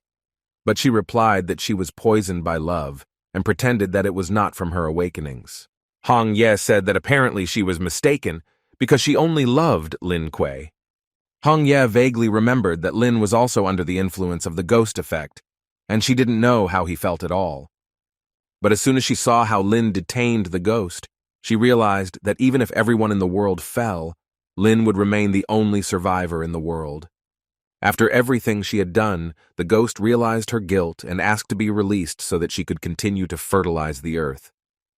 Hong Ye took pity on the ghost and invited Lin to take him under his responsibility, and the guy was not against accepting him as a pet. The ghost was happy with any verdict that would guarantee her salvation, and Hong Ye said that she would be in her spiritual world. When the ghost appeared in her spiritual world, she thought it was quite cozy and beautiful. But she was not alone there, as there was a snake spirit there, who was glad that after a while, Hong Ye pleased her with a new companion. The snake turned out to be very hospitable towards Chrysanthemum, and they offered to live in harmony and become good neighbors. Chrysanthemum was not happy to be in the spirit world because she thought that she could be free as a pet, but not with the spirit of the snake. Lin was glad that everything ended so well, and he wanted to go in search of Queen Shinvura. But suddenly a demonic portal appeared in front of them, from which the Queen of Ghosts came out, and she was not happy that they behaved like that with the rest of the monsters on her territory. Lin was frightened by the sudden appearance of the ghostly queen, and Hong Yi noticed that this queen seemed much stronger than the ones they had fought before. Lin had a choice: kill the ghostly queen, ridding people of the threat by receiving A-level soul jade, retreat by receiving agility points, or turn into her toy and be without the charisma reward. Shimura attacked them with her web, and she wondered if the little devils from Daxia would be able to resist her. Having chosen the first option, Lin understood that soul jade would help not only him, but also his sister. He then warned everyone not to touch the web, as it tended to take away strength.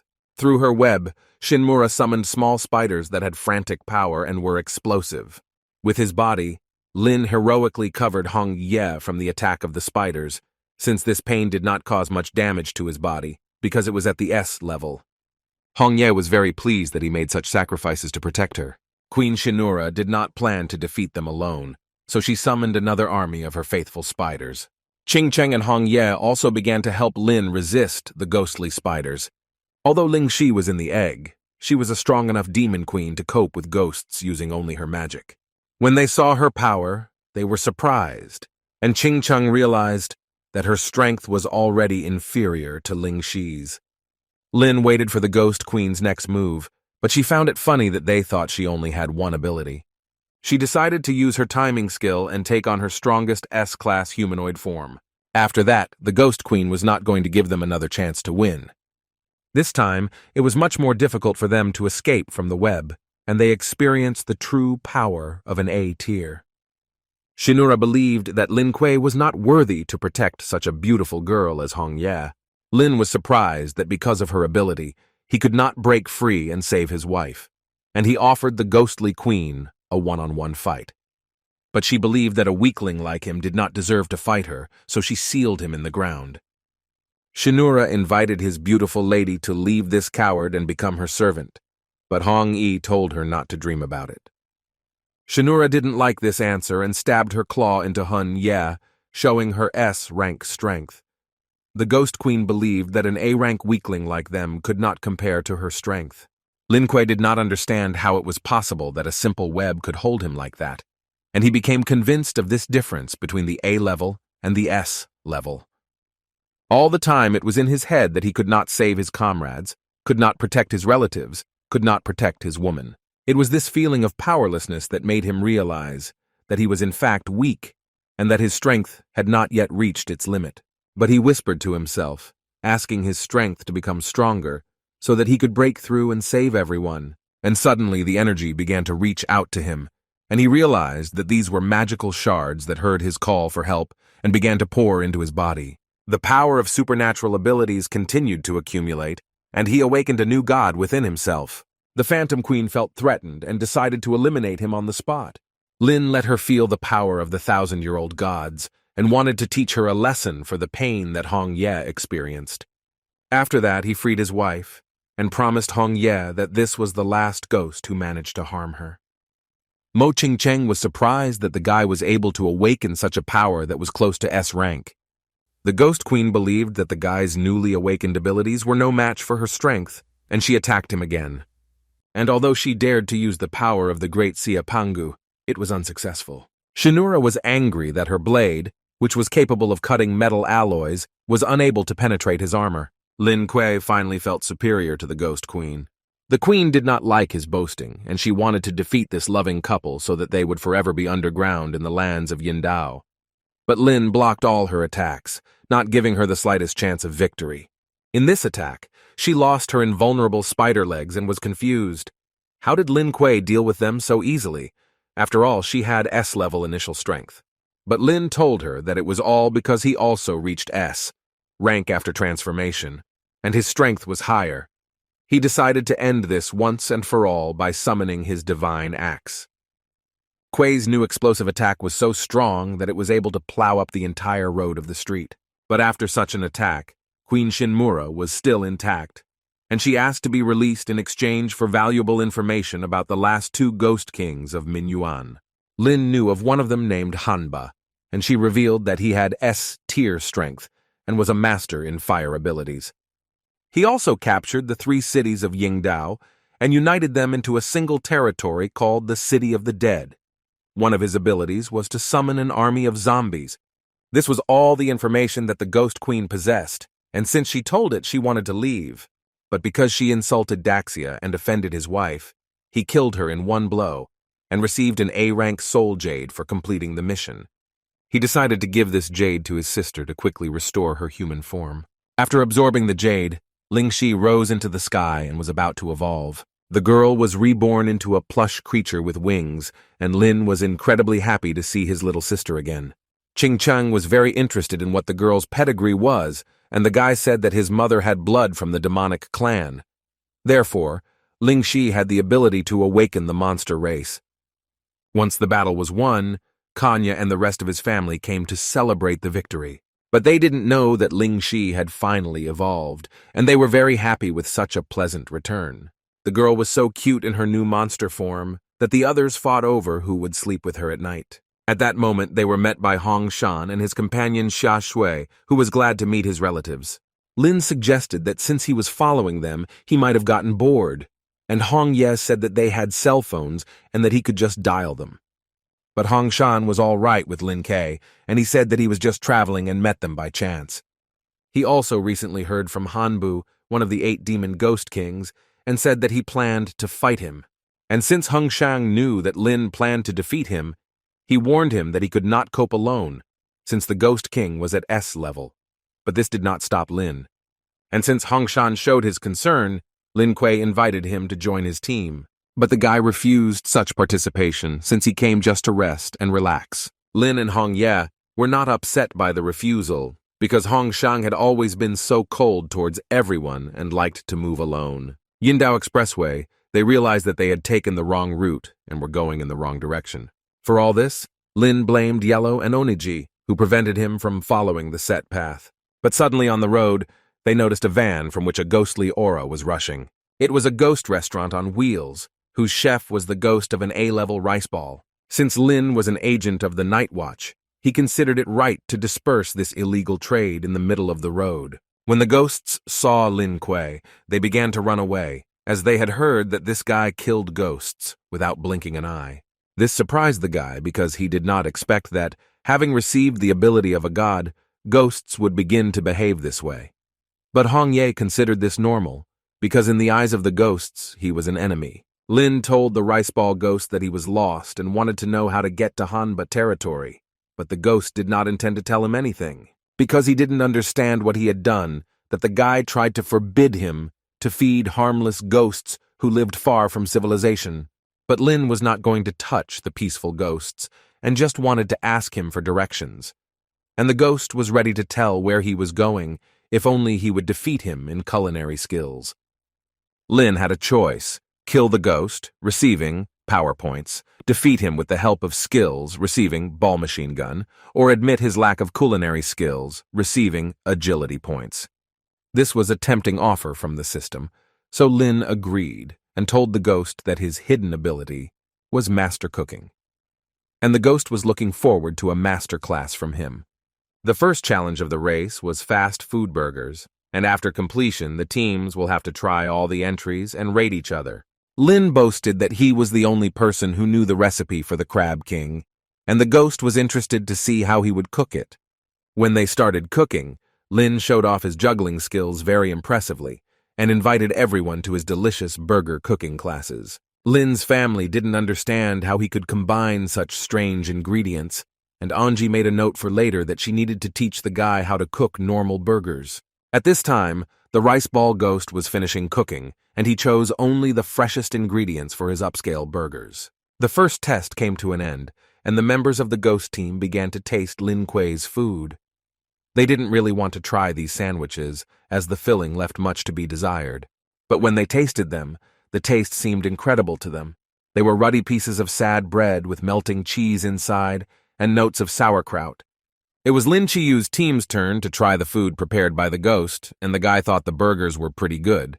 But the seafood in Yingdao tasted like nuclear radiation. Kuei's family mostly liked free food, and taste wasn't that important to them because they liked to eat free food. The rice ball ghost liked the sandwiches so much that he begged the guy to teach him how to make them. At this moment, Oniji was in a great mood and decided to share the delicacies she had prepared with the ghosts.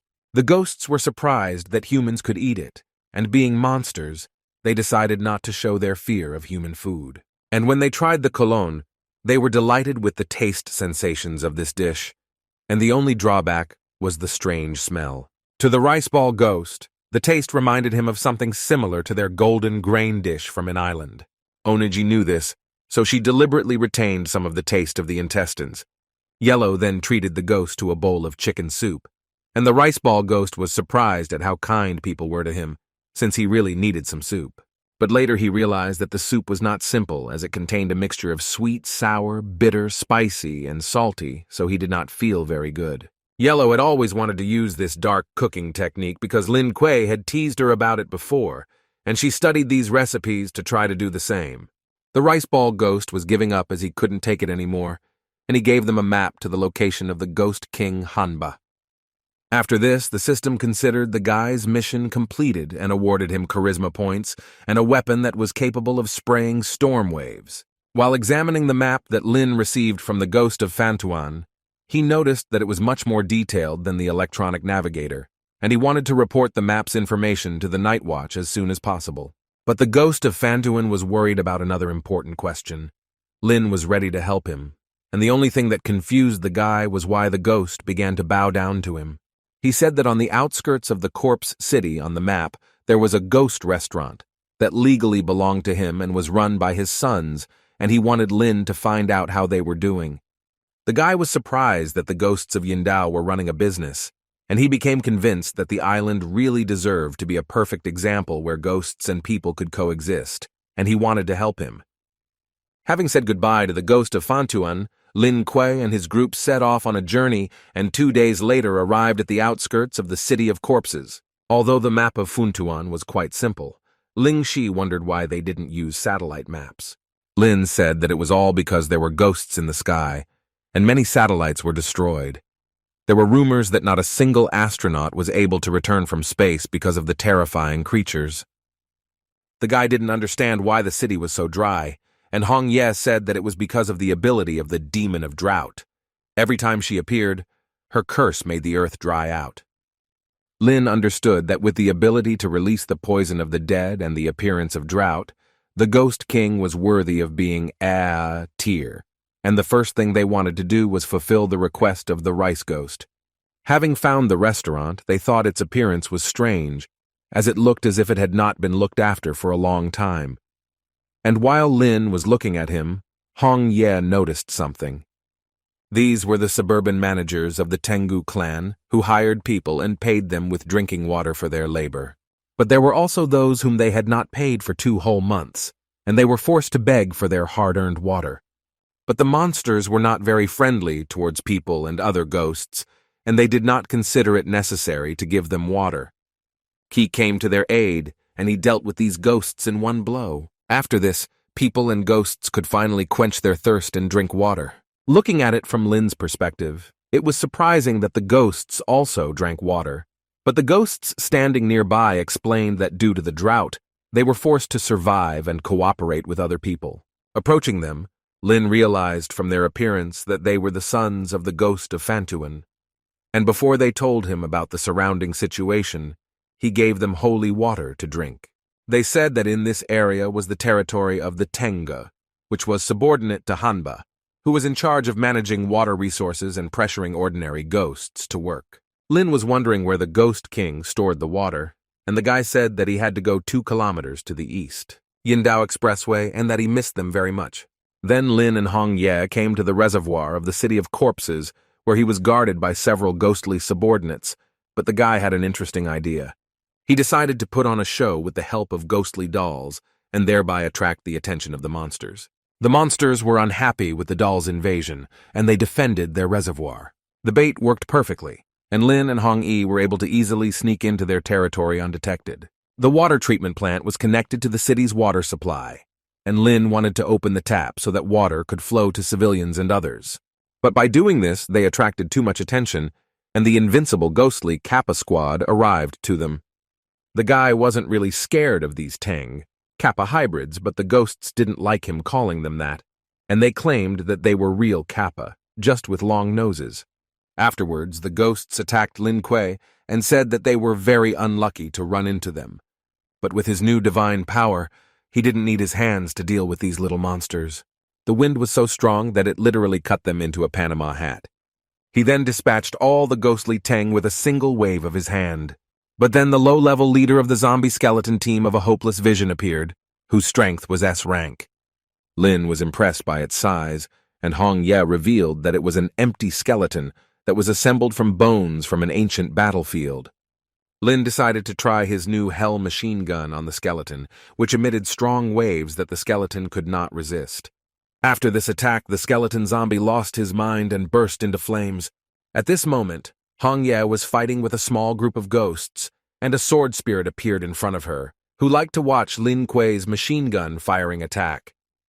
And while Hong Ye was fighting the remaining zombies, the spirit of the sword decided to help her and reborn into her scissors, making them a zigzag shape.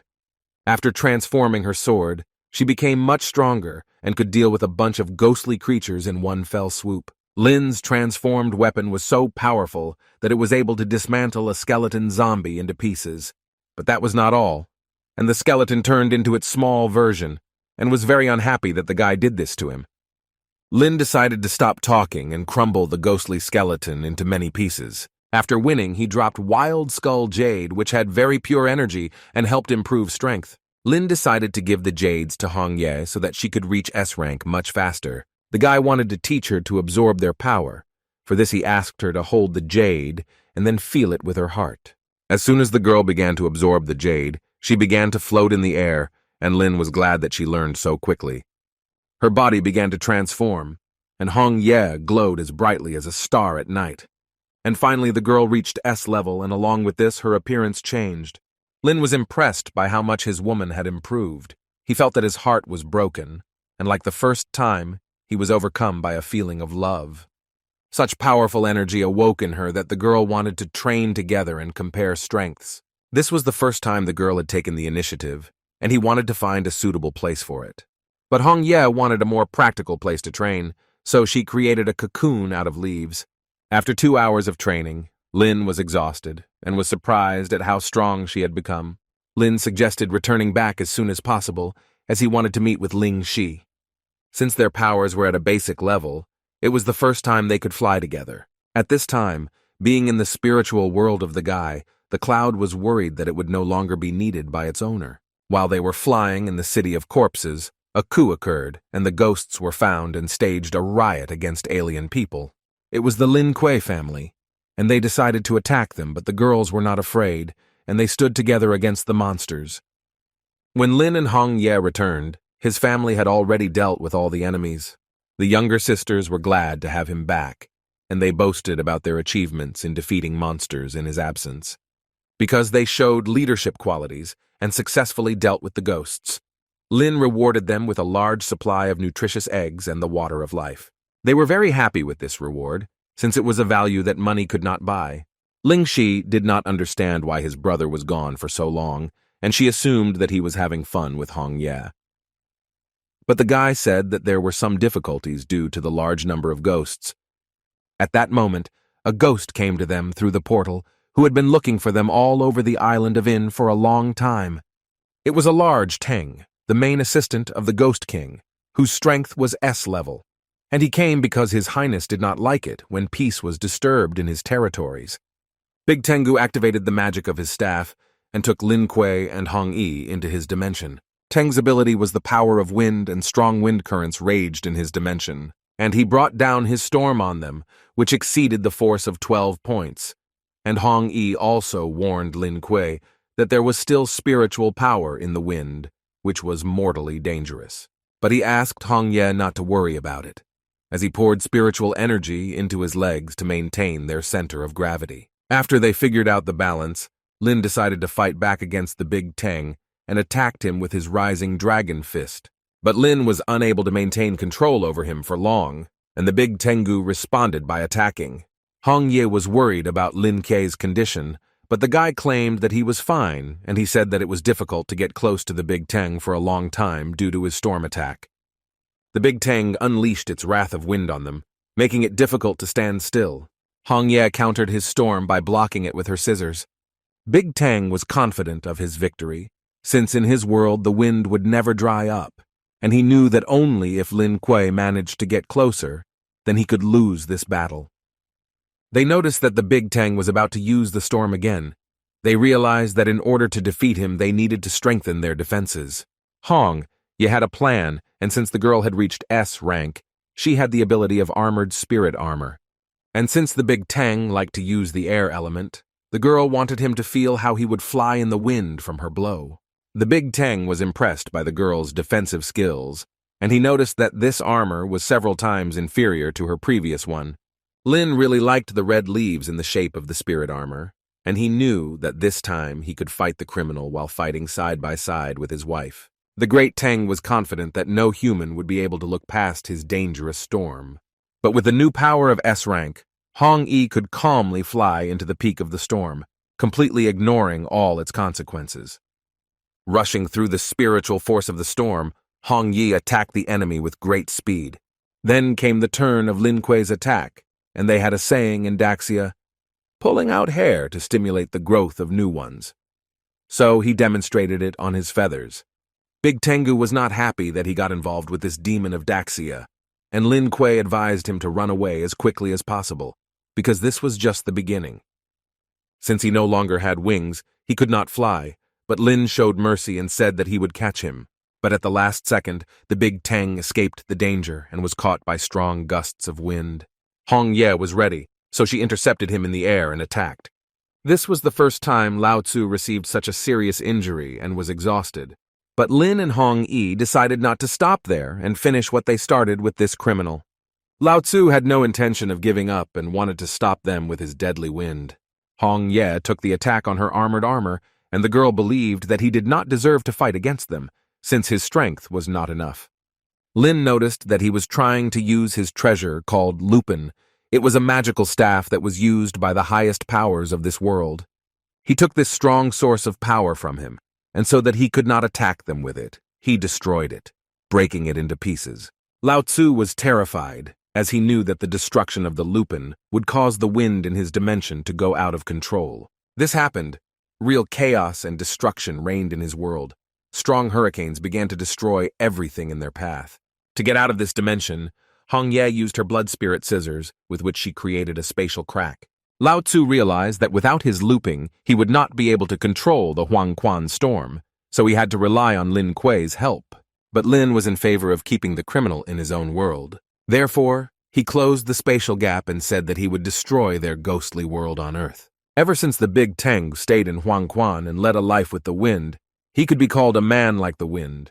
Fortunately, Lin Kuei and Hong Ye returned to their world safe and sound, with another victory over the enemy of Ying Island. There, their team and younger sisters were waiting for them, who were impressed by Hong Ye's new outfit. Ling Si was very happy to see her brother again, and the girl was wondering how everything went. Lin Kuei told her that the Big Tengu was doomed and would be tormented by a storm for the rest of his life. After such a battle with ghosts, Lin suggested that Hong Ye repeat the same training again, but the team didn't really appreciate it being discussed in front of them. Afterwards, they went on to explore the city of corpses and exterminate ghosts. They were close to the central part of the city, and were getting close to finding Hanbu. And Yellow found it strange that she felt ghostly energy, but did not find any ghosts. But suddenly Hong Ye noticed something strange and called everyone to look at it. They saw a group of zombies come out of a local cafe with their hands full of food. They noticed that they had no desire to attack them because they were simply living normal lives like humans, not realizing that they were zombies. Suddenly the music started playing, and the zombies reacted very violently to it and began to run towards the source of the sound. Lin suggested that the team follow them and see what they were up to. At this moment, Ching Cheng, Kanya, and Oniji were upset that they were not taken along.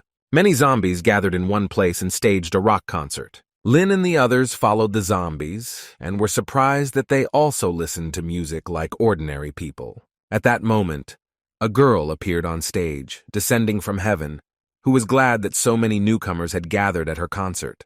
It was an entry-level S-level zombie singer who wanted to perform a song especially for the new arrivals. She sang that only Zombie Diva would live forever, and she truly believed it. The zombie crowd absolutely loved her sweet voice and felt like humans while having a good time at this concert. Lin found this strange, but since Hong Ye had previously been a ghost, she understood them perfectly and knew that they also had a need for entertainment. Despite their appearance, Lin still did not trust them and suspected that there was something more hidden behind these ghosts. The guy realized that this song was not so simple, because it was capable of zombifying and confusing people, because even Ling Shi and the others were involved in it. And even his wife, Hong Ye, began to hum songs along with everyone, and only Lin Kuei remained sane. The zombie didn't really want help from strangers, since she already had her own army. Lin had a choice: make friends through songs, receiving power points, retreat alone and seek new opportunities, receiving agility points, or tear zombies to pieces, receiving toughness points. Although the system hinted to him that it wanted his choice to be the first option, Lin wanted the third, so he attacked Diva. Since this was what Lin specialized in best, he managed to tear her dress. But the zombie diva didn't appreciate the gesture and threw him off the stage. After this, the task was accepted, and he received a reward, 30 experience points. The guy was glad that he managed to deceive the system and get the reward so easily. For such rudeness, Diva told him to come out and sing a duet with her. The guy understood that if he defeated Diva, then perhaps she would lift the musical curse, and he would save Hong Ye and the others, so it was a good deal for him. The diva told all the listeners that they would have a musical battle, which the zombies were delighted with. When the girl began to sing, the weather changed dramatically, and thunder rained all around and lightning flashed. This was due to her context of the song about making the weather change a reality. When Lin realized that her ability was to attack through music, he used the technique of dolphin screeching into the microphone. It was a very unbearable sound that blew your head away, and the zombies could not tolerate it. With this, he returned Hong Ye to her previous state, and the girl no longer felt a headache and was glad that Lin Kuei came to the rescue. His sisters also returned to normal, but the sound was so vile that they did not understand where they had sinned that they had to listen to it. The diva didn't like the fact that the guy was spoiling her concert with his dolphin roar, and the guy asked not to speak so ignorantly about his singing. Afterwards, they started all over again, and Lin intended to rap, as the guy suddenly felt an influx of inspiration and felt like a rap god. The diva liked how the guy got into the rhythm, and she wanted to show everyone what real rock and roll is. As soon as the diva started playing, the guy felt a strong negative energy, and he became convinced that metal rock really had a metal character. He realized that only music could defeat music, so he started rapping. The diva saw him as a strong competitor, and the girl tried to defeat him with her many years of talent. Kay's text was incredibly strange, but it had very strong attacking power, and the girl could not stand it. Although Hong Ye understood that with this singing, he could kill 1,000 enemies, she asked him to stop. The diva couldn't listen to it anymore, so she took off her weapon and admitted defeat. The girl did not expect that the guy from Daxia would be so strong in this matter. She said that controlling zombies with music helped them retain their humanity and prevented them from turning into evil ghosts. And she was a zombie, hungry for peace. She admitted defeat and was ready to accept any verdict in her favor, but the only thing she asked was that they not harm the zombies. Lin and Hong Ye had no intention of harming the girl, and they invited her to cooperate with them to kill Hanbu. Diva couldn't believe her eyes that they were so friendly to her and the other zombies.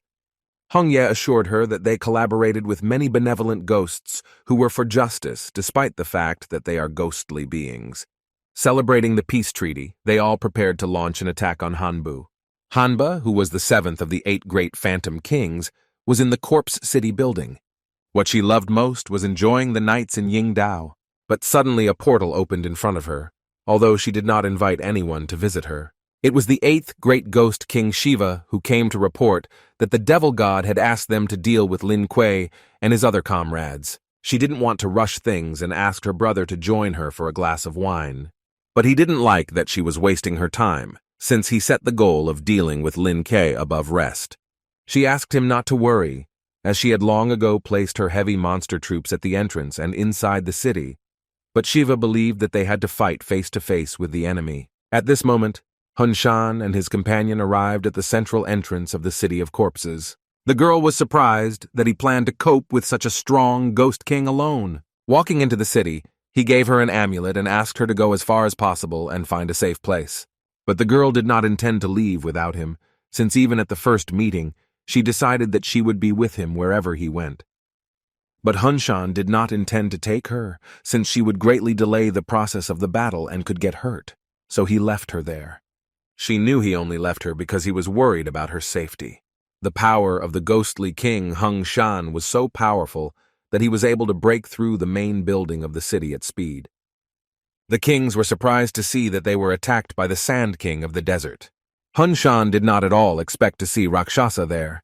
Shiva noticed that he had reached the S level, and he invited him to continue his unfinished business with Lin Kuei and please the devil god together. But Hanba did not want to share the success of this task with him, so she attacked him. Hung Shan did not want to give his life and was ready to fight them by erecting a sand sphere above their heads. It was such a powerful attack that it caused a massive explosion. At this moment, Lin Kuei and the others reached the core of the City of Corpses. Diva did not understand why all the nearby ghosts standing at the entrance were killed, and Hong Ye assumed that it was the support of their allies. Zhui ran to meet them, who told them that these ghosts were killed by Hong Shan, who went to fight Hanba, and she asked them to go and help him. They were happy to help Hong Shan, and since time was short, Lin told his team to clear out the zombies in the city, and he and Hong Ye would go to help her brother. It was a difficult task for Lin to leave his younger sister again, but Ling Shi asked not to worry and promised to cope with her task. On the way, they met a wanderer who forbade them to move further. He introduced himself as a monk, the master of Qingfang, the guardian of Corpse City, and respectfully asked them to leave the city. Hong Ye was very unhappy with this because she wanted to help her brother, so they refused the monk's request. At this moment, Lin felt a violently strong energy nearby that did not look like an ordinary ghost, but Hong Ye said that it was because the monk was a Buddhist. Because they did not comply with the monk's request, he pulled them into his field of ghostly domain. When they appeared in the ghost world, they saw a meditating monk sitting on the roof who had no intention of attacking them. And Hong Ye said that it was because he did not dare to attack them. Since the monk did not dare to attack on his own, he called upon the spirit of Taiju, the protector of the Dharma. But the spirit was unable to attack Lin Kuei, because he activated absolute defense to ask Hong Ye to leave the battlefield, since he wanted to fight this spirit alone. The guy believed that this spirit was too simple for him, and he erected a large accumulation of energy and sent it straight at him. The monk did not understand how mortals allowed themselves to treat the demon Buddha this way, and he believed that they had no faith. Lin deprived the ghostly spirit of its limbs so that it could not do anything. Hong Ye was impressed by the work done by Lin Kuei, and then she wanted to help and participate in the fight against the monk. The guy cut the demonic spirit into many pieces and believed that the spirit did not deserve to be a Buddha, since the victory was too easy. Then he attacked the monk himself, but he blocked his blow and was very unhappy that the guy had deprived him of his spirit. And even with Hong Ye's strength, they were unable to attack the monk, and they realized that the monk was not as simple as he really seemed. With this action, the monk cast a curse and suppressed their spiritual powers, so they were unable to attack him. The monk abruptly changed the no-touch rules and wanted to attack them, but not before offering to admit defeat and join his Buddhist school. Lin had a choice: find the monk's weak point, receiving 40 power points, continue the battle, receiving 30 power points, or admit defeat, receiving charisma points. Although it seemed strange to him that the reward had a difference of 10 points, he seemed to understand the monk's weak point.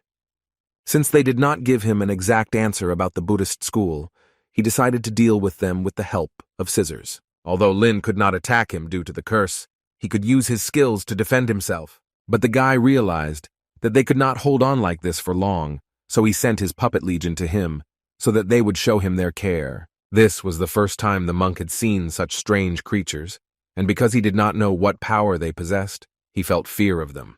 He decided not to pay attention to them and to be as callous as possible towards them. But with their love and affection, they melted the ice in his heart, and he could no longer be so cold.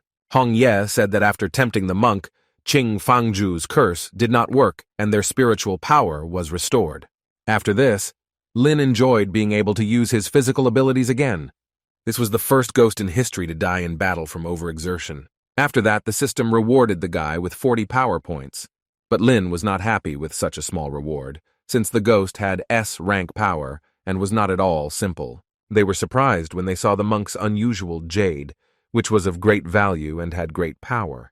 The system announced that it was a rare Qingfangzhu soul jade that could summon creatures, and this time Lin Kuei was completely satisfied. He immediately absorbed the power of the spiritual Jasper and received 2 summoned guard spirits. The guardian spirit was the embodiment of the master god, and the stronger the master, the stronger the guardian spirit's combat power would become, and a large amount of spiritual energy would be required after summoning it. Then they got out of the monk's spiritual world and moved to the aid of Hung Shan. At this moment, the Lin Kuei sisters were dealing with the city zombies, and although Ling Shai was in a different form, her fighting abilities remained the same. And Qing Chen used her new ability against zombies, and Kanya found use for it in her skills, using acceleration to quickly freeze the enemy. The diva used her music so that the zombies could become kinder and go over to their side. And Yellow was delighted with how Diva could subjugate a large number of zombies. And Oniji invited her to stand and sing next to her as Lin did.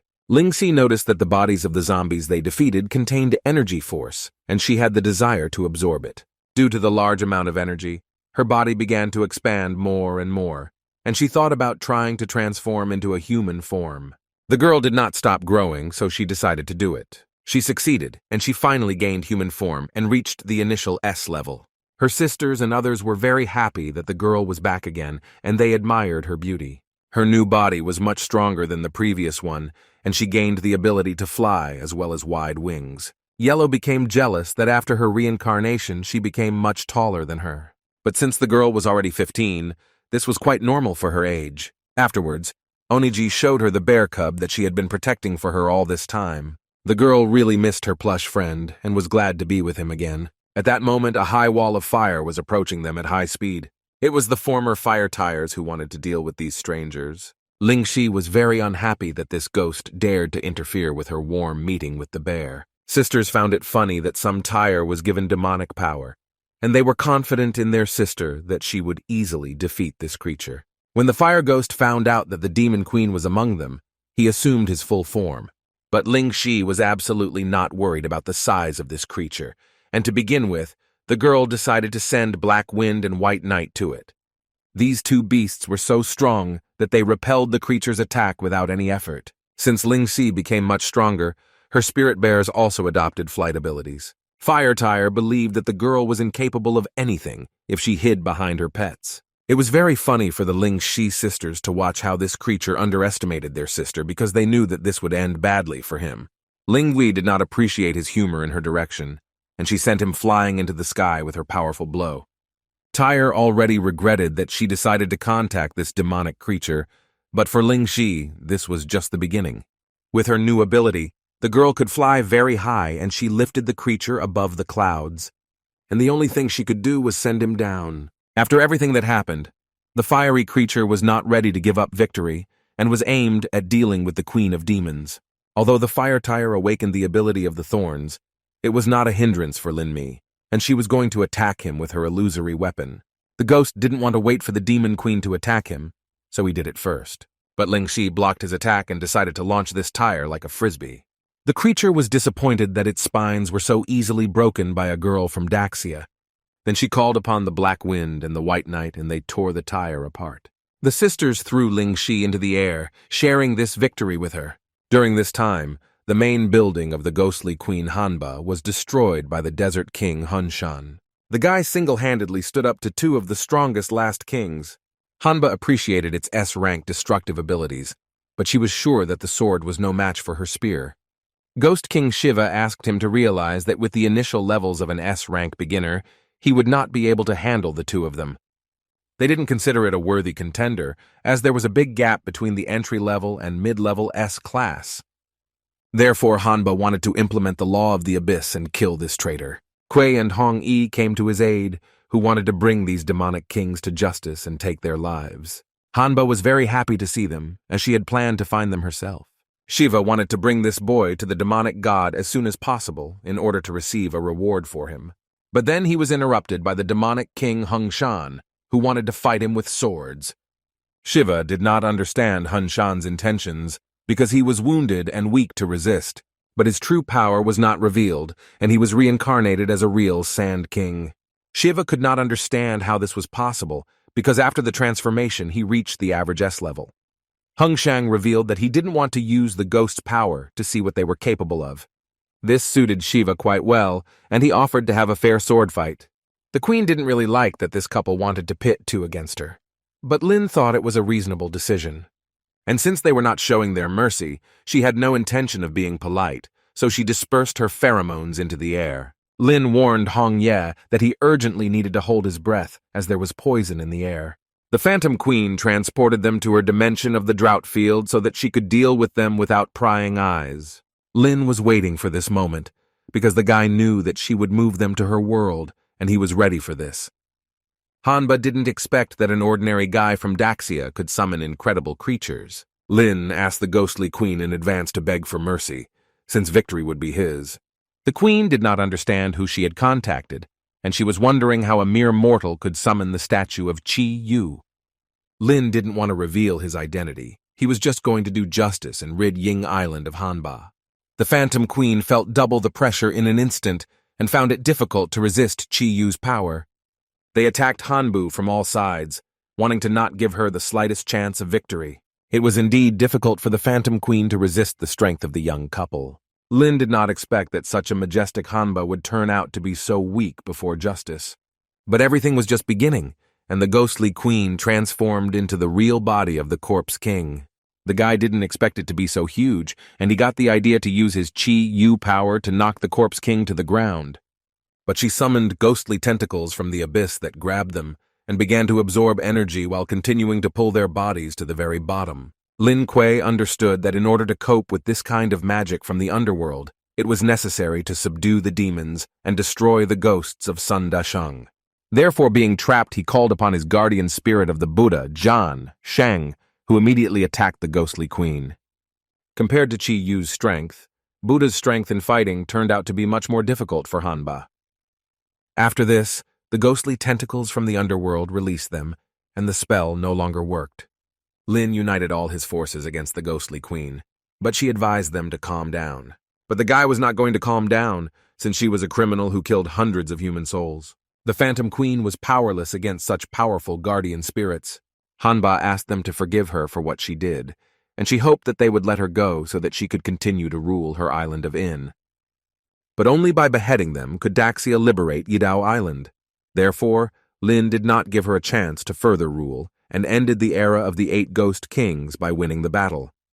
She dropped a special jade soul of a bright green hue, and while Lin Kuei was looking at her, the queen's dimension began to collapse, so Hong Ye hurried him. At this moment, the ghostly king Shiva was losing to the Sand King of the desert. The Sand King told Shiva that times had changed, and only by joining human society could they achieve better results by learning from each other. But Shiva believed that it was impossible to coexist with humans, so he attacked the Sand King Hengshan on the sly. Hengshan was sorry that his speech did not inspire Shiva, so he saw the only option to deal with him. At this moment, Hong Ye and Lin Kuei safely escaped from the dimension of the ghostly queen, which was destroyed. Seeing Hengshan, they shared with him the news that they had defeated Hanba. And when they learned that he had also destroyed Shiva, this news could not help but rejoice. Since all the ghost kings had been defeated, the next thing Lin wanted to do was go to the remnants of the underworld to deal with Yang Xiao. When his little sisters saw that they were back, they immediately talked about their victory over the zombies in the city. Lin was glad that Ling Shi had regained her human form, and he noticed the progress in her growth and strength, and he also realized that the little girl had already grown up. Congratulating everyone on their victory, Lin said that this was far from the end, since the power of the underground world was not completely exterminated, and the remaining ghosts were in Winter Beijing. Lin invited everyone to meet the others and celebrate the victory together in the evening. Looking from the outside, Hong Ye admired Lin Kuei as he became a real leader and began to develop plans for everyone. While watching the sun set with his whole family, the guy imagined how he would finally deal with Yang Xiao and the demonic god of the underground abyss, and then with the entire underworld of monsters. The captains of the Night Watch gathered their troops and set off on spaceships to Dongjing on Ying Island. And Ling Hua called her brother to notify him about this. This time, not only the night guards were sent, but also the Daxian military, and she was grateful to her brother that his team helped them create a great advantage over the ghosts. But Lin also did not sit still and went with the whole team to Dongjing. During the trip, Lin told Hong Ye about his sister's plans, and the girl was pleased with this combination of forces for the sake of destroying the ghosts of the underworld. But most of all, Hong Ye gave the credit for this result to Lin. By this, she embarrassed the guy, and he believed that everyone in this mission showed themselves with dignity. On the way, they discussed that when everything was over, they planned to take a honeymoon. During this time, while in the Winter Ashima Shrine, Yang Xiao completely restored his body and reached the S level of strength. But the demon god clone didn't like his premature smile on his face, as the plan to destroy human society still required his intervention. Yang Xiao was grateful to the demon god for his help in training, and he was glad that he could rely on him at any second. The demon god wanted to send him to the western country and entrust his colony of goblin subordinates to him under his control. But before he went to the western kingdom, Yang Xiao wanted to grab Lin Kuei and deal with him with his own hands. The demon god did not see any need for this, because he sent the last 2 demon kings to do this, and was sure of Lin Kuei's death. At that moment a demon flew towards them, who had important news for them. He reported that 2 demon kings died in battle at the hands of Lin Kuei. The demon god did not like this news, but he was content with the fact that Daxia did not send her experts to his city, so he was confident that everything would be fine. But the demon had completely forgotten that Great Daxia had sent its experts to them, which consisted of the best S-tier elites and A-tier troops. The demon god was unhappy that the demon always gave him only bad news, so he attacked him in a fit of rage. Yang Xiao was curious, since everything was out of control. What could they do? The demon god said that they had recently plundered the resources of Yan Island and were able to take over their territory. But Yang Xiao believed that they were unable to start a war with Daxia. But the demon god did not see any other way, since he wanted to fight against Lin Kuei. Yang Xiao saw nothing wrong with retreating temporarily and sending his resources to Yang Island in the West Country. The Daxia Grand Army at this moment had already reached its destination and unleashed its combat power on the ghosts of Dongjing. The civilians of the city were glad that they had come to help free them from ghosts. They decided not to wait until they were rescued, but to join forces with them to oppose the ghosts. The Night Watch commanders were glad that General Morale had triumphed. In the future, the people of Yindao who participated in the war and did not commit crimes will be able to join the ranks of Daxia. By this time, Lin Kuei and his team had already arrived in Dongjing to team up with his older sister against the ghosts. Ling Shi used the fighting power of her spirit bears to transport cargo of weapons, and Onaji, Xiaobai, and Yellow patrolled around the city in vehicles and in places organized racing competitions among themselves. Qing Cheng noticed how Lin Kuei used a machine with spiritual energy to fight ghosts, and she was offended that he did not take her with him for this entertainment. Kanya found a scooter and a motorcycle, and so that she would not be upset, she offered to ride together. But this idea didn't seem very good to Qing Cheng, since she suspected that she didn't know how to drive a motorcycle at all. At this moment, ghostly creatures were transporting resources to the western country. Yan Xiao was in charge of all this, and he asked them to be as careful as possible because the boxes were filled with spiritual stones and crystals. The ghosts informed him that Daxia's troops had entered the city of Dongjing, and he was unhappy with this news, as he was waiting for the demon god. But he was still not there. The ghost informed him that the demon god had opened a portal in advance and left without him, and he asked him to successfully transport the resources. When Yang Xiao found out that he was left alone in the city with the strongest army of Daxia, he instructed the ghost to complete the remaining work. At that moment, Lin Kuei saw a strong volcanic eruption on the other side of the city. He found it strange and assumed that the ghost did it to attract attention. Therefore, he decided to fly and reconnoiter the situation. Yan Xia flew out of the volcano, who deliberately planned this eruption so that lava and smoke would swallow everything around. He was met by Lin Kuei, and the guy could not believe that Yang Xiao had done such a mean thing, so he decided to end him forever. Yang Xiao said that this was a setup to get his attention and bring him straight into his arms to fight one-on-one. Lin had a choice: defeat him and subjugate him, receiving strength points; let go and forgive all offenses, receiving dexterity points; or arrange an intrigue and seriously injure him, receiving strength points. The guy chose the third option, and they began the battle over the volcanic abyss. Yang Xiao told him that he was no longer the little boy he used to be, and that victory would not be so easy. In their fight, they accumulated very strong energy, which resulted in an impulse and was thrown from both sides. Lin noticed that the amendment benefited Yang Xiao, as he was much more powerful than before. Yang Xiao didn't want to talk much and was going to show him what absolute power suppression was. He summoned the huge Yamada no Orochi snakes, which had S-class demonic power. Lin was impressed by the power of the underworld, as these were some of the most famous Yindao monsters. Yang Xiao ordered them to attack Lin Kuei, and the monsters hit him with their strong firepower ability. The guy also decided to call upon the Holy Buddha to fight his demonic snakes. Buddha was so strong that he was able to tie the snakes together by tying them in one knot. Since the Yang Xiao creature could not cope with Lin Kuei, he intended to do it himself. Lin ordered the Holy Buddha to detain Yang Xiao and demonstrate his strength to him. While the monkey master distracted his attention, Lin and Qi Yu dealt with the demonic snakes. Lin asked Yang Xiao to admit defeat because no matter how many times they fought, he always defeated him. The guy was glad that because of his attack, Yang Xiao maneuvered and fell onto a stone and not into the crater of the volcano. Yang Xiao considered his victories unfair and considered him a child of the gods, who always got the best. Lin asked him not to be upset and to continue the battle further, because he wanted to complete the system's task, which had remained unfulfilled for so long. These words awakened his strength, and he did not want to lose anymore. Lin didn't like that he shouted too loudly about his superiority, so he decided to give him jumps from a height into the water.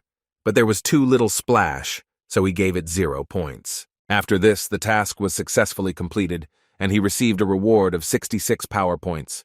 After that, Lin wanted to bring justice and kill Yang Xiao, but Yang Xiao decided to throw a spatial sphere of self-destruction to die together, but Lin threw it back in his direction. This caused a strong explosion in the center of the volcano, where Yang Xiao flew. Drifting across the volcanic plates, Yang Xiao didn't expect to see Lin Ke after what happened, so he opened a portal to escape. But Lin was not going to let this criminal go, so he grabbed him at the last moment. Yang Xiao took a desperate step of the old demonic method, which gave him life. Lin was upset that he managed to escape again. But what he hated most was that the demon god was behind the control of the ghost world. But after this long struggle, Yingdao was finally released and belonged to Daxia. When the monsters were exterminated, Daxia's troops completely occupied the entire island of Yingdao.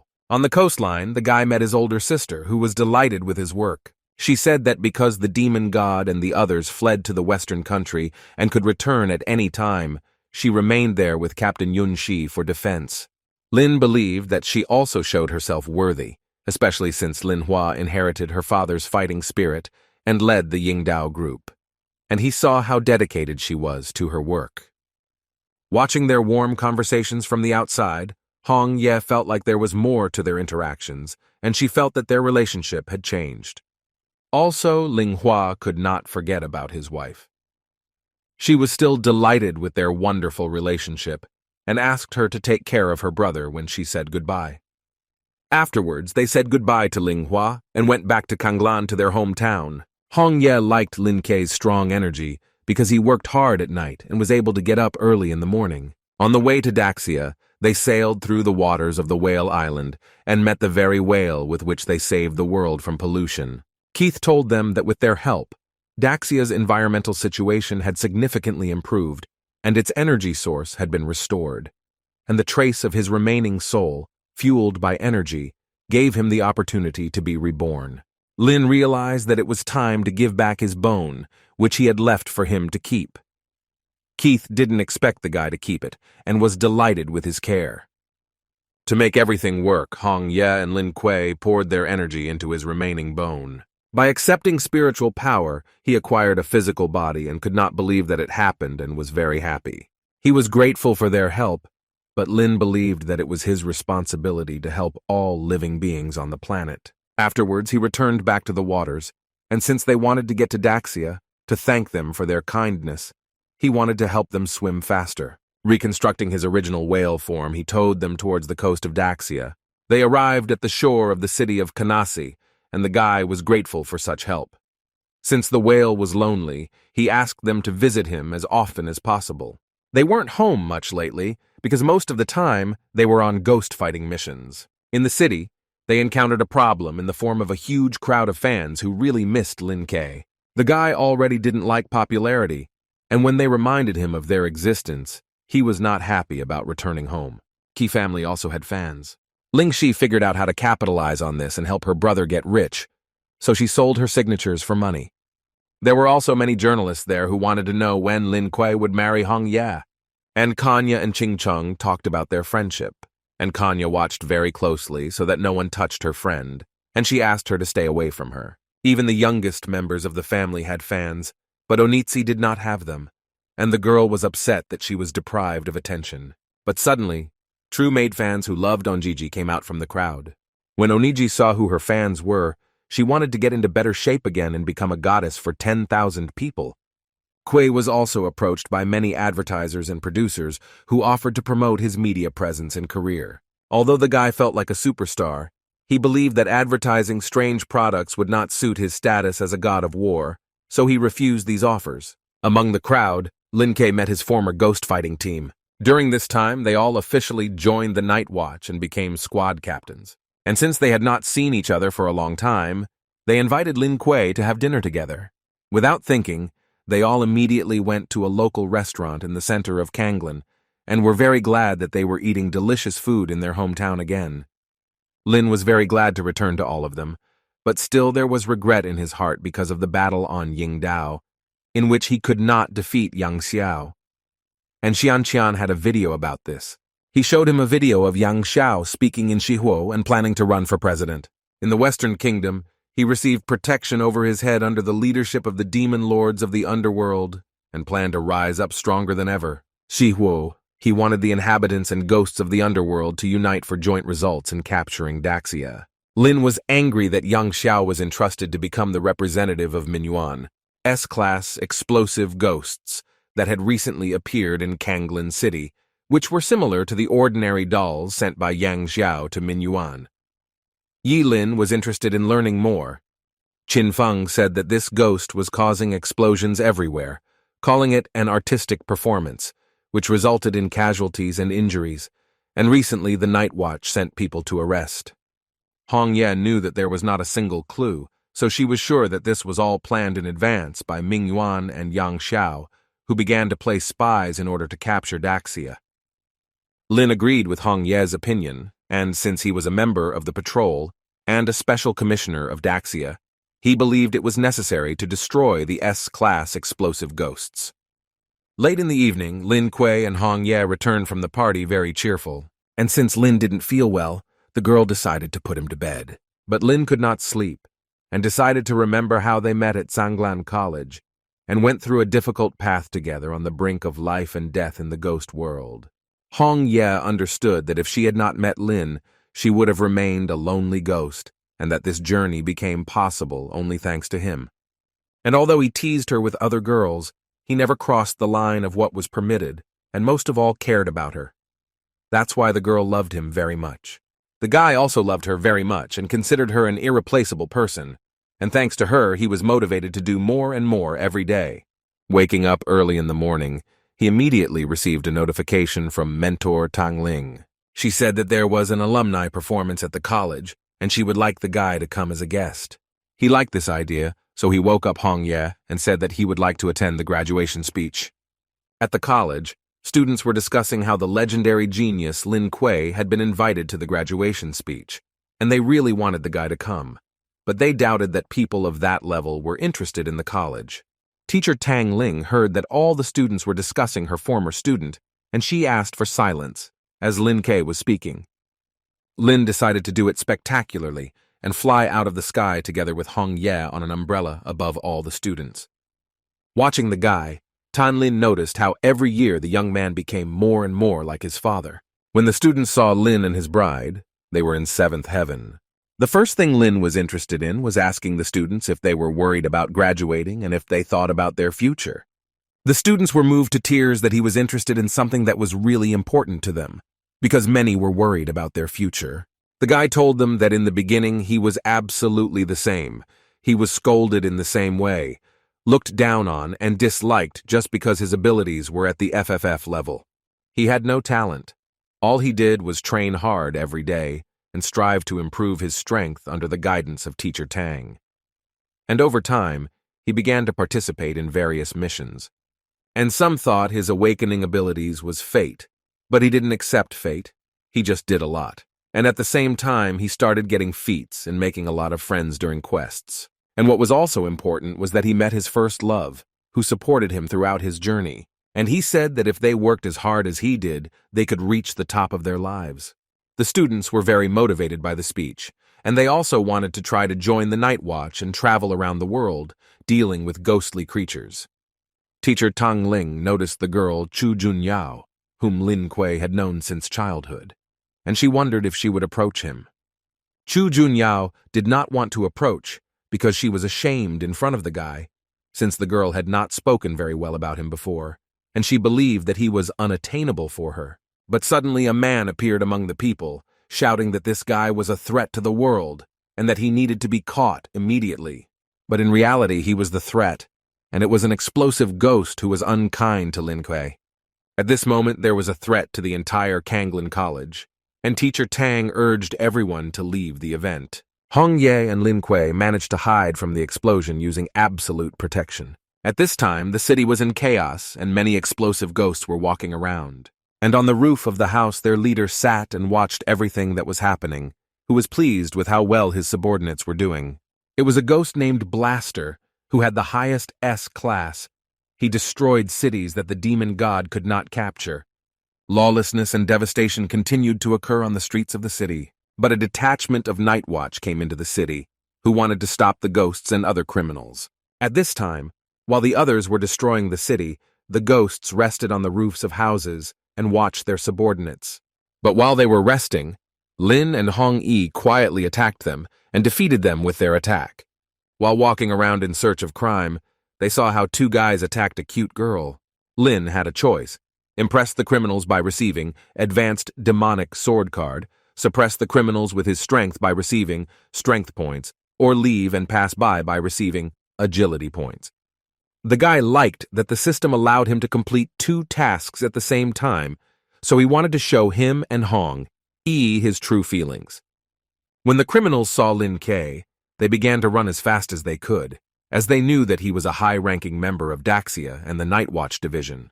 But Lin did not allow them to leave ahead of time, so he delayed them with a wall of transformation of the powers of a supernatural being. They repented and promised that next time they would not rob and would be honest citizens. But Lin had no intention of harming innocent people without clarifying the situation. Since he felt well the true feelings of everyone, he further wanted to check how much they could renounce evil and strive for good. He told them to sing that they were grateful to Daxia for raising them. After that, they sang and thanked their country for such a wonderful opportunity to meet Lin Kuei. After that, the task was accepted, and Lin received the Advanced Devil Sword card reward plus 50 power points. The guy was glad that for the first time he received 2 awards at the same time. And although the criminals complied with his request, this did not change the fact that they committed a crime. Therefore, Lin Kuei attributed a criminal case to them. The next step was that Lin suggested that Hong Ye work together to deal with the ghost of the explosives. At this time in Shuoba Palace, Yang Xiao was satisfied that the explosive ghosts he sent out were doing their mission perfectly. As a result of the explosion, other ghosts invaded the city, and since the era of opposition was over, he planned to rule Daxia. But his most important priority was the destruction of Lin Kuei, because of which he lost his leg. There were still people in Kanglin City who were destroying everything under the orders of Ghost Blaster. Kui and Hong Yi came after him, who heard that it was an improved S-class blaster. The ghost had been waiting for them for a long time, since he deliberately attracted attention so that they would come to him. The blaster seemed quite durable to Lin, so he decided to use the card's new weapon summoning ability on it. He received the purple gold heavenly demon knife. Lin didn't care what the weapon was. The main thing for him was that it be easy to use. The ghost was impressed that the guy was still using melee weapons, since his personal preference was more in using magic in battle. The ghost sent his mini zombies at Lin, then the guy decided to play the old fruit-cutting game. But he did not expect that they unfolded and came back to life again. These were not ordinary zombies at all, because after the disintegrating effect, they exploded. And that was just the beginning, because after that the ghost opened its bomb field, which sucked them into the sky. Across the field, the ghost sent them to his dimension, where Lin had to catch Hong Yi.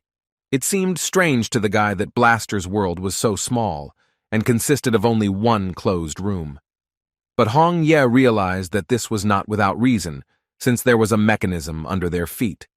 When they lifted their foot, an explosion occurred and they realized that the ghost was very cunning. Lin Kuei realized that the only way was to break the wall and move forward, but this was a mistake as evil dynamite fell out of there.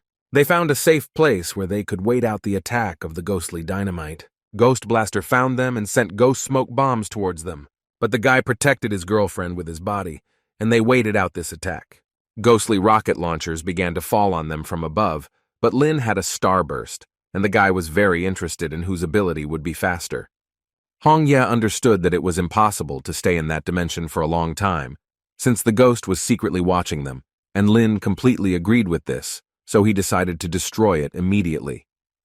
The guy also took a couple of explosives with him, which they wanted to cover the entire room with in order to get out. The ghost asked not to do this, because a chain reaction could occur, which could activate all the mechanisms and lead to death, but Lin was ready to do it.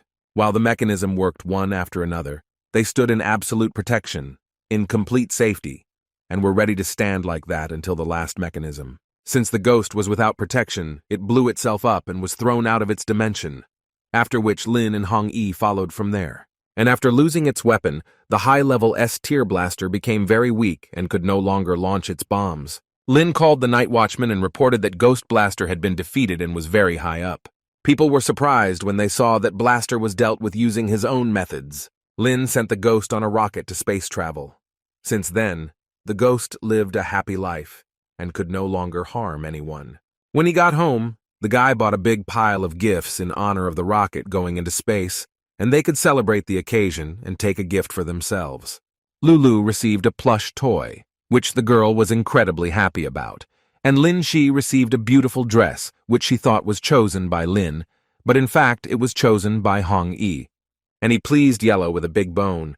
Previously, he bought used ones for her, but from that moment on, the guy was ready to buy only new ones, and Oniji received cosmetics and maid outfits. Hong Ye said that she would ask Lin to increase her salary since she usually worked hard around the house and took care of the family. Suddenly, Lin Kuei received a message that funds had been credited to his card in the amount of 5 million. It was a transfer from the night watchman for a completed task. But this was only a pleasant bonus, since the guy already had 150 million on his card. When the girls found out about this, he said that he did not have that amount. Ling Xi decided to share the news with her brother that she recently earned 20 million by selling her autographs to people, and to save the money, she entrusted the card to him. Lin was not going to touch Ling Xi's money, since it was her property for needs. However, her behavior reminded him of his brother, and forced him to make one decision. He gave his bank card to Hong Ye so that she could store his capital. But the girl believed that as the head of the family, he should have kept the money, because she did not like any treasures, and the only thing she liked was Lin. Lin didn't expect such a sweet gesture from her. Seeing what a good family they had, Ling Shi was interested in the question of when her brother would hold the wedding ceremony,